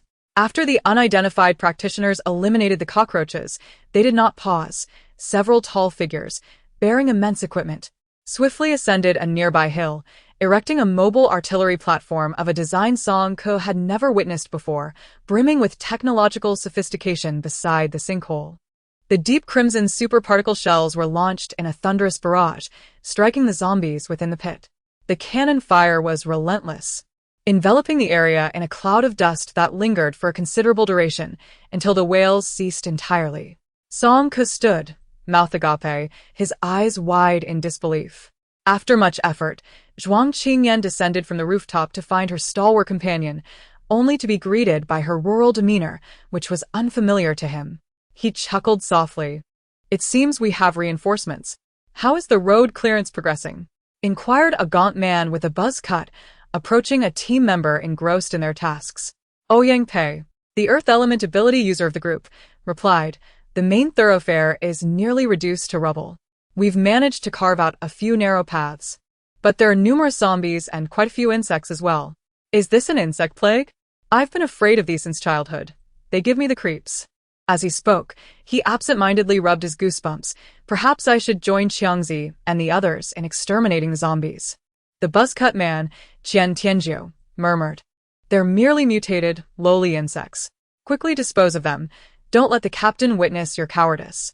The mere thought of their captain's icy countenance invigorated Ouyang Pei, filling him with fervor. "Yes, I will ensure the mission is accomplished." He diligently resumed his extermination of the insect horde, but before long, he craned his neck in astonishment, exclaiming, "It seems there are people ahead." As soon as the words left his lips, laughter erupted among the others in the team. "Hurry and get your eyesight checked, Ouyang. Mistaking zombies for humans?" Ouyang Pei retorted, "Get lost. I may be nearsighted, but I am not blind." And she gracefully extended her long legs, effortlessly stepping over a small mountain of cockroach corpses. She gazed in the direction indicated by Ouyang Pei and, indeed, spotted two distant figures, one seated and the other standing, seemingly engaged in conversation. There are indeed people," she remarked, turning to the man behind her. "Captain, what is your opinion? Let us approach and verify their identities." Wu Juemin replied in a low voice. Before long, Song Ke and Zhuang Qingyan had exchanged only a few words when the group of supernatural beings noticed them and began to approach. A striking assembly of tall figures, each over 6 feet, approached with an imposing presence that exuded an invisible pressure. However, amidst the towering individuals was a young boy, perhaps in his teens, who struggled to keep up with small, hurried steps, creating a rather comical and discordant scene. As they drew near, one of the men, with a clear and handsome visage, addressed them, "Ladies, please present your identification." Song Ke remained motionless. "Identification? What is that?" she queried, well aware that she was an undocumented individual. Moreover, Zone F had never required such documentation. And she frowned, suspecting they had not heard correctly, and reiterated clearly, "Please present your identification." Ah, "Little sister, You look quite familiar. Have we met somewhere before? Panic surged through Song Ku as she realized who they were. Gripping her firearm tightly, she instinctively stepped behind Zhuang Qingyan. Her disheveled appearance betraying the fierce battle she had just endured, the tension of combat still palpable in her demeanor. It was evident to even the most oblivious observer that she was a supernatural being. What was particularly dire was that she had previously adamantly denied her identity as an ability user. Now, she had been caught red-handed. Grandfather was indeed correct. One should never lie. It is you. Wu Juemin approached with a deliberate slowness, yet with each step he took, an overwhelming pressure bore down upon Song Ko. Your collusion with the mutants, your concealment of your abilities, and your unauthorized escape from the safety zone have constituted a grave threat to public safety. According to Article 45, Clause 11 of the Alliance's Wartime Emergency Regulations, I am entitled to detain you. Zhuang Qingyan glanced at Song Ko, who exuded a formidable mental pressure. However, Song Ko showed little reaction, merely drooping her eyelids, her cheeks puffed out. Oh. Is she displeased? Indeed, after being bullied so mercilessly, it is no wonder she feels aggrieved. Unable to counter her assailant, Zhuang Qingyan stifled a laugh internally, his wheelchair moving slowly to position itself before Song Ko. Wait, Commander. I believe there may be a misunderstanding. Wu Juemin shot him a sidelong glance. A misunderstanding? Do you dispute the facts I have presented?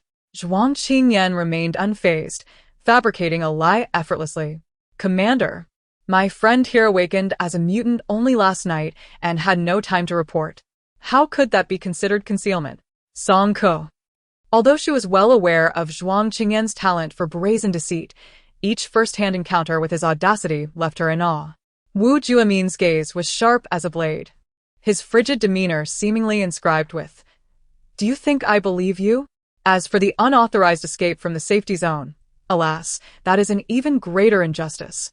We merely followed the main force in retreat, but were unable to squeeze in, and thus found ourselves left behind outside the formation.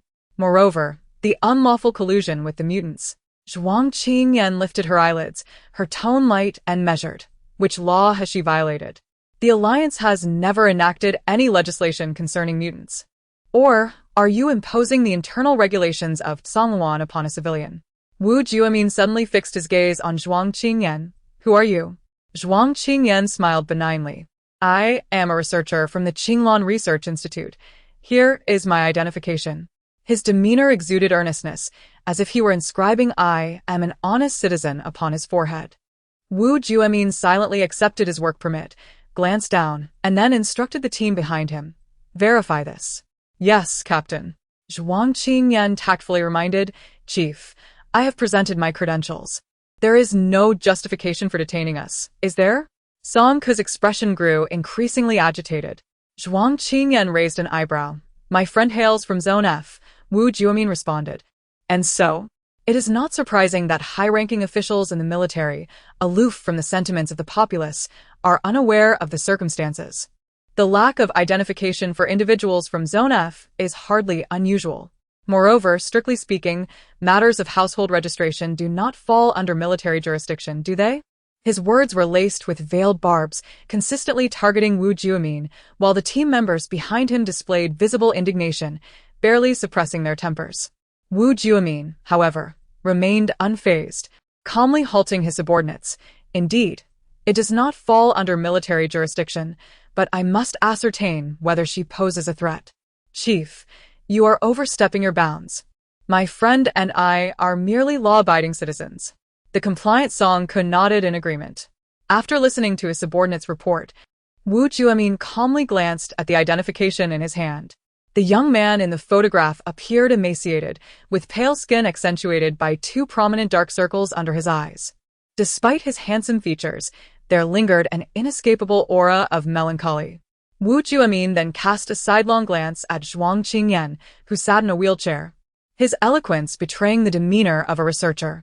Instead, he embodied the haughty air typical of privileged young gentlemen he had encountered in District B. Are you a researcher? Undoubtedly, came the reply. What field do you specialize in? Song Ku was taken aback, nearly biting her own tongue in astonishment. Wait a moment, just 2 days ago, Weren't you a pharmaceutical researcher? The distance rendered it difficult for Song Ke to discern Zhuang Qingyan's expression, but she vaguely perceived him gesturing, perhaps beckoning her to approach.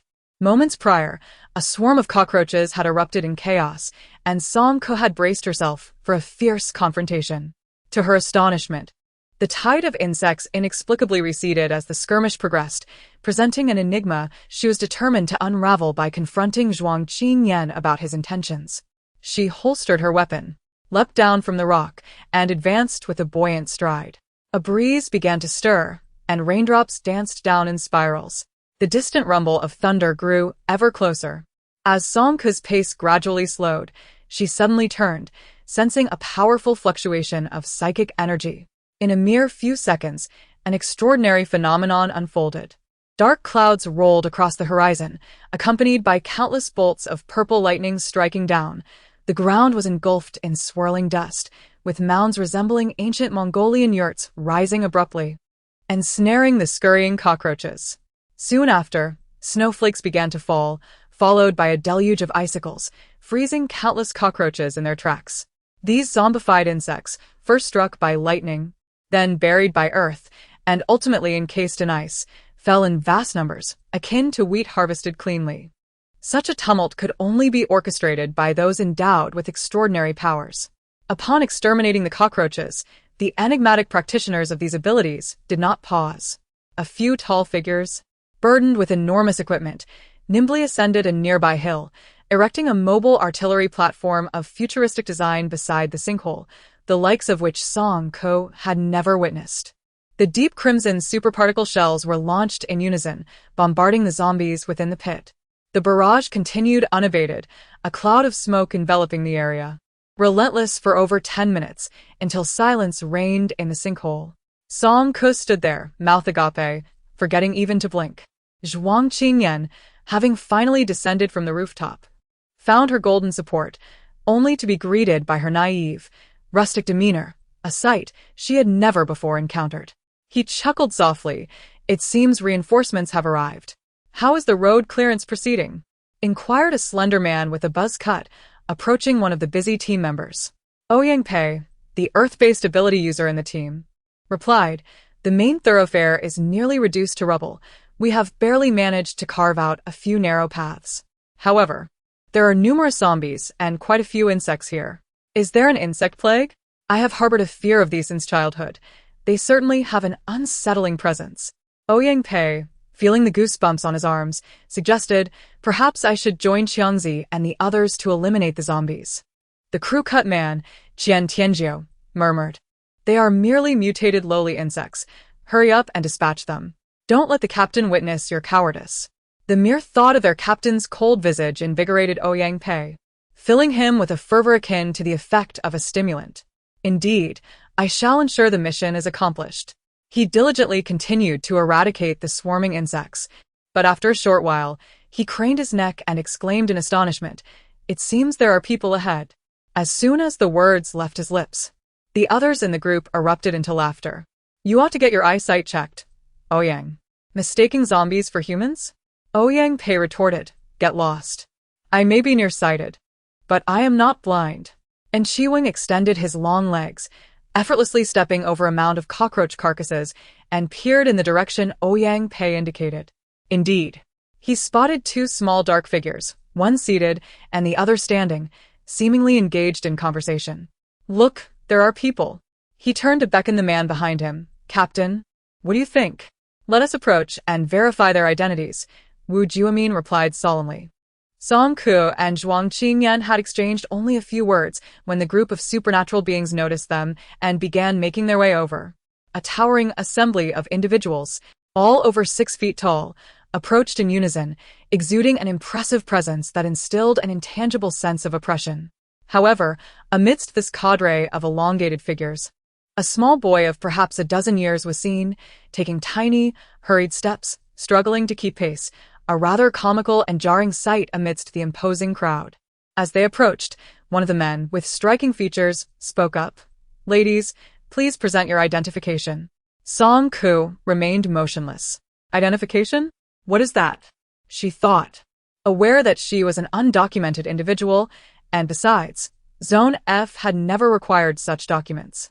And Chiwung furrowed his brow, believing they had not heard correctly, and reiterated in a firm voice, "Please present your identification." "Oh, young lady, you appear quite familiar. Have we crossed paths before?" Disaster struck. It was them. Song Ke tightened her grip on the long firearm, nervously retreating behind Zhuang Qingyan.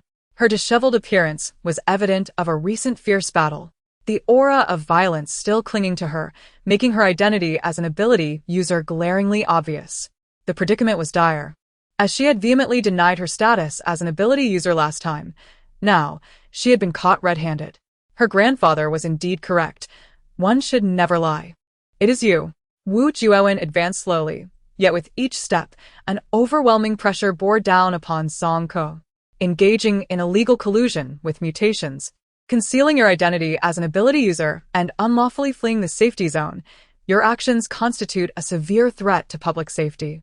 According to Article 45, Clause 11 of the Alliance's Wartime Emergency Regulations, I am authorized to detain you. Zhuang Qingyan gazed at Song Ke, who was enveloped in a formidable mental pressure. Yet she showed no reaction. Instead, her eyelids drooped, her cheeks puffed out. Oh, is she displeased? Indeed, after being so ruthlessly bullied and unable to retaliate, she must be feeling quite frustrated. Zhuang Qingyan stifled a chuckle, his wheelchair gliding forward to shield Song Ke. "Wait a moment, Commander. I believe there may be a misunderstanding," Wu Jumin remarked, casting a sidelong glance at him. "Misunderstanding? Do you dispute the facts I have presented?" Zhuang Qingyan, with an unflinching demeanor, fabricated a lie with ease. "Commander, my friend here awakened as a superhuman only last night and had no time to report it. How could that be considered concealment?" Song Ke, though already aware of Zhuang Qingyan's talent for deceit, was nonetheless astounded by his audacity with each direct encounter. Wu Jumin's gaze was sharp as a blade, her icy expression seemingly conveying, "Do you truly think I believe you?" As for the allegation of fleeing the danger zone, Zhuang Qingyan continued, "Oh, that is indeed a grave misunderstanding. We merely followed the main force to retreat, but were unable to squeeze through the crowd and hence missed entering the core of the formation, which led to our unfortunate situation. Furthermore, regarding the accusation of illicit collusion with mutants, Zhuang Qingyan raised an eyebrow, his tone light and measured. Which law has she violated? The Alliance has yet to enact any legislation concerning mutants. Or are you implying that you expect a civilian to adhere to the internal regulations of Tsongwan?" Wu Jumin's gaze intensified as she scrutinized Zhuang Qingyan. Who are you? Zhuang Qingyan replied with a smile. "I am a researcher from the Qinglan Research Institute. Here is my identification." He wore an expression of utmost sincerity, as if proclaiming, "I am a law-abiding citizen." Wu Jumin silently accepted his work ID, glanced at it, and then instructed her team behind her, "Go verify this." "Understood, Captain," they replied. Zhuang Qingyan seized the moment to remind her, "Commander, I have shown you my identification. You have no grounds to detain us, do you?" Song Ke's face appeared even rounder. Zhuang Qingyan raised an eyebrow, stating, "My friend hails from District F." Wu Juomin responded, "And so what?" It's understandable that high-ranking officials in the military, perched upon their lofty perches, remain oblivious to the sentiments of the populace. Is it not entirely normal for individuals from District F to lack identification? Moreover, to be precise, matters of household registration do not fall under your military jurisdiction, do they? His words dripped with sarcasm, deliberately targeting Wu Juomin, inciting visible indignation among the team members, who struggled to contain their burgeoning tempers. Wu Juomin, however, remained unfazed, calmly interposing himself before his subordinates. "Indeed, it does not fall under military oversight, yet I must ascertain whether she poses any threat." "Commander, you are overstepping. My friend and I are merely law-abiding citizens." The compliant Song Ke nodded earnestly in agreement. After listening to his subordinate's report, Wu Juomin, with an impassive demeanor, cast another glance at the identification in his hand.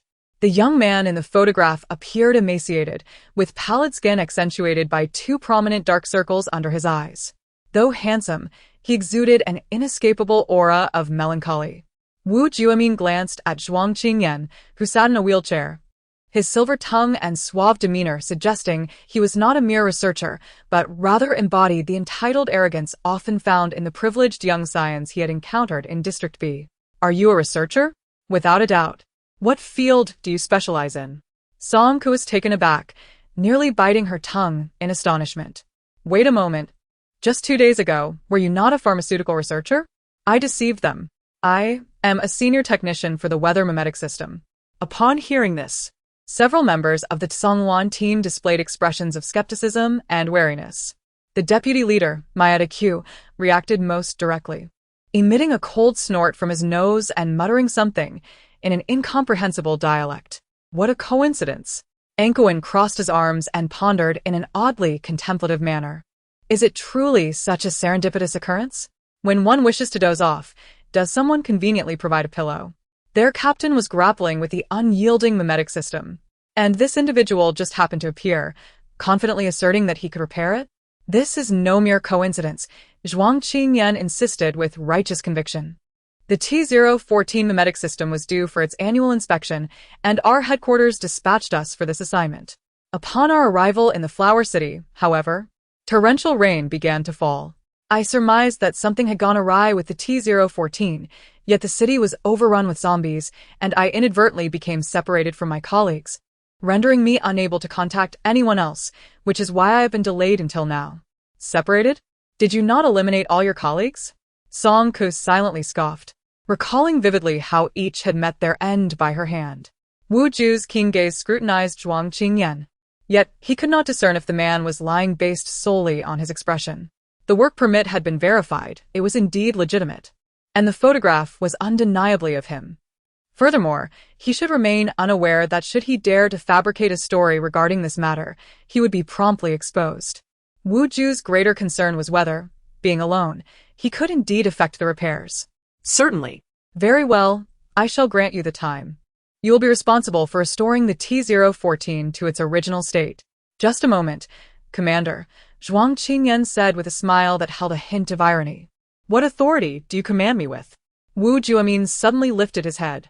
Clad in the standard combat uniform of the Alliance, he appeared both imposing and austere. His voice resonated with a deep, commanding presence.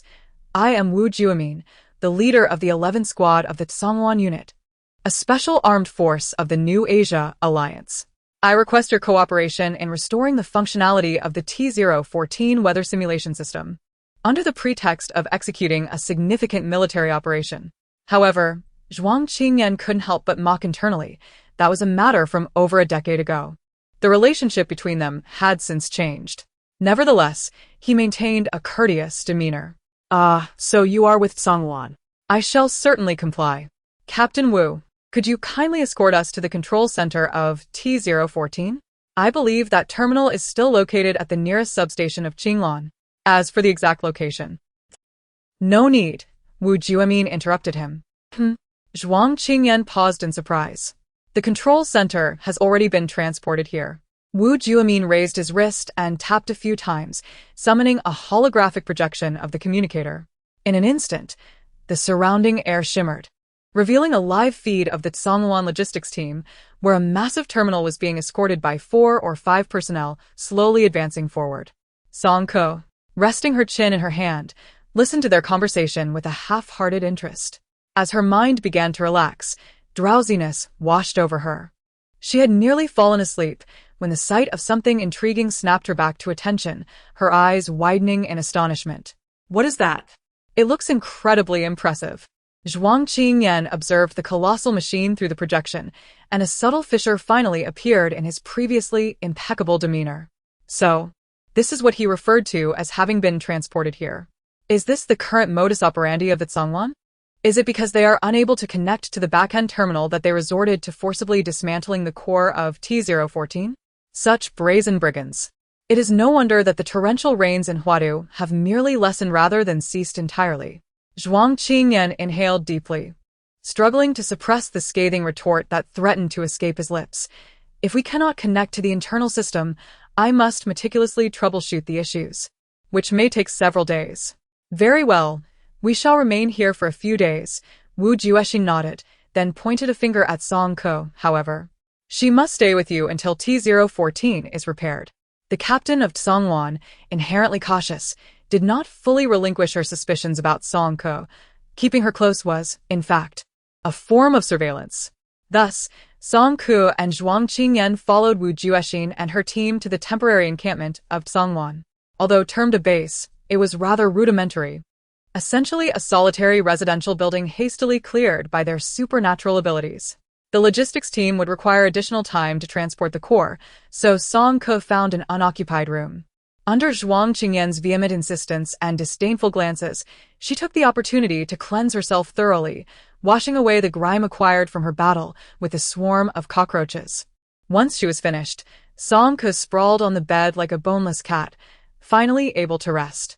Immediately, she turned over, staring motionlessly at Zhuang Qingyan. That T-014. Are you really able to fix it?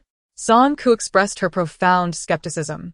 What if Zhuang only had half a bottle of ink in his mind and had no intention of following through? After all, grandfather had mentioned that some men are particularly fond of boasting. Zhuang Qingyan smiled gently. Do you doubt me so much? Yet you claim to be a pharmaceutical researcher.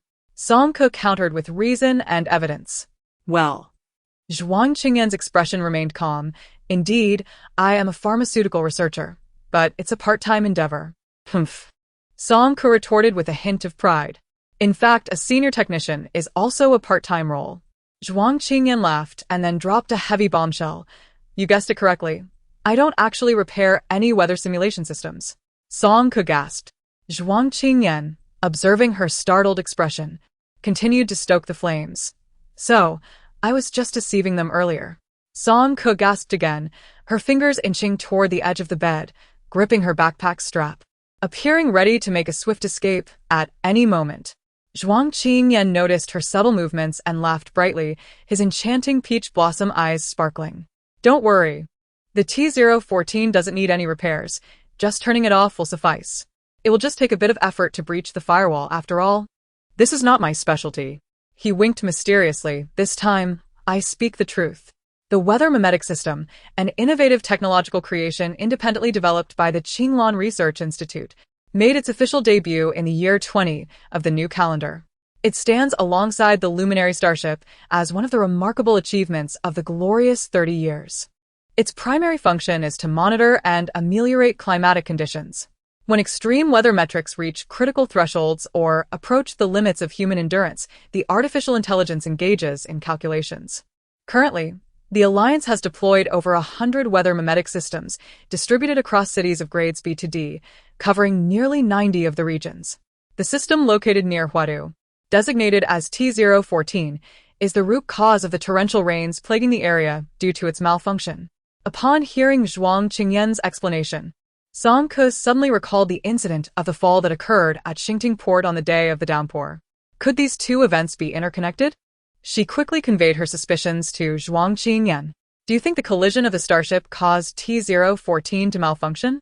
Zhuang Qingyan pondered briefly before offering a non-committal response, acknowledging that such a possibility could not be dismissed entirely. Song Ke harbored another perplexing question. Why would that group be intent on repairing it? If the errant T014 were allowed to operate unchecked, it would not only inundate Huadu, but also flood all the regions it encompasses. At that point, the sacrifice of a mere flower would hardly suffice. It is all so intricate. Song Ke scratched her head, finding herself only partially enlightened. Zhuang Qingyan mischievously reminded her, "You haven't exhausted your quota of questions for today. Do you have anything else you wish to ask?" In truth, there is still something, but... Song Ke gently touched her wrist, suppressing her emotions, yet she could not contain herself. That just now, with a mere click, a picture appeared. What was it?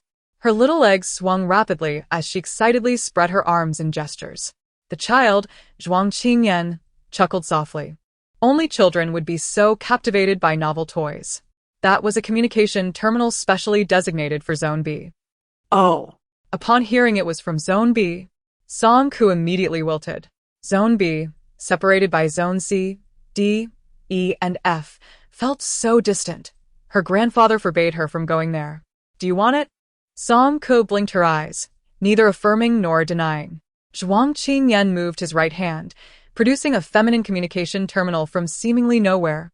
Teasing like one would with a kitten. Here, take it and play. This was a silver-white miniature terminal. Although communication and positioning had been forcibly disabled, other functions remained operational. Song-Ko fiddled with the built-in camera, attempting to project it onto the ground, thoroughly engrossed in her play. Is it fun? Zhuang Qingyan inquired from the side. Yes. Do you know whose this is? Zhuang Qingyan added lightly. Who's? Wu Yaru's. Oh, right, you know her too. So, have you recalled anything? Song-Ke? It seems, perhaps, maybe. There's a faint memory? I think I remember. Song-Ke felt quite unsettled. 26. Rainy night in Huadu. 18. A small white lotus. As Song-Ke chased Zhuang Qingyan around the room, a faint sound came from the doorway. The door to this room had long been damaged, and a curious little boy peeked through the gap, stealthily observing them. Upon catching sight of their gazes, he trembled slightly and fled in terror. Song-Ke awkwardly lowered the half-table she was holding, wondering if she had frightened the child. Approximately half an hour later, the boy cautiously approached again, tiptoeing and still refusing to enter, his dark, glistening eyes lingering for 2 seconds on Zhuang Qingyan's right leg and wheelchair before swiftly averting to Song-Ke. Watching her with curiosity, Song-Ke felt her entire body stiffen under his gaze, hesitant to make any sudden movements. She had never been adept at interacting with such soft and timid young beings, the only one she could claim familiarity with being Xiao Bao, the son of Ah Bing, who often pelted her with stones, leaving her with little fondness for him. In fact, she only wished to kick him. This boy, however, was markedly different. His timidity was striking. Seated stiffly in her chair, Song-Ke inadvertently locked eyes with him. He possessed soft, brown hair, the curly ends resting at his ears, and his delicate, fair face was clad in finely tailored long sleeves and trousers, resembling a model from a magazine. She glanced at him once, then again.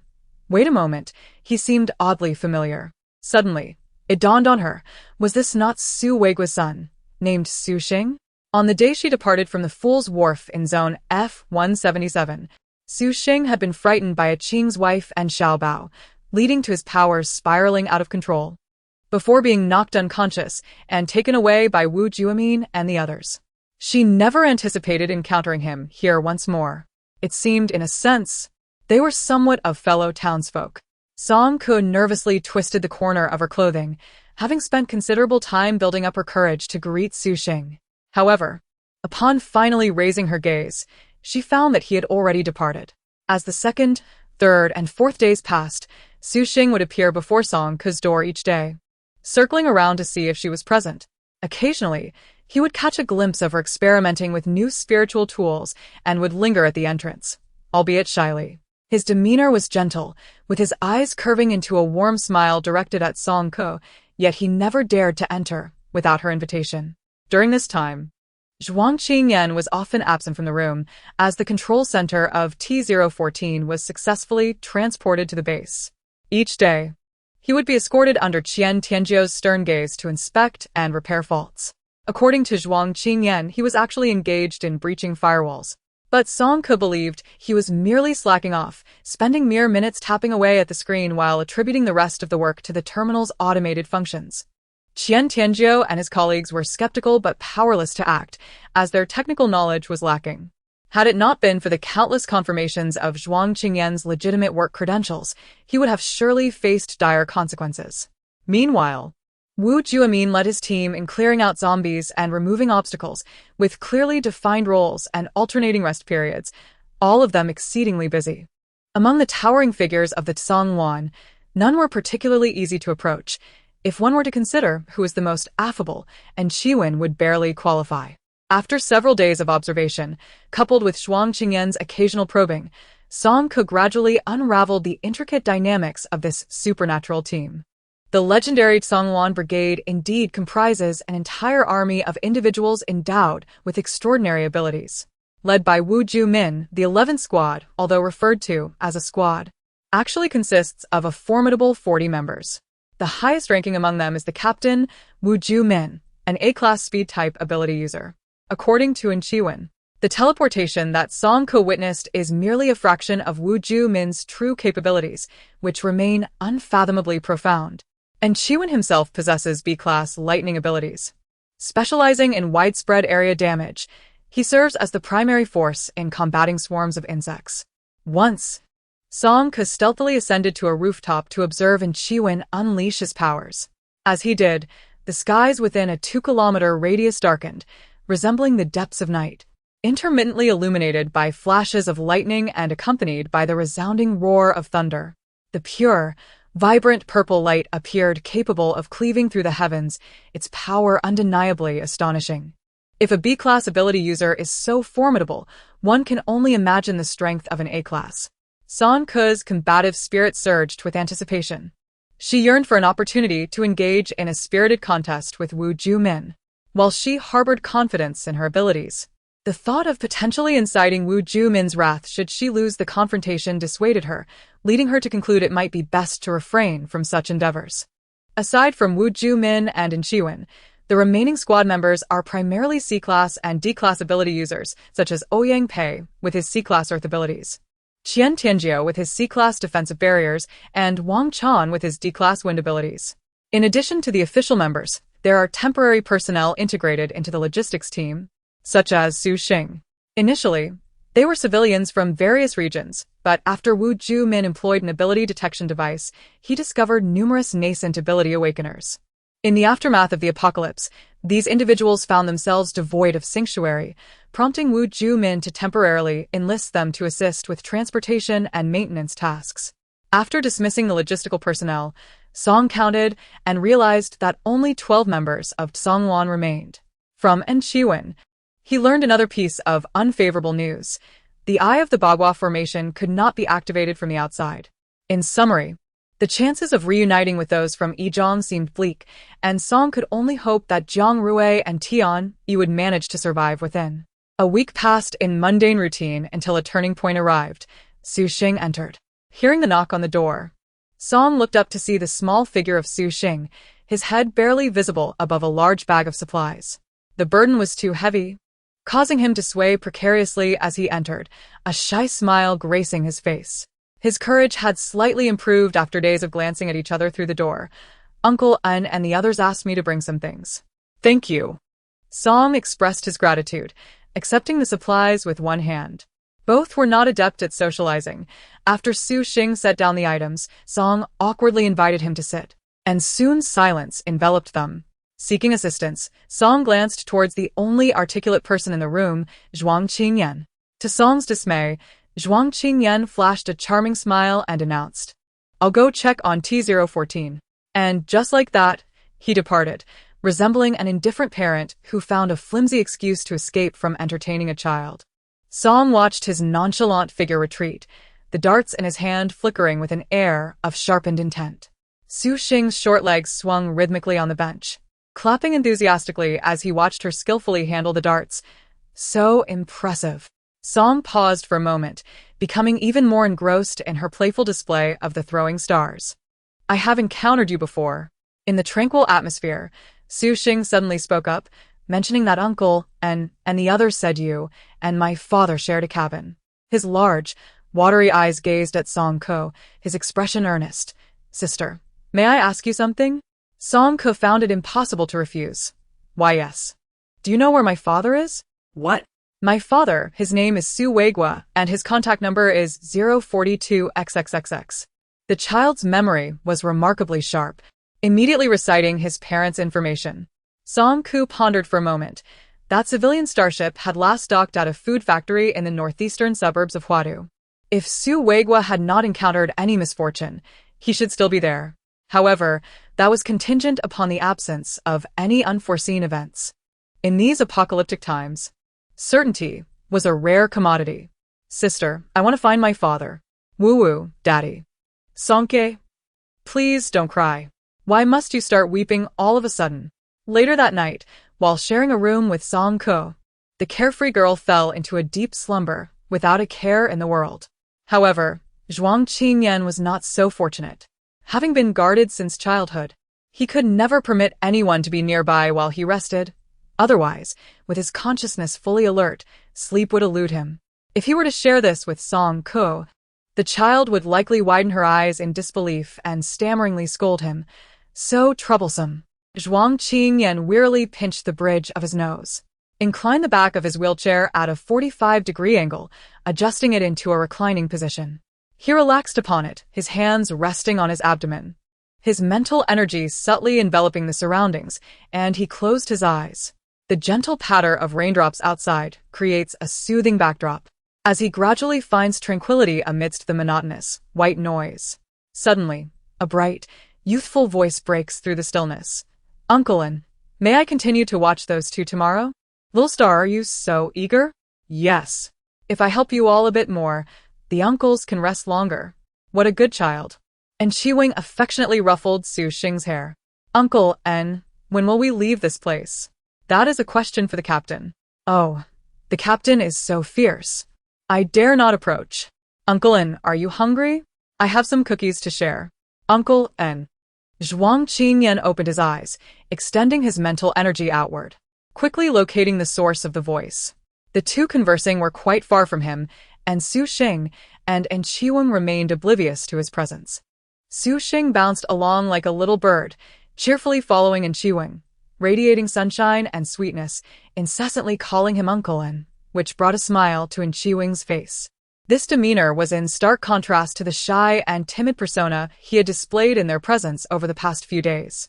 Zhuang Qingyan tapped his fingers on the wheelchair, slowly narrowing his eyes. Ah, it seems we have a little white lotus here. Su Xing wants you to accompany him in searching for someone? Indeed. Did you agree? Song Ku nodded, utterly defenseless against the soft, tender nature of the young human. Whenever Su Xing cried, she would surrender completely. With so many people in Songwan, why does Su Xing come to you instead of seeking them out? No. I do not know. Song Ku pondered, perhaps he is timid? Reflecting on Wu Juemin's stern expression, it indeed possessed a certain intimidating quality. Zhuang Qingyan emitted a soft snort from the tip of his nose, as if Song Ku were a foolish monarch, entranced by the charms of a beautiful temptress. Timid? Did you not mention that his father was a smuggler? A cunning and shrewd merchant cannot possibly raise an innocent and carefree son. Have you ever heard the old proverb? The son of a rat will dig holes. Do you not comprehend? If you cannot even grasp this, how dare you blindly trust strangers?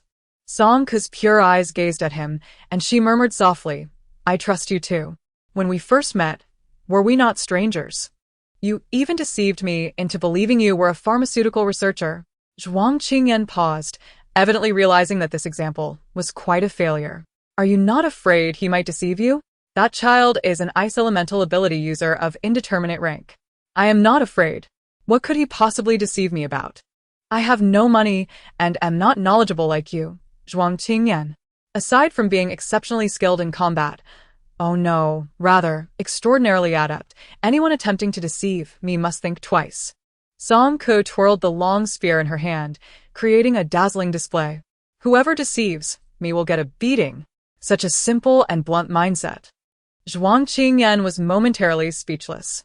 Suit yourself. Song Ku zipped up her backpack and turned to him, asking, are you going? Zhuang Qingyan, engrossed in examining her old light screen, coldly refused without looking up, I will not go. Song Ku gazed at his profile for a few moments, sensing an air of discontent that was absent from their previous encounter in the safety zone, where he had insisted on accompanying her to the door and had uttered some rather sentimental remarks. An inexplicable sense of melancholy washed over her. However, upon reflection, she found it peculiar. Had she truly erred in any regard? Why should she feel guilt? Ultimately, it all stemmed from Zhuang Qingyan. Amidst the skeletal remains of concrete and steel, Song Ku moved with remarkable speed, occasionally pausing to inquire, are you tired? Su Xing, his face flushed from exertion, gasped for breath yet resolutely kept pace. Sister, I'm not tired, he insisted. Almost forgotten was the fact that he too possessed supernatural abilities, particularly in the formidable realm of ice manipulation. While Song Ku often regarded him as an innocuous child, Su Xing's physical prowess had already surpassed that of the average adult male. In the suburban outskirts of the city, at a food processing factory, the sentry post 2 kilometers away lay in ruins, abandoned. The expansive 500-square-meter warehouse was enveloped in an eerie silence. A sense of foreboding gripped Song Ku as she quietly instructed Su Xing, stay here for a moment. I will go ahead to take a look. Su Xing tightened his grip on the straps of his backpack and obediently nodded. Like a nimble deer, Song Ku delicately ascended the wall, skillfully reaching the rooftop. Peering through the skylight, she was met with a horrifying sight. The interior of the warehouse resembled a refuse disposal site, with decaying food strewn across the floor. As she surveyed the scene, she was appalled to see a sea of dark heads, all of them zombies. Song Ku strained to locate Su Weigua amidst the throng, but the close-packed corpses made identification exceedingly difficult. She raised her finger in a gesture of silence, and Su Xing immediately understood, covering his mouth with his small hand. His gaze darted around, and upon catching sight of the vast number of zombies within, his eyes widened in astonishment. Fortunately, Su Xing was merely frightened and did not scream. Instead, he wiped the misty glass of the skylight with his sleeve and, along with Song Ku, leaned in search of Su Weigua. After a moment, Su Xing pointed to a figure in the distance, whispering excitedly, "Dad. That's Dad. That is my father." Following his direction, Song Ku beheld a man adorned with a gleaming golden belt around his waist, which explained Su Xing's immediate recognition. However, the man's form appeared grotesquely swollen, resembling anything but a normal person. Indeed, when Su Weigua turned around, his pupils were a ghastly gray, and his countenance was twisted, displaying unmistakable signs of being a zombie. Su Xing's father fell silent, his voice abruptly cut off. Perhaps overwhelmed by terror, he began to sob uncontrollably, punctuated by involuntary hiccups. The temperature around them seemed to plummet, a chill settling upon their heads. When Song Ku reached out to touch, she was astonished to find raindrops transformed into delicate snowflakes, swirling down in a flurry. In that instant, she recalled the tragic incident at the dock. "No, brother, please do not let your powers spiral out of control again." "I'm sorry, sister, I can't hold it back," Su Xing stammered, realizing his abilities were manifesting uncontrollably. The more he attempted to suppress them, the more defiant they became. Snow and ice whirled through the sky, and the temperature continued to drop, causing Song Ku to shiver. "Hey, you." She began to caution Su Xing to rein it in and avoid attracting the zombies. But it was too late. The rapid drop in temperature caused the fragile skylight to crack open, and with a sharp sound, a shard of glass fell, resonating through the air. In unison, all the zombies in the warehouse turned their gaze towards the ceiling, thousands of pale eyes fixated upon her, creating an exhilarating sensation. Song Ku sighed inwardly. Here, she must remain concealed, safeguarding herself. She reminded Su Xing to stay vigilant. With a thunderous crash, Song Ku leapt through the skylight into the warehouse. One hand bracing against the ground, the other gripping her firearm, her descent both clean and stylish. Slowly, she lifted her head. Although it posed a challenge, she knew that eliminating these zombies was merely a matter of time.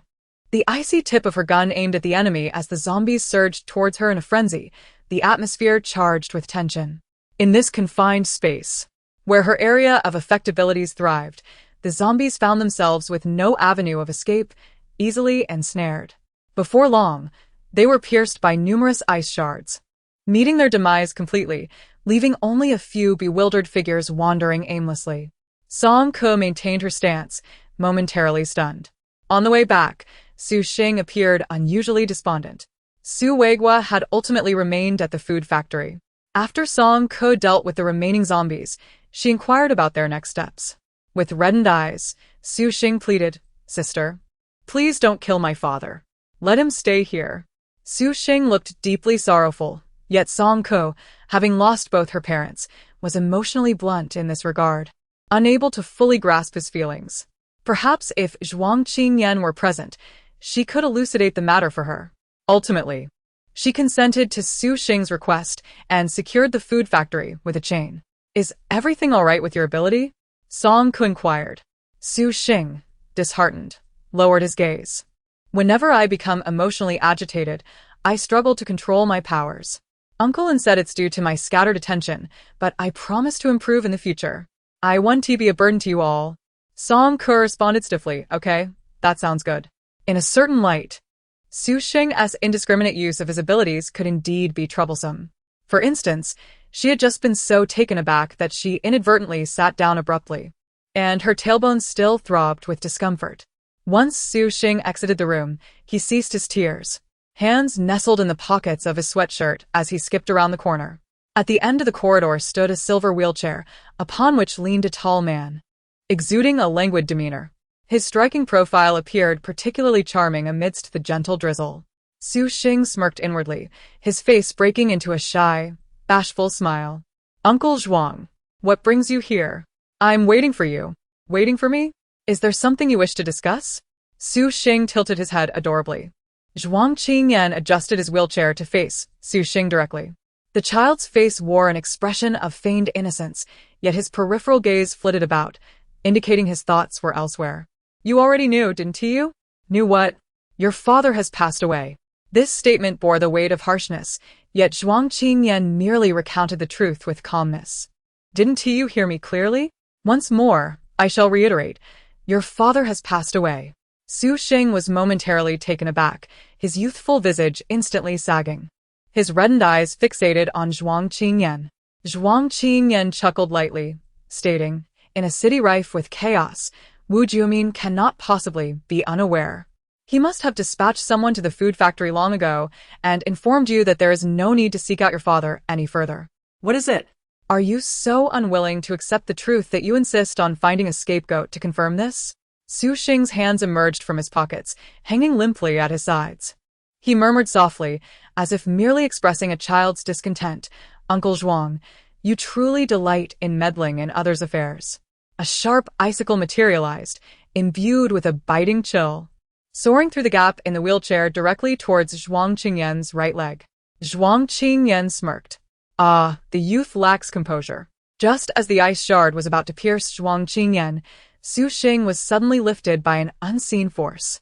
His hood snagged on a beam, his body uncontrollably plummeting, while his head was ensnared within his collar, resembling a fledgling chick with its wings bound, struggling against that minuscule force for support.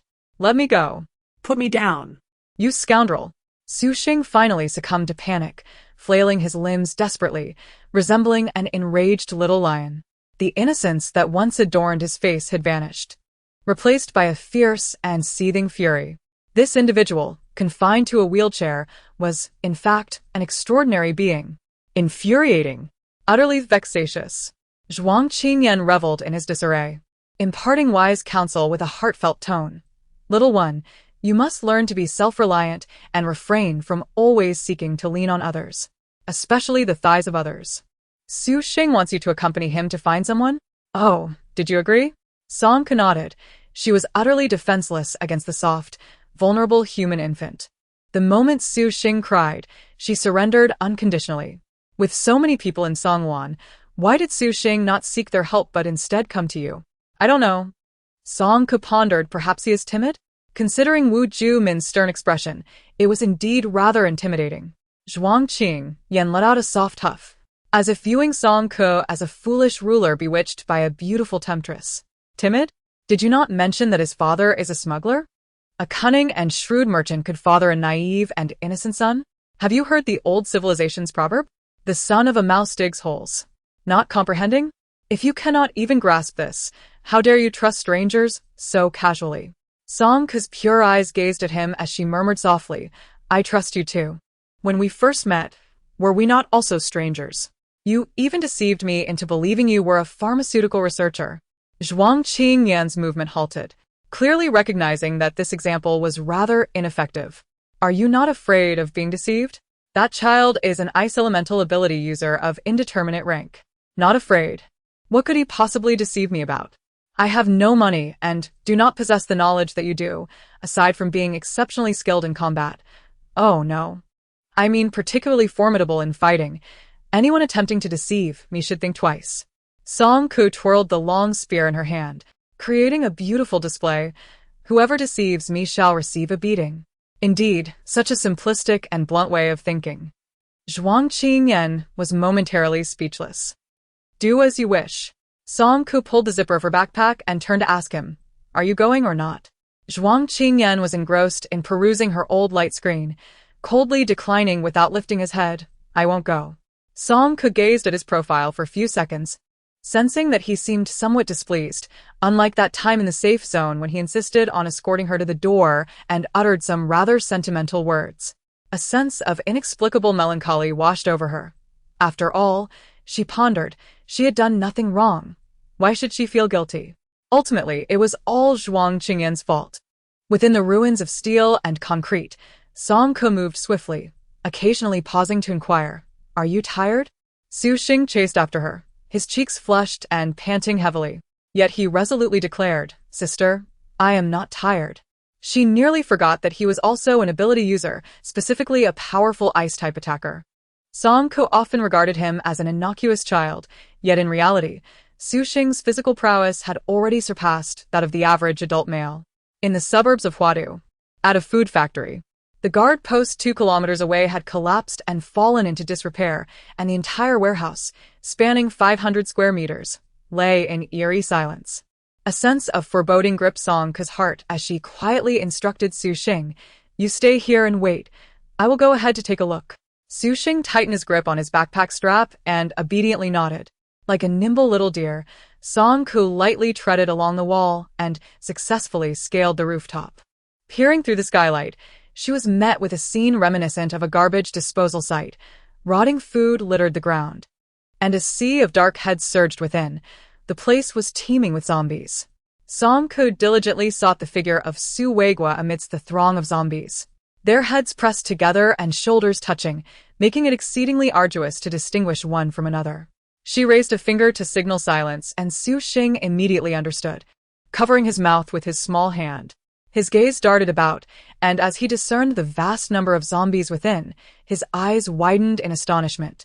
Fortunately, Su Xing was merely frightened and did not scream. Instead, he wiped the misty glass of the skylight with his sleeve and, together with Song Ke, leaned in search of Su Weigua. After a while, Su Xing pointed towards a distant silhouette, whispering excitedly, "Daddy. That's my daddy." Following his gesture, Song Ke gazed in the indicated direction. The figure was adorned with a gleaming golden belt around his waist, which explained how Su Xing recognized him at a glance. However, his form appeared grotesquely bloated, resembling anything but a normal human. Indeed, when Su Weigua turned, his pupils were a ghastly white, his visage twisted, unmistakably revealing the traits of a zombie. Su Xing's voice faltered in his throat, perhaps overwhelmed by fear. He sobbed in terror while uncontrollably hiccuping. The ambient temperature seemed to plummet, a chill enveloping his head. When Song Ke reached out to touch it, she was astounded to find raindrops transforming into snowflakes, fluttering down like a delicate flurry. This sudden shift reminded her of the tragic incident at the dock. "No, brother, you mustn't unleash your powers again," she implored. "I'm sorry, sister. I can't control it." Su Xing realized that his powers were spilling forth uncontrollably, his words tumbling out in a panic. The more he attempted to suppress it, the less obedient his abilities became, as snow and ice swirled in the sky, the temperature dropping ever lower, causing Song Ke to shiver involuntarily. "Hey you." She had intended to remind Su Xing to be cautious and avoid attracting the zombies, but it was too late. The swift drop in temperature caused the fragile skylight to crack, and with a sharp sound, a shard of glass plummeted to the ground. Instantly, all the zombies in the warehouse turned their gaze towards the ceiling, thousands of pale eyes fixated upon her, creating an utterly suffocating atmosphere. Song Ke sighed inwardly. Here, she must conceal herself, protect herself. She did not forget to warn Su Xing once more. With a resounding thud, Song Ke leaped through the skylight into the warehouse, one hand bracing against the ground while the other gripped her gun, her descent both graceful and striking. She slowly lifted her head, though it was a troublesome situation. For her, eliminating these zombies was merely a matter of time. The icy tip of her weapon was aimed at the approaching foes. As the zombies surged towards her in a frenzy, the tension palpable. In this confined space, the extensive area damage of her abilities had rendered the zombies with no escape, effectively trapping them. Before long, they were pierced by countless icicles, meeting their demise completely, leaving only a few bewildered survivors aimlessly wandering. Song Ke maintained her stance, astonished by the scene before her. As they made their way back, Su Xing appeared unusually despondent. Su Weigua had ultimately remained at the food factory. After Song Ko dealt with the remaining zombies, she inquired about their next steps. Su Xing, his eyes reddened, implored, "Sister, please don't kill my father. Just let him stay here." Su Xing appeared quite despondent, yet Song Ko, having neither father nor mother, was inherently oblivious to such emotional nuances, unable to fathom his sentiments. Perhaps, if Zhuang Qingyan were present, he could elucidate matters for her. Ultimately, she acquiesced to Su Xing's request and found a chain to secure the food factory. "Is everything all right with your ability?" Song Ko inquired. Su Xing, his head bowed in frustration, replied, "When I become emotionally agitated, I struggle to control my powers. Uncle said it's because my focus is too scattered, but I promise I will rectify this. I won't cause you any trouble." Song Ko responded dryly, "All right. That's good." From a certain perspective, Su Xing's indiscriminate unleashing of his powers could indeed be troublesome. For instance, she had inadvertently sat down in shock moments ago, and her tailbone still throbbed painfully. Once Su Xing stepped out of the room, his tears ceased. With his hands tucked into the pockets of his hoodie, he skipped merrily around the corner. At the end of the corridor stood a silver wheelchair. Casually leaning against it was a tall man, his posture relaxed, his distinguished profile exuding an appealing charm amidst the gentle drizzle. Su Xing couldn't help but curl his lips in a shy yet bashful smile. "Uncle Zhuang. Uncle Zhuang. What brings you here?" "Waiting for you." "Waiting for me? Do you have something to discuss?" Su Xing tilted his head adorably. Zhuang Qingyan adjusted his wheelchair to face Su Xing directly. The child's face displayed a feigned innocence and curiosity. Yet the glimmer in his eyes revealed a mind preoccupied with other thoughts. "Little rascal, you've known all along, haven't you? What do you know? Your father has passed away." This statement may sound like an insult, yet Zhuang Qingyan merely recounts the truth with calmness. "Did you not hear me clearly? Allow me to repeat. Your father is dead." Su Xing was momentarily taken aback, his youthful face falling instantly, with his reddened eyes fixated on Zhuang Qingyan. Zhuang Qingyan chuckled lightly, remarking that with the chaos in Huadu, Wu Jiamin could not possibly be unaware. "He must have dispatched someone to the food factory long ago and informed you that there was no need to seek your father any further, correct? What is it? Are you so unwilling to accept this reality that you must find a scapegoat to accompany you in seeking confirmation?" Su Xing's hands emerged from his pockets, hanging limply by his sides. He murmured softly, akin to a child's discontented complaint, "Uncle Zhuang, you truly have a penchant for meddling in others' affairs." A sharp icicle materialized, carrying with it a bone-chilling coldness, soaring directly toward Zhuang Qingyan's right leg through the gap of the wheelchair. Zhuang Qingyan smirked. The youth, still unable to maintain his composure. Just before the icicle struck, an invisible force lifted Su Xing off the ground.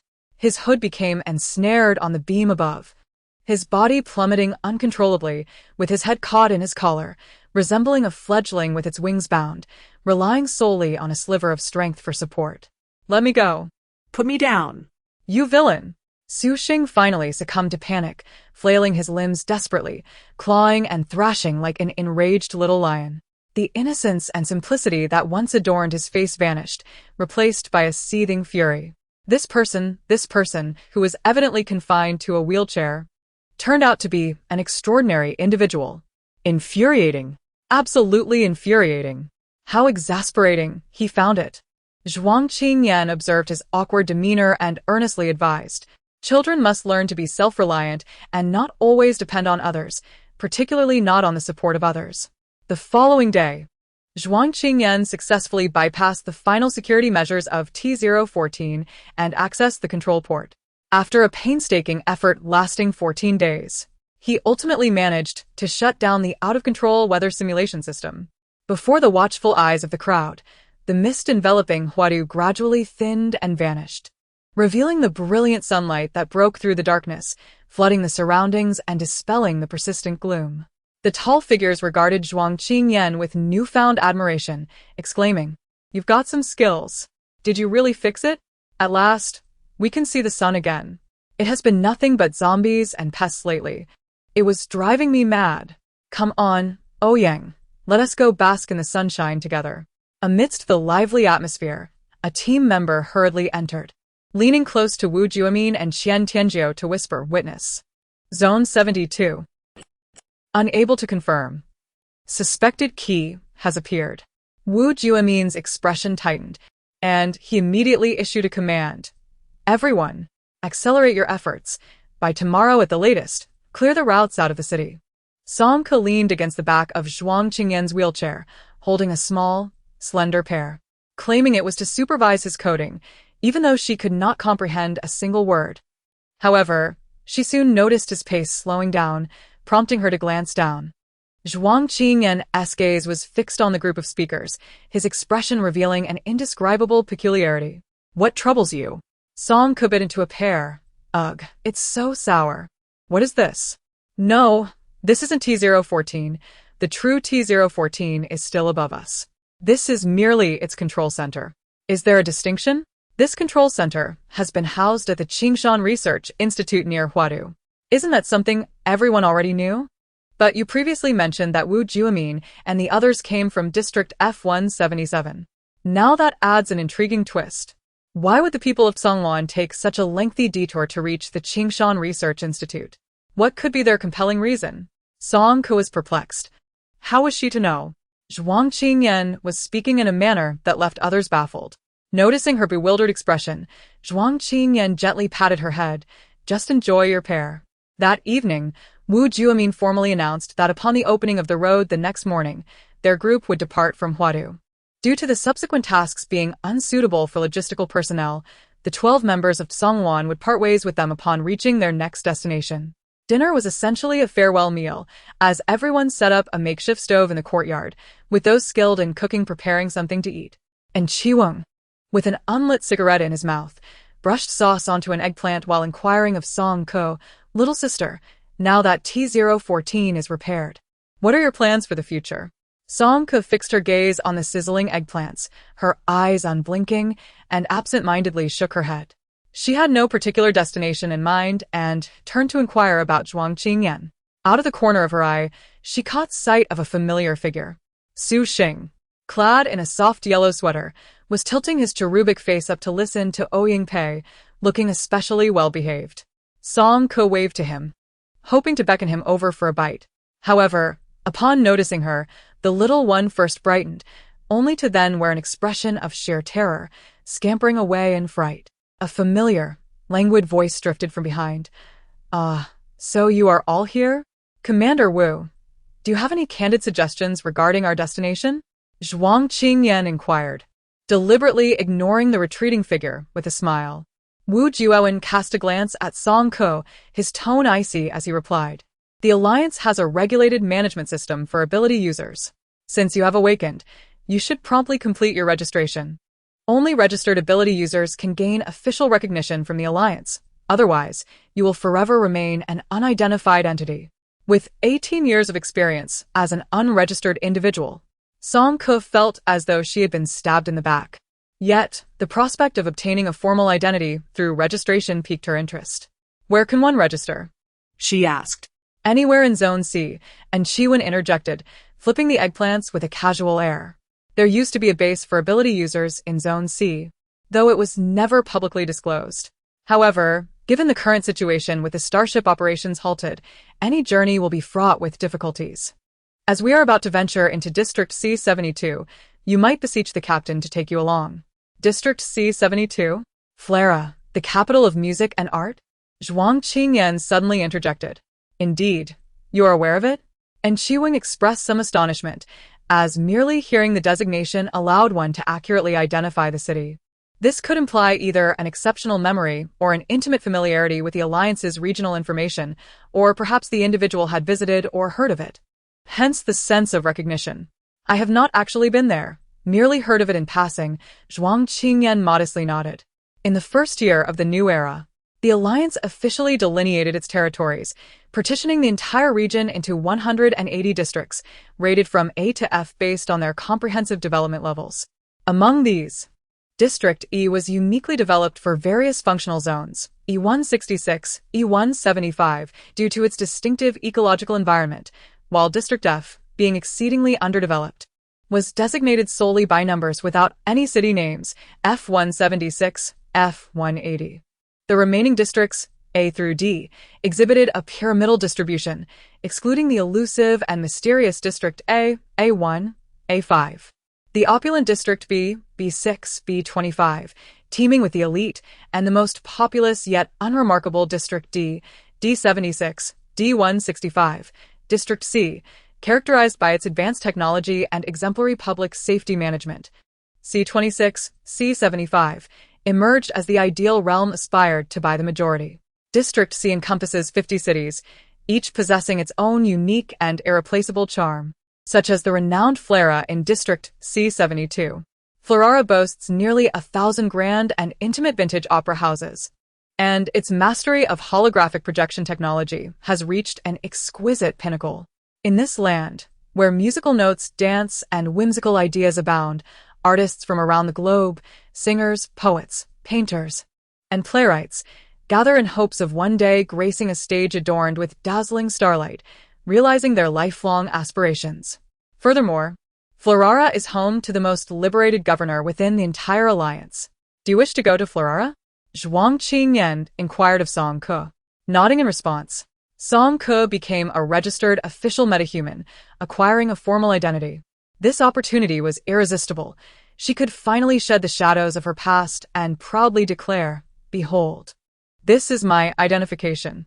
Although Wu Juowen appeared cold and unyielding, as an exemplary soldier, she possessed an innate sense of compassion and responsibility. Otherwise, during their time in Zone F-177, she would not have allocated half of the starship to transport civilians. "Very well," Wu Juowen replied curtly, "but my responsibility extends only to escorting you to Zone C-72. This implied that upon reaching Zone C-72, they would have to fend for themselves, much like their logistical companions. Zhuang Qingyan expressed her understanding. "Of course. Thank you, Captain Wu." Meanwhile, Anqiwen's roasted eggplant was finally ready. After being declined by both Wu Juowen and Zhuang Qingyan, only Song Ke accepted a skewer. She gazed at the vibrant, crimson surface for a moment before taking a bite. Oh, So spicy. The day of departure swiftly approached. As the first light of dawn broke, Song Ke was roused by a series of faint yet distinct sounds, footsteps. Though the footsteps were numerous, they were remarkably orderly and executed with a trained precision, barely making a sound upon the ground. Had it not been for her keen sense of awareness, she might have easily overlooked them. Rubbing her eyes, she turned over and rose from her bed, the remnants of sleep vanishing instantly. However, upon glancing across the room, she noticed the single bed opposite her was empty, with no sign of Zhuang Qingyan.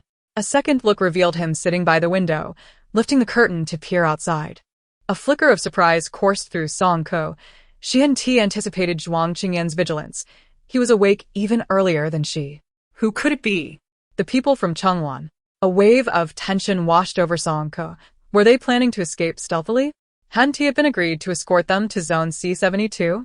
Was a mere night sleep enough to render that promise void? No. His expression turned grave as he beckoned. "Come look, the formation has opened." Startled, Song Ke leapt up and hurried to the window. In the dim morning light, the familiar aerial shopping mall re-emerged, though its former splendor had faded. The once grand structure now leaned precariously against the ground near a sinkhole, dilapidated and forlorn. Shadows loomed around, suggesting a gathering of numerous individuals. Donning her coat, Song Ke declared, "Let us go take a look." The two ascended a nearby hillside, surveying the scene below from their vantage point. Indeed. They observed a steady stream of people emerging from various entrances. Unlike the frantic escape of that fateful day when the formation had contracted, these individuals appeared dejected and silent, their demeanor unsettlingly eerie. Some wore expressions of bewilderment, others bore the weight of sorrow and anguish, while a few displayed bloodshot eyes, lost in a haze of confusion. Their homes were gone, their city lay in ruins, and even the last refuge had succumbed. From this day forth, these individuals had become rootless drifters. Besides the living, a horde of zombies emerged, and even grotesque hybrids of human and zombie were in the throes of transformation. Song Ke was oblivious to the events that had transpired within, yet the scene was undeniably harrowing. A premonition gripped her. This city would likely have to learn to coexist with the undead. The two stood in a conspicuous position when a hoarse voice called out to her from behind, Song Ko. Jiang Rui gazed intently at her, feeling as though eons had passed. Despite it being less than half a month since their last encounter, seeing Song Ku again felt like a reunion after ages. She was alive, which was a blessing. But what of him? Was he truly alive in this state? Had Jiang Rui foreseen the trajectory of events leading to such chaos, he would undoubtedly have refrained from stepping into the epicenter. The collapse of the flower capital's gossip formation was marked by absurd and extreme disorder from beginning to end. Day 1, the landmark shopping mall in the heart of Flower Capital boasted 11 floors, with an atrium soaring high above, flanked by a myriad of shops and restaurants. The crucial control center was situated on the ground floor, detached from the main structure. The higher one ascended, the greater the available refuge. When the entrance to the walkway was sealed, all survivors clamored for territory, resulting in fierce altercations. Jiang Rui and his companions managed to seize a small shop, relying on his extraordinary abilities to intimidate others.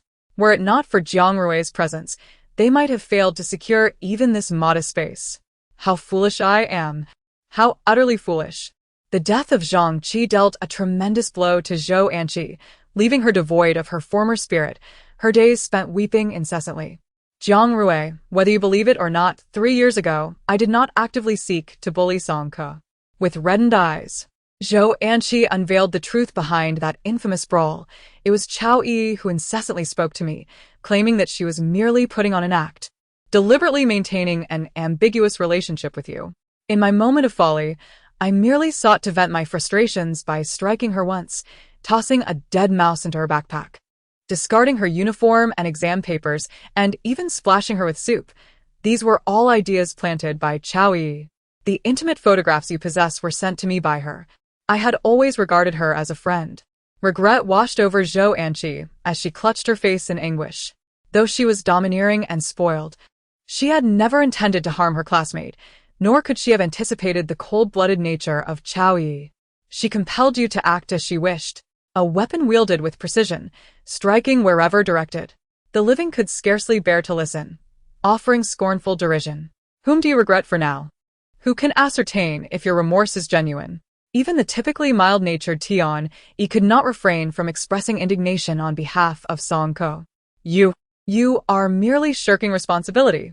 The betrayal by Chao Yi ignited a profound hatred within them, each wishing to rend her flesh at the mere mention of her name. What bullying? Was it not merely a trivial dispute?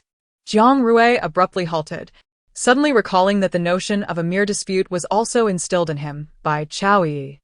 So it was. It turned out he had always been kept in the dark. Like Zhou Anqi, he was indeed a fool without a doubt. Years ago, when Jiang Rui suffered an injury to his brow, he harbored some resentment toward Song Ke, blaming her for her lack of discretion and her failure to repent for her mistakes. Thus, when the school sought accountability, even though he requested his family to intervene and smooth over the incident, he soon learned from Chao Yi that Song Ke had withdrawn from school. From that moment on, he felt disheartened and, out of spite, chose not to seek her out again.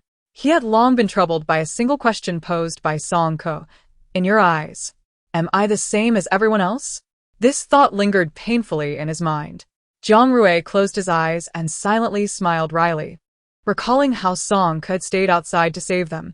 Now it was too late. Day 3, the conflict continued to escalate. In the span of just half a day, the 3rd, 7th, and 9th floors erupted into several rounds of disputes. Where there are people, there will be friction. In such a confined and oppressive space, even the smallest incident could ignite a powder keg. The survivors jostled one another, and verbal disagreements quickly escalated into physical confrontations. The piercing screams reached the 8th floor, where Jiang Rui and the others were, bringing them the grim news that someone had mutated into a zombie. Day 4, chaos, chaos, chaos. Day 5, a worse piece of news emerged. The staff responsible for distributing supplies had been killed, murdered. The stored provisions were pillaged, and those items that were difficult to preserve or transport were trampled underfoot, reduced to mere rubble. The once sanctuary has transformed into an absurd hell of slaughter. On the 7th day, the number of zombies has increased exponentially. Tian Yi unexpectedly discovers the trace of Su Liren, rather. It would be more accurate to say he has encountered the zombie version of Su Liren. Su Liren mingles among a horde of the undead, his head twisting neurotically as he languidly passes by a storefront. When he turns around, Tiani notices a festering, oozing bite mark upon his shoulder. Memories flood back of those classmates he had sacrificed, particularly Kong Ziki, his dearest friend. Tears silently stream down his face as he inwardly curses. Deserved it. Well bitten. On the 8th day, Zhang Rui and his companions finally breach the first level, following the route provided by Kong Ziki to locate a hidden door. However, the unfolding events are far from smooth. In addition to a password, the hidden door requires biometric identification, yet the personnel at the focal point have suffered heavy casualties, with the remaining staff having vanished without a trace. By the 10th day, no one anticipated they would see Chao Yi once more. Those who abandon their companions will ultimately be forsaken by them. Chao Yi has not fared well within. Her cunning schemes have proven futile in the face of those driven to madness. When Zhang Rui and the others find her, she is disheveled, her clothes tattered, held down by several loathsome men. Upon seeing them, her eyes light up with desperation as she struggles to break free, crawling towards them with great difficulty. Zhang Rui, Anqi, save me. Please, save me. The group halts, regarding her with indifference. 4 or 5 men eye them warily, particularly wary of the flaming whip in Zhang Rui's hand, hesitant to make a move. Chao Yi awaited the rescue she had yearned for, but the light in her eyes gradually extinguished. In a fit of hysteria, she cried out, "We are companions. How could you do this? How can you stand by and watch us perish? May you all meet a wretched end. I shall not forgive you. Zhang Rui, you all deserve to die." The curses behind her were ceaseless, growing increasingly venomous. What fate awaited her? Lin Xia averted her gaze, tightly grasping Zhou Anqi's hand. Were it not for her hold, Zhou Anqi might have lunged forward, intent on tearing Chao Yi apart. A profound silence enveloped the crowd. Day 13, Zhang Rui once more attempted to breach the hidden door, yet to no avail. The individual within was emaciated, teetering on the brink of death. Tian provided him with water and sustenance, barely sustaining his fragile existence. By evening, he finally regained consciousness, and from his lips, they learned he had been the architect of the Bagua Array project, responsible for the structural design of its core. The Bagua Array was the finest sanctuary in Huadu, unparalleled. But why? Why could it withstand natural calamities yet falter against the treachery of the human heart? I do not wish to perish here. This place has become hell. The clerk named Li Tong stared vacantly, murmuring to himself. Day 14, a revived Li Tong led them into the main control room. Even though they all understood that opening the core would likely unleash an unending tide of zombies and swarms of insects, Li Tong resolutely pressed the button. Song Ke and Zhuang Qingyan listened quietly to their story. To their astonishment, even within the eye of the storm, such unforeseen tragedies could occur. Zhou Anqi summoned her courage and approached Song Ke, the once imperious little princess, who, after enduring much, had finally learned to bow her head. Although I still despise you, I am truly sorry, I am sorry. She apologized repeatedly, trembling and overwhelmed with tears. Finally, she wiped her tears and, with a stubborn resolve, declared, I did not force you, nor do you need to forgive me.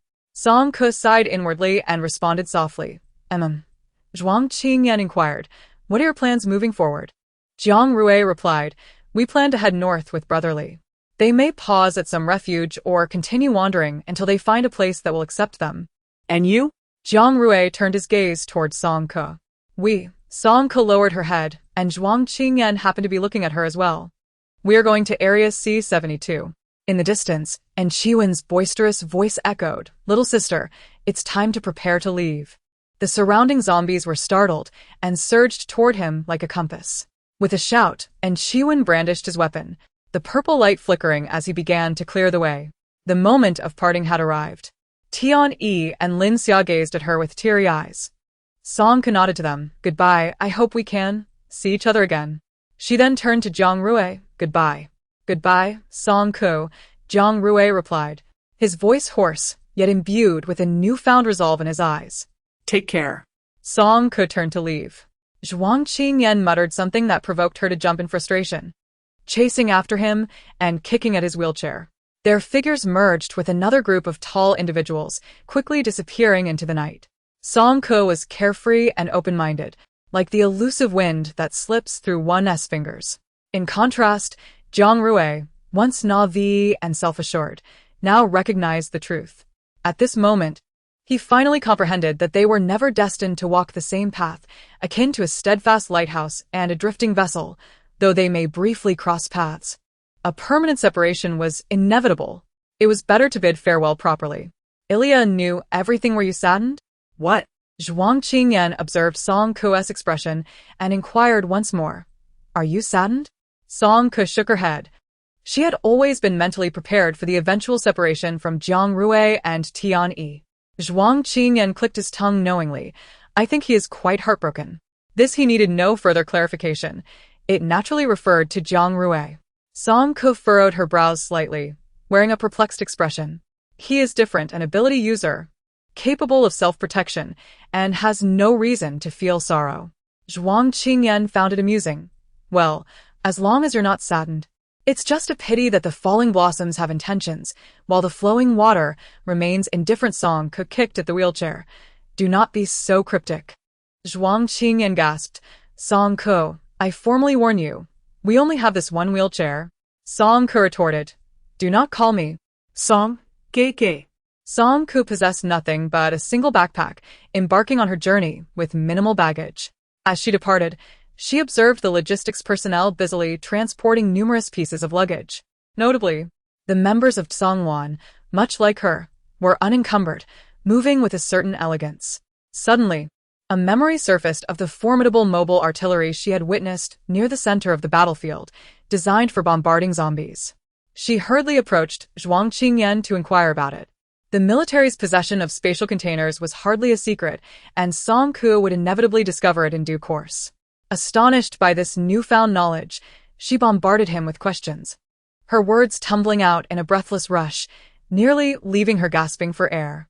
Zhuang Qingyan, in a gesture of goodwill, gifted her the necklace he had acquired from Wu Yaru.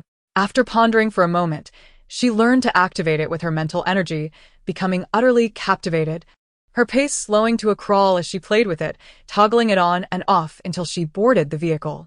Zhuang Qingyan remarked, It seems you have an excess of mental energy with no outlet, don't you? Wu Juowen and An Shiwen were already situated in the first pickup truck.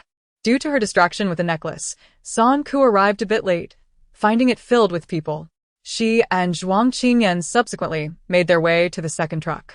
The spacious cargo area of the second pickup was inviting, and someone had turned on the radio, filling the air with melodious tunes. By chance, Song Ke noticed that the corners of Qian Tianjiu's mouth were uplifted, a rare expression of joy gracing his features. This was the first time she had witnessed Qian Tianjiu smile, igniting a fiery curiosity within her. She discreetly tugged at Zhuang Qingyan's sleeve, urging him to take notice as well. The melodious tune gradually approached its conclusion as the individual seated beside the radio contemplated changing the song. A young team member named Xiong Ping interjected, Wait, don't change it. The vice captain loves this song. It's his goddess. Whose goddess? Ouyang Pei sputtered, inadvertently causing a commotion. He quickly lowered his voice, incredulous. No way, no way. Someone as stern as Vice Captain Qian Tian actually follows a celebrity?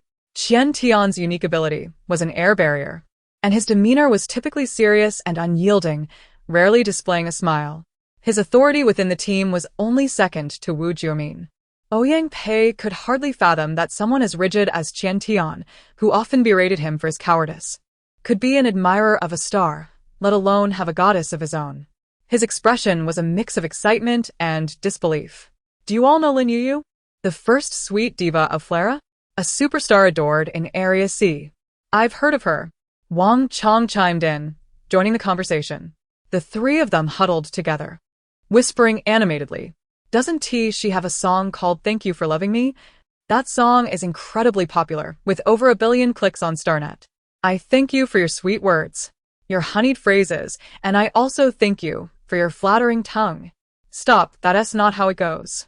How? Isn't it? That's exactly how it goes. Let me sing it again so you can listen properly. I thank you for your sweet Yua.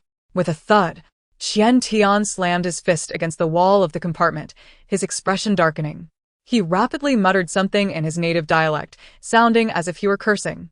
Wang Chong's face flushed crimson, while Ouyang Pei and Xiong Ping beside him struggled to suppress their laughter, their features contorted in an effort that seemed almost unbearable. Song Ku observed several individuals from Songwon approaching a middle-aged man in the corner, clutching tattered uniforms with holes. She recognized him slightly, for in Chiwen, with his booming voice, had once incredulously exclaimed, "What? A grown man's ability is to embroider?"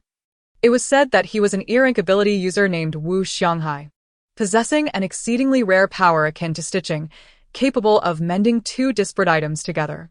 The uniforms brought by Tsong Wan were limited in number and prone to damage. So, whenever they were torn, they sought him out for repairs, and after he worked his magic, they appeared as good as new. However, Wu Xianghai was diminutive, with sparse eyebrows and eyes that darted about as if plotting something. In the words of Zhuang Qingyan, he had a thieving rat's gaze. And while his sharp tongue was indeed well known, this description was remarkably astute. After encountering Wu Xianghai, Song Ke couldn't help but believe that the awakening of one's abilities was indeed a matter of pure chance. Beyond the window, the horizon was kissed by the rising sun. As two pickup trucks sped forward, seemingly in pursuit of the morning light's fading glow. It was the most relaxed morning Song Ke had experienced since the apocalypse began. There were no zombies, no swarms of insects, and no ceaseless bloodshed. Sunlight bathed her youthful face, and she silently proclaimed, "Let us embark, Zone C-72." After 3 days and nights of arduous travel, Wu Juemin and his party safely reached the outskirts of Fulara. Song Ke eagerly leaned out of the car window, the refreshing breeze enveloping her, sending her shoulder-length black hair into a wild dance. Enormous neon billboards floated in the air, while a fantastical Ferris wheel sparkled like a diamond ring. High-frequency spotlights danced alongside balloons and colorful ribbons, and technologically advanced holographic advertisements continuously shifted their images. Steam-powered flower boats navigated through the labyrinth of towering skyscrapers. Flera, truly a city of C-tier status, was far ahead of Huadu in terms of technological advancement. The pickup trucks smoothly transitioned from the main road into the city, encountering no obstacles along the way. A wandering musician, perched at the city gate, noticed them and beamed with joy, enthusiastically gathering around the vehicle to sing, their feet tapping to a lively rhythm. Flera, the free Flera, is the beautiful dream you linger upon. After a moment, she gently inquired of Zhuang Qingyan, "Isn't there a need for security checks here? This is still a C-zone. Is it really this lax? Even in our F-zone, there are sentinels." Zhuang Qingyan, gazing out the window, was illuminated by the enchanting lights, his expression becoming intriguingly contemplative. However, while they were indeed welcomed, it remained uncertain whether they would be permitted to stay.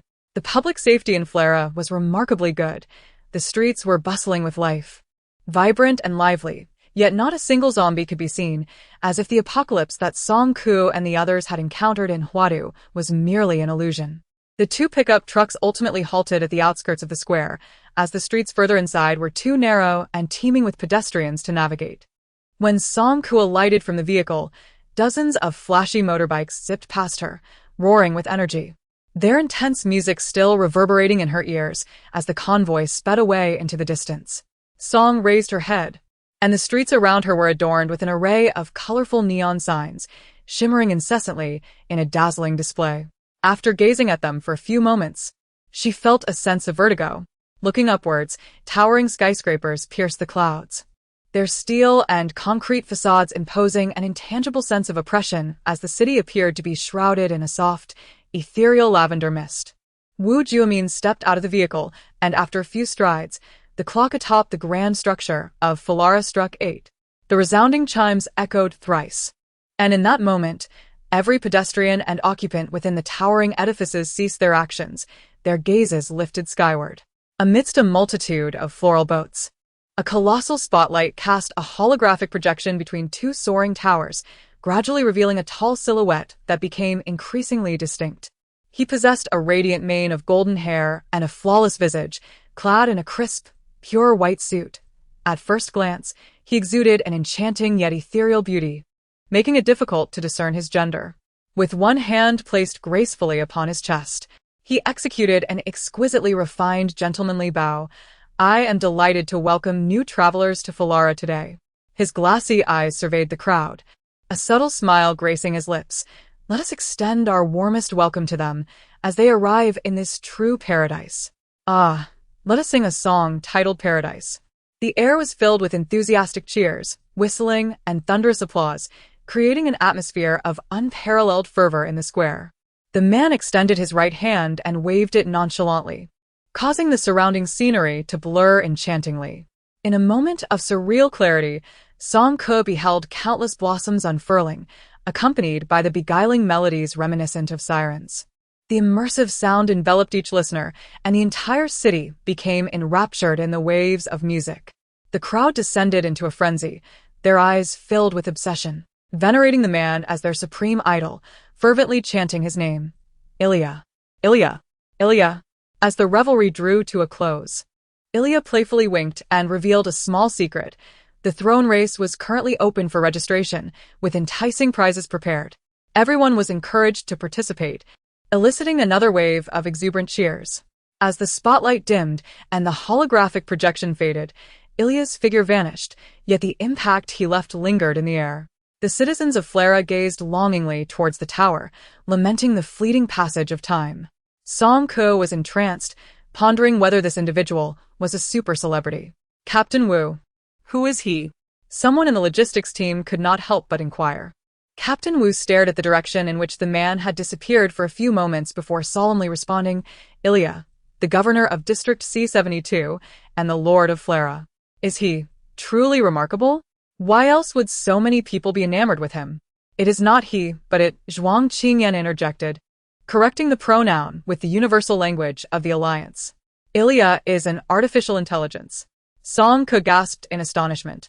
C-72 District, Flara, the capital of art and freedom, stands as the sole city governed entirely by artificial intelligence within the Alliance. The city's mayor is elected by its citizens. Initially, Ilya was the most beloved virtual idol in Flara, but during one particular mayoral election, for reasons unknown, Ilya's name inexplicably appeared among the final 5 candidates, standing out awkwardly alongside a group of hypocritical and calculating politicians.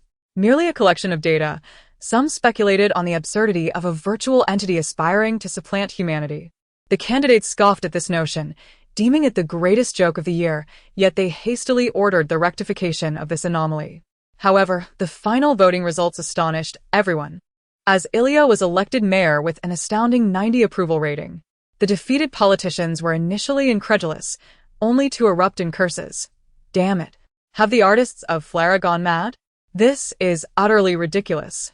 How can a machine govern a city?" Contrary to their expectations, Ilya's election ushered in a flourishing era for Flara, with a steady decline in crime rates. In Flara, a saying circulated widely, "Ilya knows everything. Whatever one has done is under the vigilant gaze of artificial intelligence." Wu Jumin had a mission at hand. After a brief exchange, he prepared to escort the members of Tsongwan away. He walked with a nonchalant grace, while the logistical personnel gazed at him with tear-filled eyes, reluctant to part ways. Wu Jumin had rescued them from dire straits, leading them to retreat and ultimately guiding them into the peaceful Zone C. They could no longer greedily demand more. After all, such a gesture was clearly not his obligation. Even if Wu Jumin abandoned them today, he would still be deserving of the words benevolent and righteous. After parting ways with the Tsongwan members, Song Ke and Zhuang Qingyan chose to separate from the remaining group and act independently. Falara was an open and inclusive city, with capsule sleep pods readily available for weary travelers scattered throughout the streets. Not only were they free to use, but they also offered convenient access. One could simply check in with a facial recognition scan. As night had fallen, Song Ke and Zhuang Qingyan each secured a room and fell into a deep slumber.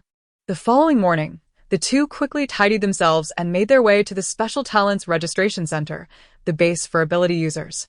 Nestled in a secluded alley on the western edge of the square, the architectural style of the center mirrored the vibrant character of the city itself. Adorned in a riot of colors, the only distinction was that its sign bore the marks of age. Upon entering, they were greeted by a spacious atrium, where a few individuals meandered about, and a winding staircase led up to an elevated reception desk, where a bespectacled female staff member was deeply engrossed in her work.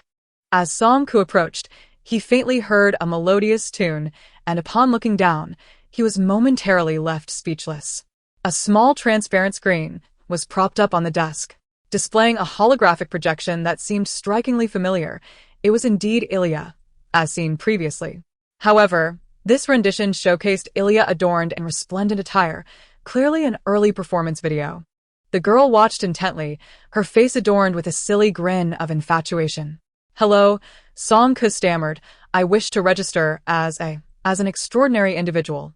A flurry of instructions followed, delivered at an astonishing speed, leaving Song-ku in a state of bewilderment, retaining only half of what was said.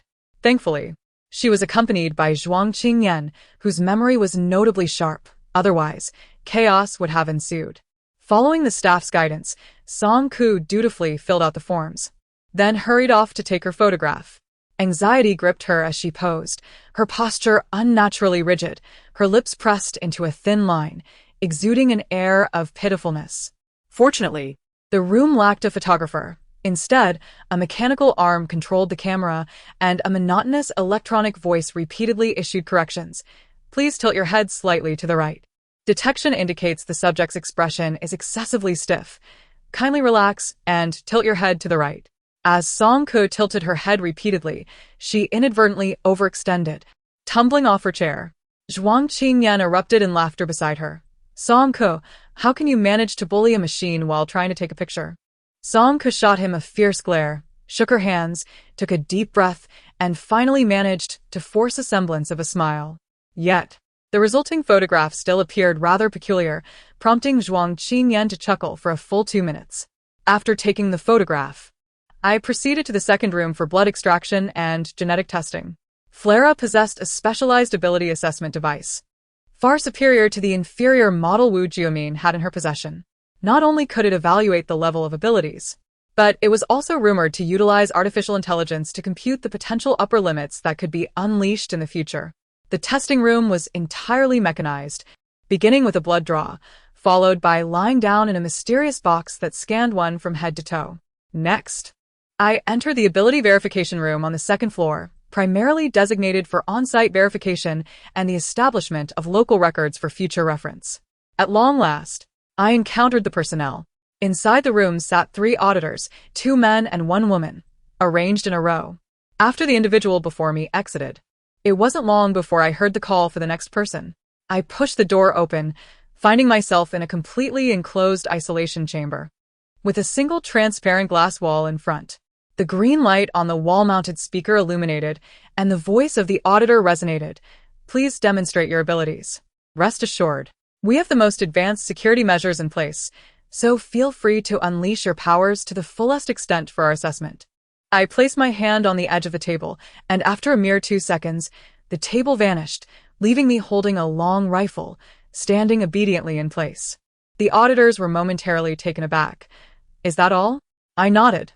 If the purpose was merely to showcase my abilities, this sufficed. It felt somewhat rudimentary, lacking any particular distinction. Could I alter the form of objects? Would that qualify as a supportive ability? Perhaps I could assist the engineering department in clearing out surplus materials. There certainly were many pieces of unused furniture at home, and I had been at a loss for someone to help me tidy up. Isn't it amusing to say that this ability is quite practical? A practical garbage collector. Ha! To be honest, if she were an E-rank, I might consider hiring an ability user to assist me with daily trash disposal. That doesn't sound too bad, does it? The 2 male reviewers exchanged glances, finding their own humor in the situation, and burst into hearty laughter. These individuals are far from the prowess of Zhuang Qingyan. At least Zhuang Qingyan could instantly discern the nature of her ability with a single glance. Song-ku, feeling rather bored, twirled her firearm, the long weapon tracing a serene arc of blue light. The female examiner's eyes seemed to catch a glimmer, and she lifted her gaze to scrutinize the spiritual weapon. "What you have there appears to be a relic from the old civilization, correct? Is it capable of inflicting damage, or does it serve merely as a decorative piece?" With one hand, Song-ku held the gun, too indifferent to showcase any technique, and thrust it straight ahead. The supposedly impenetrable wall, renowned for its superior security, was cleaved open with a deep gash, and a powerful shockwave surged forth, scattering the scoring sheets across the examiner's tables. In the next moment, the entire pane of visual glass shattered explosively, shards cascading to the ground. "Oh dear, I may have exerted too much force," Song Ku admitted sheepishly. One of the reviewers muttered, "What a remarkable artifact! What a terrifying auxiliary ability! This is a veritable harbinger of destruction. Did they truly think she could handle cleaning up trash? Are they courting death?" Ahem. The male examiner seated in the middle cleared his throat awkwardly. It is confirmed that she possesses a highly aggressive ability. We will need to await the results of the genetic testing for precise classification. Oh, Song flicked his gun and took a couple of steps forward, attempting to navigate the shards of glass to retrieve his registration form. "You mustn't come out. The door is behind you." Huh? Song asked, bewildered. 10,000 union coins, your registration fee." The young woman appeared slightly impatient. Song was taken aback. Heavens! Why was no one informed her that registering as a superhuman required funds? The young woman, seemingly perplexed by his naivety, explained, "Of course it requires payment, the equipment for superhuman testing, the costs for the AI algorithms, and routine maintenance all incur expenses. We are not a charitable organization." Song pondered. What was she to do if she lacked the money? With a troubled expression, she turned to Zhuang Qingyan, her gaze seemingly inquiring. "Did you bring any money?" He, too, was devoid of funds. However, this was hardly his fault. Given his upbringing, he had never had to consider financial matters in nearly a decade of life, and among his acquaintances, none were as impoverished as Song. The two impoverished souls found themselves in a mutual quandary. Commission? Yes, take a left upon exiting, proceed straight for 100 meters, and you will reach the Special Affairs Commission Center. Flirt, the Special Affairs Commission Center. This was a more imposing building, and it was immediately apparent that the individuals entering and exiting possessed a formidable aura, the vast majority being superhumans. A bald man, with an arm as thick as a waist, sat brazenly atop the head of a statue at the entrance, his legs spread wide apart and arms crossed over his chest. His small, beady eyes, resembling black beans, scrutinized Song Ku and Zhuang Qingyan as they passed by, filled with disdain and contempt. A mere child and a cripple. How audacious to enter here, treating this place like a nursery. The bald man, with a robust physique, was likely a meat-based ability user. His voice boomed deliberately for them to hear. Zhuang Qingyan's smile was chilling as she cast a sidelong glance at him. Song Ku felt a shiver run down his spine. Whenever Zhuang Qingyan displayed such a villainous grin, calamity was sure to follow. However, before they could take action, several thick vines suddenly descended from the air, striking the bald man's face repeatedly, swiftly ensnaring him and tossing him headfirst into the fountain. A strikingly beautiful woman with red hair emerged from the hall, furious. "You scoundrel! How dare you place your filthy backside on my idol's head?" The man, having lost 2 front teeth from the surprise attack, spat blood as he lunged at her, and the two engaged in a fierce battle, their abilities intertwining and mental energies clashing in a spectacular display in the square before the commission hall. Others, unfazed, emerged from within to applaud and revel in the spectacle. What had befallen the bald man? He had provoked this madwoman, Qian Huili. Do you not know yet? The only thing that can breach her defenses is one specific matter. What matter? Look at that statue, do you recognize it? Among the 10 supernovae of the Flera, the virtual idol Luo Qinghe is said to have a particularly large female fanbase. Qian Huili is a devoted follower of his, and it is this affluent fan club that has generously sponsored the creation of a life-size statue, meticulously crafted by a renowned master to achieve a one-to-one likeness. The bald man sitting there resembles a target on Qian Huili's head. She could very well tear him apart. The entertainment circle is indeed terrifying. As Qian Huili and the bald man engaged in their altercation, the commotion escalated, leaves swirling and dust flying. Even the stone walls of the fountain pool were marred with several cracks. Soon after, a man in uniform emerged from the hall. A glance at the scene made the veins on his forehead throb. Unable to contain his frustration, he furiously tapped away at his computer. The total repair cost amounted to 124,000 alliance coins. Should it be charged directly to the terminal or deducted from your commission points? On what grounds? She was the one who struck me. The bald man, not only battered but also facing financial compensation, found himself utterly disheveled, his eyes wide with disbelief. Truly, the C District's Ability User Commission Center is a marvel of technology. Upon entering, one is greeted by a massive floating screen, divided into 3 sections, left, center, and right, scrolling various commission listings. Above the screen, holographic projections intermittently flashed colorful announcements, congratulating the grandson and grandfather team for completing a B-level commission. Songke. Grandson and grandfather? What sort of nonsensical name is that? Surrounding the hall are hundreds of self-service terminals, where one can swipe their ability user credentials to inquire, accept, or submit tasks. Moreover, the commissions posted here are not exclusively limited to those with extraordinary abilities.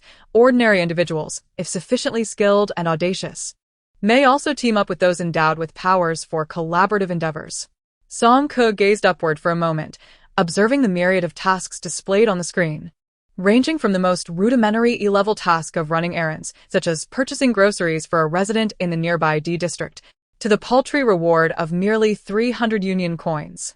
The D and C-level tasks presented greater challenges, including the search for missing relatives, hiring bodyguards for escort missions to specific locations, and tasks necessitating particular abilities, such as employing a geomancer to assist in reconstruction following a house collapse for a substantial fee.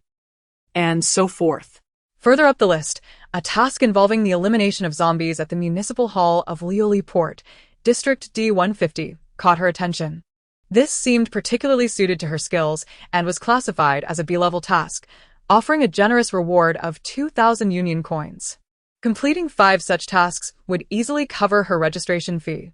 Excitedly, Song Ke rubbed her hands together, brimming with enthusiasm, determined to accept this mission. However, a dilemma arose. The hall was bustling with people, each preoccupied with their own affairs, leaving no one available to form a team with her. It was hardly appropriate to shout out her intentions, especially since she struggled with stuttering. Zhuang Qingyan suggested that she write down her strengths and hold up a sign to attract suitable partners. Staring at the blank sheet for a considerable time, Song Ke ultimately inscribed the simplest and most straightforward phrase, "I am strong." Zhuang Qingyan responded with a resigned expression, "Well, as long as you're happy." Regrettably, this approach yielded little effect. The majority of the supernatural beings paid her no heed, not even casting a glance in her direction. Occasionally, a more leisurely passerby would glance at the sign and burst into laughter. Song Ke felt a surge of anger. Had she possessed the eloquence, she would have questioned them. What is so amusing? I am indeed powerful. If you doubt it, let us compare our strengths. After squatting in that corner for nearly an entire afternoon, she remained unacknowledged. Song Ke began to discern a pattern. The supernatural beings frequenting this area had largely established fixed groups with predetermined divisions of benefits, exhibiting caution towards the inclusion of strangers. Moreover, should they seek new members, they would preferentially recruit robust males. With her slender frame and the presence of a limping companion, she appeared devoid of competitive edge. Unwilling to succumb to despair, Song Ke resolved to form her own team since no one desired to join hers. Ripping down the sign that proclaimed "I am strong," she strode confidently towards the service window, intent on submitting her application to form a team. However, she was met with disheartening news. To establish a team independently, at least 2 supernatural beings were required. Thus, Song Ke found herself ensnared in a vicious cycle. To register as a supernatural being, she needed money. To earn money, she had to find work. To secure a job, she required a team, and to assemble a team, a minimum of 2 supernatural beings were essential. This perfectly constituted a bias strip, an endless loop devoid of an exit. After an entire day of fruitless effort, Song Ke sat dejectedly on the ground, contemplating whether she was destined to remain an outcast. Zhuang Qingyan, having accompanied her through the day's tribulations, now offered her a resigned consolation. There is no need to be so despondent. It is merely a matter of forming a team. Song Ke, feeling aggrieved, retorted, "But there is no one willing to team up with me." Why is that? Isn't there already a suitable candidate? Song Ku abruptly lifted his head, his eyes sparkling with curiosity. Who? Zhuang Qingyan responded with a mysterious smile. This person, perhaps, lacking in intellect, rather temperamental, but could serve as a makeshift option. Wu Juemin had a mission at hand. After a brief explanation, he intended to lead the people of Tsangwan away. He departed with an air of nonchalance, while the logistical team members gazed at him with teary eyes, filled with reluctance. Wu Juemin had rescued them from dire straits, guiding them through a retreat and delivering them to the peaceful Zone C. They could not greedily wish for more. It was evidently not his obligation. And even if he abandoned them today, he would rightfully deserve the praise of having acted with utmost benevolence. After parting ways with the people of Tsangwan, Song Ku and Zhuang Qingyan chose not to accompany the remaining individuals but rather opted for solitary action.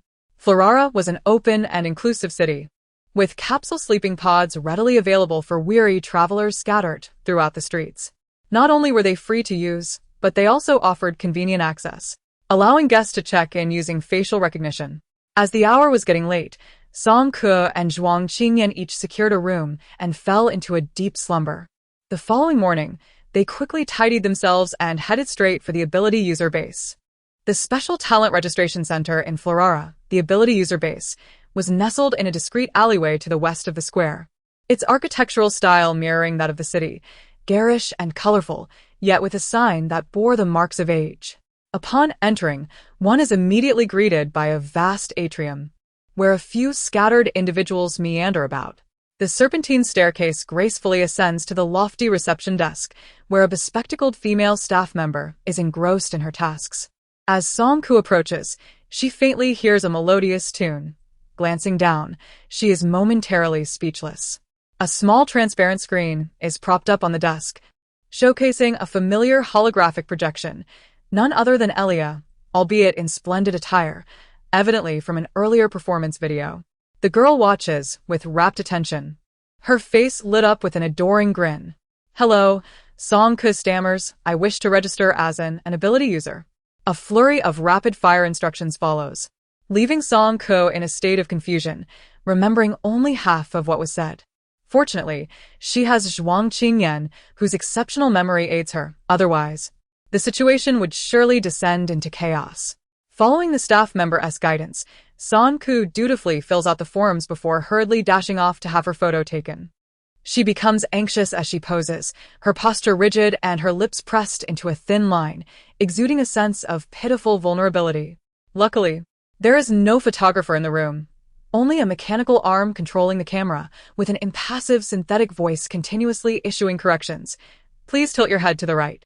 Detected that the subject's expression is overly stiff. Please relax and tilt your head to the right. As Song Ku tilts her head repeatedly, she inadvertently overdoes it, tumbling out of her chair. Zhuang Qingyan nearby bursts into laughter. Song Ku, how can you struggle to take a simple photo? Are you trying to outsmart the machine? Song Ku glared at him fiercely, shaking her hands and inhaling deeply, finally managing to force out a feigned smile. The photograph that resulted still appeared rather odd, while Zhuang Qingyan laughed for a solid 2 minutes. After the photo session, they proceeded to the next room for blood extraction and genetic testing.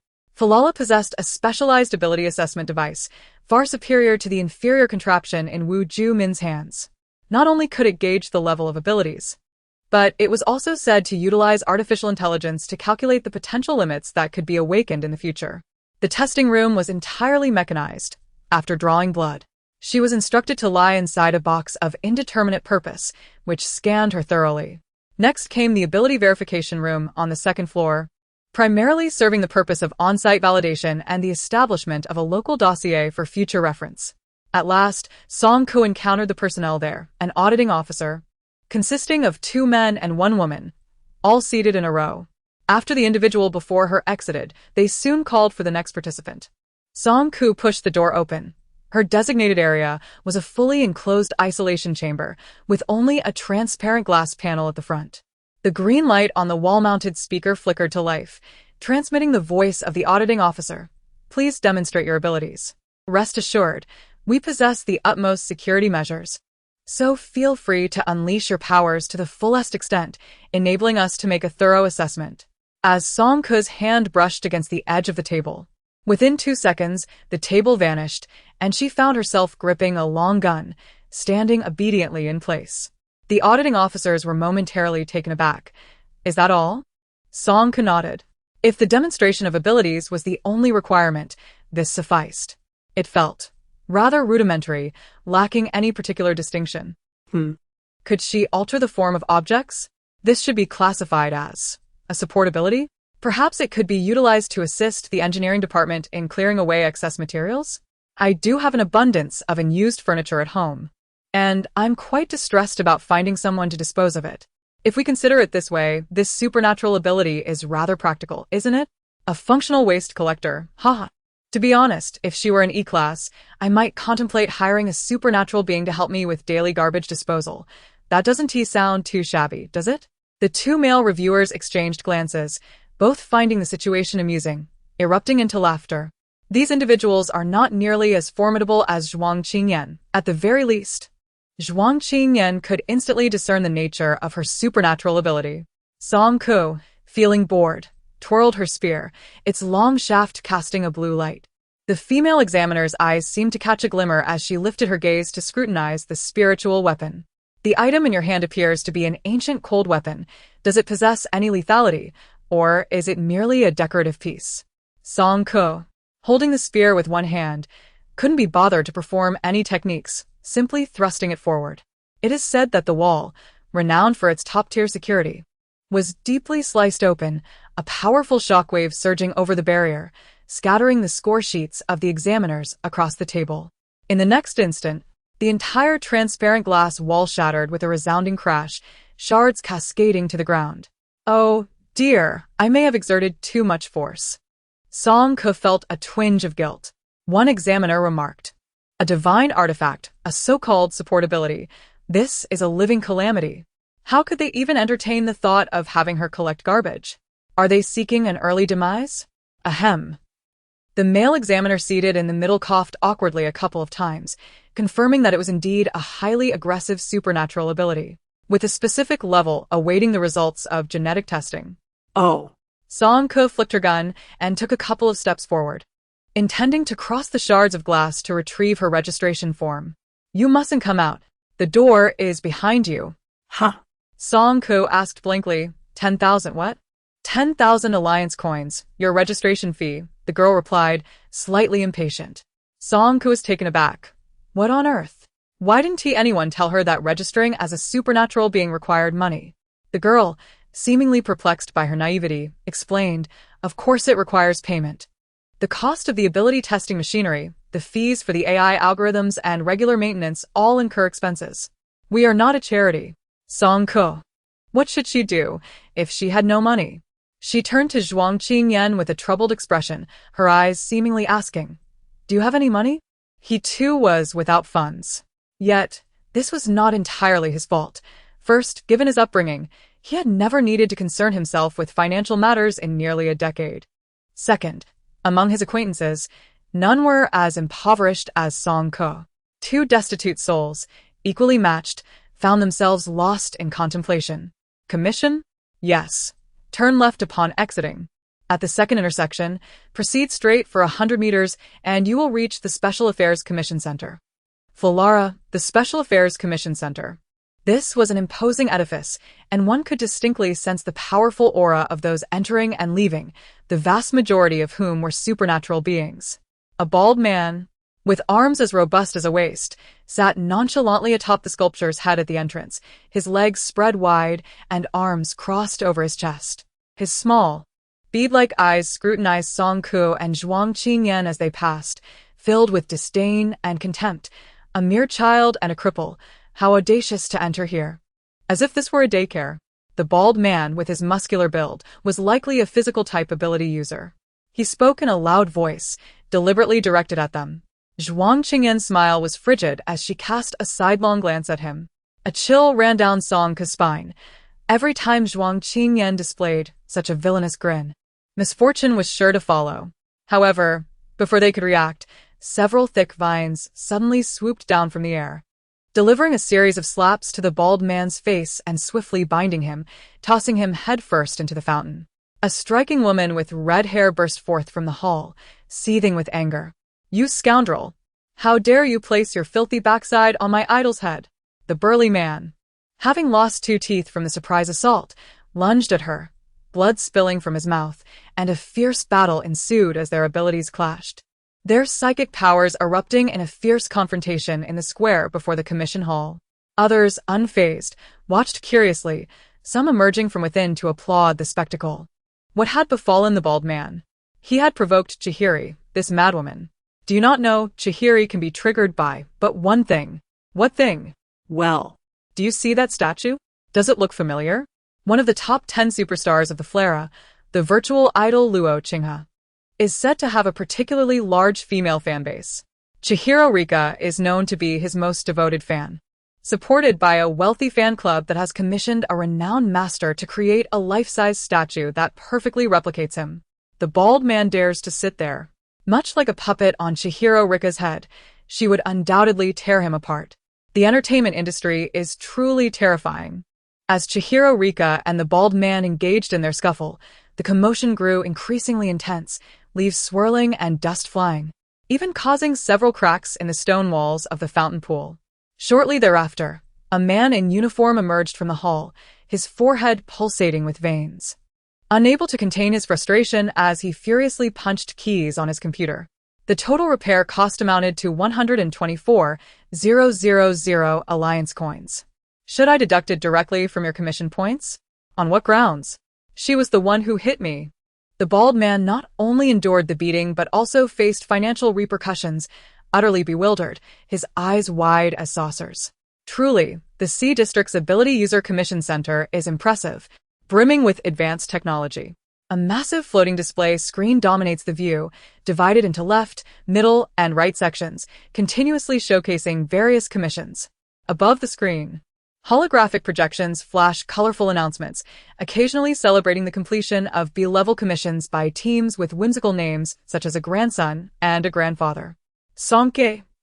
A grandson and a grandfather? What nonsensical names are these?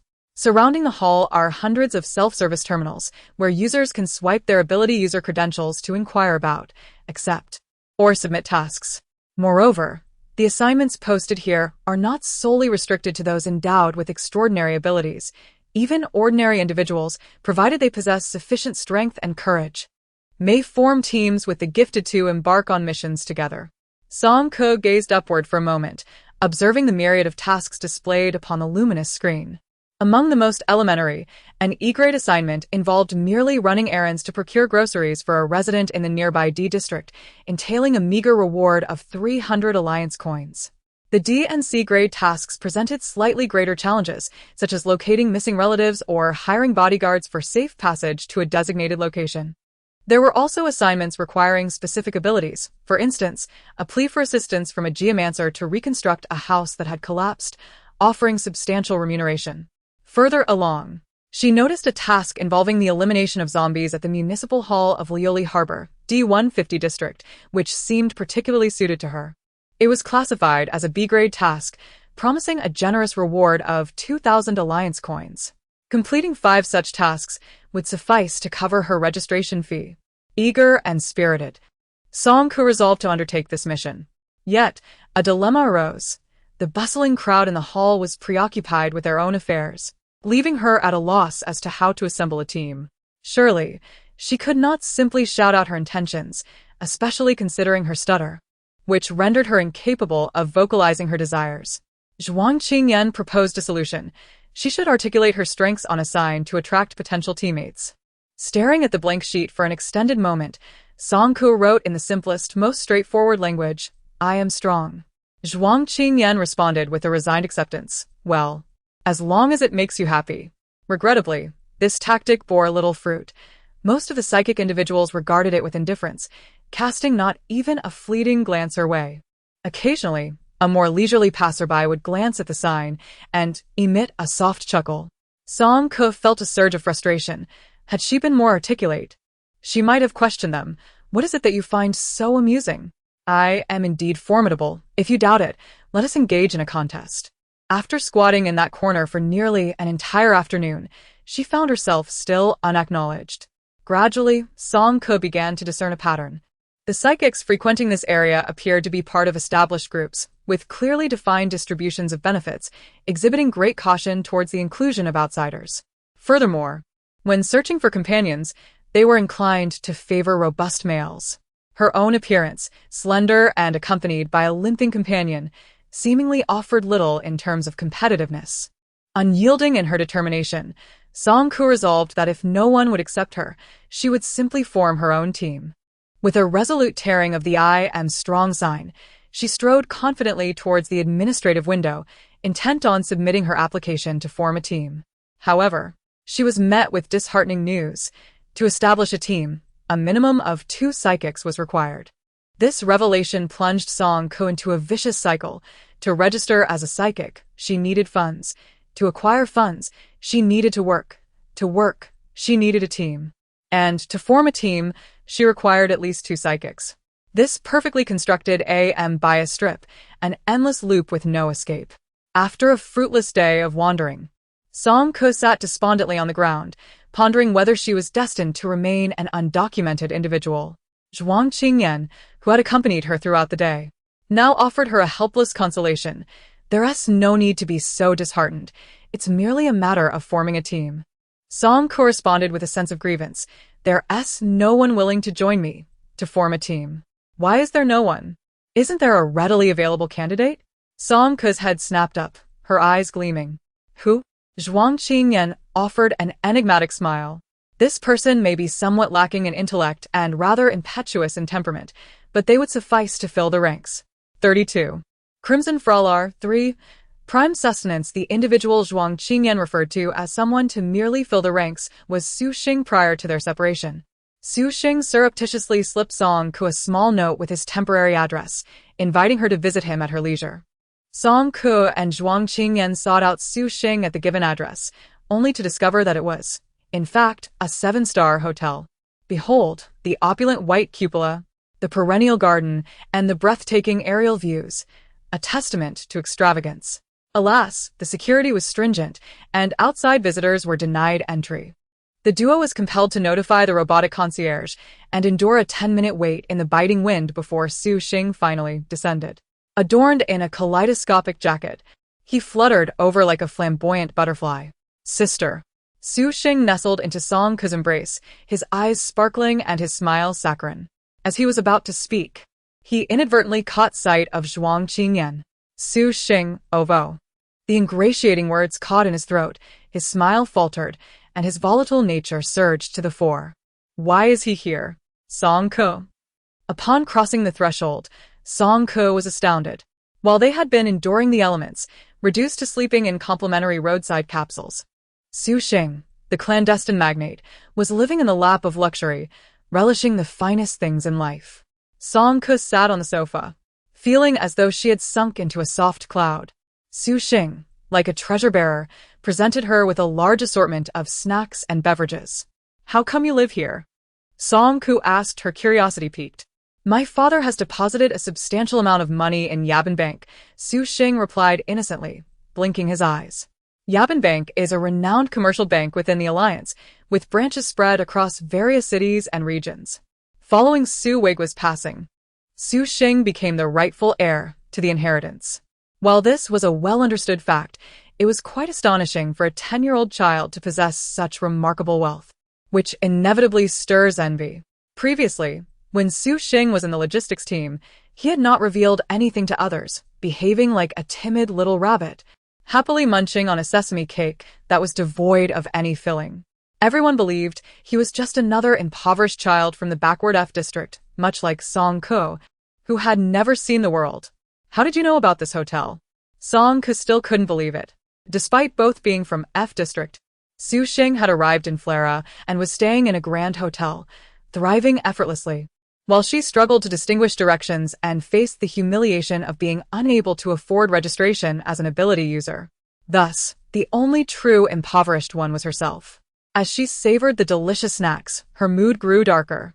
Sister, what did you want to see me for? Su Xing curled up on the carpet. nestled close to Song Ke's thigh, his tone soft and inquiring. For some reason, he felt an unusual closeness to Song Ke. Perhaps it was the innate intuition of children. Or maybe it was their shared origins from F District. Song Ke's strength and kindness assured Su Xing that she would never harm him. Song Ke hesitantly expressed her desire to request his assistance in forming a team to meet the required numbers. Considering Su Xing's timid nature, she promptly added, "You don't have to, you can carry on with your tasks. I can manage on my own." Without a moment's hesitation, Su Xing readily agreed. "Sure, sister. I'll team up with you. That way we have 2 ability users too." "Two?" He suddenly leaped up, pointing at Zhuang Qingyan. "Are there 2 ability users? Isn't he?" Zhuang Qingyan elegantly leaned against the window, sipping tea, with an air of composure. Song Ke glanced back, confused.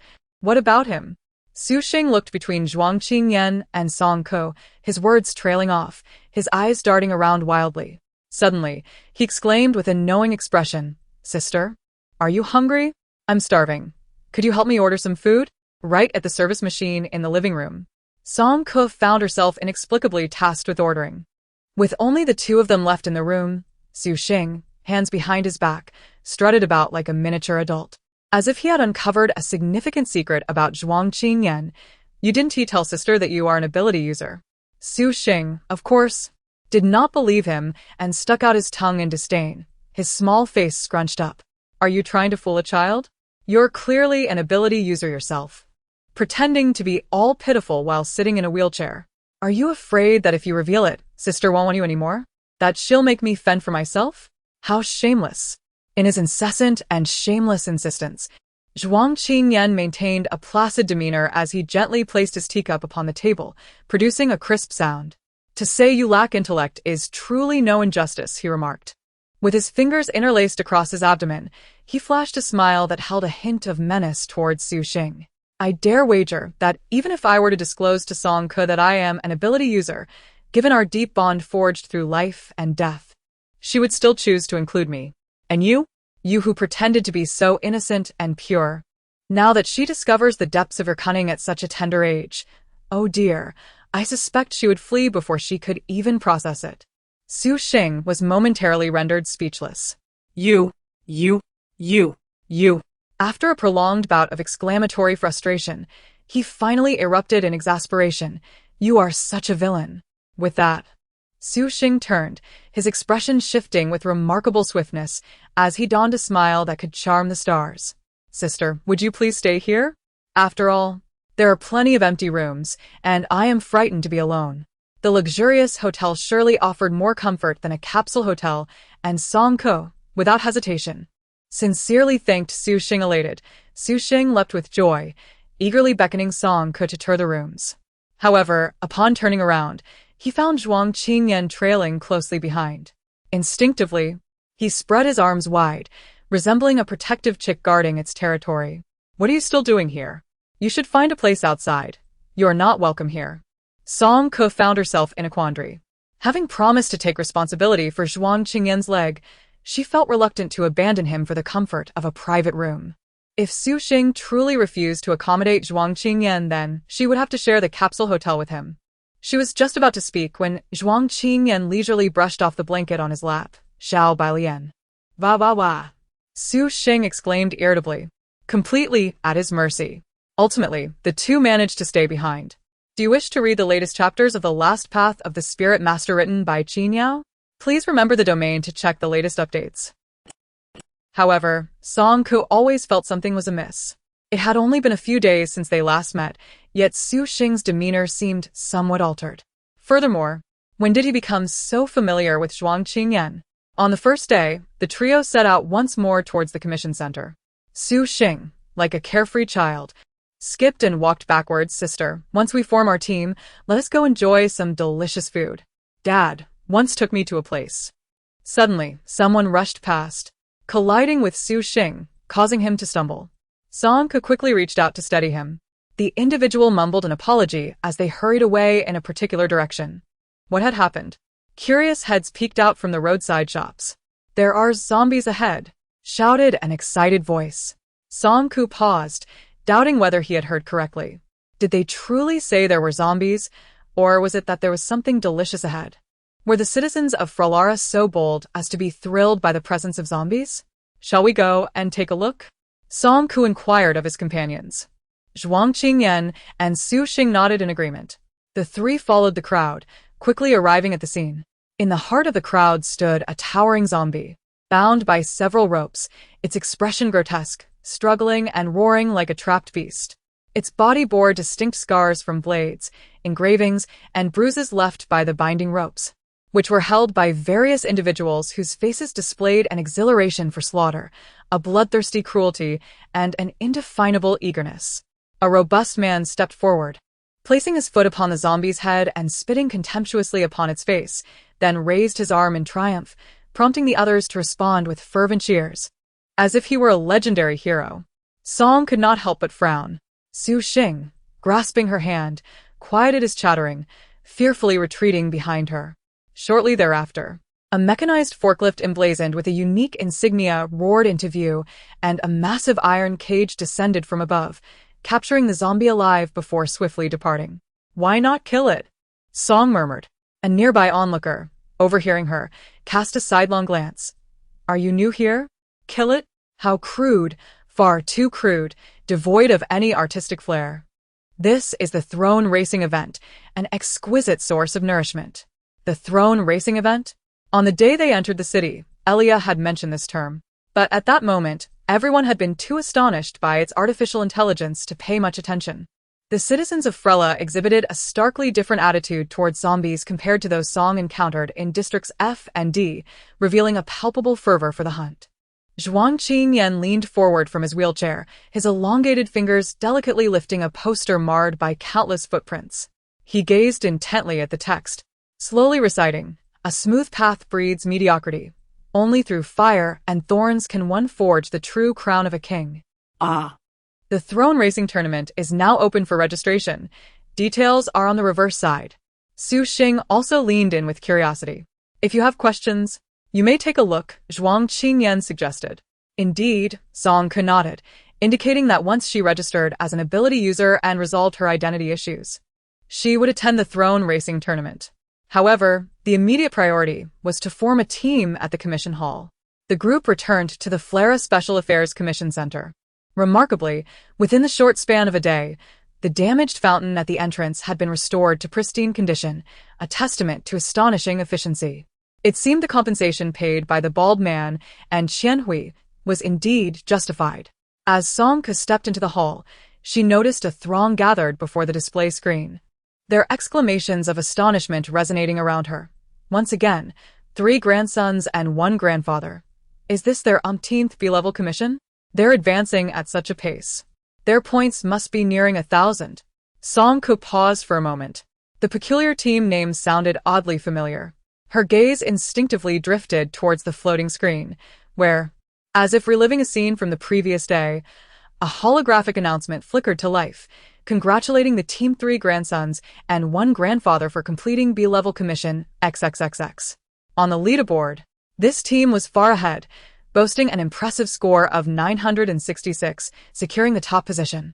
The levels of entrusted tasks, in addition to corresponding alliance currency rewards, are assigned varying points. For instance, the simplest E-level task awards 2 points, with increments thereafter. D-level yields 10 points, C-level grants 50 points, B-level bestows 200 points, and an A-level task alone can accumulate as much as 1,000 points. As for the legendary S-level tasks, they have yet to materialize. It is rumored that their point allocation knows no bounds. The swift ascent of the team known as 3 grandsons and 1 grandfather, achieving an impressive 966 points, indicates that they have completed at least 3 B-level tasks, showcasing their formidable strength and unparalleled prominence. Their objective is clear: to attain entry rights into Zone B. Cities of sea level and above within the Alliance impose stringent entry regulations. Ordinary individuals wishing to access a non-affiliated sea zone must apply for a short-term entry permit, citing reasons such as tourism, family visits, or business trips. Should the permit expire or, if one attempts to enter illegally, they risk becoming a vagrant, subject to pursuit by the Alliance's Household Registration Department. However, among the 50 sea zones, C-72 stands as an exception. The artistic and free-spirited Flera welcomes all distant travelers. Even local residents of Zone C face challenges when attempting to change their affiliation. The naturalization process between cities is exceedingly rigorous. For those in Zone C aspiring to reach Zone B, the task is akin to scaling a mountain. Before the cataclysm, perhaps joining the Tsongwan was a shortcut. Yet in the wake of societal disarray, as more individuals awaken their extraordinary abilities, new rules have emerged. The Alliance has recently issued an official announcement stating that individuals with abilities may now secure naturalization into Zone B based on their points. Indeed, the figure is rather alarming. It requires a staggering 500,000 points to transition from Zone C to Zone B. Song-ko harbors an unspoken desire to venture beyond her confines. Throughout her life, she has scarcely strayed from Zone F-177, having journeyed only as far as USHN Zone E-166 and HU D, Zone D-99. Upon assembling her team, she yearns to undertake a B-level mission, hoping to accumulate points gradually, even if she cannot achieve the remarkable prowess of 3 grandsons and 1 grandfather. Perhaps one day, she may have the opportunity to explore Zone B. With her aspirations in mind, Song-ko approached the service desk. "Hello, I would like to form a team." A girl of 17 or 18, accompanied by a well-behaved child and, unexpectedly, a disabled individual in a wheelchair? After 5 or 6 years in this role, she prided herself on her keen insight, yet this was the first time she could not discern which of the 3 was an ability user. "Who is the team leader?" she inquired. Huh. "It doesn't matter who the leader is. Come on, the leader needs to present their ability certificate." Wait, what? Song-ko was taken aback.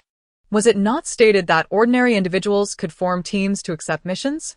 Why then was she being asked for an ability certificate? The staff member regarded her with skepticism. While team members can indeed be ordinary people, the leader must possess an ability. Without an ability certificate, how can you accept or submit missions? All terminals require documentation to be scanned. Song responded, "What? If my daughter were like you, oh dear, I would be utterly exasperated." Song-ko was left speechless. "What can I do? What else can I do? I simply wish to form a team. Why must it be so difficult?" Song-ko's mind was in disarray, and her entire world had descended into darkness. By the fountain, she sat despondently, her pale chin resting against the back of Zhuang Qingyan's wheelchair, a look of profound despair etched upon her face. It was rare for Zhuang Qingyan to witness such a lackluster demeanor in her. She gently patted Song-ko's head, offering words of comfort. "Do not lose hope. There may be other ways. Perhaps a kind-hearted person will come to our aid." Su Xing crouched nearby, playing with the water. He dipped his finger into the pool, and the surface instantly froze. Pulling out a finger-shaped popsicle, Su Xing delighted in his discovery as though it were a new continent, soon freezing all 10 of his fingers solidly. "Sister, why don't you just register as an ability user? Does it cost a lot of money?" Su Xing inquired, perplexed. "Yes." Song-ko nodded vigorously. 10,000 alliance coins. Su Xing shook his hands, causing the popsicles to tumble away, revealing 10 delicate fingers. "Sister, I can just transfer the money to you. Then you can form a team. That is your money." Song-ko declined. She could not casually spend someone else's funds, especially since Su Xing was merely a child. "It's all right, sister. Look, I have so much money." Su Xing handed over his newly acquired terminal, and Song-ko caught sight of an endless string of zeros, an incomprehensible sum. "All right, let me correct myself. Su Xing is an exceptionally wealthy child." Yet, she still shook her head. Su Xing, however, was convinced of the brilliance of his proposal and softly pleaded, "Sister, just consider it a loan. You can return it to me after you complete that commission, all right? I too wish to register as a special ability user. Sister, could you take me there?" After failing to persuade her, he began to act coy. Song-ko, worn down by his persistence, relented. "Well then, let me first inquire about borrowing." She lifted her chin from the back of the wheelchair, rummaging through her backpack until she unearthed a sheet of white paper, diligently crafting a loan note. Su Xing exclaimed, his spirits lifted. "Let us be off then." After uttering this, he discreetly cast a glance at Zhuang Qingyan, puffing up like a proud little peacock with his chin held high. "Humph." Zhuang Qingyan merely smiled in silence. A small, foolish fish. easily hooked with a mere flick of a finger, remained blissfully unaware of its predicament. He opted for kindness, choosing not to reveal the truth. With Su Xing, the little tycoon, providing support, the process suddenly became straightforward. Before long, Song Ke completed the necessary steps once more and received her special ability user certificate, a small terminal in the form of a brooch, valid for circulation in Area C and registered to the territory of Falala.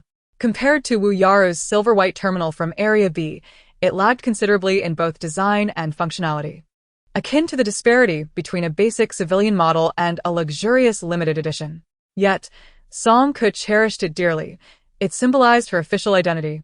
And she was no longer an undocumented individual.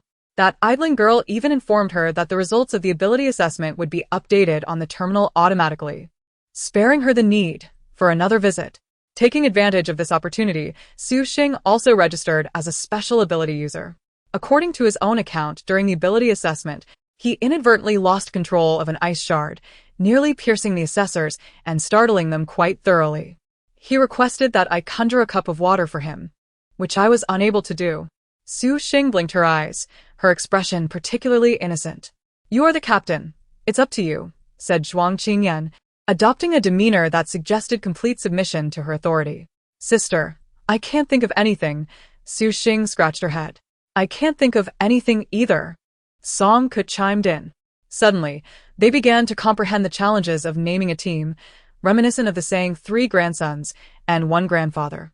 Observing their puzzled faces, a staff member casually remarked, "If you can't come up with a name, you might as well use a number." "Let me see. You are the 587th registered team of ability users in Valara." The digits on the screen flickered, landing precisely on 00587, accompanied by the phrase Valara Special Affairs Agency. Thus, on the second day of October in the 46th year of the new era, the first team of ability users that would later shake the entire alliance, known as V587, was established in a most ordinary manner. Initially, the team comprised only 3 members: Song Ke, a metal-based ability user of unknown rank; Su Xing, an ice-based ability user of unknown rank; and the ordinary person, Zhuang Qingyan. The first task undertaken by V587 was to complete the B-level mission that Song Ke had set her sights on. She swiped her ability certificate at the self-service terminal and scoured the lengthy list of tasks until she found that one, just in time before someone else claimed it. This mission was issued by the municipal government of Liuli Port, D150 district, offering a reward of 2,000 alliance coins and 200 team points. The initial release date of the task was September 25th. "Please assist in clearing the zombies on the first floor. We are trapped in the office and cannot escape." September 27th, mission update. "Is there anyone coming to rescue us? Our food supply is dwindling." September 30th, mission updated once more. "The zombies are already at the door. We can't hold on any longer. Anyone, please help." Today is October 2nd, and this mission has not been updated since. It remains uncertain whether the original poster is still alive. Song Ke casually checked the system and discovered a plethora of commission tasks from Liuli Port, most of which pertain to zombies, indicating the severity of the crisis. She turned to Zhuang Qingyan and inquired, "D150 district, do you know about it?" In her mind, Zhuang Qingyan was a wellspring of knowledge. Indeed, Zhuang Qingyan pondered briefly. "Liuli Port? It's considered a prosperous tourist city within District D, owing to its coastal geography, with the remaining 3 sides bordered by District C. Years ago, it developed into a large-scale resort area, and I recall that its artificial beaches and hot springs are quite popular. A vacation paradise? During the apocalypse, it coincided with the peak tourist season in Liuli Port, where local attractions and folk streets were bustling with crowds, making the presence of numerous zombies unsurprising." Zhuang Qingyan confirmed with her. "Is the mission location the city hall?" "Yes, is there a problem?" she stammered. The city hall of Liuli Port is renowned for its labyrinthine architectural style, with its intricate and convoluted interior spaces, making it easy to get lost. I recall it has won gold in urban planning competitions, much like Huadu. "Maze?" Song Ke's eyes were filled with confusion. She couldn't even distinguish between east, south, west, and north. No wonder this task was so urgent. It had remained unanswered for so long. Zhuang Qingyan chuckled softly. "If you wish to accept it, go ahead." It's merely a maze. Even if it were a genuine labyrinth, it would be a challenge to ensnare me. With his words, the matter became manageable. What does this mean? Song Ku refreshed the screen, and new text swiftly appeared. To support the upcoming throne racing event, please attempt to capture zombies alive. Capture zombies? What on earth is this? Su Xing, relatively unfazed, remained silent, while Zhuang Qinyan let out a cold laugh. Interesting. A task that had initially seemed straightforward had suddenly taken on a fantastical twist. After exiting the hall, Song Ke pondered where to claim the free transport vehicle when the rumbling sound of an engine reached her ears. A transport vehicle, marked with a number, emerged from the track suspended high above Flera, coming to a halt directly in front of them. Song Ke and Zhuang Qingyan entered the cockpit, and just as the door was about to close, Su Xing tugged at her sleeve. Sister, I want to go too. Aren't you afraid? Su Xing was terrified of zombies to his very core. Both instances of his powers spiraling out of control were due to encounters with them. His hand trembled slightly, gradually releasing her sleeve, only to grasp it tightly again in the next moment. He noticed Zhuang Qingyan observing him with a bemused expression from within the cockpit. Though he uttered not a single word, Su Xing could distinctly perceive the disdain emanating from the other party, as if to say, "Oh, is this all?" Initially hesitant, the spirit of the young lad surged forth, his neck stiffening as he proclaimed with fervor, "I am not afraid. I wish to assist you. I shall not be a burden." After a moment of contemplation, Song Ke acquiesced. Although Su Xing was an unpredictable element, it posed little concern. She merely needed to exercise caution. Come aboard. The transport vehicle dispatched by Fralara was powered by steam, devoid of the energy derived from EU, resulting in a considerably slower pace compared to the starship.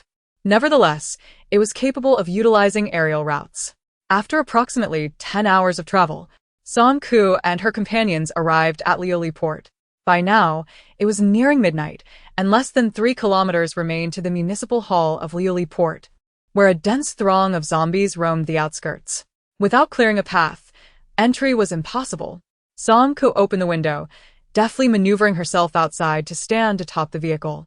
In her grip was a repeating crossbow identical to that of Zhuang Qingyan.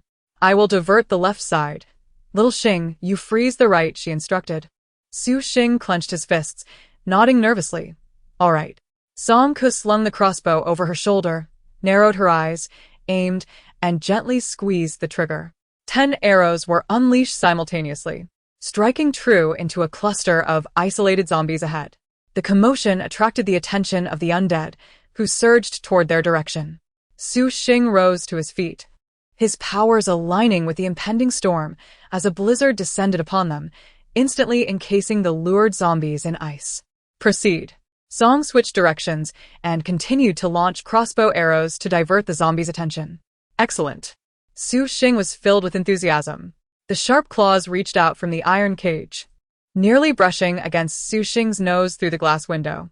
Su Xing, focused ahead, was startled by an attack from above, his pupils quivering as the storm of snow instantaneously transformed into icicles. The sound of shattering echoed as several zombies, which should have been frozen, had their skulls pierced by ice shards, while the remaining ones continued to push forward. Song set down the crossbow, reaching behind to slowly draw 2 dual blades of varying lengths from his backpack. With a swift leap off the car's roof, he charged into the tide of zombies, and, upon landing, executed a horizontal slash, decimating the oncoming undead. Zhuang Qingyan furrowed his brow and called out softly, "Song Ke, capture them alive." Song's figure stiffened momentarily, as if contemplating how to seize a living target. Then, chaos ensued. Everything descended into disorder. Su Xing wailed in confusion, his abilities alternating between ice and icicles. Song dashed erratically among the horde of zombies, incapacitating one, only for another to escape on his left. He toppled another, yet another fled to the right. After finally capturing a string of them, just as he was about to toss them into the transport vehicle, Su Xing sent several ice shards flying, killing them all. In the midst of the relentless turmoil, Zhuang Qingyan covered his face.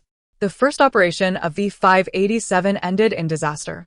Blood Red Flera, 5, A-grade mission, ability zombies. In the face of this crisis, Zhuang Qingyan remained composed. He surveyed the chaotic scene and swiftly made a judgment. Su Xing, halt. Release ice in the direction I indicated.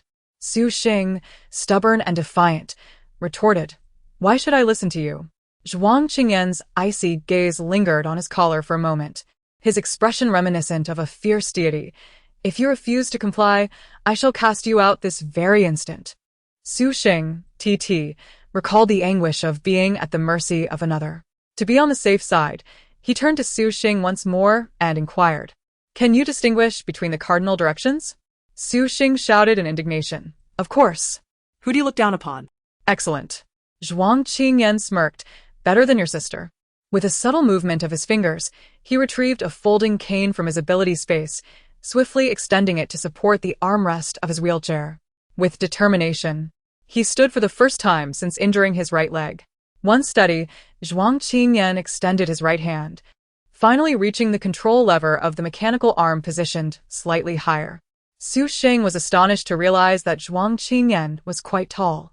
And contrary to his expectations of a frail figure molded by prolonged wheelchair use, he was instead tall and elegant, his proportions impeccable, with a smooth and upright waistline, and his exposed forearms remarkably strong.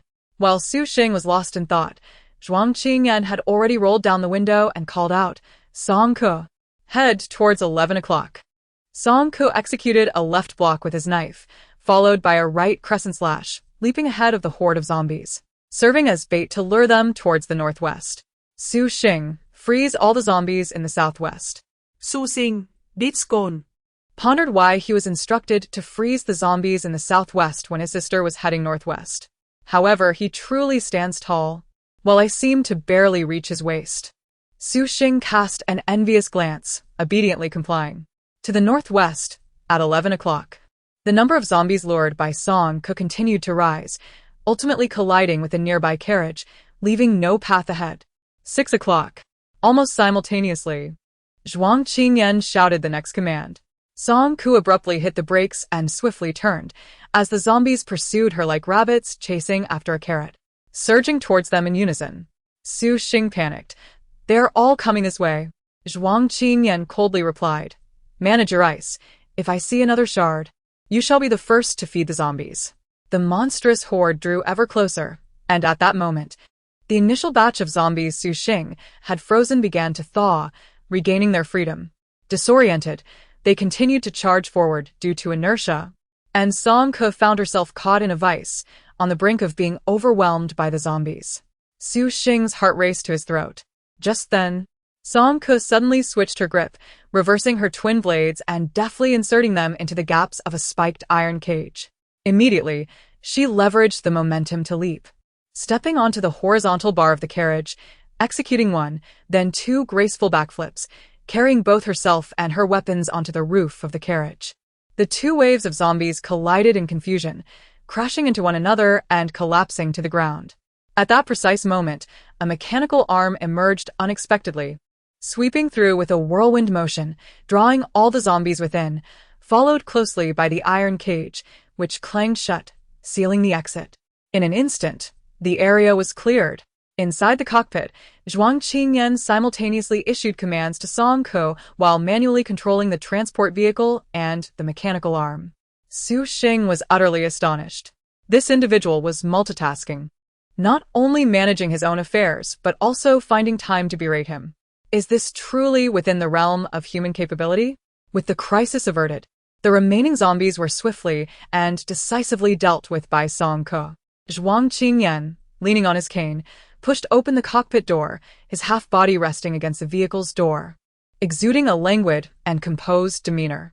The night breeze rustled his clothing, accentuating his strikingly handsome features. Zhuang Qingyan gazed at Song Ke, his expression tinged with helplessness. What did you say before we set off?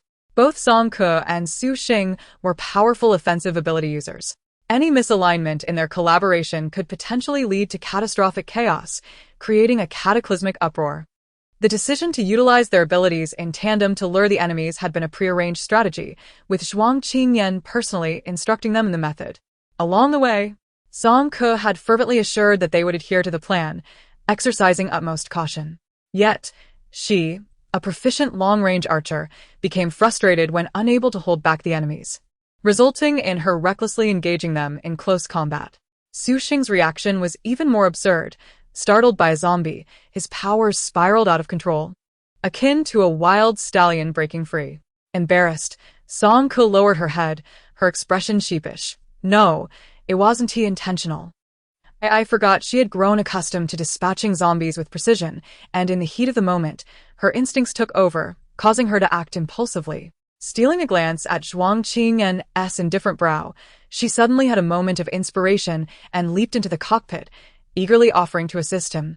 I will push you along. Zhuang Qingyan paused momentarily, not shaking off her hand. Song Ke desperately signaled to the still-standing Su Xing beside them. Xiaoxing. Song Ke, this vehicle. She initially intended to express her thoughts regarding the fact that the vehicle was neither fully loaded nor set to return automatically, leaving it unattended. Zhuang Qingyan, seemingly unfazed, had already discerned this while operating the control panel. The vehicle was equipped with a rudimentary artificial intelligence, possessing a modicum of autonomous judgment. It required no further attention. Let us proceed. Liuli Port Municipal Hall.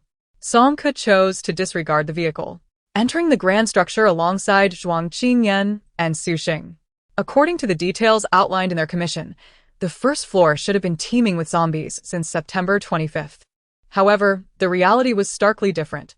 Upon their entrance, the expansive foyer housed only a scant few wandering zombies. The anomaly stirred her instincts, prompting her to remain vigilant. She raised her gaze, following the spiral staircase that ascended, noting that the entire 6th floor of the building had been dismantled, with opposing sides exhibiting an angled cut design.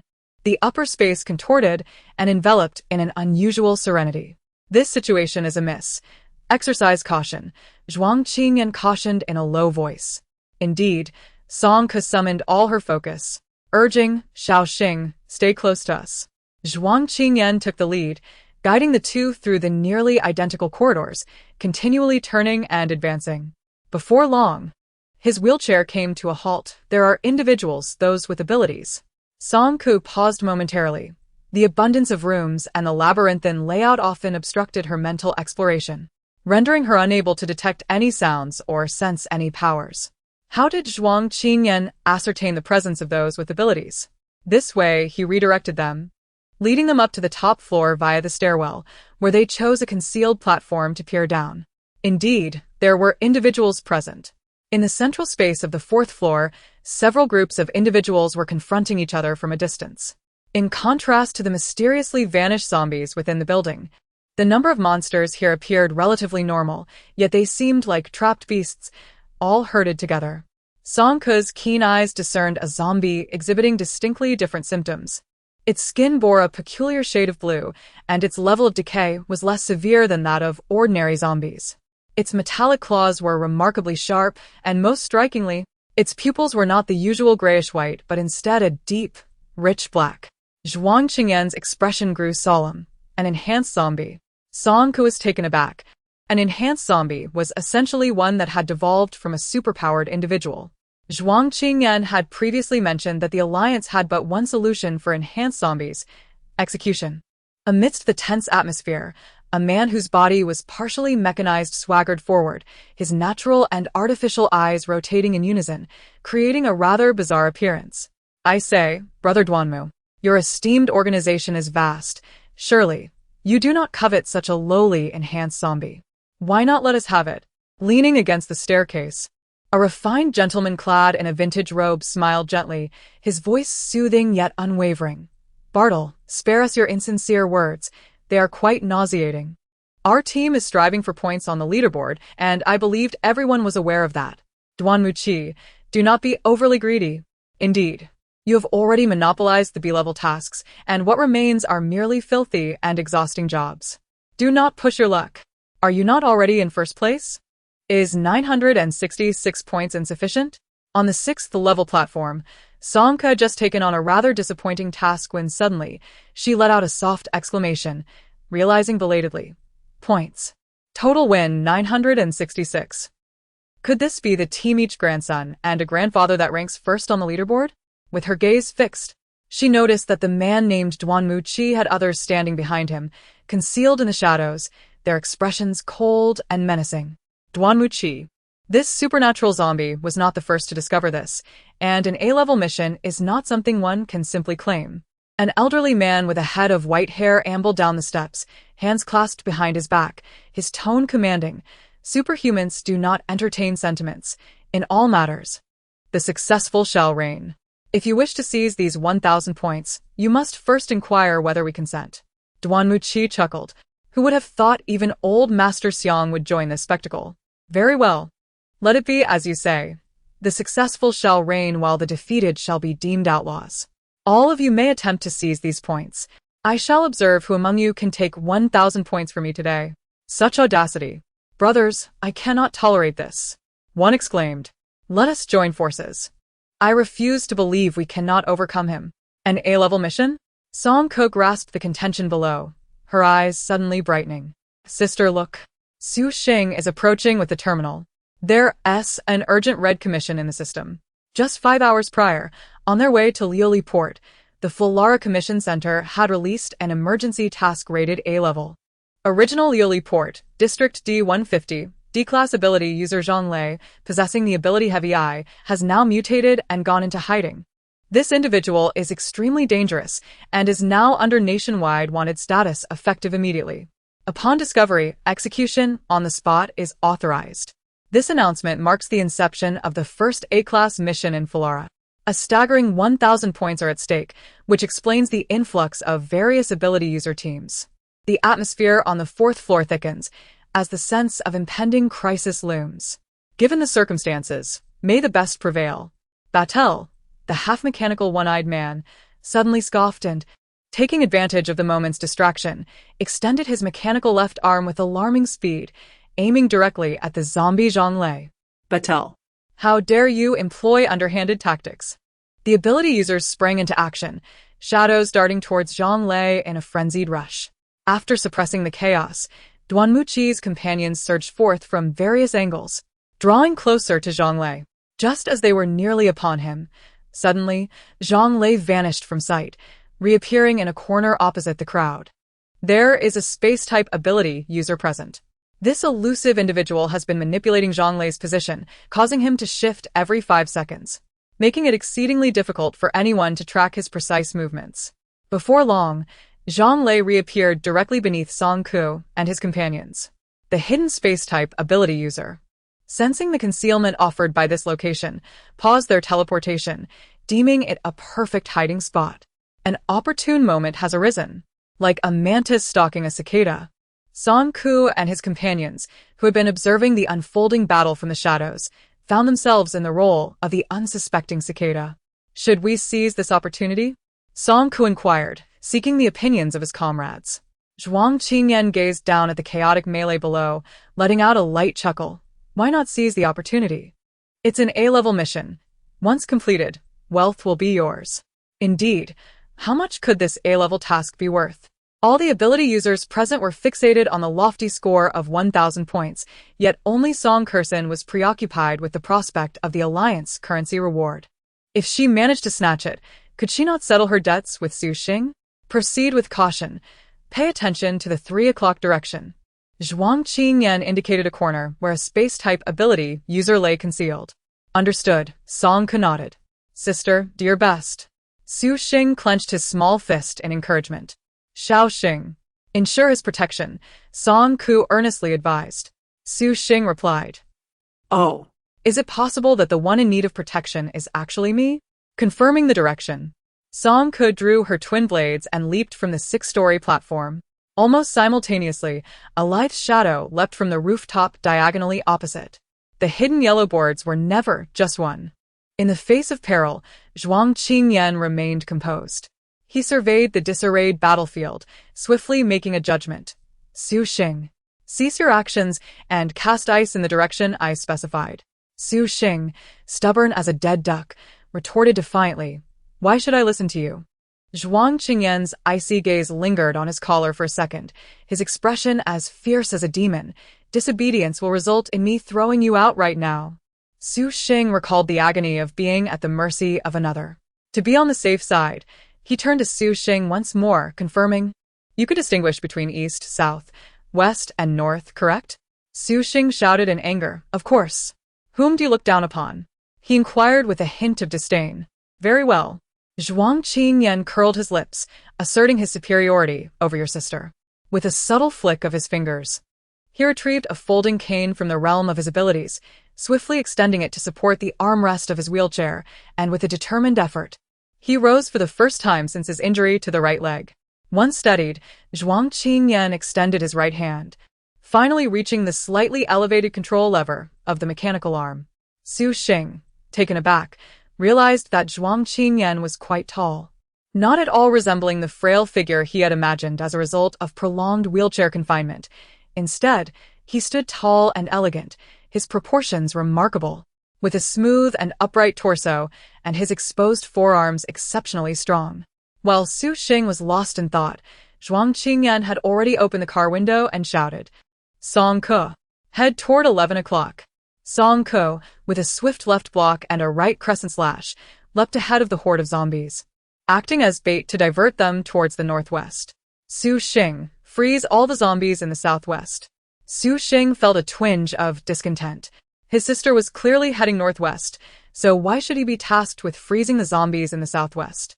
Yet, he couldn't help but admire Zhuang Qingyan's height, as he seemed to barely reach his waist. With a hint of envy in his gaze, he complied obediently. In the northwest, at the 11 o'clock position, the zombies lured by Song Ke multiplied, ultimately colliding with a nearby vehicle, leaving them with no escape. 6 o'clock. Almost simultaneously, Zhuang Qingyan commanded the next directive. Song Ke executed a sudden break, swiftly changing direction. The zombies, like rabbits chasing a carrot, surged towards them in unison. Su Xing grew anxious, exclaiming, "They're all coming this way." Zhuang Qingyan coldly remarked, "Manage your ice. Should I see another icicle, you shall be the first to feed the zombies." The monstrous army drew ever closer, and at that moment, the batch of zombies that Su Xing had initially frozen began to thaw, regaining their freedom. Disoriented, They surged forward with momentum. Song Ke found herself caught between two of them, instantly plunging into peril, as it seemed she would soon be engulfed by the horde. Su Xing's heart raced to his throat. Just then, Song Ke unexpectedly reversed her grip, thrusting her twin blades into the gap of a spiked iron cage. With a swift motion, she leaped, using the leverage to propel herself, landing deftly on the crossbar of the carriage. In one fluid motion, she executed 2 graceful backflips, along with her weapons, landing atop the vehicle. The 2 waves of zombies caught off guard, collided with a resounding crash, collapsing to the ground. At that precise moment, a mechanical arm emerged, seemingly out of nowhere, executing a whirlwind sweep that ensnared the zombies, who were then locked away by the iron cage that followed. The area was cleared in an instant. Inside the cockpit, Zhuang Qingyan simultaneously commanded Song Ke while manually controlling the transport vehicle and the mechanical arm. Su Xing was utterly astonished. This individual could multitask. No, it was more than that. He even found time to scold him. Was this truly within the capacity of the human mind? With the crisis averted, the remaining zombies were swiftly dispatched by Song Ke. Leaning on his cane, Zhuang Qingyan exited the cockpit, half of his body resting against the door, exuding a languid and composed demeanor. The night breeze rustled his garments, accentuating the depth of his handsome features. Zhuang Qingyan gazed at Song Ke, his expression one of exasperation. "What did you say before we set off?" Song Ke and Su Xing, both formidable offensive ability users, risk causing catastrophic chaos if their coordination falters. The decision to utilize their powers in tandem to lure monsters had been prearranged, with the method meticulously taught to them by Zhuang Qingyan. Along the way, Song Ke had assured with unwavering confidence that she would adhere strictly to the plan, exercising utmost caution. However, as a proficient long-range archer, she became infuriated when unable to restrain the monsters, impulsively resorting to melee combat. Su Xing's behavior was even more outrageous, startled by zombies. His powers spiraled out of control, akin to a wild stallion breaking free. Ashamed, Song Ke lowered her gaze, her expression awkward.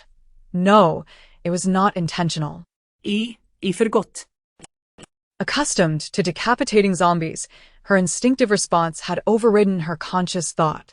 Stealing a glance at Zhuang Qingyan's indifferent expression, inspiration suddenly struck her. She leaped into the driver's seat, eagerly offering her assistance. I'll push you forward.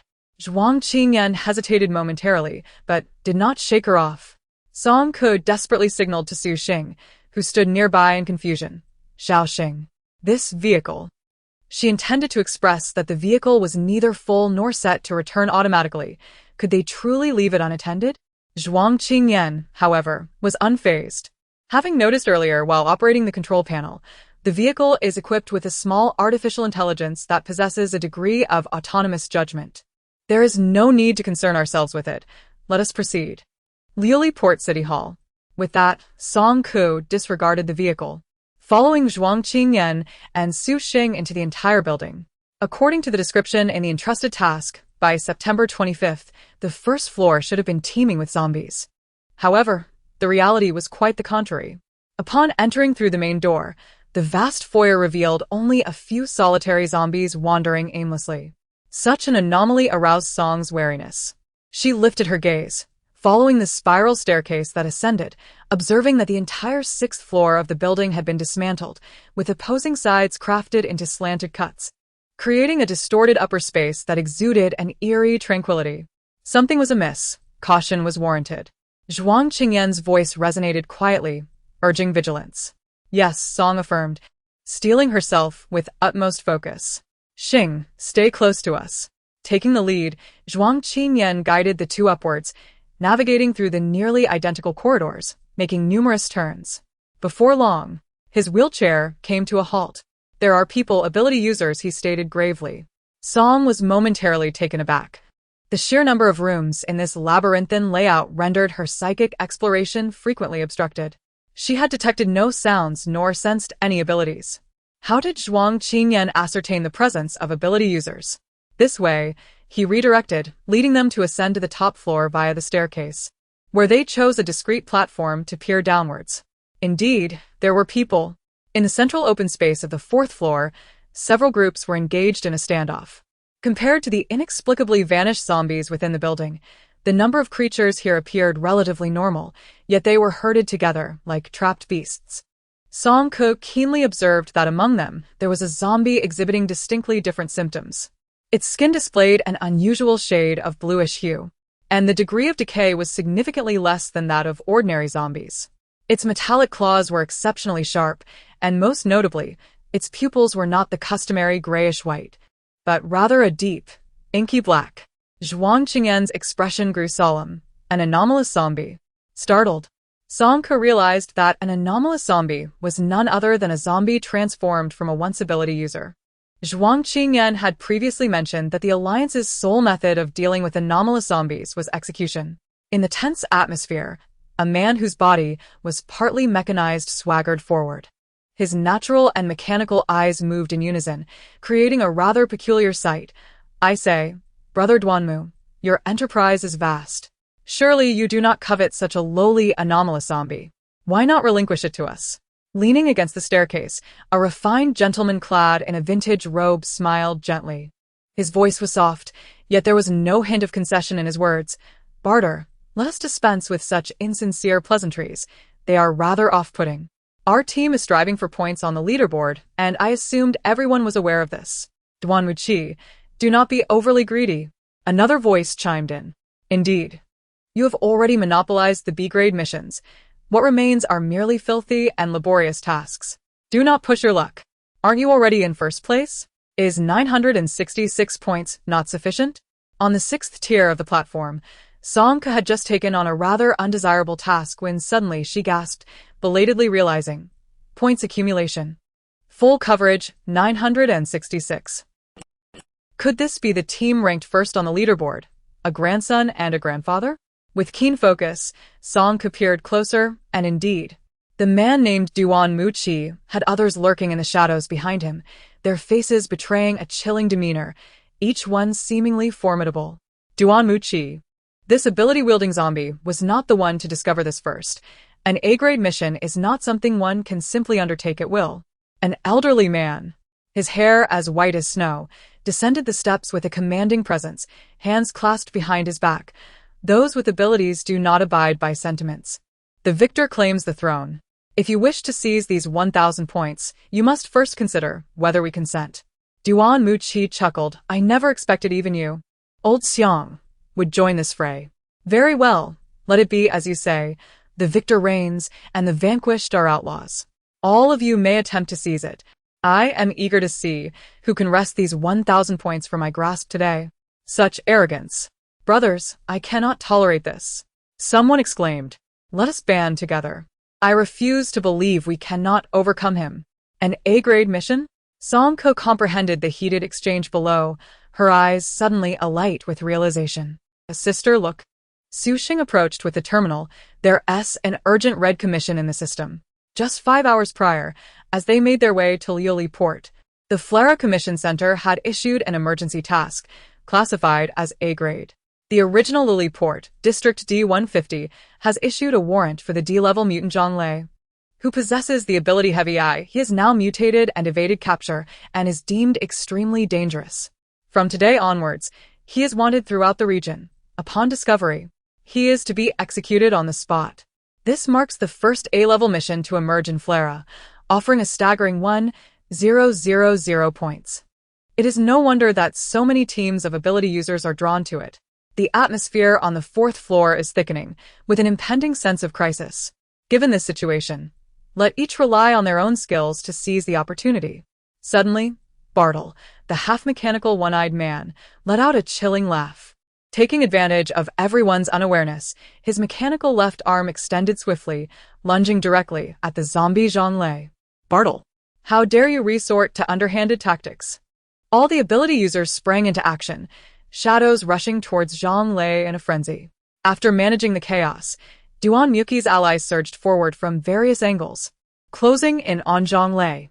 Just as they were mere moments away from reaching him, he suddenly vanished, reappearing in a corner opposite the group. A spatial ability user was present at the scene. This spatial ability user, concealed from sight, was manipulating Zhang Lei's position, causing him to shift every 5 seconds, making it exceedingly difficult for anyone to predict his exact movements. Soon, Zhang Lei halted directly beneath Song Ku and the others. The hidden spatial ability user seemed to believe that this location offered a concealed vantage point, as they refrained from further movement for a while. An exquisite opportunity had arisen. Like the mantis stalking the cicada, the ones quietly observing the battlefield from the shadows, Song Ku and his companions became the unsuspecting prey. Should we make our move? Song Ku inquired, seeking the opinions of his comrades. Zhuang Qingyan gazed down at the chaotic melee below, a light chuckle escaping her lips. Why not seize the opportunity? This A-level mission, once completed, will surely yield a fortune. But how much could this A-level task be worth? The gathered abilities fixated on the lofty score of 1,000 points, while only Song Kursen yearned for the Alliance currency reward. If she were to claim it, perhaps she could finally settle her debt to Su Xing. Go ahead.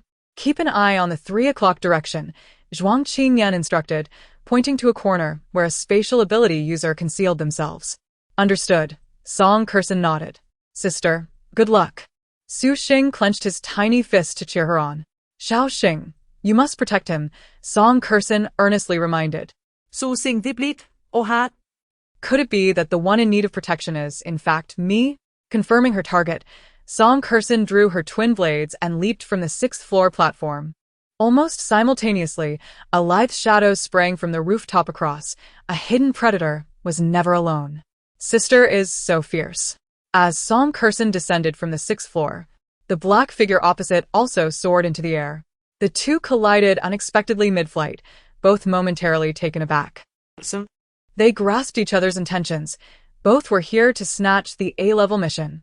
With a deft somersault, Song Kursen unleashed her long blade, slashing downward towards her opponent's head, the fierce gust of the blade compelling the adversary to yield their position. To her surprise, the individual stood resolute, seemingly intent on taking the hit. The blade of the shimmering weapon struck the opponent's arm, colliding with something akin to armored steel. The shadowy figure absorbed the impact, rotating his forearm inward and seamlessly dissipating the force, maintaining an unwavering sprint that outpaced Song Ke by a fraction.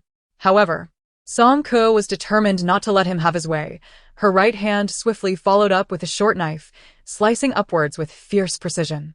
The jarring sound of metal scraping once more echoed as the opponent narrowly evaded, his movements momentarily faltering, only to find his escape blocked by Song Ko. She adeptly raised her dual blades to parry, evading with agility. Yet, it was evident that her adversary was a master of close combat, his movements elusive and calculated, rarely revealing his strikes, and when he did, they were lethal. In terms of combat prowess, this was the most formidable opponent Song Ko had faced thus far. Alas, he was still no match for her. With a swift motion, she lowered her waist, executing a full 360-degree flip, delivering a kick to the shadowy figure's chest that repelled his assault. Seizing the opportunity afforded by the recoil, she grasped the collar of the zombified Zhonglei before the spatial manipulator could reposition himself. While engaged in battle, she remained acutely aware of her true objective. At that moment, an ethereal melody reached her ears, a hauntingly beautiful song. "Let me accompany you to sleep, then gently withdraw my hand." Strangely, with each line sung, her mental fatigue deepened, her aggression waned. "I am so tired I long for rest." Her eyelids grew heavier, her fingers slackened, and in the midst of such an intense confrontation, she found herself on the verge of slumber. Hot tears welled within her, cascading down her cheeks uncontrollably. "Why am I crying?" In the midst of grappling with the shadowy figure, a sudden flicker revealed a dagger glinting with a chilling green hue, aimed menacingly at her throat. Alarm surged through her. This individual was as treacherous as Yongbo, and the dagger was evidently laced with poison. With a renewed effort, Song Ko raised her blade to parry. Yet her movements betrayed a languid slowness, her body yearning for rest, an unsettling desire to surrender to slumber washing over her. In a fleeting moment of distraction, the shadowy assailant severed several strands of her hair. Within a mere 30 seconds, the two exchanged dozens of blows, while the combatants on the fourth-level platform gradually became aware of the lurking thief. "By heavens, we have an interloper!" they exclaimed in disbelief. How insidious to wait until now to reveal themselves. Cease all attacks. We must eliminate them first. As the prospect of victory loomed ever closer, their tempers flared, unleashing a torrent of formidable moves towards the duo. The concealed space manipulator surged forward once more, vanishing like a mere ball in play, reappearing on the opposite side. Song Ko and the shadow found themselves isolated, ensnared in a tightening circle of adversaries. "Sister." Su Xing clung to the railing, peering anxiously downwards, his palms slick with perspiration. Suddenly, from the depths of the vacant corridor across from them, a sultry voice echoed. "My dear friends across the way, what do you say to a collaboration?" Zhuo Qingyan's wheelchair glided forward, revealing half of his striking visage illuminated by the bright overhead light. With a hearty laugh, he inquired, "What manner of collaboration do you propose?" The melodic voice, tinged with a playful lilt, urged, "Enough. Stand down now, and I shall allow your escape."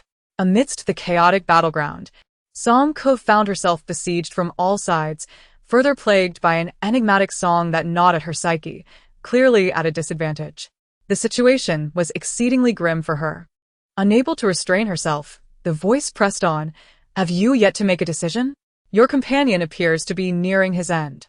Zhuang Qingyan raised an eyebrow, responding with an air of nonchalance. "Is that so? Perhaps you should take a closer look." The haunting melody enveloped her, its lingering notes ensnaring her like hooks, rendering her powerless as countless abilities assailed her. Her feet felt as though they were rooted to the ground, akin to a target awaiting slaughter. This could not continue. With resolve, Song Ko closed her eyes, channeling her mental energy to traverse swiftly within her body, decisively sealing off her sense of hearing, cutting herself off from the cacophony of the outside world. Silence enveloped her. Suddenly, she opened her eyes, her twin blades radiating with a brilliant blue light, hurtling forward as if slicing through the stubble of a harvested field, severing the encroaching thorns with ferocity. These resilient thorns, upon contact with the ethereal blade's wind, disintegrated into mere fragments, roots and stems alike reduced to dust. From a distance, Duanmuchi stumbled back, disbelief etched across his face as he clutched his chest, blood trickling from the corner of his mouth. He swallowed a mouthful of blood, feeling his meridians swell painfully, his powers in tumult, his vitality surging restlessly. With horror, he gazed up at her weapon, demanding, "What is that? What manner of thing can so effectively counter my abilities?" Conversely, Song Ke seized the opportunity to launch a relentless pursuit. Her cold and fierce strikes displayed an astonishing breadth of attack. With a swift motion, she aimed a blow at her opponent's back. Crack after crack echoed as the protective steel armor crumbled under such ferocious assault, shards of metal scattering across the ground. What was merely an unremarkable shield? How could it withstand a spear capable of piercing all? The metallic prowess was undeniably tyrannical, leaving no room for negotiation. Downstairs, the situation underwent a dramatic reversal, and the delicate nuances of the negotiations on the 6th floor shifted subtly. Without the protection of their armor, her shadowy companion would likely be unable to withstand a single strike from Song Ke. Zhuang Qingyan, composed and unruffled, leaned back in her wheelchair, suggesting, "It seems prudent for us to revisit the terms of our collaboration."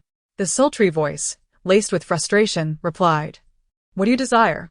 Cooperation must be founded on mutual benefit, and I must ascertain that our goals do not conflict." Zhuang Qingyan, calm and unhurried, spoke with deliberate slowness, displaying no urgency. Yet, the shadowy figure, increasingly wounded under Song Ke's relentless onslaught, was clearly nearing their breaking point. Ultimately, the sultry voice faltered and revealed her trump card. "The zombies can be yours. We only require the crystal." Zhuang Qingyan's eyes flickered, a smile gracing her lips. "Deal." In the silence of the world, Song Ke remained singularly focused, her gaze locked onto her adversary as her strikes grew ever more ferocious. In the midst of a fierce battle, a familiar shard of ice appeared in her line of sight, circling around her twice before finally hovering before her eyes. Song Ke, sensing something, looked up towards the platform where Zhuang Qingyan stood. Perhaps aware that she could not hear him at that moment, Zhuang Qingyan signaled her with two gestures, prearranged codes indicating to prioritize capturing the target and to retreat swiftly. Understanding the message, Song Ke ceased her assault on the shadow, her gaze sweeping around until she quickly located the zombie, Zhang Lei. The shadow's movements also halted, his ears twitched as if he had heard something, redirecting his dagger as he charged towards the crowd alongside Song Ke. In the chaos of the skirmish, Badr managed to seize the zombie Zhang Lei.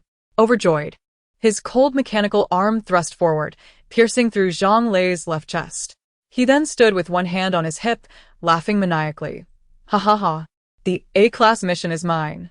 Suddenly, the previously overlooked zombie Zhang Lei, who had been moving like a puppet, sprang into action. His expression contorted with rage as he threw back his head.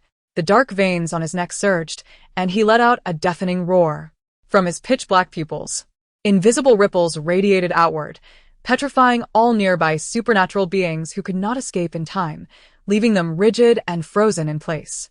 Two entangled supernatural beings fell victim to the attack, their bodies becoming as hard as stone.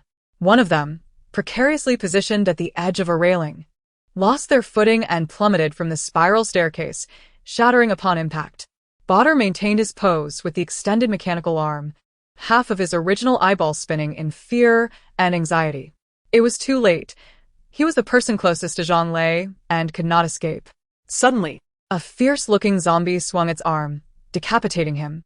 A swift silhouette darted towards them. Zhang Lei, alert, raised his head, his neck twitching nervously. Then, its pitch-black pupils locked onto Song Ke's glistening eyes. The two stared at each other for a full 2 seconds. Song Ke exhibited no adverse reaction.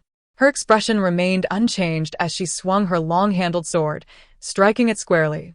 Zhang Lei's features were flattened, his eye socket sunken, left on the brink of death. With a flick of her blade, Song Ke seized its collar and fled. The shadow closely pursued her, and as the pursuers drew near, she scattered an unknown substance onto the ground, igniting a roaring inferno that blocked the path of the ability's users behind her. The space behind twisted, slowly revealing a blurred figure of another ability user, who hoarsely remarked, "The target has vanished. My psychic probe cannot detect anything." A lean ability user rushed over to report. "Elder Xiang, Duan Muki, and the others have retreated." retreated? At this moment, Elder Xiang was taken aback. Just moments ago, Duan Muki had boasted loudly, vowing not to relent until the A-level mission was accomplished. Now, he had departed without a word? Something was amiss. There was certainly a problem. Elder Xiang's keen gaze, sharp as an eagle's, rubbed the jade ring on his thumb as he solemnly commanded, "Go investigate what has transpired." Understood. Elder Xiang took 2 steps forward. And at that moment, Bartel's head rolled over, only to be kicked aside by him. Useless. The pursuers behind could not keep up with them and soon became disoriented in the labyrinthine architecture. After shaking off the bothersome flies, a few of them found a locked office on the 3rd floor and forcefully broke in. They unceremoniously tossed the half-dead zombie, Zhang Lei, onto the floor. Song Ke finally had a moment to observe the 2 individuals who had accompanied them. First was the shadowy figure she had been entangled with. He was a young man, possibly taller than Zhuang Qingyan, with dark skin and a robust physique, clad in a complete black combat outfit. His gaze was wild and untamed, reminiscent of a solitary wolf. This individual's abilities were likely related to venom or assassination. The second person, the culprit who had once disrupted Song Ke with her singing during battle, revealed her true form.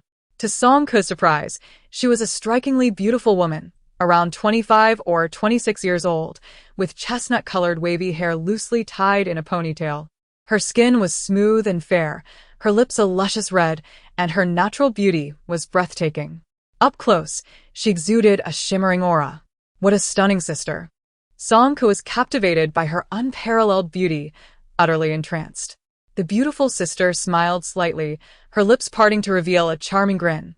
"Let us divide the spoils swiftly." Song Ke, bewildered, replied, "Divide? Divide the spoils? Hey, it was agreed that the zombies belong to you, and the crystal stones to us. Do not attempt to renege on the deal." Sister, Su Xing leaned in and whispered to her, reporting on the recent dealings between her and Zhuang Qingyan. As Song Ke listened, her gaze drifted toward Zhuang Qingyan, who seemed to be lost in thought, staring into a corner of the office.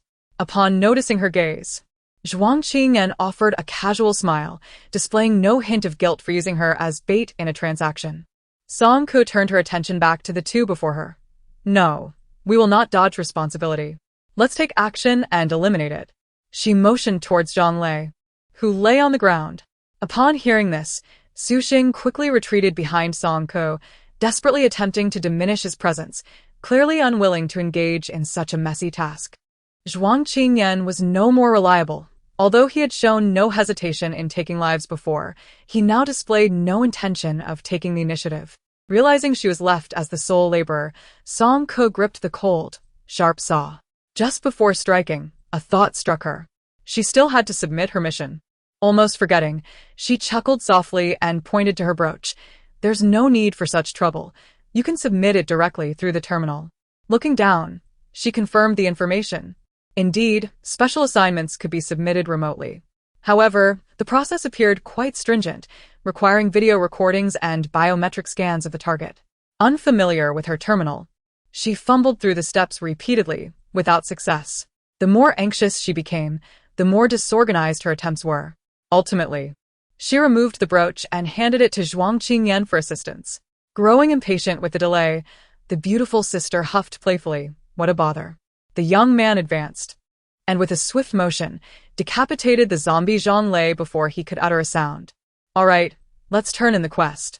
After some effort, Song Ke comprehended the procedure. Aligning the terminal with Zhang Lei's form, the device automatically scanned the biological data, and after a few moments of computation by the artificial intelligence, a prompt materialized on the screen. Confirmed, target deceased, quest complete. Before Song Ke could ascertain the reward in alliance credits, the comely woman urged, "Now, he belongs to us. Correct?" He promptly nodded in affirmation. The attractive woman knelt down, received such a dagger, and with precision, plunged it into Zhang Lei's skull. Retrieving her hand, she extracted a pristine white crystal. After wiping the crystal clean with a tissue, she held it in her hand. Just as she was about to speak, a plaintive sob resonated from the corner of the office. "No, not Lei. Lei." A woman in a municipal uniform, her long hair disheveled, dashed forward. The 2 individuals behind her were unable to restrain her, their bodies also being pulled from behind the file cabinet where they were hiding. Their complexions were sallow, and their spirits appeared to be flagging, suggesting they had been trapped there for several days. The woman stumbled to her knees, cradling Zhang Lei's mangled head, and cried out in anguish, "Why did you kill him? Why did you have to kill him? He was a good man, such a good person. He worked so diligently, earning money, never taking a day off, all so we could get married. We were supposed to be married next month. Why? Why this?" The woman's colleague attempted to restrain her, but she forcefully broke free. Hui was engulfed in sorrow, murmuring to herself, "It was so hard for Lazy to awaken his abilities. We thought our lives would finally improve, yet you killed him. You killed him." Both she and Zhang Lei were employees at the city hall, and before the outbreak of the zombie frenzy in Lili Port, they had been tirelessly working overtime in the office, failing to escape in time. By the time they realized the danger, the entire floor was overrun with zombies. Left with no choice, they sought refuge in the office's filing cabinet, awaiting rescue. For an entire week, they persevered, but help never arrived, and their food and water supplies dwindled. Zhang Lei, as the only ability user among them and Lu Xiaohui's fiancé, resolutely decided to venture out to divert the zombies, striving to secure a chance of survival for the others. On October 1st, he and 2 male colleagues left the office, never to return. Lu Xiaohui was inconsolable, exclaiming, "You must pay with your life. You must avenge Lazy." She seemed to succumb to a frenzied state, standing up in a fit of rage, stumbling toward the beautiful woman's face to claw at it. Unfortunately, before she could reach her, the taciturn Su Cha kicked her aside, sending her crashing to the ground. "What are you doing?" The 2 male colleagues shouted in anguish and despair, rushing to help Lu Xiaohui while glaring at Su Cha and the woman. Su Cha's kick had been delivered with little force, yet Lu Xiaohui, already at her limit, could not rise again. Her emotions unraveled completely, tears streaming down her face as she hurled the most venomous curses at the woman who had killed Zhang Lei. The beautiful sister listened expressionlessly to the tirade against her for quite some time before suddenly erupting in fury. "Open your eyes and see clearly. He is already a zombie. I am not a saint. What is there that cannot be killed? Even if it weren't me, there are at least 30 others below waiting to slay him. He is bound to die eventually. You need not stand on your moral high ground to condemn me. Since you allowed him to leave this office, his fate was sealed." Lu Xiaohui, battered by the verbal onslaught, stared blankly at Zhang Lei, who lay on the ground. His face was contorted, and his pitch-black pupils were utterly devoid of humanity. No. "That cannot be. I refuse to believe it. Lei, oh Lei." Lu Xiaohui grasped Zhang Lei's hand, weeping uncontrollably. "Isn't it so? Is it truly not the case?" Lu Xiaohui questioned her conscience. Zhang Lei was the only one with abilities. When the need arose for someone to divert the zombies, everyone unanimously agreed it should be him. Even she, his fiancée, did not voice opposition. Was it not they who led to Zhang Lei's demise? The beautiful sister sighed. "I am not the one who established the rules. You cannot blame me. If blame is to be assigned, let it be directed at this absurd world." Meanwhile, Song Ko, captivated by her articulate rebuke, stared at her in awe. Suddenly, the beautiful sister turned her head and shot her a glare. What are you looking at? "Am I wrong?" "Ah, sister, you are so fierce." Song Ko felt intimidated. What are you looking at? "Am I wrong?" Song Ko nodded, but under her piercing gaze, he abruptly realized something was amiss and quickly shook his head. The beautiful sister glanced at her in a daze, letting out a cold hum, but chose not to pursue the matter further, quickly averting her gaze. After an intense tirade of curses echoed in the room, a prolonged silence ensued, broken only by Lu Xiaohui's intermittent sobs and her colleagues' feeble attempts at consolation. The atmosphere gradually settled into a somber stillness. The sound of Lu Xiaohui's weeping and her colleagues' inadequate reassurances filled the air. At the exit, they were being watched. Su Cha pressed against the window for a moment, then lowered his gaze to speak.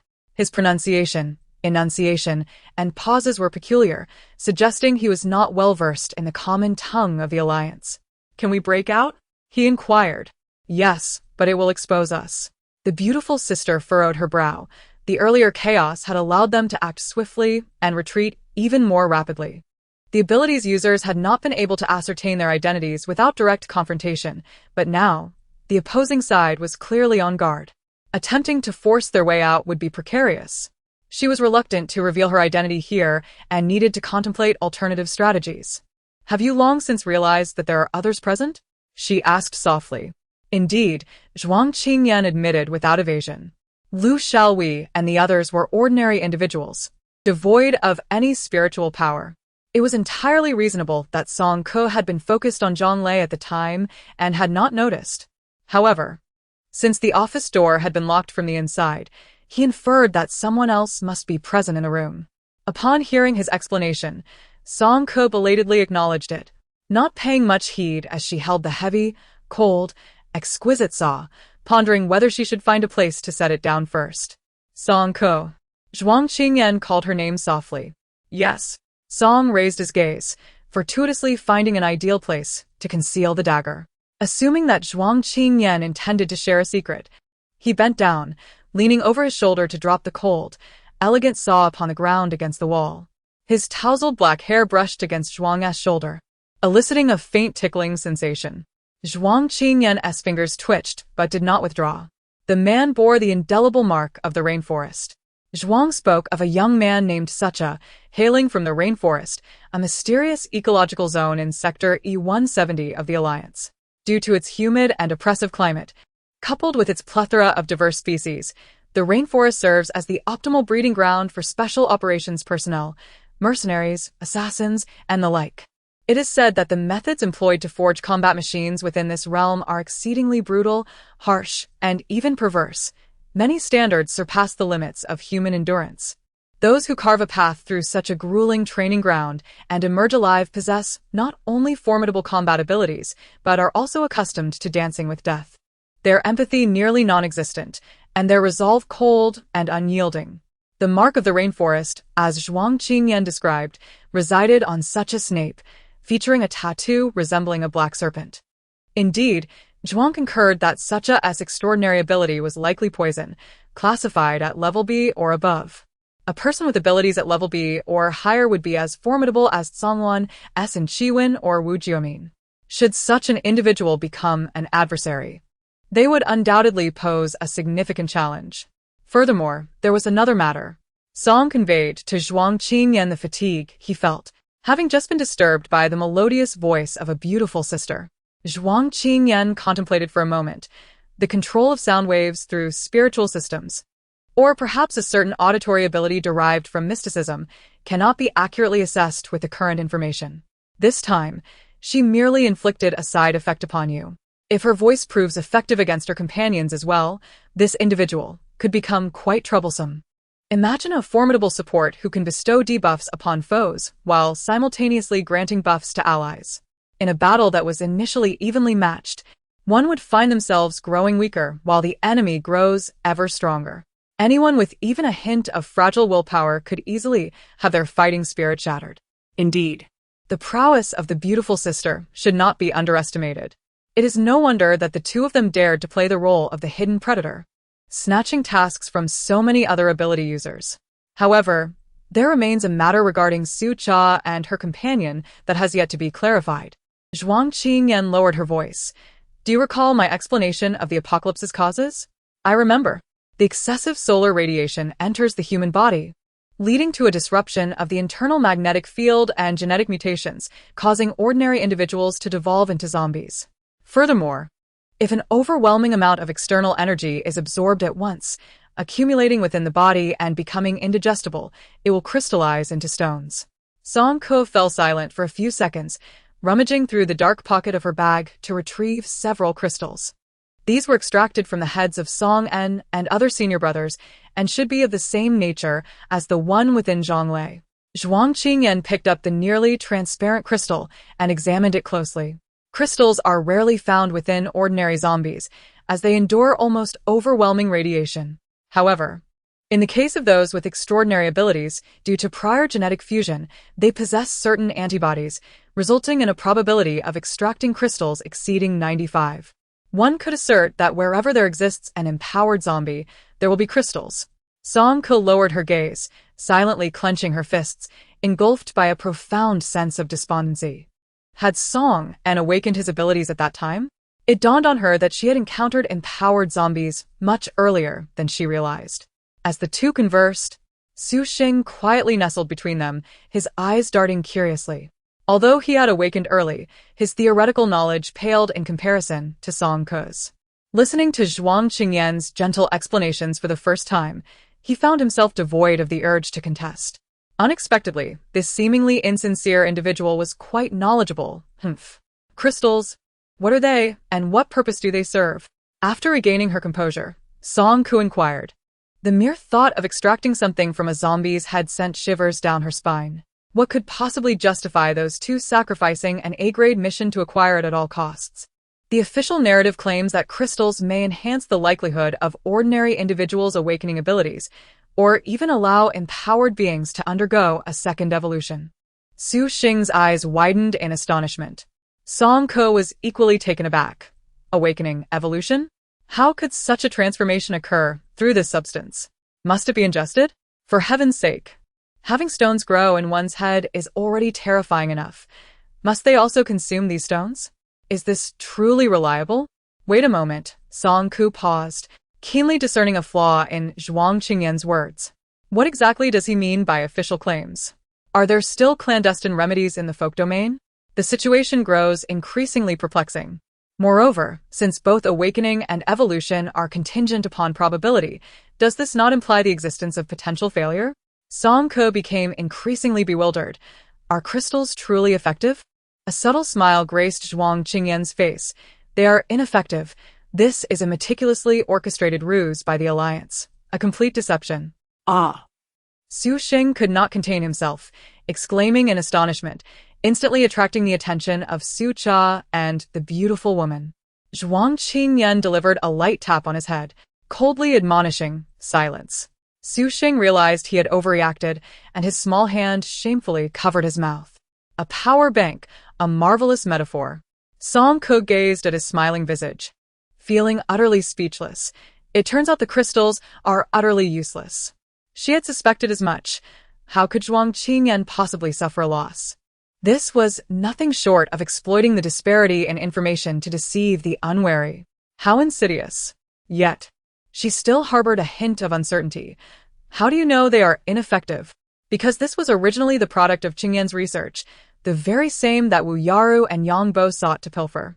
This finding had previously been accidentally leaked, though regrettably. It was the erroneous part. If it is indeed wrong, why has it circulated? Because some individuals are indifferent to right and wrong, solely pursuing profit. Presently, the vast majority remain oblivious to the true nature of crystals. The Alliance merely needs to disseminate a modicum of information, suggesting they possess extraordinary capabilities to facilitate awakening and evolution, enabling them to firmly control the ability users. After all, this is a precious strategic resource. Oh. Song Ke fell silent for a brief moment, only to quickly speak again. How do you know it's incorrect? Why do you have so many questions? Zhuang Qingyan chuckled. There are no more chances today. Su Xing interjected, hey. After resting on the ground for a while, Song Ke suddenly remembered that she had yet to check the rewards for the A-level task. Let us take a look, she exclaimed with a sense of ceremony, inviting Zhuang Qingyan and Su Xing to join her. This was, after all, the first task completed by their team. The two curious heads huddled together, along with Zhuang Qingyan, who leaned lazily against his wheelchair, reluctant to move. All 6 eyes were fixed on the projection from Song Ke's terminal. In the task list labeled V587, a glimmering red commission lay quietly. A-level task, ID, VA00001, status, completed. Eliminate the ability Zombie Zhonglei, biological ID, LYG 1301756. Points earned, 1,000. Alliance coins earned, 0. Gentle reminder, your team has entered the overall leaderboard for the C72 district. Would you like to make this public? Yes, no. Disregarding the other superfluous details, Song Ke focused on the line in the middle, confirming with disbelief, once more, Alliance coins earned, 0, Song Ke. Can someone explain to her why B-level tasks yield 2,000 Alliance coins, while a perfectly good A-level task offers nothing at all? How could anyone endure this? Song Ke's eyes were vacant, displaying the signs of a profound blow, and the other two, could hardly bear to watch. Sister. Su Xing pondered how to comfort her, assuring her that it was perfectly fine and she need not repay him. A flicker of vitality returned to Song Ke's eyes as she remarked, "Oh right, at least there are still 2,000 alliance coins. Have you noticed how these individuals resemble the publishers?" Zhuang Qingyan gestured towards Lu Xiaowei and her companions in the center of the room. "I'll go and inquire," Song Ke declared, rising to her feet. However, Zhuang Qingyan caught her hood, cautioning, "Wait, it's not appropriate for you to approach them. They harbor animosity towards us." Although Song Ke had not directly slain Zhang Lei, they had entered the room together, and she had previously carelessly tossed a knife at him. The glances directed at her were unmistakably filled with hatred. "What should we do then?" Song Ke lamented. "There is someone particularly suited for this task," Zhuang Qingyan replied enigmatically. Who? Song Ke inquired. "Who indeed?" Su Xing echoed, only to realize that both of them were looking at him in unison.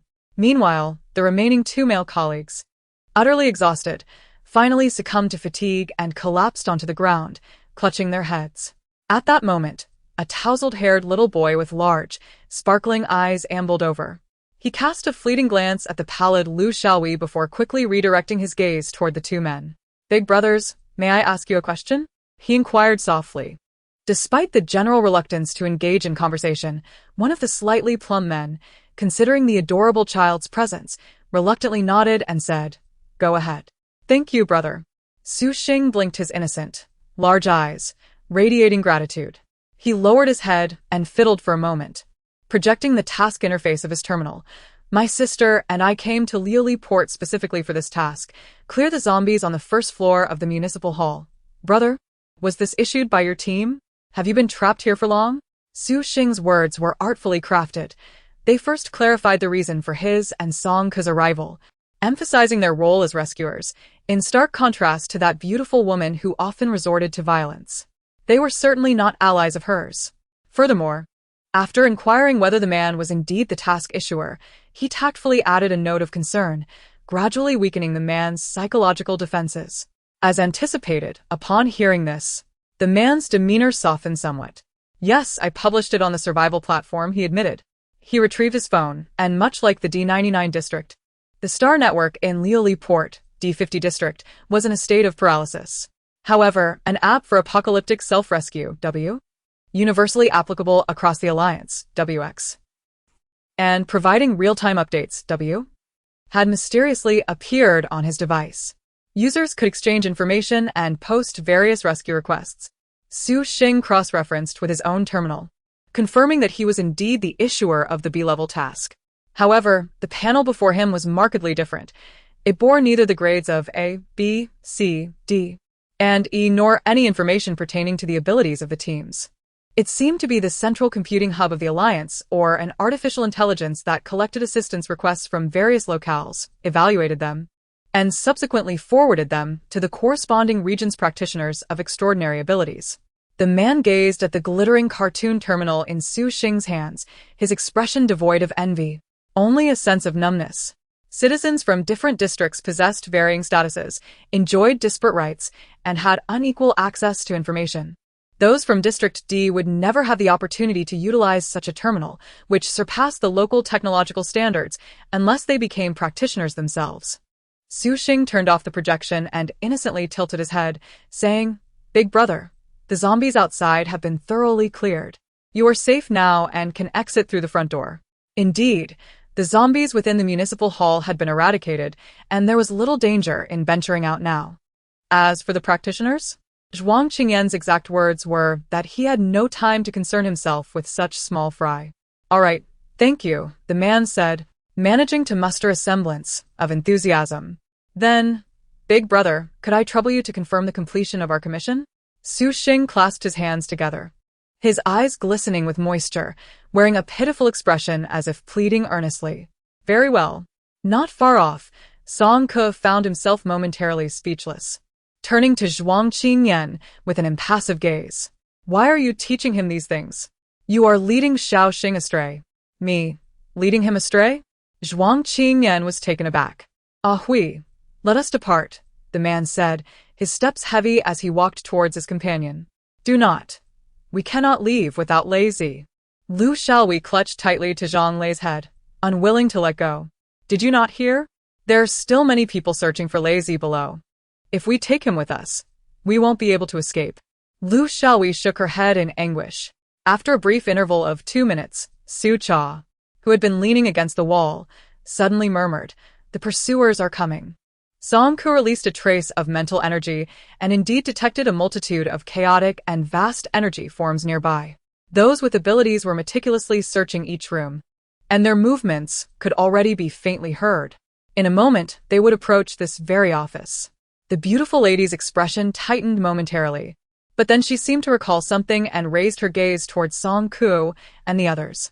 Hey, Those across from us, are you not going to devise a plan? How do we get out of here? In this moment of urgency, the three from V587 surprisingly exhibited an uncanny harmony. One looked up at the sky.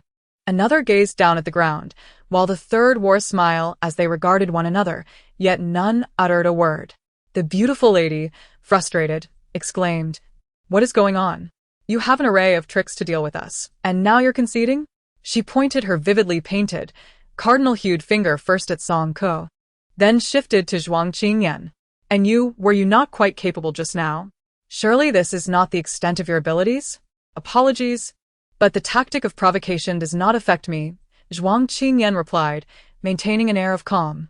"Well then, if none of you are anxious, it seems she is the only one in a hurry." Song Ko felt a touch of embarrassment from her words. She took a couple of steps forward and leaned towards the window to gaze downwards. The office was situated approximately 3 stories above the ground, significantly higher than a typical building. She could manage to jump down, but it was evident that Zhuang Qingyan and Su Xing could not. Song Ko picked up the cold, elegant saw from the corner and, with a questioning glance at Zhuang Qingyan, inquired whether they should make a move. After a moment of contemplation, Zhuang Qingyan extended his hand and requested, "Please hand me your terminal." Song Ko removed her brooch-style terminal and passed it to him. After Zhuang Qingyan manipulated it for a few moments, they waited for 2 to 3 minutes when suddenly, a series of knocks resonated from outside the window. The group immediately turned their attention towards the sound, only to be astonished by the sight of a mechanical arm. The vehicle was discreetly stationed beneath the shadowy window, in a location that was remarkably concealed and far from any exits, making it difficult to detect. The long mechanical arm extended up to the 3rd floor, gripping the windowsill before flattening and unfolding to form an escape slide. Song Ku exclaimed, "No way, this is possible?" The others looked at Zhuang Qingyan in shock. "I attempted to send the location to it, and it automatically computed to construct the nearest escape route," Zhuang Qingyan explained nonchalantly, without taking any credit for the feat. It was astonishing that a mere rudimentary artificial intelligence could possess such intellect. How formidable must Ilya, the Lord of Florara, be? For the first time, Song Ko found herself pondering the extent of development that Florara's artificial intelligence had achieved. With the slide in place, several abilities users successfully descended from the building, evading their pursuers under heavy guard. Leaving the town hall, they hurried several kilometers, only slowing their pace after confirming that no one was pursuing them. Zhuang Qingyan turned to the 2 individuals. "Let's part ways here. It's for the best for both of us." The beautiful woman raised her chin, responding, "Of course. I have no objections." Their temporary alliance was more fragile than mere paper, easily torn by the slightest provocation. Moreover, neither had lowered their guard against the other. Coincidentally, the beautiful woman and Sucha took a step in the same direction. Song Ko paused, lifting her foot tentatively to take another step. Suddenly, they collided again. She immediately regarded the person before her with suspicion. What were their intentions? Why were they following her? The beautiful woman first teased, but upon noticing Song Ku's intense gaze, she was momentarily taken aback. "Why are you looking at me like that? Don't you recognize me? Who are you? Must we know you?" Su Xing muttered, unable to contain herself. The beautiful woman let out a soft laugh, her enchanting visage radiating allure. No, it's better if you don't know me. My name is Lin Yuyu. Perhaps we shall meet again, but for now, I must take my leave. How much is the cheapest?" "I appreciate your honeyed words, and also your double-edged flattery. I thank you for your sweet talk." Zhuang Qingyan, unable to tolerate any longer, reached out and abruptly silenced her terminal. You've heard it a dozen times already. Song Ke sighed. Pondering how it was possible she hadn't grasped the meaning despite hearing it so often. Blame her for her utter lack of musical appreciation. How could she not recognize the voice that had serenaded her so intimately before? How could it not be familiar? The song Thank You for Loving Me had been played on repeat countless times during their journey to Flera. To the extent that everyone in the carriage had become almost deafened by it, she was on the verge of memorizing the lyrics. Yet Lin Yu, was she not the sweetest songstress of Flera? When she crossed her arms and proclaimed, "I'm not a saint," her demeanor was anything but sweet, exuding a fierce audacity. Song Ke sighed once more. It was no wonder Lin Yu chose to conceal her identity, even while vying for tasks, as revealing herself would lead to a collapse of her carefully crafted persona, a cardinal sin for an idol. How disillusioned her fans must feel. One couldn't help but wonder how the rigid Mayada would react if he were to witness Lin Yu's bold and unrestrained side. Curiosity suddenly piqued. Wait, no. Song Ke shook her head, attempting to cast aside these chaotic thoughts. The pressing question remained. If Lin Yu wished to keep her identity hidden, why had she deliberately shared her name before departing? The heart of the beautiful sister was as inscrutable as a needle lost at sea. Song Ke sighed for the third time. Zhuang Qingyan observed her troubled expression and casually remarked. Song Ke patted her face in an effort to dispel her confusion. Matters that eluded understanding could wait. Since the other party had mentioned the possibility of meeting again, she would simply inquire further upon their reunion. The transport vehicle halted at the entrance of the aerial track.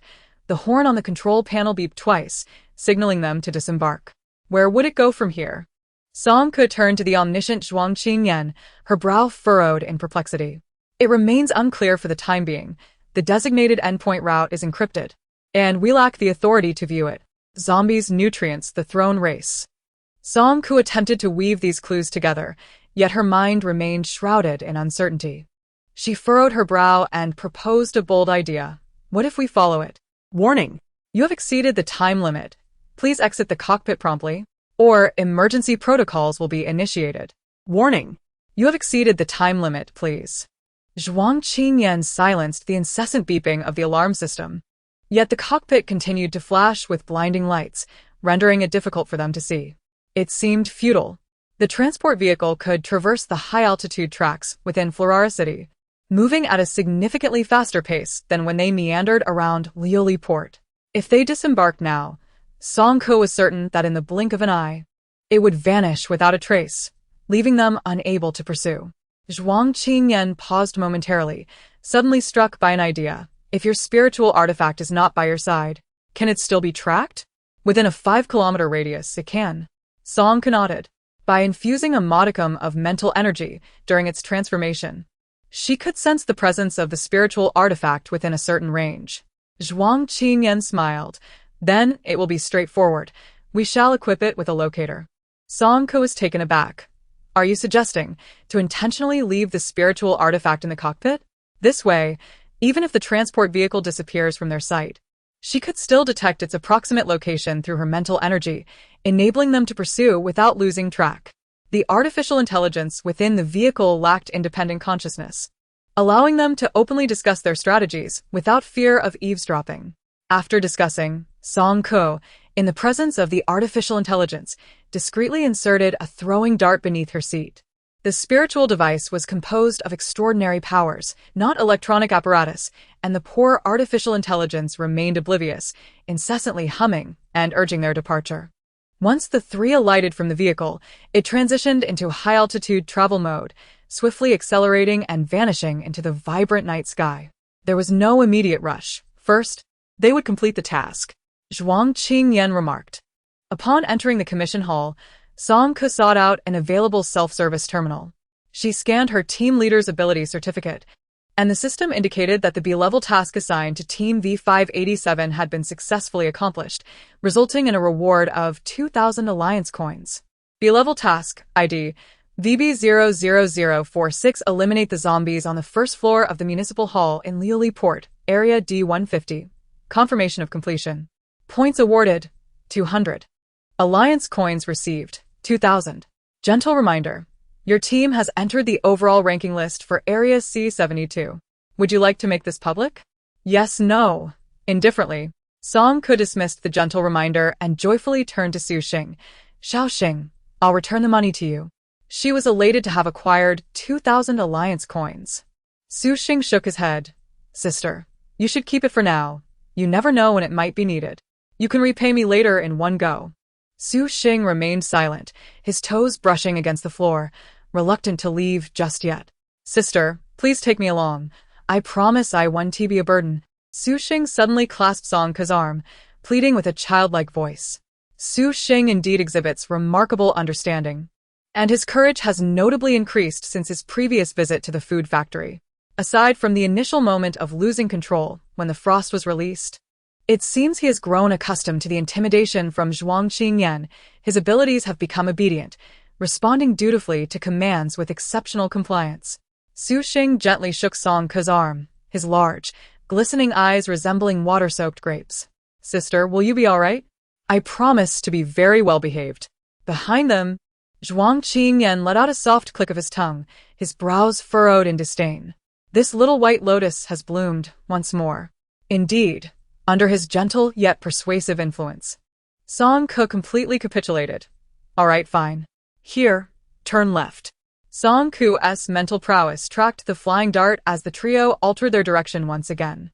Initially, they presumed the transport vehicle would venture further into seclusion, ultimately stopping in a desolate area, but the reality proved to be quite the opposite. Are we entering the theater? Song Ke took a couple of steps back, gazing up at the structure before her. Its gray brick walls exuded a retro, yet understated charm, adorned with exquisite and opulent reliefs, presenting a striking contrast that captivated the eye. This was the illustrious artistic sanctuary of Flera, the Sakala Theater. A multitude of drones hovered above, swirling around the venue, while thousands of cameras flickered in the night. Every concert broadcast here commanded astronomical auction prices. Merely standing at the entrance, one could hear the deafening cheers and shouts emanating from within. As Song Ke stepped forward, a mechanical barrier halted her progress, an electronic eye scanning her face before displaying a recognition failure prompt. A staff member clad in a tailcoat approached, removing his top hat and bowing gracefully to them. Good evening, my esteemed ladies and gentlemen. Are you here to witness tonight's preliminary competition? What competition, you ask? It is the 162nd round of the Throne Racing Championship. May I inquire if you have a favored contestant or team? I would be delighted to distribute support gifts for you. No, none at all. The Throne Racing Championship? Song Ke cast her gaze toward the man behind her. The projections of today's popular contestants on the walls and the posters scattered across the ground indicated that an intense competition was indeed underway. Do you not have a preferred contestant? Did you come here specifically to soak in the atmosphere? What a wise choice you have made. I assure you, tonight, you shall not regret it. The man's tone was a melodious cadence, and his smile maintained a peculiar consistency. Song Ke mused, it is artificial intelligence. Zhuang Qingyan suddenly remarked. Having come this far, it would seem remiss not to venture inside. How much is the ticket? Song Ke inquired anxiously. Staff member. We offer the most luxurious, immersive floating sphere tickets, allowing you to be in close proximity to the heart of the arena, currently available at a special price of $2,888. Additionally, we have VIP box tickets for $1,888, providing an exceptional vantage point to view the entire competition venue. Which option would you prefer? The cheapest one. Song Ke pressed her lips together, clutching her terminal tightly. The staff member's smile vanished, and the previously exaggerated tone transformed into a lifeless monotone. Standing ticket. 800 alliance coins per person. Just as Song Ke was about to speak, she was met with an apology, no discounts available. Each person contributes 800, making a total of 2,400 for three. Just moments ago, Song Ke, who had received 2,000 alliance coins, reflected. She is truly impoverished. I appreciate your sweet words, yet I also acknowledge the hidden malice behind them. I am grateful for your honeyed speech. Enough already. Zhuang Qingyan, unable to endure any longer, reached out and decisively silenced her terminal, exclaiming that she had heard it countless times. Song Ke sighed. Even after hearing it so many times, it proved futile. How could she not have recognized it? It was indeed her fault for lacking any musical appreciation. failing to realize the familiarity of the voice that had serenaded her earlier. How could it not be familiar? The song Thank You for Loving Me had been played repeatedly on the way to Flera, to the point where everyone in the compartment could have developed calluses on their ears, and she was nearly able to recite the lyrics by heart. Yet, Lin Yuyu, is she not the sweetest diva of Flera? When she crossed her arms and proclaimed, "I am not a saint," she appeared fiercely indignant, utterly devoid of sweetness. Song Ko sighed once more. It is no wonder Lin Yuyu must conceal herself even when seizing tasks, reluctant to reveal her identity. The collapse of her carefully crafted persona is a grave taboo for an idol, leaving her fans in utter disillusionment. One wonders what the stern Maeda would express if he were to witness Lin Yuyu's audacious demeanor.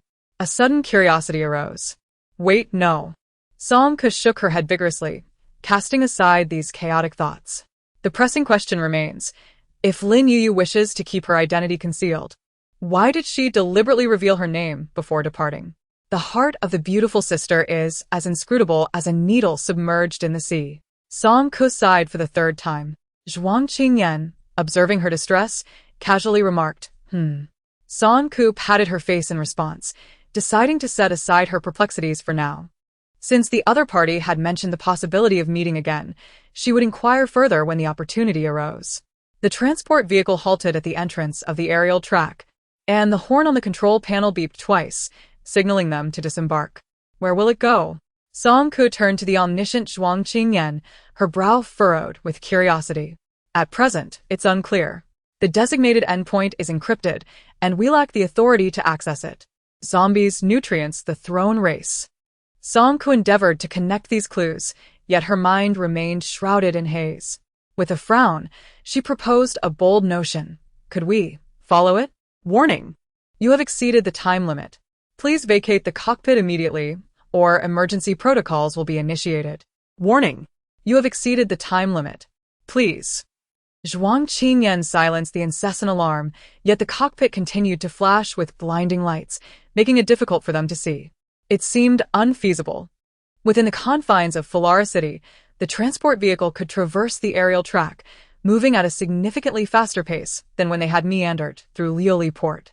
If they were to disembark now, Song Ko was certain that in the blink of an eye, it would vanish without a trace, rendering any pursuit futile. Zhuang Qingyan pondered for a moment, then suddenly recalled something. If your spiritual tool is not at hand, can it still be tracked? Within 5 kilometers it can... Song Ko nodded. As long as she infused a modicum of mental energy during the transformation, she could sense the presence of spiritual artifacts within a certain range. Zhuang Qingyan smiled. That makes it manageable. We shall equip it with a locator. Song Ko expressed her astonishment, you mean? Intentionally leaving a spiritual artifact in the cockpit? This way, even if the transport vehicle vanishes from sight, I could still ascertain its approximate location through mental energy. If we pursue with all our might, we lose track. The artificial intelligence within the vehicle lacked independent consciousness, allowing them to openly discuss strategies without fear of eavesdropping. After their deliberation, Song Ko, in front of the AI, discreetly inserted a tail dart beneath her seat. As the spiritual artifact was composed of supernatural abilities rather than electronic mechanisms, the poor AI remained oblivious, incessantly beeping and urging them to depart. Once the three exited the vehicle, it switched to high-altitude travel mode, swiftly accelerating and vanishing into the vibrant night sky. There's no need to rush. Let us first complete the task, Zhuang Qingyan remarked. Upon entering the commission hall, Song Ko located an available self-service terminal. After scanning her captain's ability certificate, the system indicated that Team V587 had successfully completed the B-level task, resulting in a reward of 2,000 Alliance coins. The B-level task, ID VB00046, involved clearing the first floor of the municipal hall in Lioli Port, D150 district, of zombies, confirmation of completion. Points earned, 200. Alliance coins obtained, 2,000. A gentle reminder appeared. Your team has entered the C72 district leaderboard. Would you like to make it public? Song Ko nonchalantly dismissed the warm reminder and joyfully turned to Su Xing, exclaiming, Xiao Xing, I can return the money to you. I have funds now, 2,000 Alliance coins. Su Xing shook his head, saying, Sister, you should keep it for now. You might need it later. You can repay me all at once in the future. Su Xing remained silent, her toes brushing against the floor, reluctant to part ways so easily. Sister, please take me along. I promise I won't be a burden. Suddenly, Su Xing clung to Song Ke's arm, her voice sweet and pleading.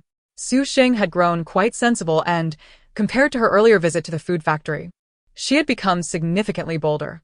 Aside from a brief moment of losing control when she first unleashed her frost ability, she seemed to have become accustomed to the intimidating presence of Zhuang Qingyan, obediently following instructions with remarkable docility. Gently shaking Song Ke's arm, her moist, large eyes resembled grapes soaked in water. Sister, please, I will be very obedient. Behind them, Zhuang Qingyan let out a soft click of his tongue.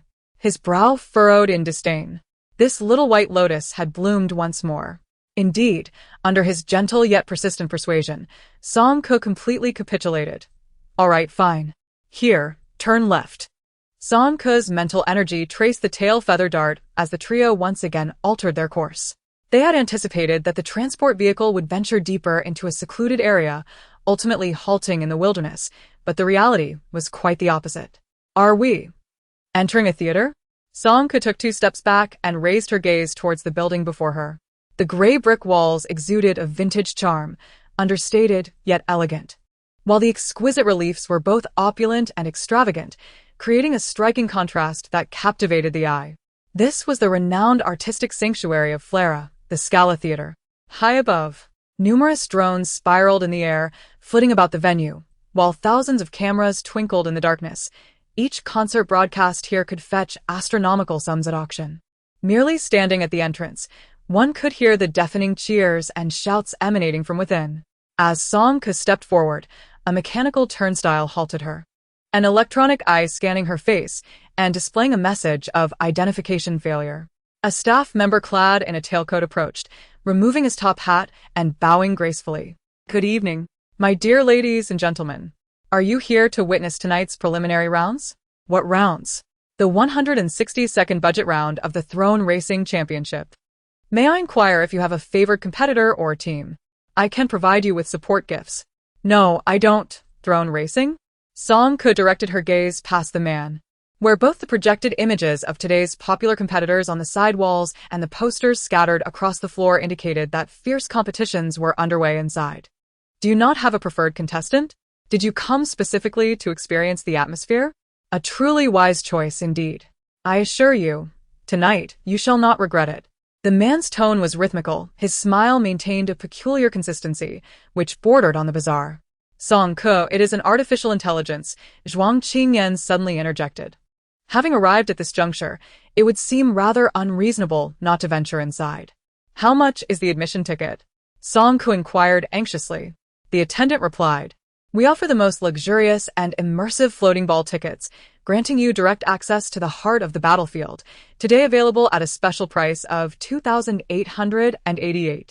Alternatively, we have VIP box tickets for $1,888, offering an exceptional vantage point to behold the entirety of the competition. May I ask which option you prefer? The most economical option, Song Ke said, biting her lip and clutching her terminal tightly. The attendant's smile vanished, and the once exaggerated tone shifted to a lifeless monotone. Standing ticket, 800 alliance coins per person. As Song Ke opened her mouth to respond, the attendant interjected, apologies, but there are no discounts. 800 per person means 2,400 for 3. Having just received 2,000 alliance coins, Song Ke felt the weight of her financial constraints. She is truly impoverished, she thought. Su Xing, displaying remarkable understanding, stepped forward, clarifying that it was his insistence to accompany them, thus he would cover his own ticket expense. This allowed Song Ke, a proud captain, to avoid the embarrassment of being unable to pay, and the trio was able to enter seamlessly. Navigating through a dim and narrow corridor for approximately 5 or 6 minutes, they finally emerged into a brightly lit and expansive arena. As they stepped onto the stands, a wave of heat and a deafening roar enveloped them, akin to surging ocean tides, nearly sweeping them off their feet. Surprisingly, the interior of the Scala Theater does not feature a traditional stage design. Rather, it resembles an ancient coliseum, wide at the top and narrow at the bottom, with a concave area several dozen feet deep. This space is encircled by 5 tiers of grand, horseshoe-shaped seating, ensuring that regardless of one's location, the unfolding contest below is entirely visible. At this moment, it appears to be intermission. The arena is empty, yet the stands are filled to capacity, bustling with spectators. 3 individuals struggle to navigate through the throng. Su Xing's face contorts in discomfort, while Zhuang Qingyan's wheelchair finds little room to maneuver. Although the surrounding audience is vibrant and lively, Song Ke perceives a faint yet persistent scent of blood lingering in the air. Before long, a spotlight descends from the theater's heights, coalescing into a figure clad in a blue robe, a handsome young man holding a jade flute. His sleeves flutter without wind, and his raven-like long eyelashes slowly part, revealing a serene smile at the corners of his mouth. Good evening, everyone. The second match of the preliminary round is about to commence. I am your special guest for this event, Luo Qinghe. The audience erupts into fervent applause, particularly from the female spectators. Qinghe, I am your loyal admirer. A heart-wrenching scream pierces through the air near Song Ke.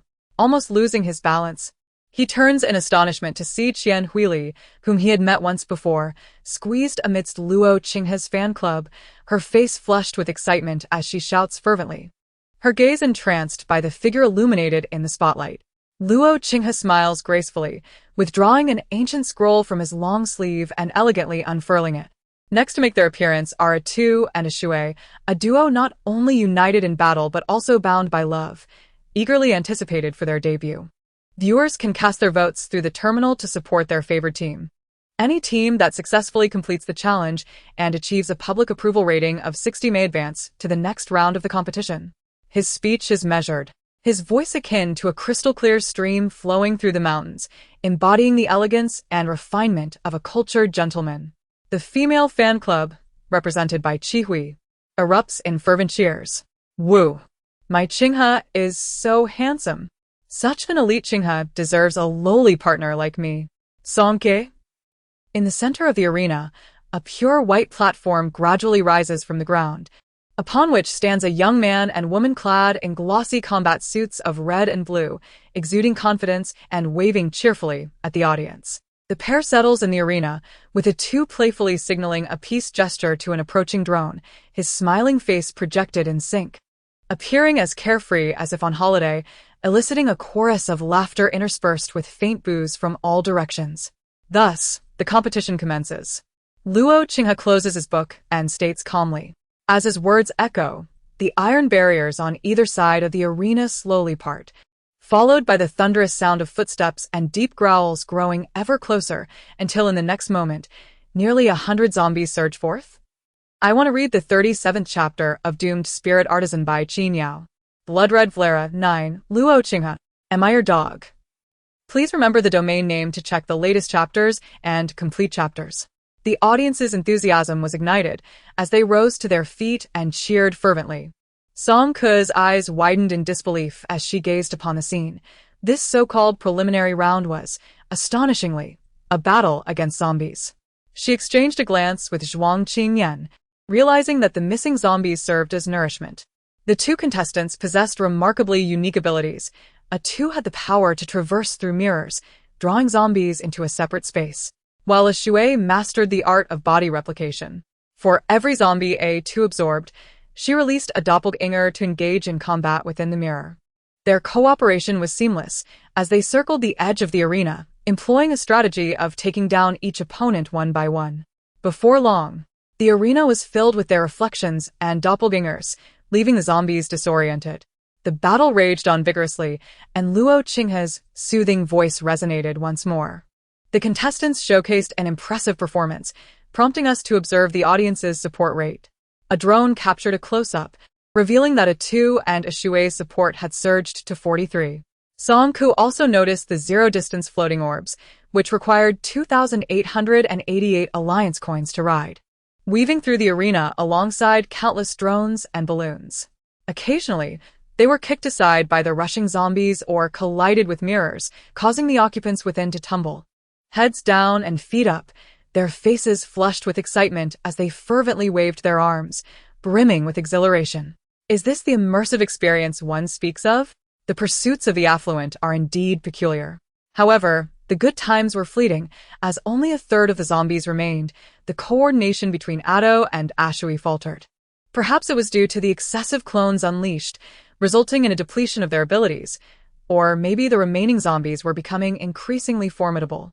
In one reflective surface, Ashui's assault revealed a flaw, and in an instant, a ferocious zombie seized him, tearing him asunder. Ado's mirror shattered, and the zombies from the alternate realm surged forth, frantically pursuing the remaining clones. What is happening? Eliminate it at once. Don't just stand there in a daze. Move. Is there no sense of urgency? The audience erupted in dissatisfaction, hurling curses, with some so agitated that they even removed their shoes to throw them into the arena, only to be ruthlessly thwarted by patrolling security robots. Blood splattered everywhere. Ado's eyes widened in horror as he lunged forward, only to halt abruptly. I withdraw. I withdraw. Ado shouted desperately, fleeing in panic. As he saw the zombie lunging towards him, he dove into his own mirror, abandoning the struggling Ashui. With a series of swift displacements, he escaped to another corner of the arena, his instinct for self-preservation laid bare in the face of dire peril. The audience responded with a cacophony of boos. Ato. What kind of man are you? You're worthless. I even voted for you. Refund. I demand a refund. Challenge failed appeared in large gray letters on the floating screen, signifying the extinguished hopes of the Team A2 and Ashui, as the posters of competitors around the venue were ruthlessly torn down. A collective sigh resonated throughout the gathering. Regrettably, they did not advance past the preliminary rounds. Luo Qinghe smiled faintly, announcing that the next match would commence in 10 minutes, during which an exhilarating intermission performance had been arranged. An AI band descended spectacularly from above, their vibrant drum beats, resonant bass, and explosive electric guitar riffs instantaneously igniting the atmosphere. It was the Rainbow Band. I am quite fond of their nostalgic heavy metal style. Su Sheng had already taken refuge behind Song Ko, covering his eyes and refusing to watch when Ashui was bitten. As for Song Ko, despite being engulfed in the cacophony of the arena, her heart felt a chilling void. She did not sympathize with the zombies. Had she been on the field, she would have acted decisively without hesitation. Yet, being the subject of so many stares felt surreal. Could it be that slaughter truly exhilarates the human spirit? What compels individuals to revel in bloodshed and violence? What ulterior motives does Falala have in hosting such events? Are you still watching? Zhuang Qingyan inquired, furrowing his brow. His question stemmed not from distaste for the spectacle, but rather from the suffocating crowd, which rendered even the air difficult to breathe. After enduring the discomfort for quite some time, he could no longer tolerate it when someone nearby pretended to remove their shoes. Let us go. With their companions losing interest in continuing to watch, and having ascertained the whereabouts of the zombies, Song Ko prepared to take her leave. She grasped the handles of the wheelchair, laboriously weaving her way through the throngs of people. As she neared the exit, she overheard two men conversing by the passageway. Don't mention it. I initially had high hopes for R2 and cast a few votes, but now it seems all for naught. One lamented. His friend chuckled. I told you your intelligence work is lacking. R2 and A are barely capable of completing C-level commissions. Their participation in the throne racing competition is merely a means to gain experience. And yet, you chose to place bets? You deserve to be taken advantage of. I thought he might have a breakthrough, she retorted.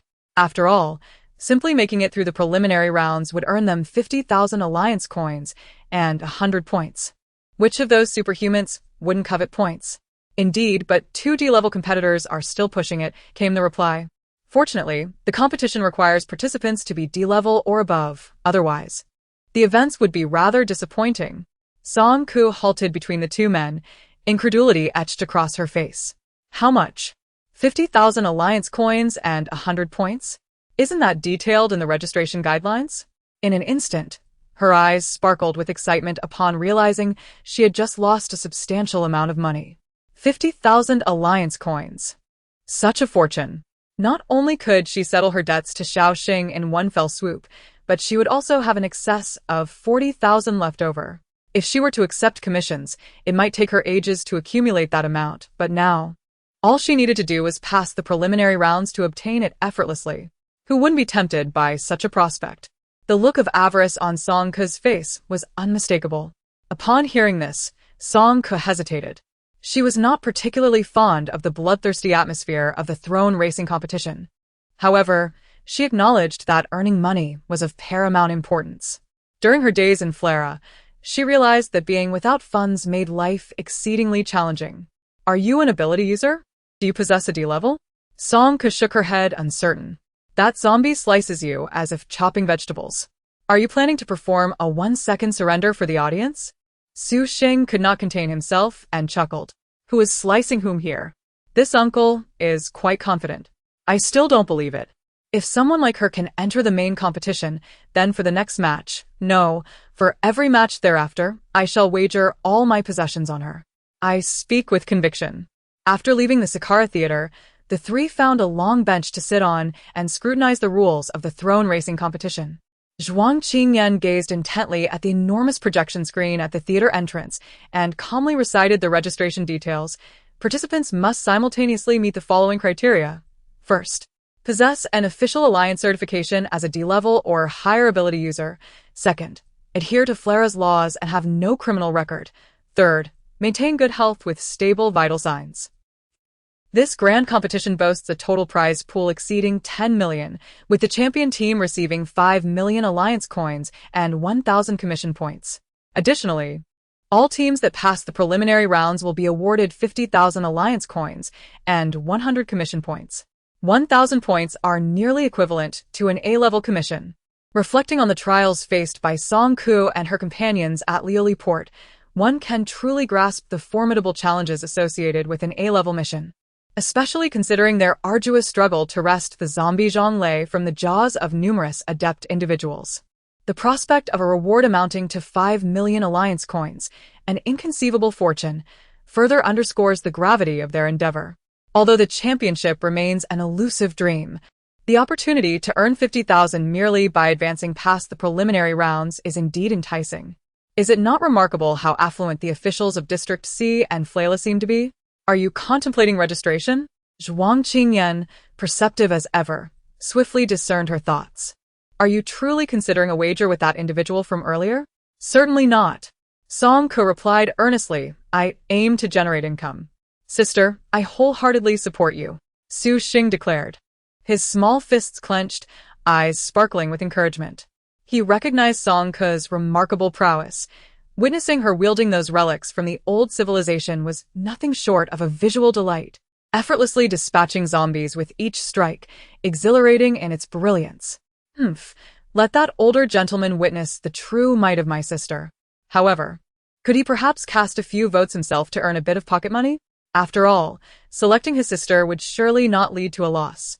As Su Xing's thoughts wandered, it was evident he had inherited his father's acumen for risk investment at such a tender age. Zhuang Qingyan observed the eager anticipation radiating from the two and couldn't he help but chuckle softly. Have you forgotten something? The results regarding Song Ke's ability level have yet to be announced. Oh, right. Song Ke recalled. It had indeed been stated that the results would be available within 3 working days. Su Xing, who had been informed a day later, had yet to receive his results, which seemed reasonable. However, as she approached the 4th day, she began to wonder if the time frame had exceeded expectations. She was about to access the system for another verification when her terminal suddenly beeped. To her astonishment, this terminal was newly acquired, and the contact list contained only Su Xing, who would be attempting to reach her at this moment. With a sense of curiosity, Song Ke answered the call, and a resonant voice came through. Hello. We are from the marketing department of the Century Consortium. Would you be interested in sponsorship? Initially, we are focusing on the preliminary rounds, and the specific proposal involves team uniforms. Just as she hung up, the terminal beeped again. She answered once more. This is the Longting Abilities Club. Are you interested in joining us? Currently, we have 3 teams advancing to the finals. An abilities club? Such a thing existed? But why were they reaching out to her? The terminal beeped a 3rd time. Wait a moment, she said, disconnecting the 2nd call and answering the 3rd. A pleasant electronic synthesized voice floated through. Flara Art Star reminds you to enjoy responsible gambling. As she connected, the caller cleared their throat and, in a hushed tone, asked sneakily, are you interested in match fixing? Song Ke, With an impassive expression, she pressed the hang-up button, but the terminal continued its relentless beeping. In frustration, she disabled the calling function, and the world fell silent. In the next moment, Su Xing's terminal rang as well, displaying another unfamiliar caller. "No, do not answer." Song Karu, startled like a bird caught in a snare, widened her glistening eyes in disbelief. "Scam," she exclaimed. Su Xing, imitating her demeanor, also turned off his communicator. Zhuang Qingyan chuckled softly. It should not be a scam. The two cast curious glances in his direction. "I suspect. It is the revelation of your ability levels," he continued. "And they are quite impressive, which explains why these individuals swarm over like bees drawn to the scent of honey."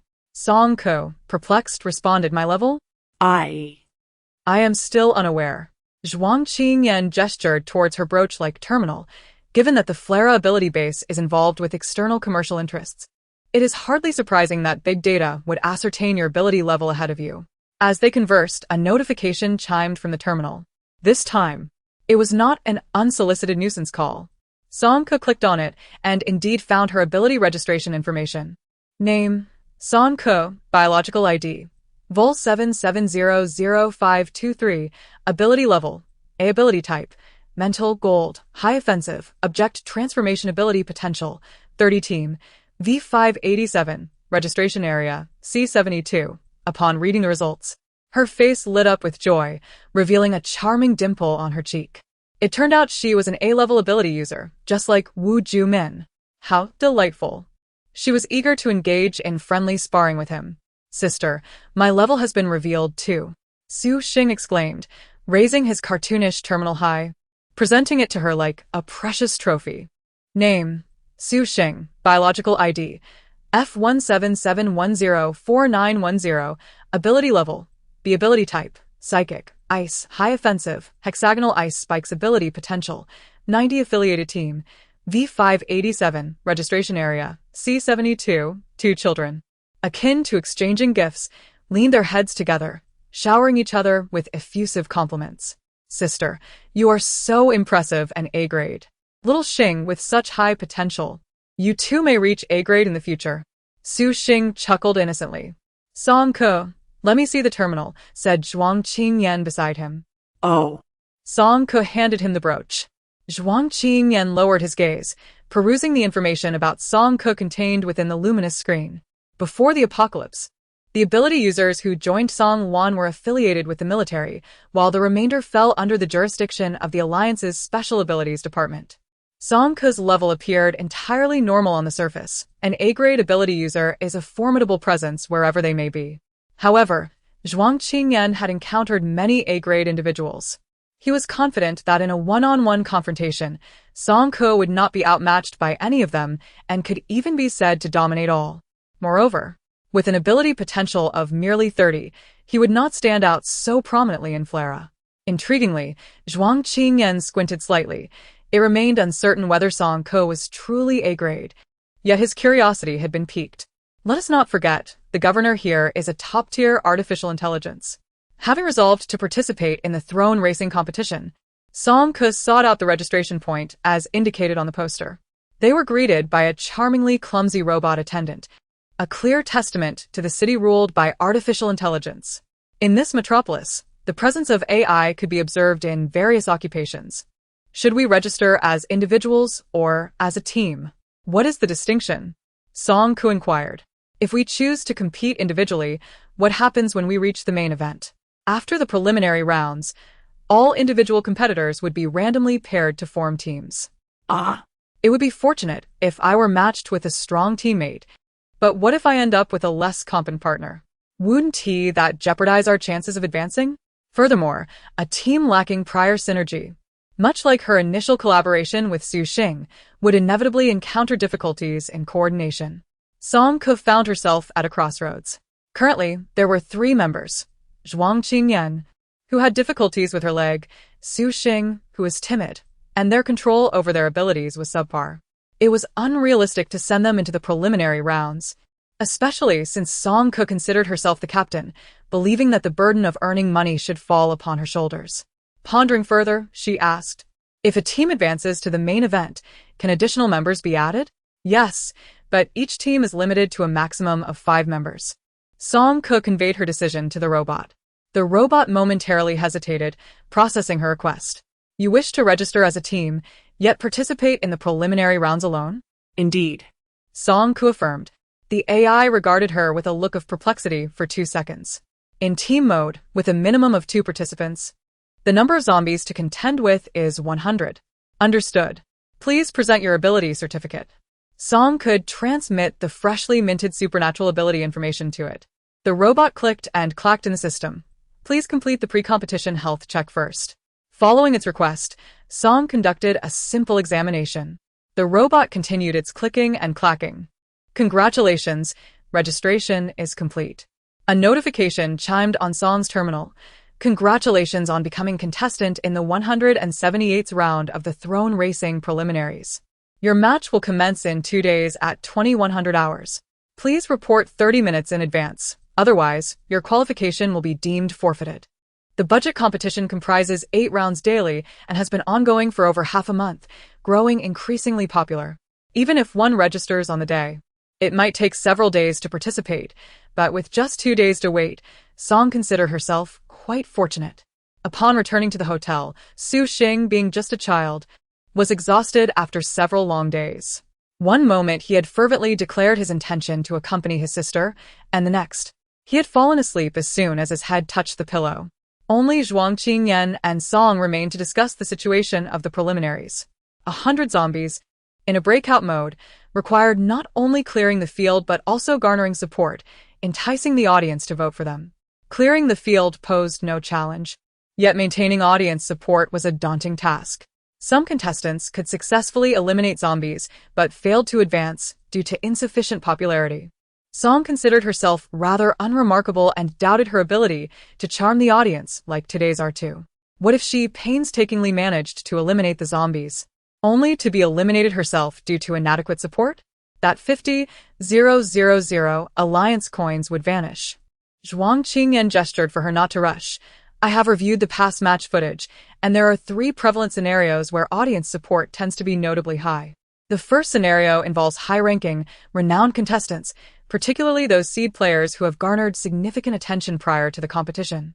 For instance, 3 grandsons and 1 grandfather stands as the leading contender in the Fralara region's overall leaderboard, boasting an astonishing 90 public endorsement rate. The second scenario features participants who possess considerable topicality or controversy. For example, a female contestant in round 82 attracted a support rate of 71 due to her revealing attire, while a male contestant in round 105, who appeared clad solely in shorts and was otherwise entirely nude and masked, garnered a support rate of 68. How shall I put it? Even negative attention can be beneficial. These eye-catching spectacles, while often met with criticism, achieve remarkable results. Stop. Song Ku exclaimed, her skin crawling at the thought, shaking her head in defiance. Zhuang Qingyan's tone softened. As for the third scenario, the more gruesome and violent the scenes of zombie slaughter, the more fervent the atmosphere becomes, resulting in elevated support rates. Song Ku furrowed her brow, unwilling to resort to the brutal slaughter of zombies for the sake of performance. She preferred to resolve matters with a swift and decisive strike. Zhuang Qingyan paused briefly before continuing. However, based on my speculation, there should be a fourth scenario. What is it? Song Ku inquired eagerly. Zhuang Qingyan stated emphatically. Therefore, what you must achieve is an air of mystery. You must navigate past countless spectators, drones, and cameras, maintaining an enigmatic presence. Song Ku pondered this notion thoughtfully. Have you decided what spiritual artifact you will employ? Zhuang Qingyan asked. Song Ku nodded, her palms subtly shifting as she conjured a familiar spiritual artifact. 39. The Crimson Flare 11. Who cast that foolish vote? 2 days later, the 178th preliminary round of the Throne Racing Championship was set to commence as scheduled at 9:00 p.m. In the lead-up to this round, 3 competitors had consecutively faced defeat, and the audience's patience had worn thin. Curses filled the air, and boos echoed throughout the stands, creating a rather dismal atmosphere. Zhuang Qingyan and Su Xing opted not to attend the event in person, choosing instead to watch the live broadcast from their hotel. The reasons for Zhuang Qingyan's absence were straightforward. Firstly, Song Ke had run out of funds, and the remaining 400 alliance coins were insufficient even for the cheapest ticket. Secondly, he suffered from severe obsessive-compulsive tendencies, making it unbearable for him to endure the noisy and crowded environment of the venue. With Zhuang Qingyan not attending, Su Xing certainly would not go alone. The two reclined on the luxurious sofa in their viewing room, surrounded by an abundance of food and drink, comfortably engrossed in the competition. It must be said that Su Xing had a knack for indulgence. They had booked a 7-star hotel, where the clarity of the holographic projection reached an astonishing 24K, complete with multi-angle broadcasts that nearly replicated the experience of being there live. At the Scara Theater, following a brief intermission, a spirited girl with twin ponytails and shimmering orange eyeshadow emerged in the center of the arena. "Hello, everyone. Did you miss me during this short break? Eureka!" The previously lackluster atmosphere was instantly transformed, met with enthusiastic cheers. Eureka, one of the top 10 superstars of Flera, stood on par with Luo Qinghe as a virtual idol. However, their styles were markedly different, with Eureka's vivacious and cheerful demeanor attracting predominantly young fans. "I have heard your voices, and it seems that everyone is brimming with enthusiasm. Now, let us turn our attention to the upcoming contestant. The team is called V587. Indeed a team, but only one participant has taken the stage. What audacity! Let us invite her to the forefront." A moment of silence enveloped the audience, quickly followed by a cacophony of discussions and doubts. "What? Am I mistaken? 1 versus 100? Am I mad, or is she? Another one here to amuse us. It seems there won't be a worthy match tonight. Well then, I shall save my vote." Outside the screen, Su Xing clenched the juice straw, fervently waving his small fist. "Go, sister." He had cast a staggering 1,000 votes. Zhuang Qingyan remained silent, a faint smile gracing his lips. Those who mistake a lion for a kitten shall soon pay the price. The high platform gradually ascended, revealing a frail silhouette before the audience. Song Ke stood quietly, leaning against an extraordinarily large and uniquely designed silver umbrella. In the 5th-tier VIP box, a man with ice-blue eyes gasped in astonishment. "What is she holding? A weapon-based ability?" He pondered aloud while stroking his chin. Meanwhile, in an apartment several kilometers away from the Sakala Theater, a lean man watching the match via a terminal looked momentarily stunned before swiftly rising to his feet. "Ah Chang, come quickly and see." Duan Muki emerged from his room, draped in a coat, his complexion slightly pale. His gaze fell upon the delicate girl on the screen, his expression tightening. "It's her." Upon Song Ke's ascendance to the stage, whispers of speculation began to proliferate among the audience. In a bid to quell the rising tension, Eureka swiftly made her presence known, gesturing for silence. With an invigorated spirit, she raised the microphone and declared, "The challenge commences." As the barriers on either side swung open, a horde of 100 zombies surged forth, converging on the solitary figure in the arena. Through the clear imagery projected, Zhuang Qingyan and Su Xing observed Song Ke standing resolutely, gradually raising her enchanted umbrella. The massive iron canopy unfurled with a resounding crack, enveloping her entirely. A fleeting shimmer of silver light dazzled the audience, who squinted in an attempt to discern the unfolding action, only to be momentarily blinded by the brilliance. The drones hovering above swiftly adjusted their trajectories, eager to capture close-up angles of the spectacle. Yet, beneath the protective umbrella, the details remained obscured. The audience could only rely on the amplified sounds of blades slicing through flesh. The cacophony echoed like the cleaving of vegetables, as each zombie lunged forward only to be violently repelled, collapsing lifelessly to the ground. The speed at which the arena was cleared was astonishing. In the stands, countless spectators leapt to their feet, craning their necks for a glimpse of the action below. "Damn it, we can't see anything," they exclaimed in frustration. "Director, what on earth is going on? Can we get a different angle? Hurry up, the zombies are about to be eradicated." The drones and cameras skimmed the ground, desperately attempting to breach the aerial view, yet the silver umbrella seemed to possess an uncanny awareness, guarding every direction with unwavering vigilance. No matter how they maneuvered, the scene beneath the canopy remained elusive. Those affluent individuals who spent a fortune on the floating ball tickets became the most disheartened attendees in the venue. Their line of sight was inferior to that of the spectators in the stands. They were either obstructed by a dense throng of zombies or could only glimpse the edges of a silver umbrellas. The exorbitant expenditure of $2,888 yielded no immersive experience, rendering it a complete loss. The silver iron umbrellas resembled rolling mushrooms, unleashing a barrage of fire amidst the encircling masses. The advancing zombies were continuously repelled, with the number of fallen monsters increasing, yet neither the live audience nor those watching from their screens could discern how Song Ku achieved this feat. How did she vanquish the zombies? What transpired within the umbrella? It was incomprehensible. Visibility was utterly lacking. Oh, how frustrating. Enough is enough. Is this person deliberately causing trouble? How can this be allowed? Refund my ticket.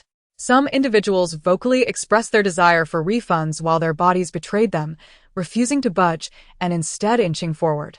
Determined to uncover the truth, unwilling to accept such an enigma. Was it truly impossible to see anything at all? On the high-altitude floating screen, the support rate for V587 was creeping up at a snail's pace. 53. 56. 59. Ultimately stalling at 59, remaining stagnant for several seconds. Then, mirroring the countless discontented spectators, suddenly, the number leaped upward to 61. It crossed the threshold. The arena lay strewn with corpses, yet she stood alone, like a silent harbinger of doom. A moment of silence enveloped the venue until the success notification echoed, and only then did the audience comprehend what had transpired. They had witnessed nothing, and yet this individual had advanced? The spectators erupted in frustration, their discontent palpable. Is there some kind of mistake? Which fool cast a vote? Refund! Refund! I paid to witness nothing. Yulika shouted for silence repeatedly, but her pleas could not quell the tempestuous audience. Just as the situation threatened to spiral out of control, the resounding chimes of a deep bell echoed thrice, illuminating the Scala Theater with a beam of focused light. And then, the silhouette of a figure with resplendent golden hair re-emerged. It was Elia. The once unruly spectators beheld the divine presence. Instantly subdued like pets calmed by their master, their claws retracted as silence enveloped them. Yulika and the other artificial intelligences bowed their heads, assuming a posture of reverence. Dressed in casual yet pristine white attire, Elia exuded an air of nobility despite his informal appearance. His gaze swept across the arena without lingering on Song Ku, disregarding the raucous crowd as if this were merely an ordinary contest. I struggled to recall how many rounds had transpired today. 178. Yes, it is the 178th round. I have attended each one, Elia. The fervent cries of the fans trembled with excitement. The 178th round. Tonight, yet another contestant has advanced. No one dared to voice dissent, with Elia announcing Song Ku's progression, who would be bold enough to demand a refund. Elia took a couple of steps forward, and his inorganic, crystalline eyes suddenly shimmered with brilliant ripples. The weather is quite pleasant today, so I have decided to raise the stakes for this grand event. The crowd gazed eagerly at that ethereal figure. The champion of the throne racing competition, in addition to the existing rewards, is granted a unique opportunity to make a wish. A nonchalant smile graced the flawless visage of Ilya. Desires for immense wealth, vast power, formidable or even more potent abilities, or even the qualification for Zone B. No matter the wish, Ilya can fulfill it. While the audience remained relatively composed, countless superhumans observing the throne racing competition stood in astonishment. This was a promise made by the highest governor of Zone C-72. Ilya extended his hands, radiant starlight emanating from his fingertips. Flara, I welcome all valiant souls. Only through fire and thorns can the true crown of a king be forged. His proclamation escalated the fervor of the throne racing competition to unprecedented heights. The entire realm of Flara trembled in response. After the competition concluded, Song Ku emerged from the dimly lit contestant passageway. As she approached the exit, she spotted a tall figure leaning against the wall.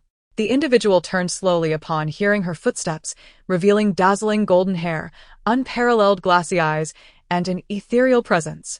It was Ilya. Had he not left? Why was he here? Ilya gazed at Song-ko as she drew nearer. An inexplicable tension surged within her. She had never interacted with an artificial intelligence of Ilya's caliber before. Should she greet him? Or would it be better to simply walk away? Ultimately, Song-ko halted, stammering as she inquired, "Do you need something?" Ilya remained silent, gazing at her with unblinking intensity, as if she were an intriguing toy. Song-ko felt somewhat uneasy under his scrutiny, shifting her toes forward slightly.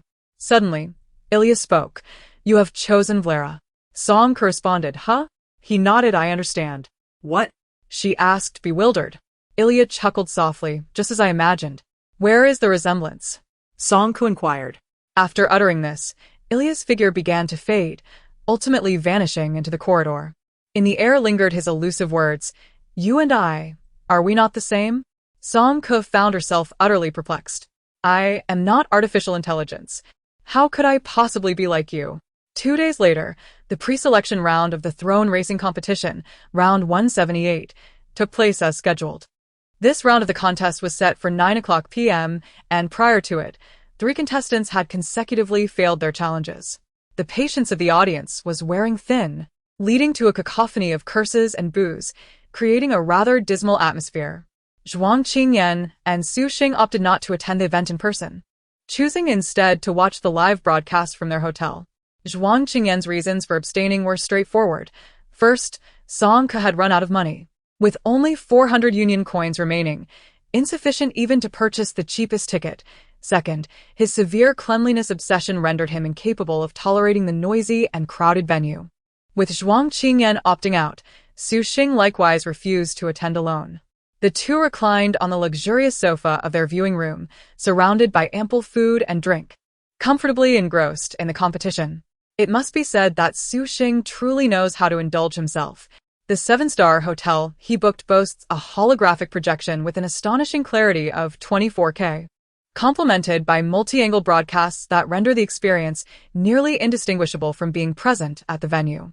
At the Scala Theater, following a brief intermission, a vibrant girl with twin ponytails and shimmering orange eyeshadow made her entrance at the center of the stage. "Hello, everyone. Did you miss me during our short time apart? Eureka!" The previously lackluster atmosphere was instantly invigorated by fervent cheers. Eureka, one of the top 10 rising stars, stands as a virtual idol on par with Luo Qinghe. Yet their styles are strikingly different. Eureka is lively and cheerful, captivating a youthful audience. I can hear your voices. It seems everyone is brimming with enthusiasm. As for the next competing team, let me see. They are called V587. Indeed, they are a team, but only one contestant has taken the stage. Such audacity. Let us welcome her to the forefront. A moment of silence enveloped the audience, quickly followed by a cacophony of discussions and doubts. What? Did I hear correctly? 1 versus 100? Am I insane, or is she? Is this yet another act meant to amuse? It seems there won't be a single match worth watching tonight. Well, that saves me from having to cast my vote. Outside the screen, Su Xing bit down on his juice straw, fervently waving his tiny fist. Go, sister. He had cast a remarkable 1,000 votes. Zhuang Qingyan remained silent, a faint smile playing at the corners of her lips. Those who mistake a lion for a kitten will soon face the consequences. The platform gradually ascended, revealing a frail figure before the crowd. Song-ko stood quietly, leaning against an unusually designed, colossal silver umbrella. Within the 5th-tier VIP box, a man with ice-blue eyes uttered an astonished gasp. What is she holding? A weapon-type ability? He mused aloud while stroking his chin. Meanwhile, in an apartment situated over 10 kilometers from the Scala Theater, a slender man watching the competition through a terminal momentarily froze an expression before quickly rising. "AQ, come quickly and take a look." Duanmu Qi emerged from his room, draped in a coat, his complexion still bearing a subtle pallor. His gaze fell upon the delicate girl on the screen, and his eyes narrowed with recognition. It's her. As Song-ko stepped onto the stage, the murmurs among the audience intensified, rife with suspicion. Yulika hurriedly appeared, signaling for silence, then energetically raised the microphone to announce, "The challenge begins." The barriers on either side swung open, and a horde of 100 zombies surged forth, converging upon the solitary figure in the arena. Zhuang Qingyan and Su Xing, observing through the clear projection, witnessed Song Ku remain composed, slowly raising the spirit weapon umbrella in her hand. With a resounding whoosh, the iron umbrella unfurled, shielding her entirely from view. A brilliant silver radiance flashed momentarily. The audience, their eyes wide in an attempt to discern the unfolding scene, were momentarily blinded by the intense light, losing their vision for several seconds. High above, a drone swiftly altered its course, aiming to capture a closer angle. Beneath the canopy, the unfolding events remained shrouded in mystery, leaving the onlookers to rely solely on the amplification devices to perceive the chilling sound of flesh being severed. The sharp, rhythmic clang echoed as the zombies lunged forward, only to be flung back, lifeless and motionless, upon the ground. The efficiency of the extermination was astonishing.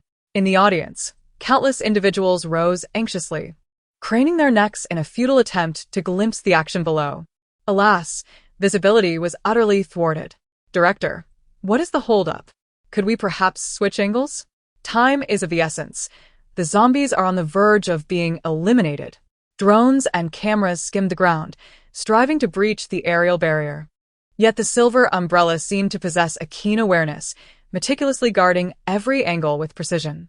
No matter how they maneuvered, capturing the scene beneath the umbrella proved impossible. The affluent patrons who had splurged on floating ball tickets found themselves the most disgruntled, their view no better than that of the general audience. They were either obstructed by the throngs of zombies or limited to glimpsing merely the edges of the silver canopy.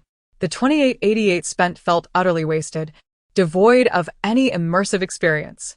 The metallic umbrella resembled a rolling mushroom, unleashing a barrage of fire amidst the encirclement as the advancing zombies were relentlessly dispatched. Yet, neither the spectators present nor those watching from afar could discern how Song was achieving this feat. How was she eliminating the zombies? What transpired within that umbrella? It was infuriating. Visibility was non-existent. The tension was palpable. Enough of this. Is this a deliberate ploy? Such unfairness. I demand a refund. Some individuals vociferously clamored for refunds, yet their bodies betrayed their true intentions as they remained steadfastly rooted, inching forward in a futile quest for clarity, refusing to accept the absurdity of the situation. Did they truly see nothing? Above, on the lofty suspended display, the support rate for V587 was inching up at a glacial pace. 53. 56. 59. Eventually halting at 59, stagnant for several seconds. Then, akin to countless discontented spectators, a sudden surge. The figure leapt to 61. It had crossed the threshold. The arena lay strewn with the remnants of defeat, while she stood alone, resembling a silent harbinger of doom. A moment of silence enveloped the venue, until the sound of success resonated, prompting the audience to comprehend the enormity of the event. What had transpired? This individual had ascended. The spectators erupted in outrage. Chaos ensued. Was this a jest? Who was the imbecile that cast their vote? Refunds. Refunds. I paid to witness mere solitude. Eureka shouted repeatedly for silence. Yet her pleas fell on deaf ears amidst the agitated crowd. Just as the situation threatened to spiral out of control, the resonant chimes of a grand bell echoed thrice, illuminating the Scalara Theater with a focused beam of light, heralding the reappearance of a figure adorned with resplendent golden hair. It was Elia. The once furious spectators, witnessing the descent of a deity, transformed as if soothed by a master, retracting their claws and falling into silence. Eureka and the other artificial intelligences present bowed their heads in a display of reverence. Today, Ilya donned a casual ensemble, yet it remained purely white. Though his attire was relaxed, his demeanor exuded an air of nobility.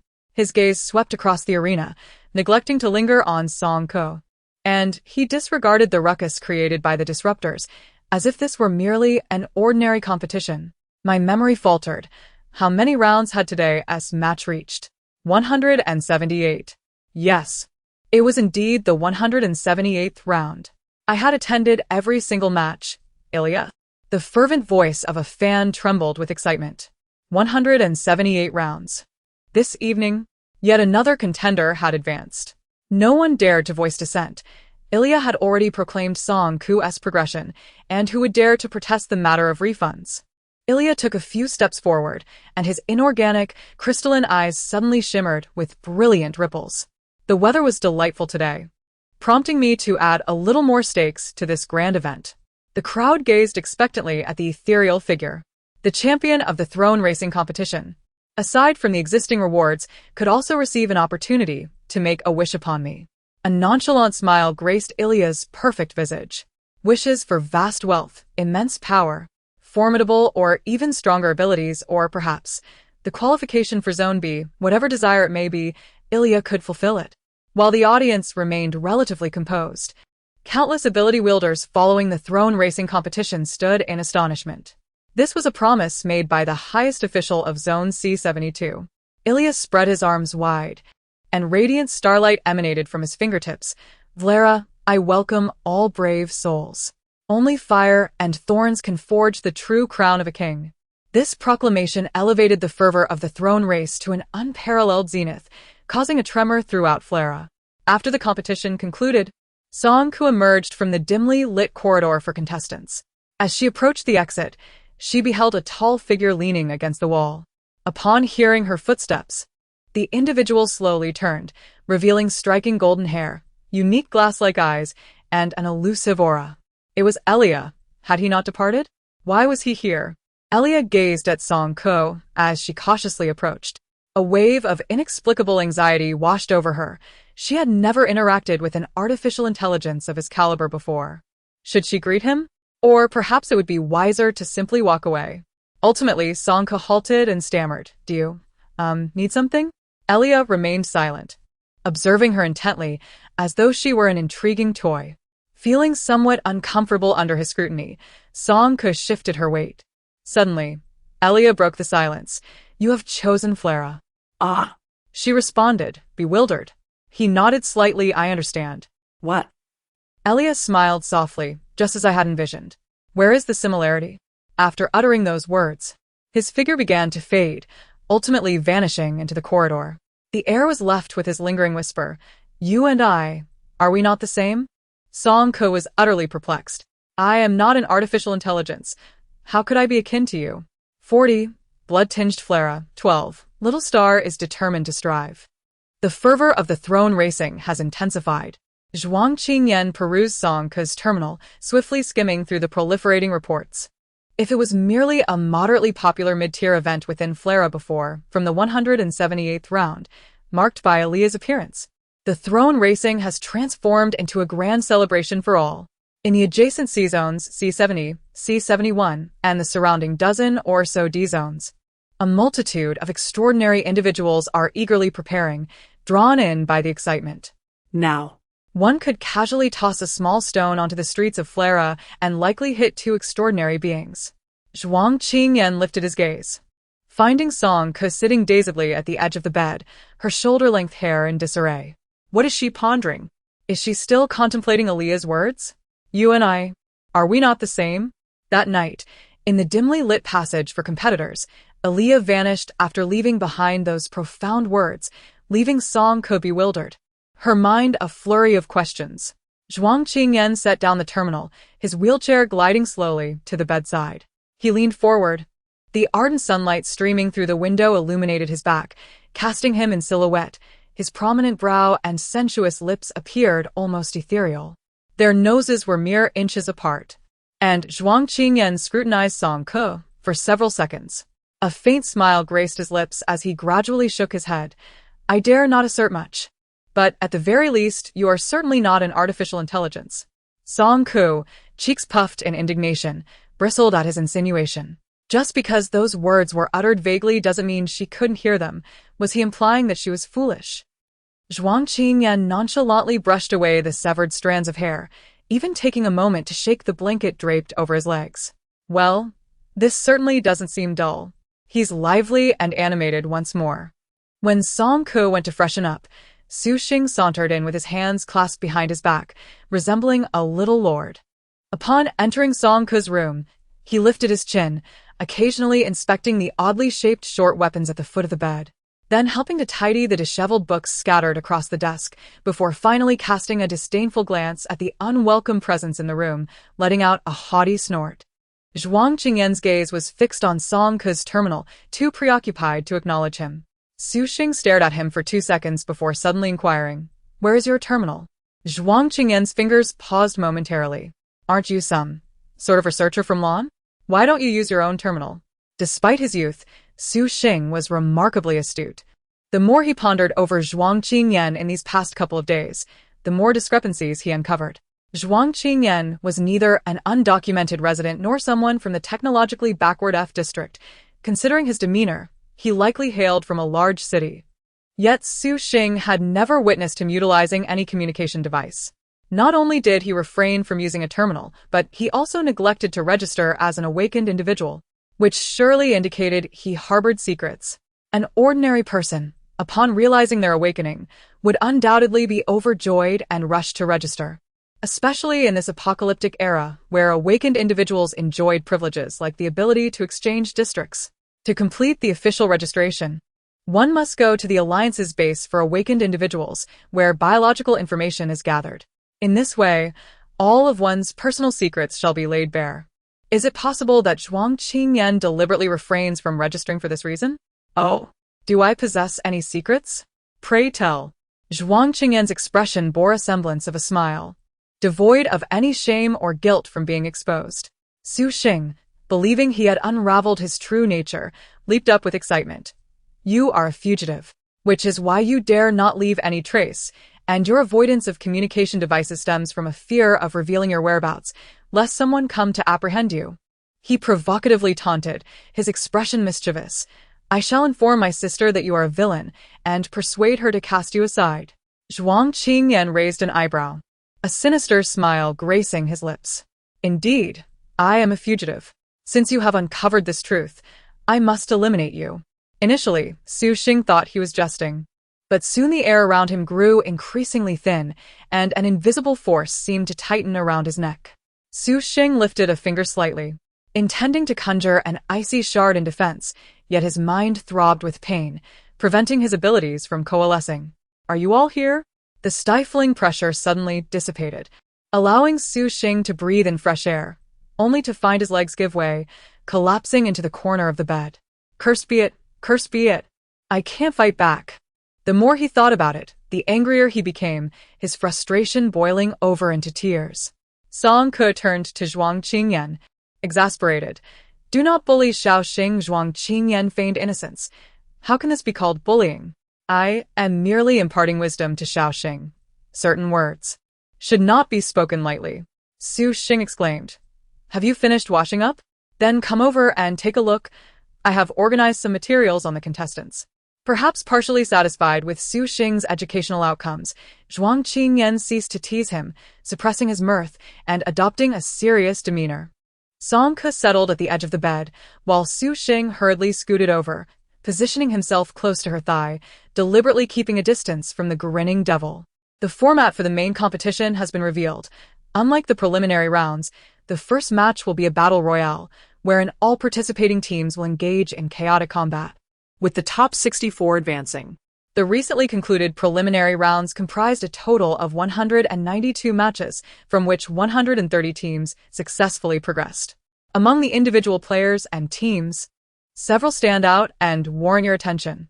Firstly, there is the most highly touted contender for the championship. He gestured in the air twice, and the opulent 24K projection promptly displayed the team's information. Duan Yuki, the captain of 3 grandsons and 1 grandfather, had previously crossed paths with them at Lioli Port. Public records indicate that he is the sole B-grade ability user within his team, possessing the plant-based ability of Thorny Vines, primarily for group control. Song Ke understood that Zhuang Qingyan would not casually highlight a B-grade individual without significant reason. There must be deeper implications. Is the information inaccurate? Zhuang Qingyan shook his head. Duan Yuki is indeed a B-grade, but 3 grandsons and 1 grandfather is not limited to him alone as the sole B-grade member. This is their preliminary match footage. Observe, only Fan Peng and Xiong Mingqing engaged in actual combat, while Duan Yuki and Xiao Chen appeared busy. Yet they merely performed some cleanup work. In the vivid imagery, it is evident that the key target mentioned by Zhuang Qingyan remains steadfast in position. The thorny barriers unleashed by Duan Wuqi effectively obstruct the majority of the sprinting routes. as a formidable horde of 200 menacing zombies is entirely eradicated by the efforts of merely 2 other team members. As for Xiao Chun, he merely observes with crossed arms, refraining from any involvement throughout the ordeal. A suspicion arises. Could Xiao Chun also be of B rank? Speculates Song Ke. No. Flashes a glimmer of insight in Zhuang Qingyan's eyes. I suspect that all 4 of them are B rank. Both Song Ke and Su Xing are momentarily taken aback. Their mouths agape in synchronized astonishment. 4 B ranks. This is no longer a mere trio of grandsons with 1 elder.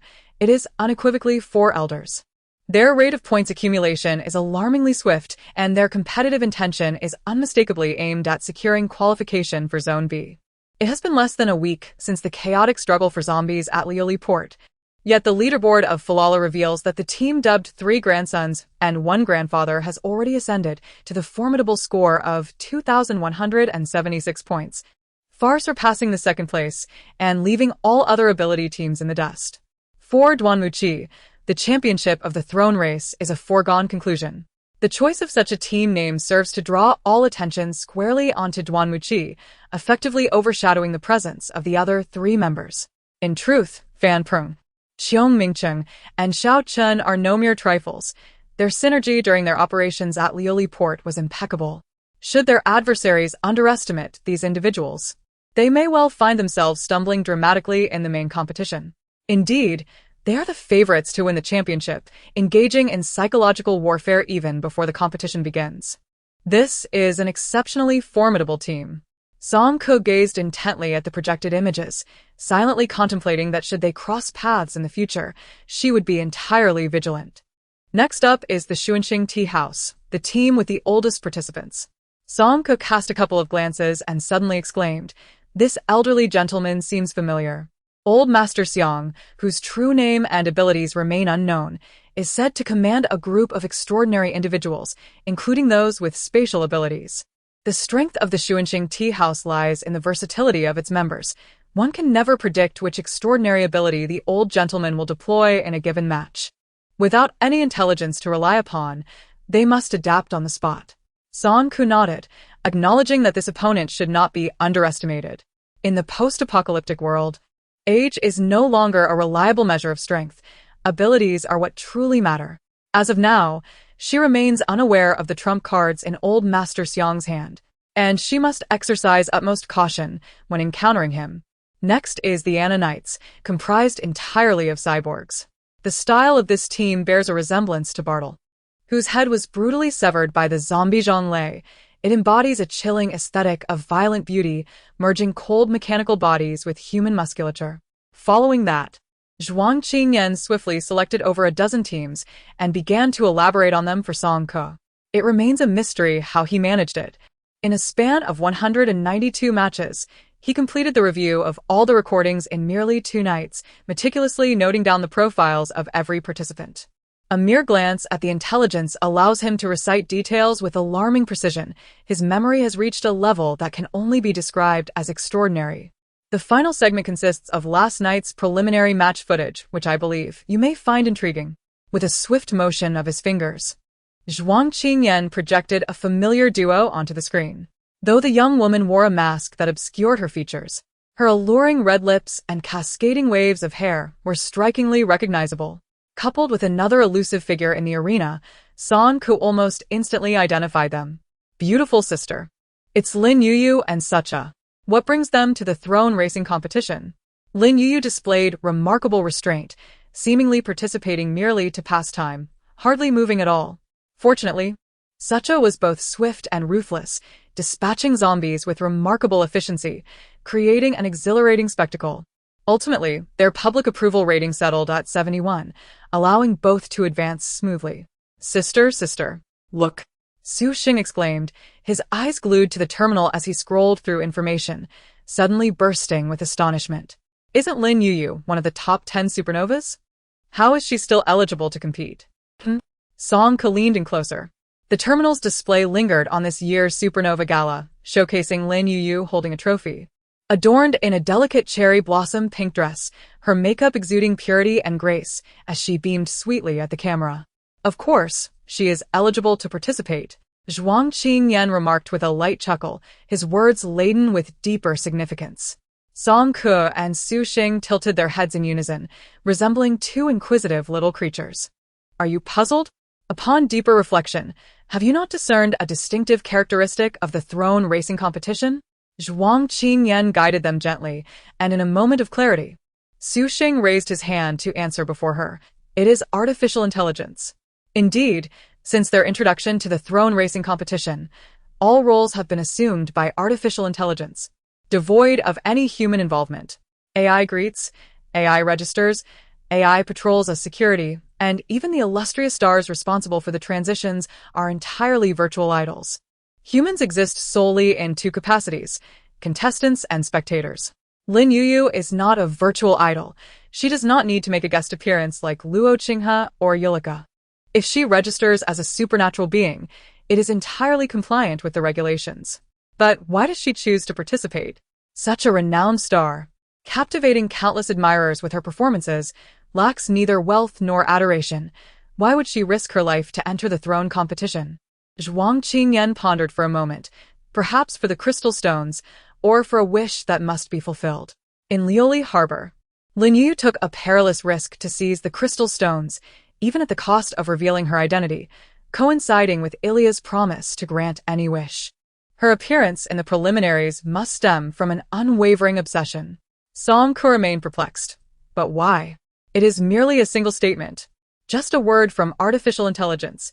Why do so many rush forward in pursuit? Just days ago, Ilia deceived her. Zhuang Qingyan slowly shook his head, asserting that it was precisely because it was artificial intelligence. Song Ke appeared bewildered. Artificial intelligence, he noted, was far more trustworthy than humans. Look here, Zhuang Qingyan said with a snap of his fingers, instantly projecting a screen filled with data. According to incomplete statistics, every policy issued and every statement made since Ilia assumed power had never gone unfulfilled. It was not merely artificial intelligence, it was also the supreme ruler of Valara, capable of wielding all authority to ensure the transmission of its will. What Zhuang Qingyan did not voice was that the promises made by Ilia on that very day were laden with profound significance: wealth, power, status, and extraordinary abilities. Even the qualifications for Zone B. No one endowed with extraordinary abilities could remain unmoved by such offers. With so many extraordinary individuals summoned and an abundance of zombies secretly amassed, what was Ilia truly scheming? No one knew. However, Song Ke pondered another matter. Were these competitions not driven by the desires to fulfill personal wishes? What about V587? Did her companions also harbor unfulfilled aspirations? Gently, Song Ke stroked Su Xing's fuzzy head. Little star, do you have any wishes? Su Xing's eyes glistened with unshed tears. I wish my father could come back to life. That is not impossible, Zhuang Qingyan mused from the side. Perhaps Ilia could create a bionic AI of Su Weigua. Just input the original behavioral patterns, and you would have a new father. Wouldn't that be delightful? Su Xing envisioned this scenario, a bionic robot calling him in Su Weigua's voice, and shuddered violently. No. Where is my sister? Does she have any wishes? As for me, would visiting area be count? Song Ke pondered for a moment, yet the thought did not seem urgent enough to be deemed a wish. Rather than having a desire, she felt there was something she must attend to. What is your wish? Song Ke turned to Zhuang Qingyan. Su Xing, hidden from Zhuang Qingyan's view, discreetly rolled his eyes before straightening his face and glancing over as well. A smirk graced his lips, yet his eyes held no mirth. I have no wishes. No wishes? What a peculiar individual. Song Ke fell silent for a couple of seconds, then inquired, have you seen any healing-type ability users in all these competitions? Zhuang Qingyan suddenly raised his gaze. My wish is to heal you. Song Ke met his eyes, articulating each word with unwavering sincerity. Her gaze was devoid of distractions, filled solely with earnestness. They locked eyes for several seconds, neither willing to look away. Then Zhuang Qingyan smiled, this time genuinely, his eyes sparkling with a constellation of joy. Healing-type ability users are not suited for the elimination rounds. I have not found any thus far. Perhaps I can search again during the main competition. Very well. Song Ke nodded. The preliminary rounds of the throne racing tournament continue with fervor, and a few days later, the highly anticipated location for the first main event was revealed: Mirror Lake. Nestled at the intersection of Districts C70 and C72 lies a forbidden forest. Due to its elevated terrain, the mountaintops are perpetually blanketed in snow, resulting in an exceptionally frigid climate. At the heart of this woodland lies an oval lake, its surface coated with a delicate layer of ice, glistening like a crystal mirror, hence its name.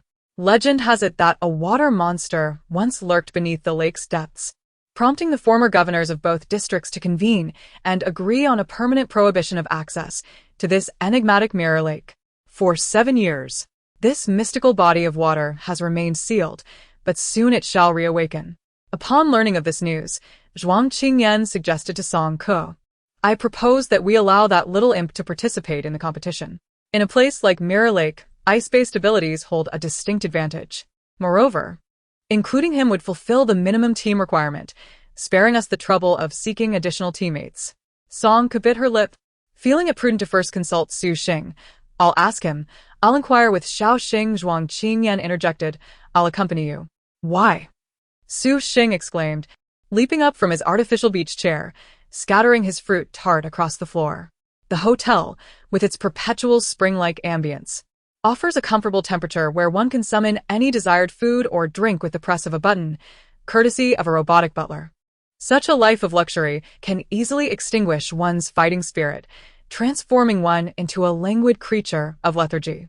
At merely 10 years of age, Su Xing, liberated from the burdens of school and homework in this post-apocalyptic world, finds himself with an abundance of leisure time, having unwittingly stepped into a premature retirement. "I'm scared, sister," Su Xing said pitifully, tugging gently at the corner of Song Ke's sleeve, swaying back and forth. Song did not wish to force him. "Then so be it.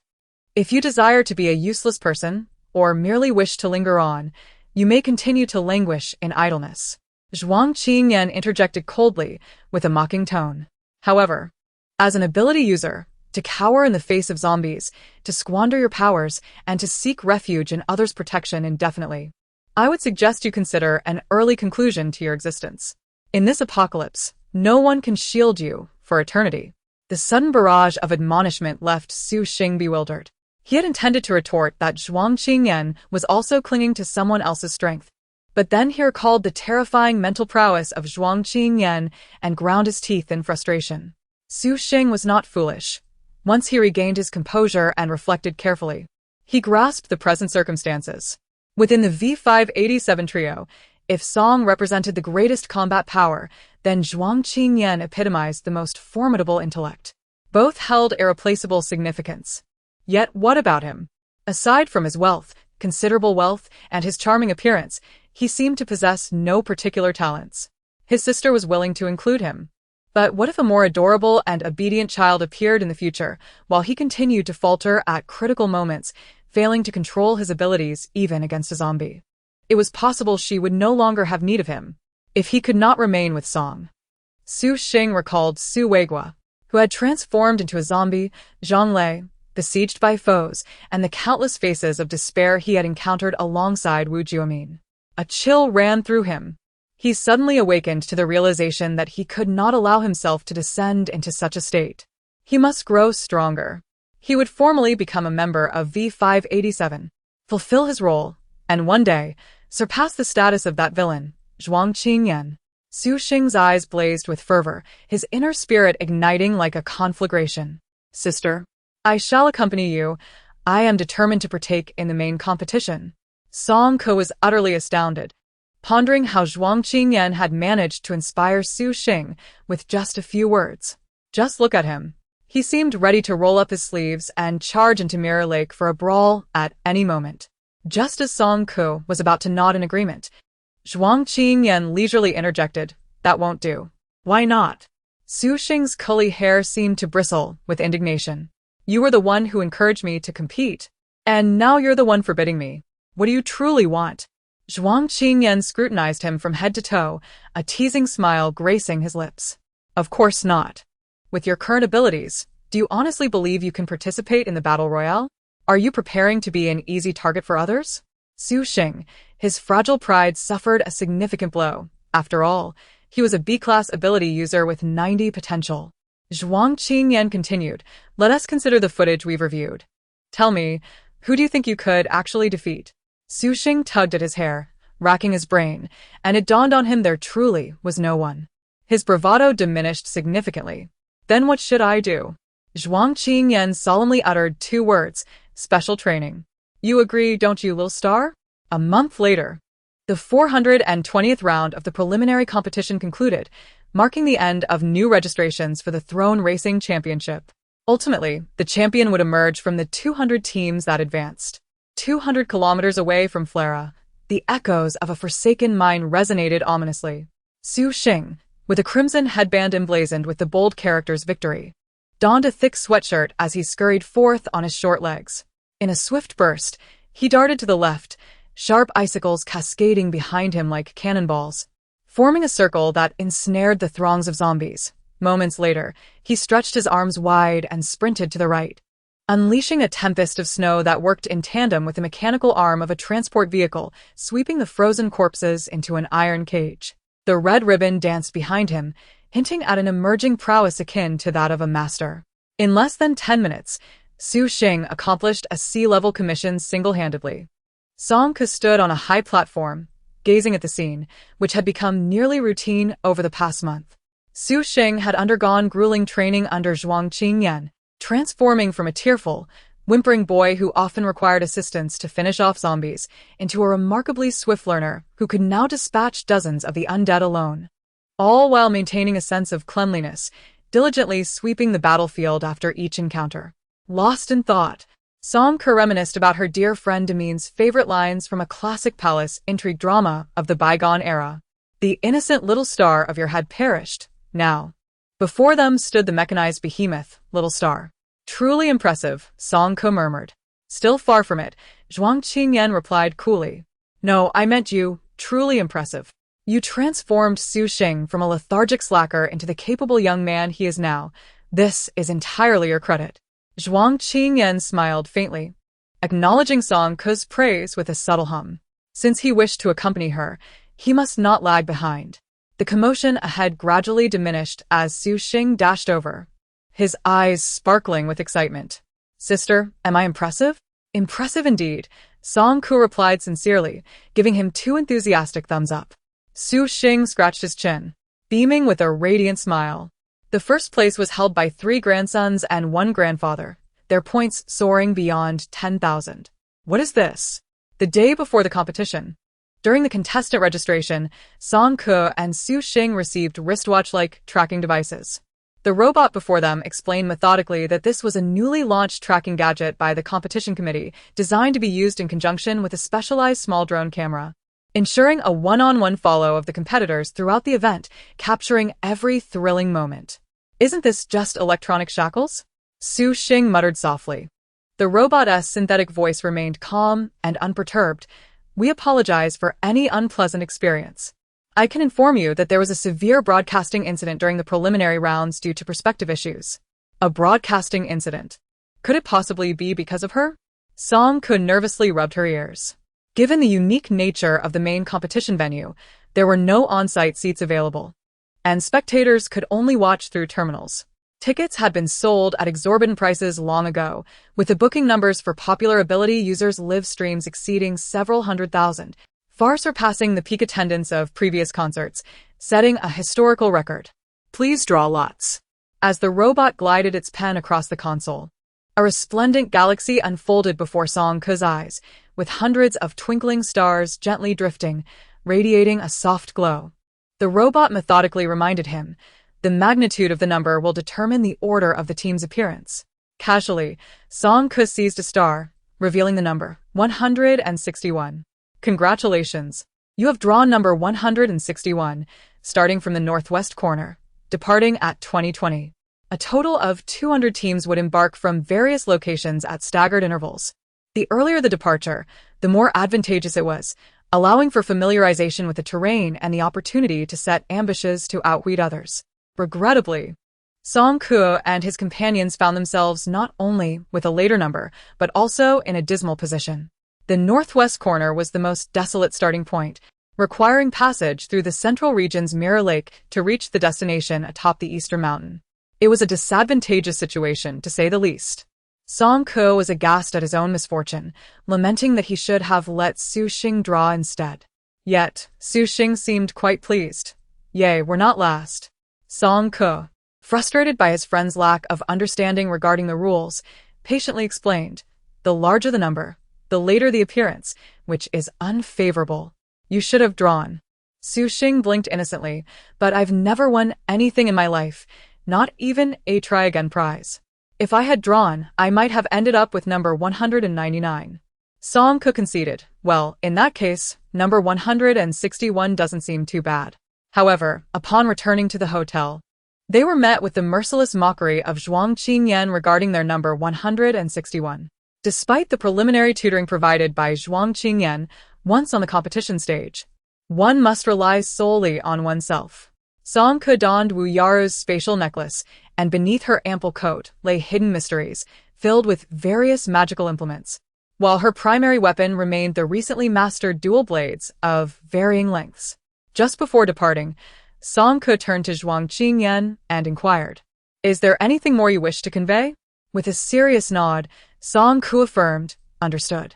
On the night of the competition, at precisely 2000 hours, all hovering screens throughout the city of Falala synchronized to project the Throne Racing Tournament, with the official live broadcast commencing punctually.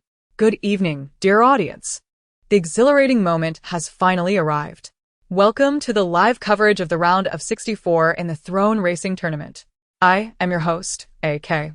And beside me is your idol, Luo Qinghe, AK, a virtual AI and a renowned commentator in Falala, possesses exceptional control over the audience. It is said that the language arts module within his core memory has evolved through numerous generations, and his self-learning capabilities rank among the finest in artificial intelligence. As for Luo Qinghe, the purpose of his invitation was quite apparent. When his gentle, jade-like visage was magnified on the screen, even in silence, the viewership would soar dramatically. Clear's throat AK excitedly began. Now, allow me to elaborate on the competition rules. This competition adopts a battle royale format, and we have prepared particularly fearsome monsters for this occasion. He deliberately made an exaggerated grimace, provoking an immediate flurry of laughter in the comments. Isn't it just zombies? I had anticipated that. Will we finally encounter the legendary water monster today? How exciting! Ha ha ha, AK looks utterly foolish making that face. Who cares about you? I want to see my beloved Qinghe. Please switch the camera. Thank you. Can the delusional girl upstairs kindly leave? Why not go to an individual live stream to act out? Did the ugly man above hit a sore spot? Even before the match commenced, the comments section erupted into chaos, with a riot of colorful texts flooding the screen. The official live broadcast was in disarray, prompting the AI moderator to swiftly ban the instigating IP addresses. According to the rules, the arena is equipped with special items known as flags. The team that first locates a flag and brings it to the finish line will advance smoothly. It is important to note that the number of flags is limited, and as long as the finish line is not reached, ownership can be transferred at any moment. What does this mean? It means that if you haven't found a flag, you can snatch it from someone else. AK remained unfazed by the comments, cheerfully mimicking a grabbing motion. To ensure fairness, once a flag is claimed, the holder's whereabouts will be automatically revealed, allowing others to pinpoint their location on the tracker. How intriguing, isn't it? With a limited number of flags and publicly displayed coordinates, this clearly encourages the combatants to engage in fierce rivalry and mutual destruction. Some perceptive viewers quickly grasp the crux of the matter, their expressions growing increasingly animated. I see some audience members inquiring about the flag. Unfortunately, that information must remain undisclosed for now. It is likely that only at the commencement of the competition will AK reveal it. Let us now examine the viewership ratings of the contestants' live broadcasts.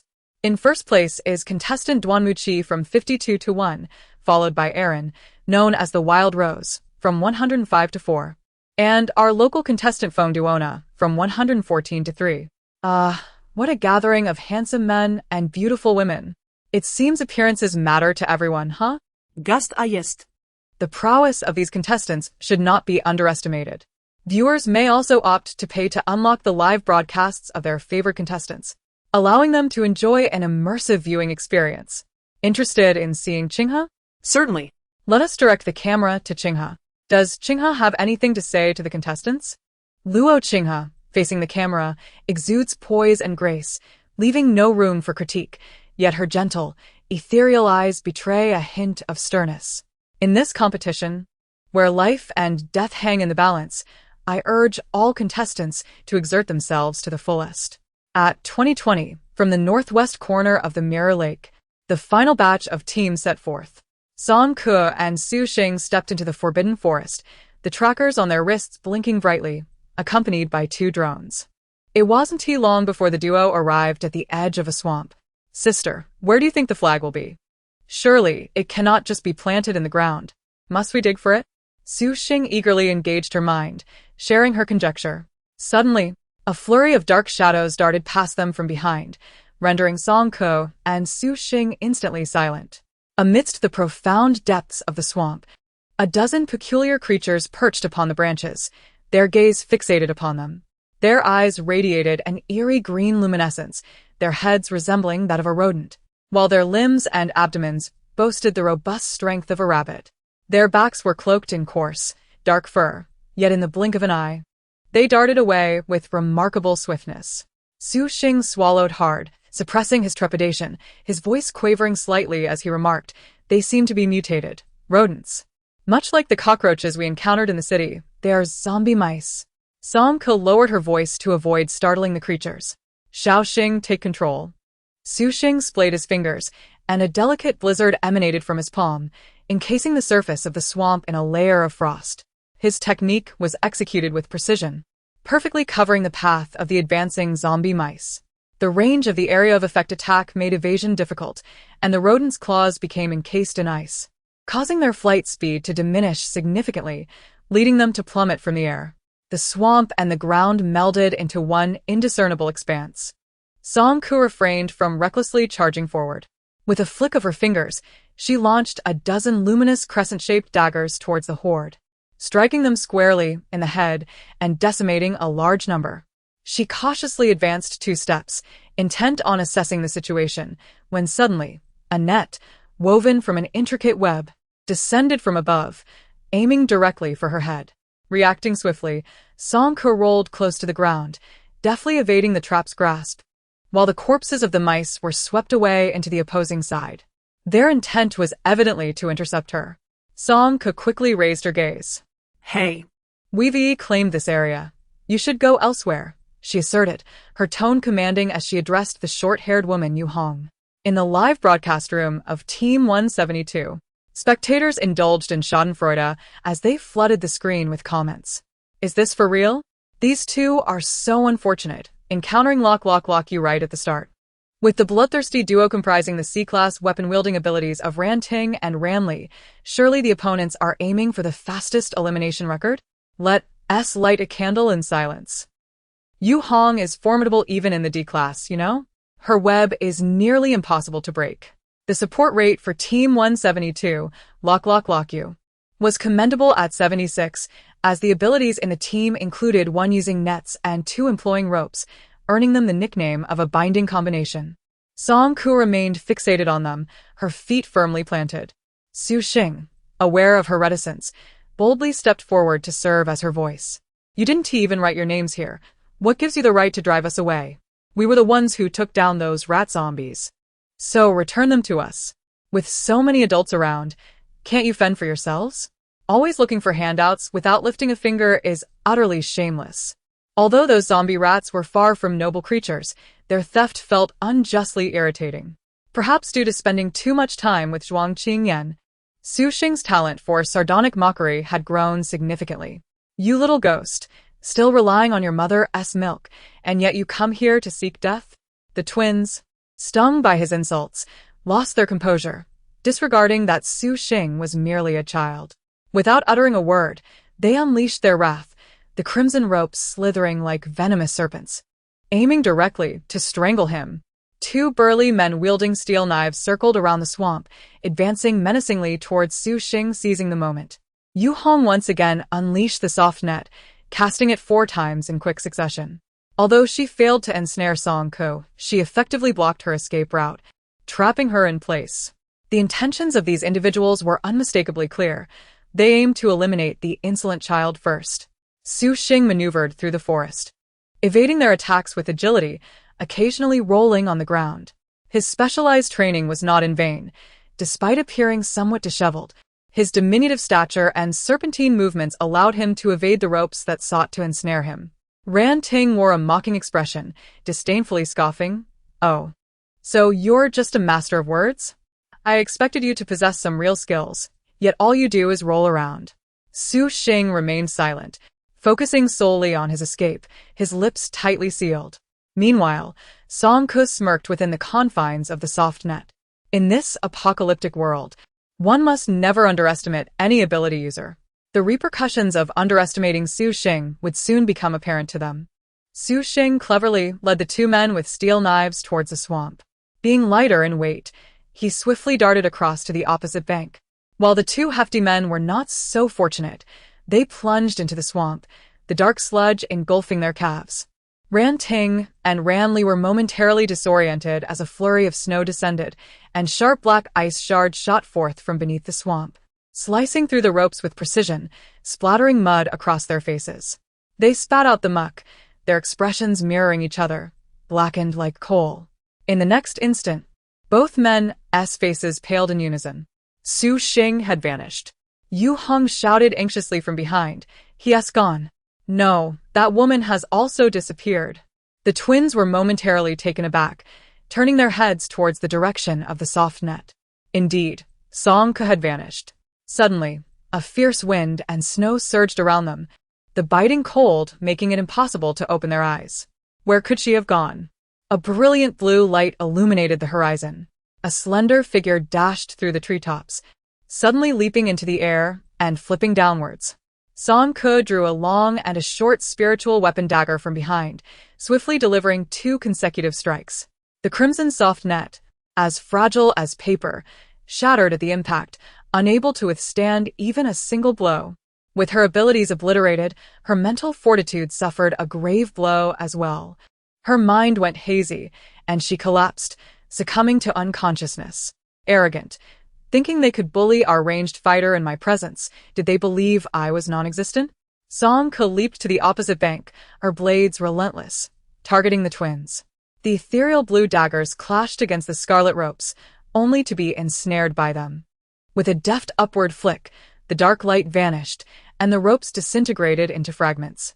She deftly switched her grip, attacking with a flurry of strikes, weaving between offense and defense. The onslaught of blades left the twins overwhelmed and unable to counter the close-range assault. After enduring several blows, they were severely injured and sent flying, crashing against a large tree. The backs of the 2 sturdy men were pierced through. In a 1 versus 3 confrontation, Song Ke prevailed, while Su Xing faced a 1 versus 2 scenario. The Lock You team was annihilated. All members had lost their ability to move. Song Ke picked up their tracking devices and sent out an elimination signal. Soon, robots would arrive to clean up the battlefield. What on earth is this? In room 172, the onlookers could not help but express their astonishment. Who are these 2 individuals? Their prowess is remarkable. They dispatched the bloodthirsty duo upon their first encounter. Why had there been no prior indication of their strength? Some curious souls sought to investigate the pre-selection support rates for V587, only to discover a mere 61, barely scraping by, which seemed implausible. Following the elimination of Lock You Up, the 5 subrooms simultaneously shut down. The once supportive audience, unable to withstand the silence, eagerly sought to witness the downfall of these 2 contenders, opting to pay for access to V587's stream. Upon entry, they were taken aback to find that rooms 161-1 and 161-2 were among the most desolate of all competitors, devoid of sponsorship and popularity, with viewership falling below 300. What on earth? The later arrivals, burdened by an indescribable complexity of emotions, settled into the cold, empty live stream. Xiaoxing, impressive, they remarked. Sister, equally formidable. What followed was a flurry of exaggerated praise and mutual admiration. However, Song Ko, adopting a serious demeanor, interjected, "First, we must leave this place. The noise is too conspicuous. Should another team catch wind of us, it could spell trouble. While I do not fear confrontation, I do despise the waste of time. Our immediate priority is to locate the flag and secure our advancement." Meanwhile, in the official live stream, AK was passionately narrating another conflict. At 2022, in the eastern part of Mirror Lake, the two frontrunners of this match, 3 grandsons and 1 grandfather, were about to clash with Xuanqing Tea House. Duanmu Qi was the first to speak. "Old Xiang, the competition is still lengthy. There is no need to sacrifice a few individuals here. Wouldn't you agree?" Old Xiang's eyes sparkled with wisdom as he diverted the topic. "Young Duanmu, I have heard that you are injured?" With a cold snort, he replied, "Since you are already hurt, why not rest at home and recuperate instead of wandering about? Be cautious of developing lingering ailments." In the shadow behind Old Xiang, a pair of sinister eyes fixated on Duanmu Qi, while an indistinct dark aura began to drift closer to him. Suddenly, robust thorns erupted from the earth, dispersing the dark mist with a sharp crack. Duanmu Qi laughed heartily. "Old Xiang, you underestimate me." He raised his hand gently, and countless thorns grew wildly, encircling the crowd from Xuanqing Tea House, their tips poised threateningly at them. Duanmu Qi's abilities flowed effortlessly, even more potent than before. Old Xiang gazed at him for 2 seconds before chuckling in response. "Young Duanmu, you misunderstand. This old fellow merely expresses concern for you. We shall head north now, and I hope we encounter no unsavory individuals along the way, until we meet at the finish line." The two teams moved in opposite directions, one heading north and the other south, avoiding conflict. What a pity it didn't de-escalate," AK remarked with a hint of regret. "That was a wise decision." Luo Qinghe commented, "The banner has yet to appear. Engaging in disputes now would only deplete our strength, detrimental to the upcoming stages." Qinghe was indeed correct, AK concurred. However, it is evident that rational captains like Duanmu Qi and Elder Xiang are a rare breed. As the match progressed to the 25-minute mark, the flag remained elusive, and minor conflicts and frictions arose incessantly, with the abilities of the practitioners already clashing. As of now, 5 teams have tragically been eliminated. In the ruthless arena of survival, elimination signifies either death or dire injury. Let us delve into the thrilling highlights. In the depths of Mirror Lake, San Kuo and Su Xing continued their advance for another 5 or 6 minutes, encountering no other teams along the way. The night breeze whispered through the branches, causing the leaves to rustle, reminiscent of a child's soft weeping. Song Ku's steps gradually slowed, eventually coming to a halt. "Sister, have you noticed anything? Don't you find it peculiar?" Song Ku herself could not articulate what was strange, yet her intuition insisted that something was amiss. Suddenly, her thoughts were interrupted. She realized what was wrong. Where have the zombies gone? 42. Blood Red Fulara. 14. Water Monster. Water Monster. 2056. Central area of Mirror Lake. Approaching the mountainside. The temperature distinctly dropped, a light snow blanketing the pine branches while withered leaves carpeted the desolate path, producing a soft rustling sound underfoot. A trio of adventurers, after enduring tremendous hardships, finally managed to slay a zombie with a bluish hue. Phew, this creature proved quite troublesome. It seemed on the brink of collapse, yet it possessed an uncanny ability to revive itself. Fortunately, I was quick enough to deliver a finishing blow. Wait, what is this? The man bent down and extracted a pure white, perfectly octahedral, transparent crystal from the zombie's skull. Quite an exquisite find. Who would have thought diamonds could grow within a zombie's head? He chuckled to himself, believing he was amusing. "Liangzi, your tracker has turned red." His companions exclaimed in terror, their voices trembling. At 2057, all the abilities within Mirror Lake received an announcement. Flag emergence, remaining flag coordinates, 452, 671, 109. The first flag had appeared. The crowd was momentarily taken aback, but those closest reacted swiftly, rushing towards the coordinates. "Sister, the flag." In the shadowy woods, Su Xing quietly reminded after reading the announcement. Song Ke glanced at her tracker. The coordinates were not far from them, with a route already plotted. If they hurried, they could reach it in about 10 minutes. They had just scoured the vicinity without spotting a single zombie, and this was the only lead they had. She made a decisive choice. Let us go, see what it is. Upon arriving at the flag coordinates in the center of Mirror Lake, Song Ke and Su Xing found that other teams had already claimed the spot.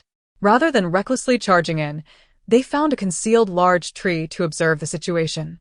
At the center of the encirclement were 3 disheveled abilities, trembling and kneeling on the ground, appearing gravely injured.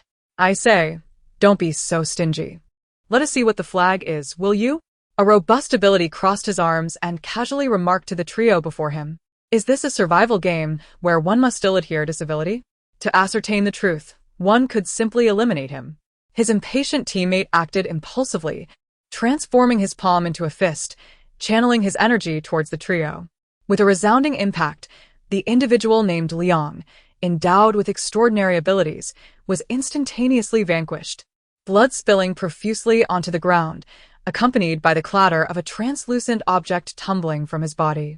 The assailant, quick-witted and agile, swiftly lunged forward to retrieve it, raising it high above, the octahedral form faintly shimmering through the murky night. In astonishment, he exclaimed, "It is a crystal." The banner was, in fact. Before he could finish his thought, a crimson flash darted by, and in an instant, the speakers had separated from his neck, thudding lifelessly to the ground. More individuals with extraordinary abilities arrived, this time numbering in the dozens. The newcomers snatched the crystal, jubilantly shouting, "I got it." Flag coordinates refreshed. The remaining flag coordinates are as follows: 486, 597, 88. Flag coordinates refreshed. The remaining flag coordinates are as follows: 402, 553, 87. In a mere few seconds, the ownership of the crystal shifted twice, triggering the tracker to issue for successive announcements. Brothers, the crystal signifies the flag. Hurry and seize it. Deliver it to the finish line to claim victory.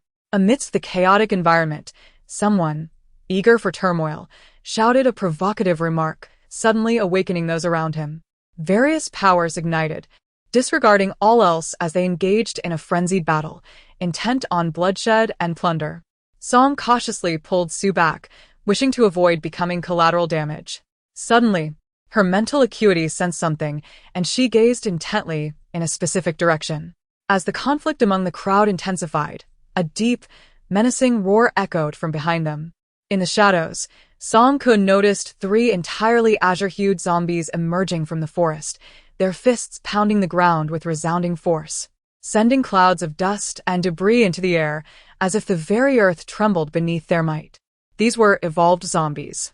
The chaos among the combatants momentarily ceased. Charge forth.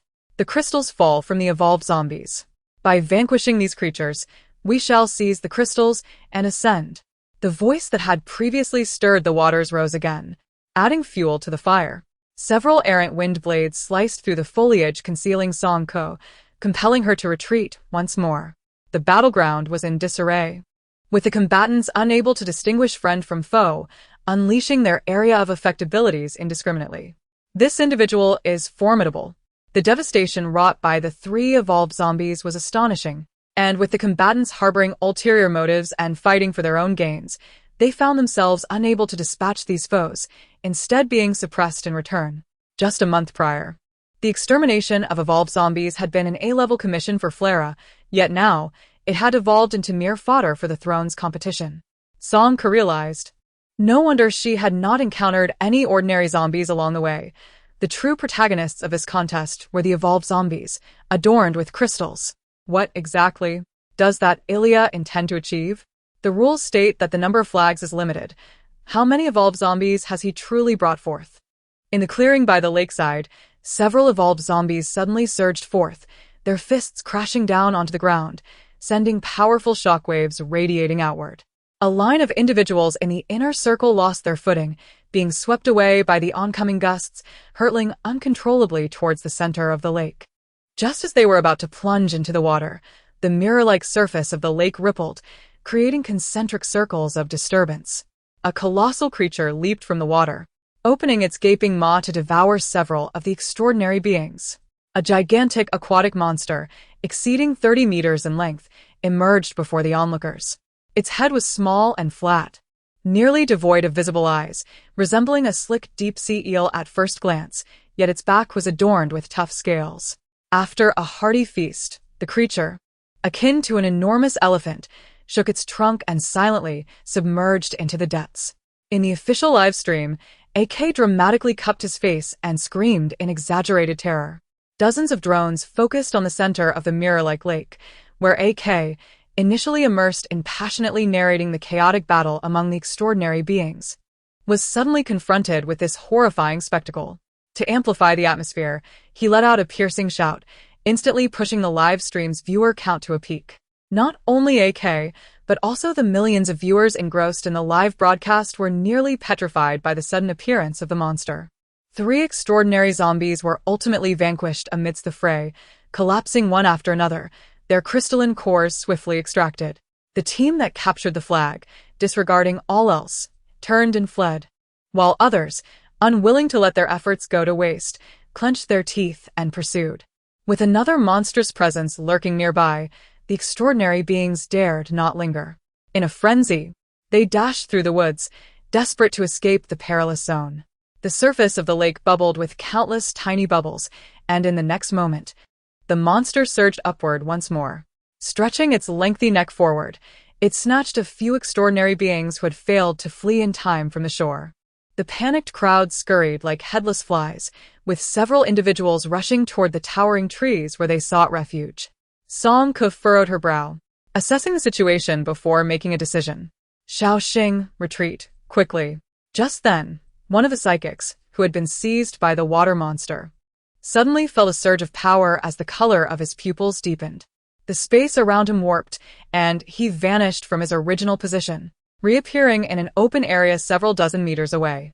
Unbeknownst to him, Su Xing, who had occupied that spot, was caught off guard and lifted into the air as the water monster clamped its jaws around him, swallowing him whole. Xiao Xing, Song Ke, filled with shock and fury, turned without hesitation and dashed toward the lake's edge. The space manipulator, reveling in his underhanded tactics, thought to himself with glee, that was close. Luckily, I switched quickly and found a scapegoat. Ha ha ha. In an instant, a gleaming blue dagger sliced through the night, piercing his throat. The man's expression of sheer delight had not yet solidified when his psychic energy dissipated, leading to his immediate demise. Song Ke exerted every ounce of her strength to chase the water monster, but its speed in the water was astonishing, and it was about to dive and disappear again. Xiao Xing.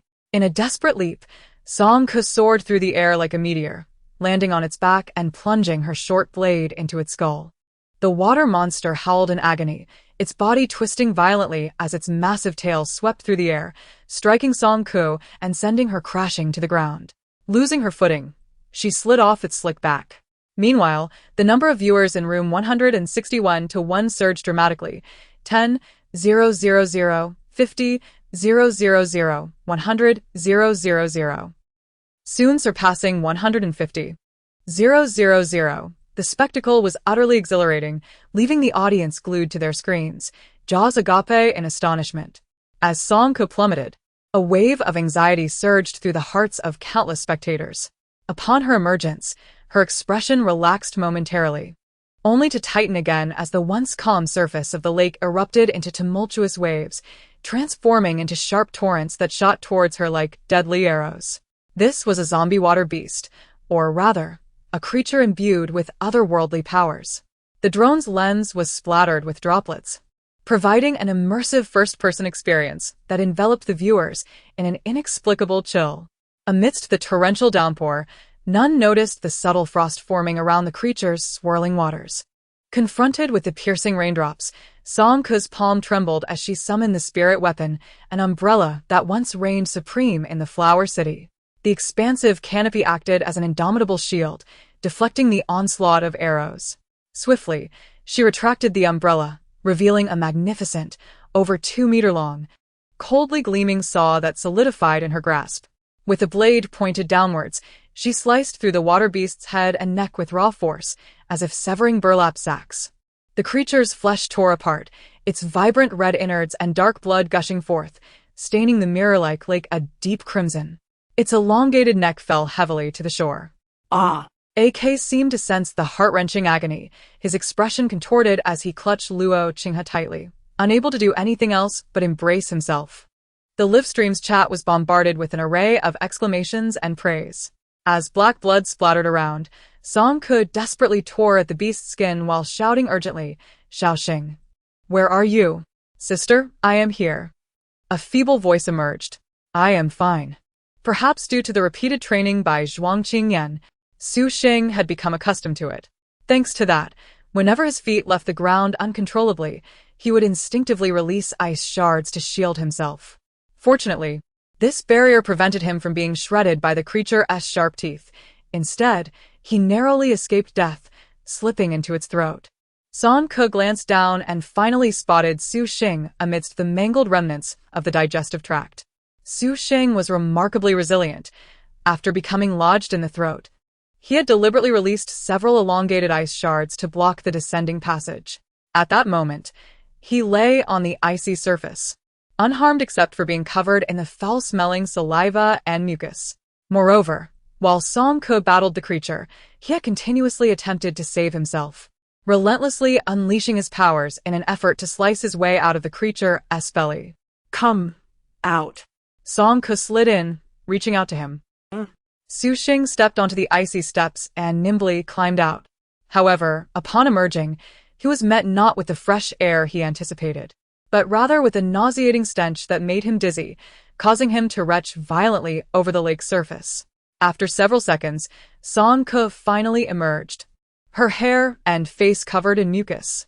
Su Xing, tears in his eyes from the retching, looked at her, wondering if she had fallen into the monster's stomach as well. Appearing even dirtier than he, wiping her face, Song Ke urged, "First, let South leave this place and find somewhere to talk." All right. The exclusive drone of Song Ke was caught in the grotesque spray of the water monster's flesh and blood due to its proximity, resulting in a short circuit that ignited flames. The viewers monitoring the terminal were not spared either. The vile blood and shattered remnants surged towards them, overwhelming them with an intense sense of suffocation, dizziness, and nausea that they could not stave off. Many resorted to shutting off the projection, doubling over in violent retching. Such is the immersive perspective. The sense of involvement was exceedingly potent. With the drone rendered inoperative, Song Ke's live broadcast abruptly disconnected. The AI director in the control room swiftly commanded, "Quickly locate the position of 161-1 and dispatch a backup drone to follow. Switch all nearby stationary cameras to this team." What is it called? The V587 footage. Suddenly, the AI froze for a few seconds, its central code frantically calculating, ordering multiple backup drones. The recently encountered familiar artifact umbrella evoked dark memories, and it dawned on the AI. It was her, indeed. As a premier AI director, Song Ke was a blemish on its career, a grievous error akin to the severe blunder during the 178th preliminary round.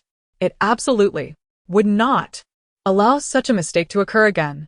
At 2056, in the central area of Mirror Lake, near the foothills, the temperature had noticeably dropped.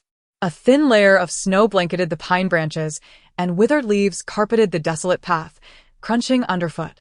A trio of adventurers, having endured numerous hardships, finally vanquished a zombie with a bluish hue. Phew, this creature was indeed formidable. Despite being on the brink of collapse, it exhibited a seemingly supernatural ability to revive fully. Fortunately, I was quick enough to deliver a final blow. What is this? The man bent down and extracted a pure white, perfectly octahedral, transparent crystal from the zombie's skull.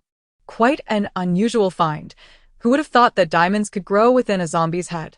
He chuckled to himself, believing he was being humorous. "Liangzi, your tracker has turned red," his companions exclaimed in terror, their voices trembling. At 2057, all the psychics within Mirror Lake received an announcement. Flag detected. Remaining flag coordinates: 452, 671, 109. The first flag had appeared.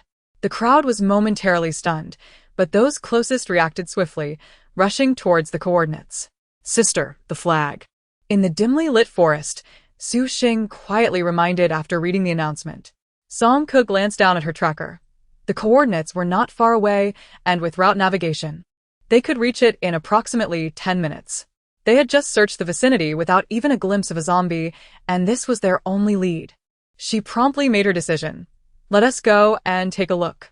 Upon their arrival at the coordinates in the center of Mirror Lake, Song Ke and Su Xing discovered that the flag had already been claimed by another team. Rather than recklessly charging in, they found a concealed tree to hide and observe the situation. At the center of the encirclement were three disheveled psychics, trembling and kneeling on the ground, appearing gravely injured. Come on, don't be so stingy. Let us see what the flag is, a robust psychic said casually, arms crossed. Do you think this is a civilized battle royale? Eliminate him, and the truth will be unveiled. His impatient companion, unable to contain himself, launched an attack, transforming his palm into a fist, and unleashed a powerful strike towards the trio. With a resounding bang, the individual known as Liang, an extraordinary ability user, was instantaneously slain, blood splattering across the ground. As a transparent object tumbled from his body, the assailant, quick-witted and agile, swiftly dashed forward to retrieve it, raising it high. Through the dimness of the night, the octahedral object faintly glimmered. In astonishment, he exclaimed, "It is a crystal. The banner is." Before he could finish his sentence, a crimson flash sliced through the air, and in an instant, the speaker's head and neck separated, thudding to the ground. More ability users arrived, this time in droves, numbering in the dozens. The newcomers seized the crystal and shouted in exhilaration, "I got it." Flag coordinates refreshed. Remaining flag coordinates are as follows: 486, 597, 88. Flag coordinates refreshed. Remaining flag coordinates are as follows: 402, 553, 87. In a matter of seconds, the ownership of the crystal shifted twice, and the tracker displayed 4 announcements in quick succession. Brothers, the crystal is the flag. Hurry and seize it. Deliver it to the finish line to claim victory. Amidst the chaotic surroundings, one individual, seemingly relishing the disorder, shouted, causing those nearby to awaken to the urgency of the situation. Various abilities ignited in a brilliant display as they recklessly engaged in combat, intent on killing and plundering. Song stepped back, pulling Su Xing with her to avoid becoming collateral damage. Suddenly, her mental prowess detected something, and she gazed intently in a particular direction. Amidst the chaos of conflict, a deep and furious roar erupted from behind, drawing Song Ke's attention to the shadows where 3 azure-hued zombies lunged forth from the forest. Their fists pounded the earth with a thunderous crash, sending dust and debris swirling into the air, as if the very ground trembled beneath their might. These were mutant zombies. The battling enhancers paused momentarily. Charge forth. The crystals are dropped by the mutant zombies. Slay the zombies and seize the crystals. Promotion awaits. The voice that had previously stirred the waters rose again, igniting the flames of chaos. Several errant blades of wind sliced through the branches concealing Song Ke, compelling her to retreat once more. The battlefield was in utter disarray, as the enhancers, unable to discern friend from foe, began unleashing their area of effect attacks. This individual was indeed formidable. The devastation wrought by the 3 mutant zombies was astonishing, and amid the self-serving intentions of the enhancers, they found themselves unable to vanquish the threat, instead being pushed back. Just a month ago, hunting mutant zombies was an A-grade commission from Fralara. Yet now they had become mere fodder for the throne race. Song Ke realized, no wonder she had not encountered ordinary zombies along the way. The true protagonists of this contest were the mutant zombies wielding crystals. What, indeed, were the intentions of that Ilya? The rules stated that the number of flags was limited. Yet how many mutant zombies had he managed to transport? In a clearing by the lake, several mutant zombies suddenly surged forth, their fists crashing against the ground, creating powerful shockwaves that rippled outward. A line of individuals in the inner circle struggled to maintain their footing, swept away by the oncoming gusts, hurtling uncontrollably toward the heart of the lake. Just as they were about to plunge into the depths, the mirror-like surface of the lake began to ripple with concentric waves. A colossal creature erupted from the depths, its cavernous maw agape, devouring several of the extraordinary individuals in a single gulp. A gargantuan aquatic beast, exceeding 30 feet in length, materialized before the onlookers. Its head was diminutive and nearly devoid of visible eyes, resembling a slick deep-sea eel at first glance, yet its back was adorned with formidable scales. After indulging in a hearty feast, the creature, akin to an elephant, shook its trunk and silently submerged into the depths. In the official livestream, AK, cradling his face in exaggerated horror, let out a piercing scream. Dozens of drones focused on the center of the mirror-like lake, where AK had been passionately narrating the chaotic skirmish of the extraordinary individuals. The sudden appearance of the terrifying beast caught him off guard, prompting him to unleash a dramatic shout that catapulted the livestream's viewership to unprecedented heights. Not only AK, but also the millions of enthralled viewers immersed in the broadcast were nearly struck to the core by the creature's abrupt emergence. 3 extraordinary zombies were finally vanquished amidst the chaos, collapsing one after another, their crystalline cores swiftly plundered. The team that seized the flag wasted no time, fleeing without a second thought, while the others, unwilling to let their efforts go to waste, gritted their teeth and pursued. With an unknown water monster lurking nearby, the extraordinary individuals dared not linger, frantically sprinting through the woods to escape the perilous zone. The surface of the lake bubbled with countless tiny froths, and in the next instant, the beast leapt once more. Its elongated neck shot forward, snatching several extraordinary individuals who had failed to escape the shore. The panicked crowd dashed about like headless flies, with several rushing towards the trees where they sought refuge. Song Ko furrowed her brow, assessing the situation before making a decision. Xiao Xing, retreat, quickly. Just then, one of the ability users, who had been snatched by the water monster, suddenly felt a profound change in his pupils. His mental power surging uncontrollably. The space around him distorted, and he vanished from his original position, reappearing several dozen meters away. Meanwhile, Su Xing, who had occupied that spot, was caught unawares and lifted into the air as the water monster clamped its massive jaws around him, swallowing him whole. Xiao Xing. Song Ko cried out in a mix of shock and fury, turning without hesitation to dash toward the lakeside. The space-based ability user, reveling in his cunning maneuver, thought to himself, that was close. Luckily, I switched places in time and found a scapegoat. Ha ha ha. But before his elation could fully manifest, a cobalt blue dagger sliced through the night, piercing his throat. The man's triumphant expression froze as his mental energy dissipated, and he collapsed lifelessly. Exerting all her strength, Song Ko pursued the water monster, but its speed in the water was astounding, and it appeared ready to submerge once more. Xiao Xing.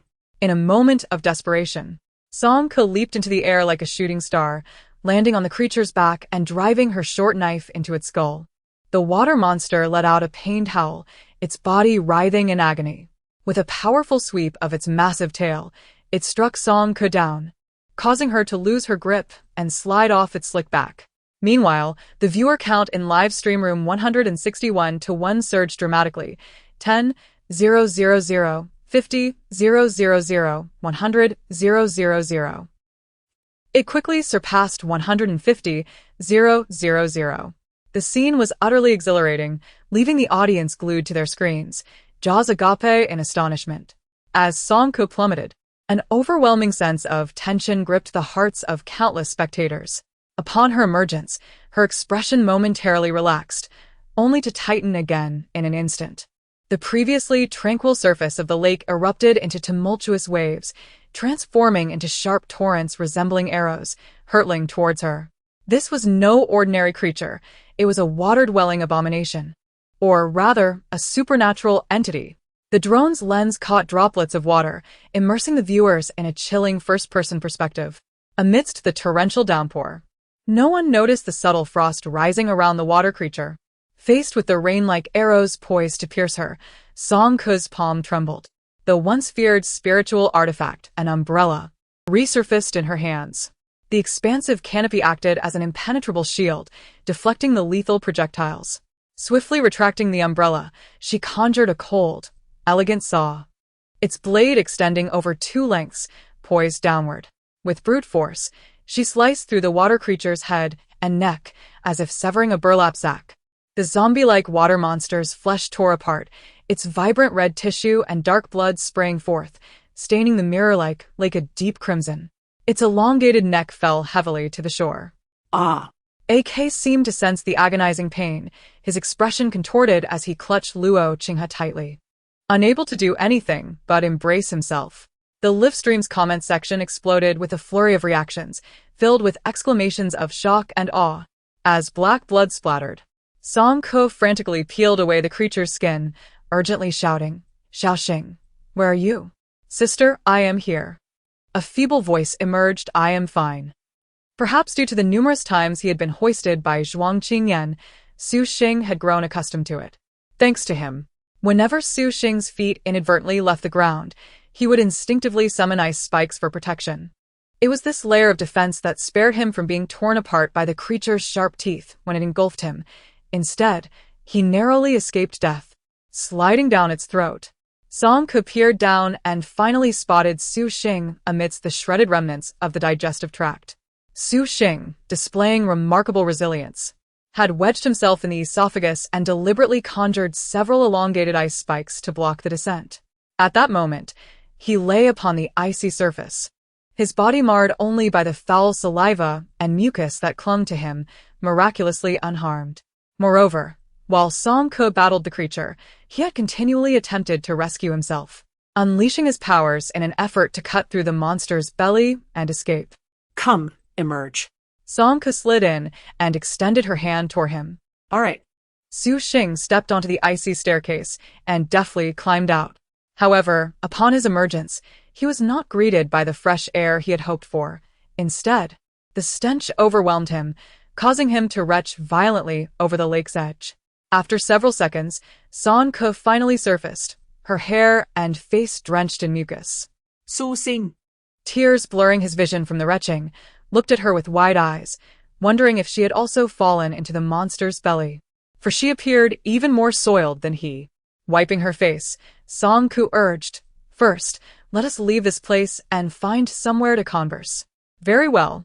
The exclusive drone of Song Ke, having been positioned too closely, was drenched in the flesh and blood of the water creature, resulting in a short circuit and subsequent combustion. The audience, engrossed in the terminal, found themselves equally afflicted. The foul blood and shattered flesh surged towards them, inducing an overwhelming sense of suffocation, dizziness, and nausea that was impossible to suppress. Many resorted to shutting off the projection, doubling over in a fit of retching. The immersive perspective proved to be intensely compelling. With the drone incapacitated, Song Ke's live broadcast experienced an abrupt disconnection. The AI director in the control room swiftly issued commands. Quickly locate the position of 161-1. Dispatch a backup drone to follow, and redirect all fixed camera positions to this team. What was it called? The footage of V587. Suddenly, the artificial intelligence encountered a brief freeze, its core code frantically calculating, prompting the deployment of additional backup drones. The recently encountered artifact, reminiscent of a dark past, evoked memories of a certain individual. Indeed, it was her. As a premier AI director, Song Ke represented a significant blemish on its professional record, akin to the grave error during the 178th preliminary round, an occurrence it absolutely could not allow to transpire again. 43. Blood-tinged Flirt. 15. The Superstar and the Small Bodyguard. Flag coordinates refreshing. Remaining flag coordinates are as follows: 324, 865, 101, 779, 1023, 55, 1356, 954, 321. Flag coordinates refreshing. Below is the report. 2112. Outskirts of Mirror Lake. After the emergence of the first flag, it was but a fleeting moment before the Mirror Lake seemed to resonate with the sound of battle horns, the scent of gunpowder growing ever more intense. System announcements refreshed incessantly as various regions blossomed into chaos. Just as one team vanquished an ability-infused zombie, another swiftly appeared to seize the flag. A relentless cycle of similar malevolence unfolding repeatedly, with the flag's ownership shifting time and again. Some crystals changed hands multiple times within mere minutes. Xiaoxing, release some abilities. Huh. All right. Su Xing scratched his head, perplexed, and with a resounding thud, several ice spikes, as thick as his small arms, cascaded down, piercing through the bottom of the barrel. Song Ke. Su Xing blinked innocently, not intending to cause any trouble, for he was not a water-type ability user. So he certainly could not release a single drop. Not that, release some snow. Song Ke said, exasperated. Oh. Su Xing suddenly understood. Sister, thank you for saving me. Su Xing, still haunted by the near encounter with the water creature, spoke softly, his gaze filled with affection as he expressed his gratitude to Song Ke. She was truly kind, not abandoning him to flee in that perilous moment. You are a companion. It is only natural. Song Ke gently patted his head. By the way, Song Ke recalled something, beginning to speak, but her words faltered abruptly, her expression turning serious. The rustling of footsteps emerged from the woods. Someone was approaching. The newcomer did not hide or conceal themselves, boldly revealing their presence behind them. Engaging in conversation in such a place is hardly a wise choice. A woman with a graceful figure gradually revealed her silhouette, her face adorned with a half-black mask that concealed the upper half of her visage, leaving only her rosy, full lips and elegantly curved chin exposed. Her chestnut waves were gathered into a ponytail, artfully piled atop her head. Although her features remained obscured, there was an undeniable charm emanating from her presence. Behind her loomed a tall man clad in pure black combat attire, resembling a ghostly knight, silently acting as her shadow and protector. Upon recognizing Lin Yuyu, Song couldn't help but realize that this woman was indeed Lin Yuyu. It was a reunion. Lin Yuyu initiated the greeting, but Song remained silent. Under the brutal rules of survival, she was hesitant to trust anyone unless they were allies. Lin Yuyu smiled reassuringly. Don't be so tense. Neither of us bears a flag now. Surely, it is permissible to engage in a calm conversation? After a moment of internal conflict, Song hesitantly inquired, "What do you wish to discuss?" Song was taken aback. Cooperation again? The last time at Liuli Port, Lin Yuyu had not gained any advantage due to the cunning presence of Zhuang Qingyan, trading only for worthless crystals. Yet, from Lin Yuyu's perspective, she had come for the crystals and had not truly suffered a loss. Now, with only herself and Su Xing remaining, Song was acutely aware that she would be the one at a disadvantage. She shook her head vigorously. No, I'm not interested. Don't be so quick to refuse. Why not listen to the terms first? Lin Yuyu cast out a tantalizing bait. Let us join forces to seize 2 crystal stones, and then each take one. What do you say? As you can see, our 2 teams consist of only 2 individuals each, which pales in comparison to those fully staffed teams. Our combat capability is severely lacking. Even if we manage to eliminate the ability zombies, it won't be long before we are pursued and encircled, placing us at great risk. The best course of action is for our 2 teams to form an alliance and unite in our quest for the crystal stones. This way, both in terms of numbers and combat strength, we would experience a significant enhancement. Song Ke still shook her head. The crystal stones are very important to you. Lin Yuyu had once forsaken an A-level mission for the sake of the crystals. Why should Song Ke trust that she would not turn against her for the same reason? Lin Yuyu's eyes dimmed slightly as a flicker of a complex emotion passed through her. Yes, but I wish to advance. Winning is far more crucial for me. Lin Yuyu's shimmering gaze fixed upon Song Ke. I had thought that based on our previous relationship, we shared a certain foundation of trust. Song Ke, maintaining a composed exterior, harbored her doubts internally, pondering the notion of trust. What foundation of trust could there be? With a con artist like Zhuang Qingyan setting a precedent, how could she afford to place her faith in anyone else? Observing the expression on Song Ke's face, Lin Yuyu dropped another bombshell. How about this? You take the crystal stones first. Would that suffice? Is that acceptable, little sister? I assure you, I am genuinely sincere, and with so many drones capturing our every move, there is no need to worry about me deceiving you. After much internal struggle and hesitation, Song Ke turned to Su Xing, forming a circle to discuss. Eventually, she reluctantly nodded. Fine, all right then.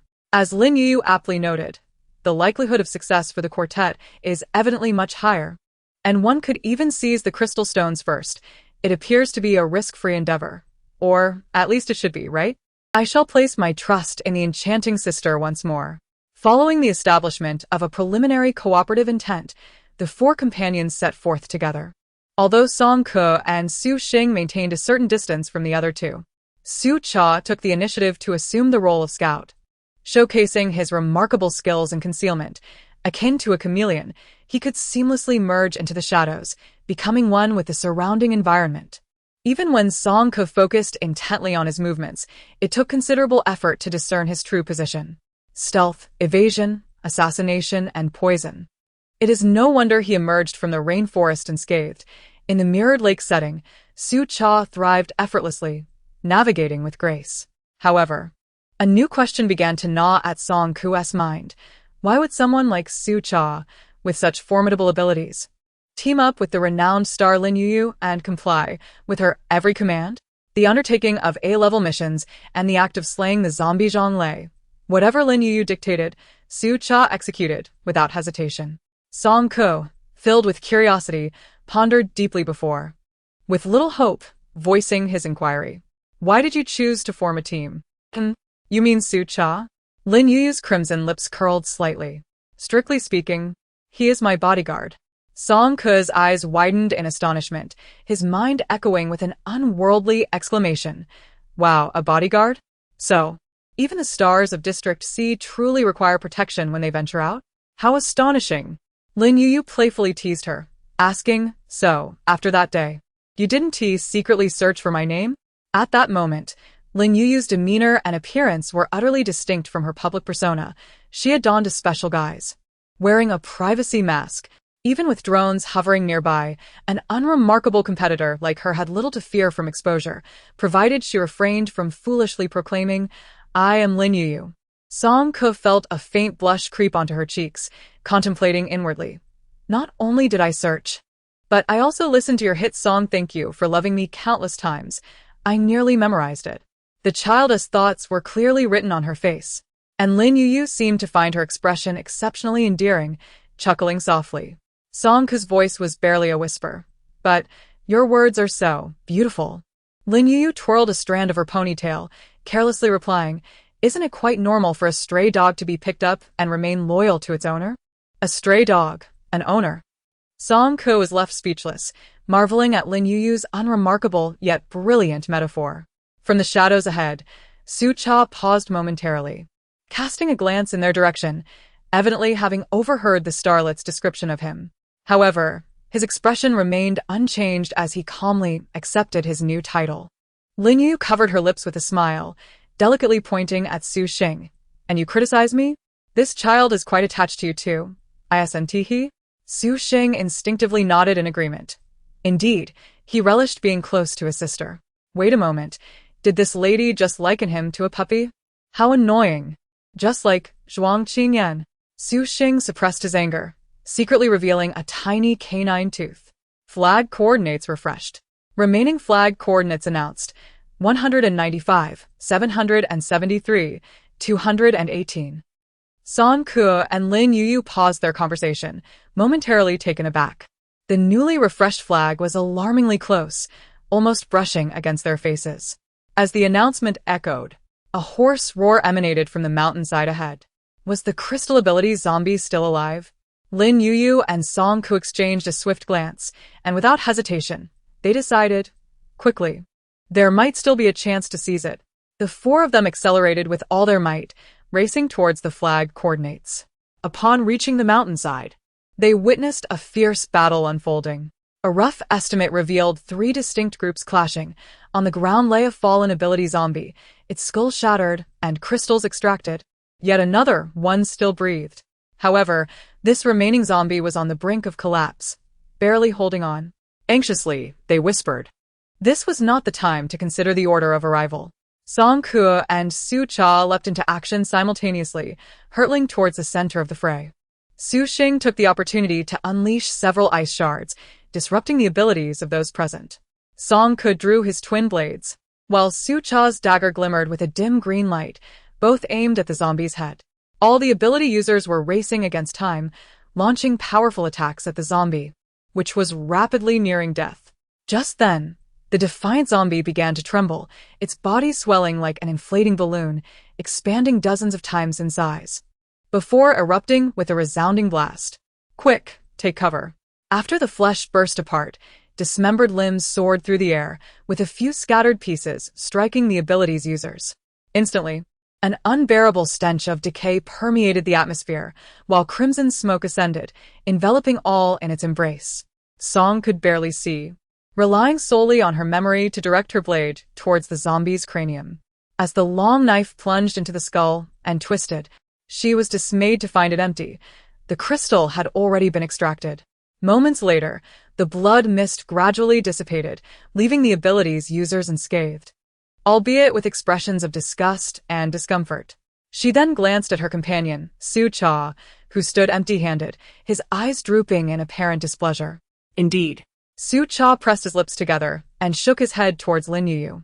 So, Su Cha had failed to secure any as well? The crystals must be in the possession of others. Song focused intently on the group of abilities users. 3 teams were present, revealing clues through their formations. One team comprised 5 fully equipped men, each showing signs of mechanical enhancements, metal arms, mechanical thighs, and even one with a mechanical cranium, though the features remained original. A layer of metallic skin enveloped them, producing a creaking sound as the necks turned, presenting a bizarre and horrifying spectacle.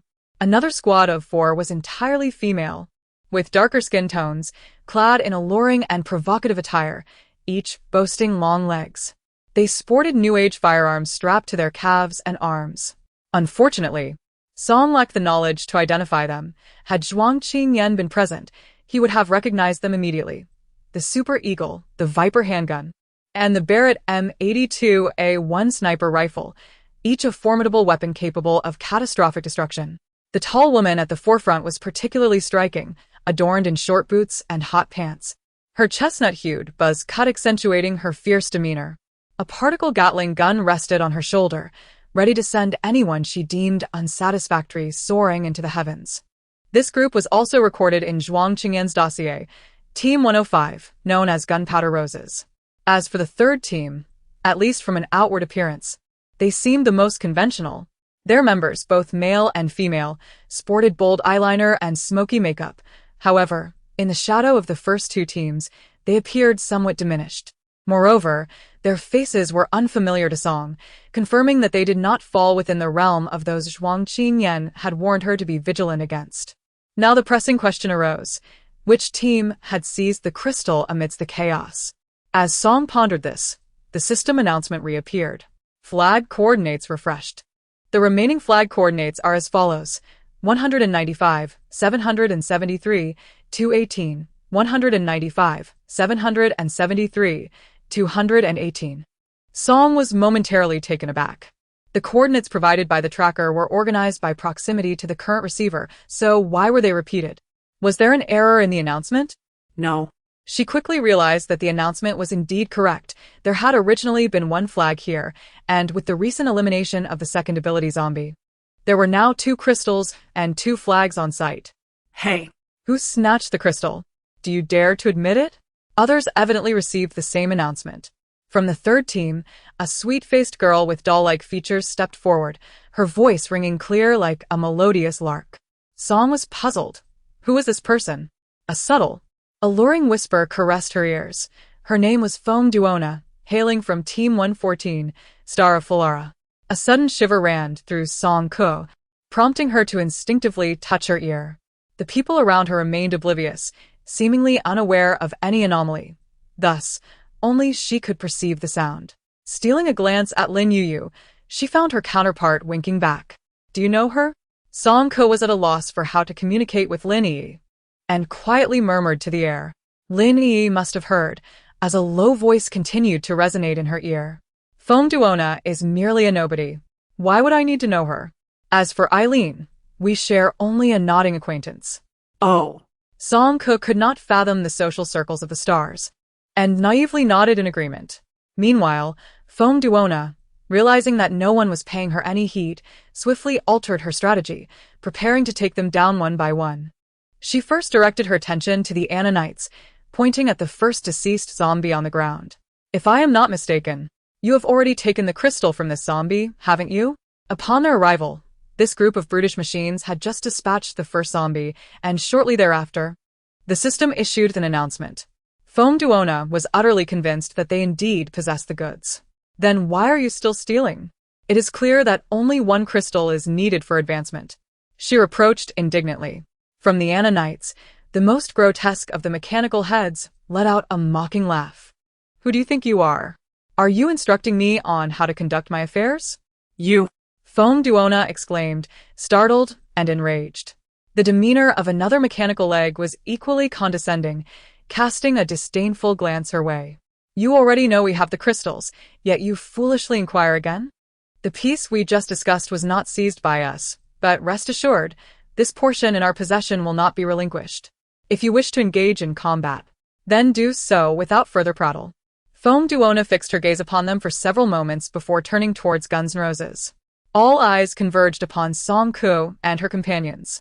Song Ku exclaimed, "What do you mean? We haven't taken anything." Foam Duona retorted sharply, "Hand over the crystal." Song Ku protested, "How infuriating." I couldn't even finish my retort. A pair of delicate hands rested on Song Ku's shoulder as Lin Yu stepped past her, confronting the domineering Foam Duona with poise. She deliberately adjusted her vocal tone, adopting a mature and assertive demeanor. "Regrettably, your weapon is aimed at the wrong individuals. We have not acquired the crystal." This situation became increasingly intriguing. Among the 4 teams present, 3 claimed they had not seized anything, while the remaining team, led by Foam Duona, pressed for answers. It was evident to even the youngest that someone was being dishonest, as the flag's coordinates were in their vicinity. Aileen scoffed, leveling her Gatling gun at Foam Duona, showing utter disregard for her threats. Lin Yu couldn't contain her laughter, saying, "Are you unwell? What is this ridiculous display of competition among women? Just because those men claim they found nothing, do you take them at their word? How not, VE. Furthermore, whoever secures the crystal rightfully claims it. How presumptuous to think otherwise." Indeed, the lady's assertion rings true, the mechanical leg grimly concurred. Not only did we not seize any crystals, but even if we had, would we be expected to surrender them at your whim? Miss Foam, perhaps you overestimate your significance, believing the world revolves solely around you? The mechanical head creaked as it twisted its neck, nostrils flared dramatically, letting out a disdainful scoff. A mere internet celebrity, singing a few lines and considering herself a star? Do you think you are Lin Yu? If you were Lin Yu, I might give it some thought. Song Ku and Su Xing gasped in shock, their gazes darting towards the woman in the mask. The fact that this mechanical head was a fan of Lin Yu was utterly terrifying. Lin Yu shot them a sharp glare, prompting them to avert their eyes in unison. "Since you didn't snatch the crystal, keep your mouth shut." Foam Duona fumed, nearly exploding with rage. Lin Yu, again Lin Yu. This woman's name was her nightmare. Both had debuted with sweet and charming images. Why did Lin Yu have the privilege of being one of the top 10 rising stars while she was relegated to being a mere 18th-tier internet sensation? That wretched mechanical head dared to mention Lin Yu. Foam Duona's anger surged, and she resolved to be ruthless. Eliminate them all. Her 4 teammates sprang into action, dismantling the long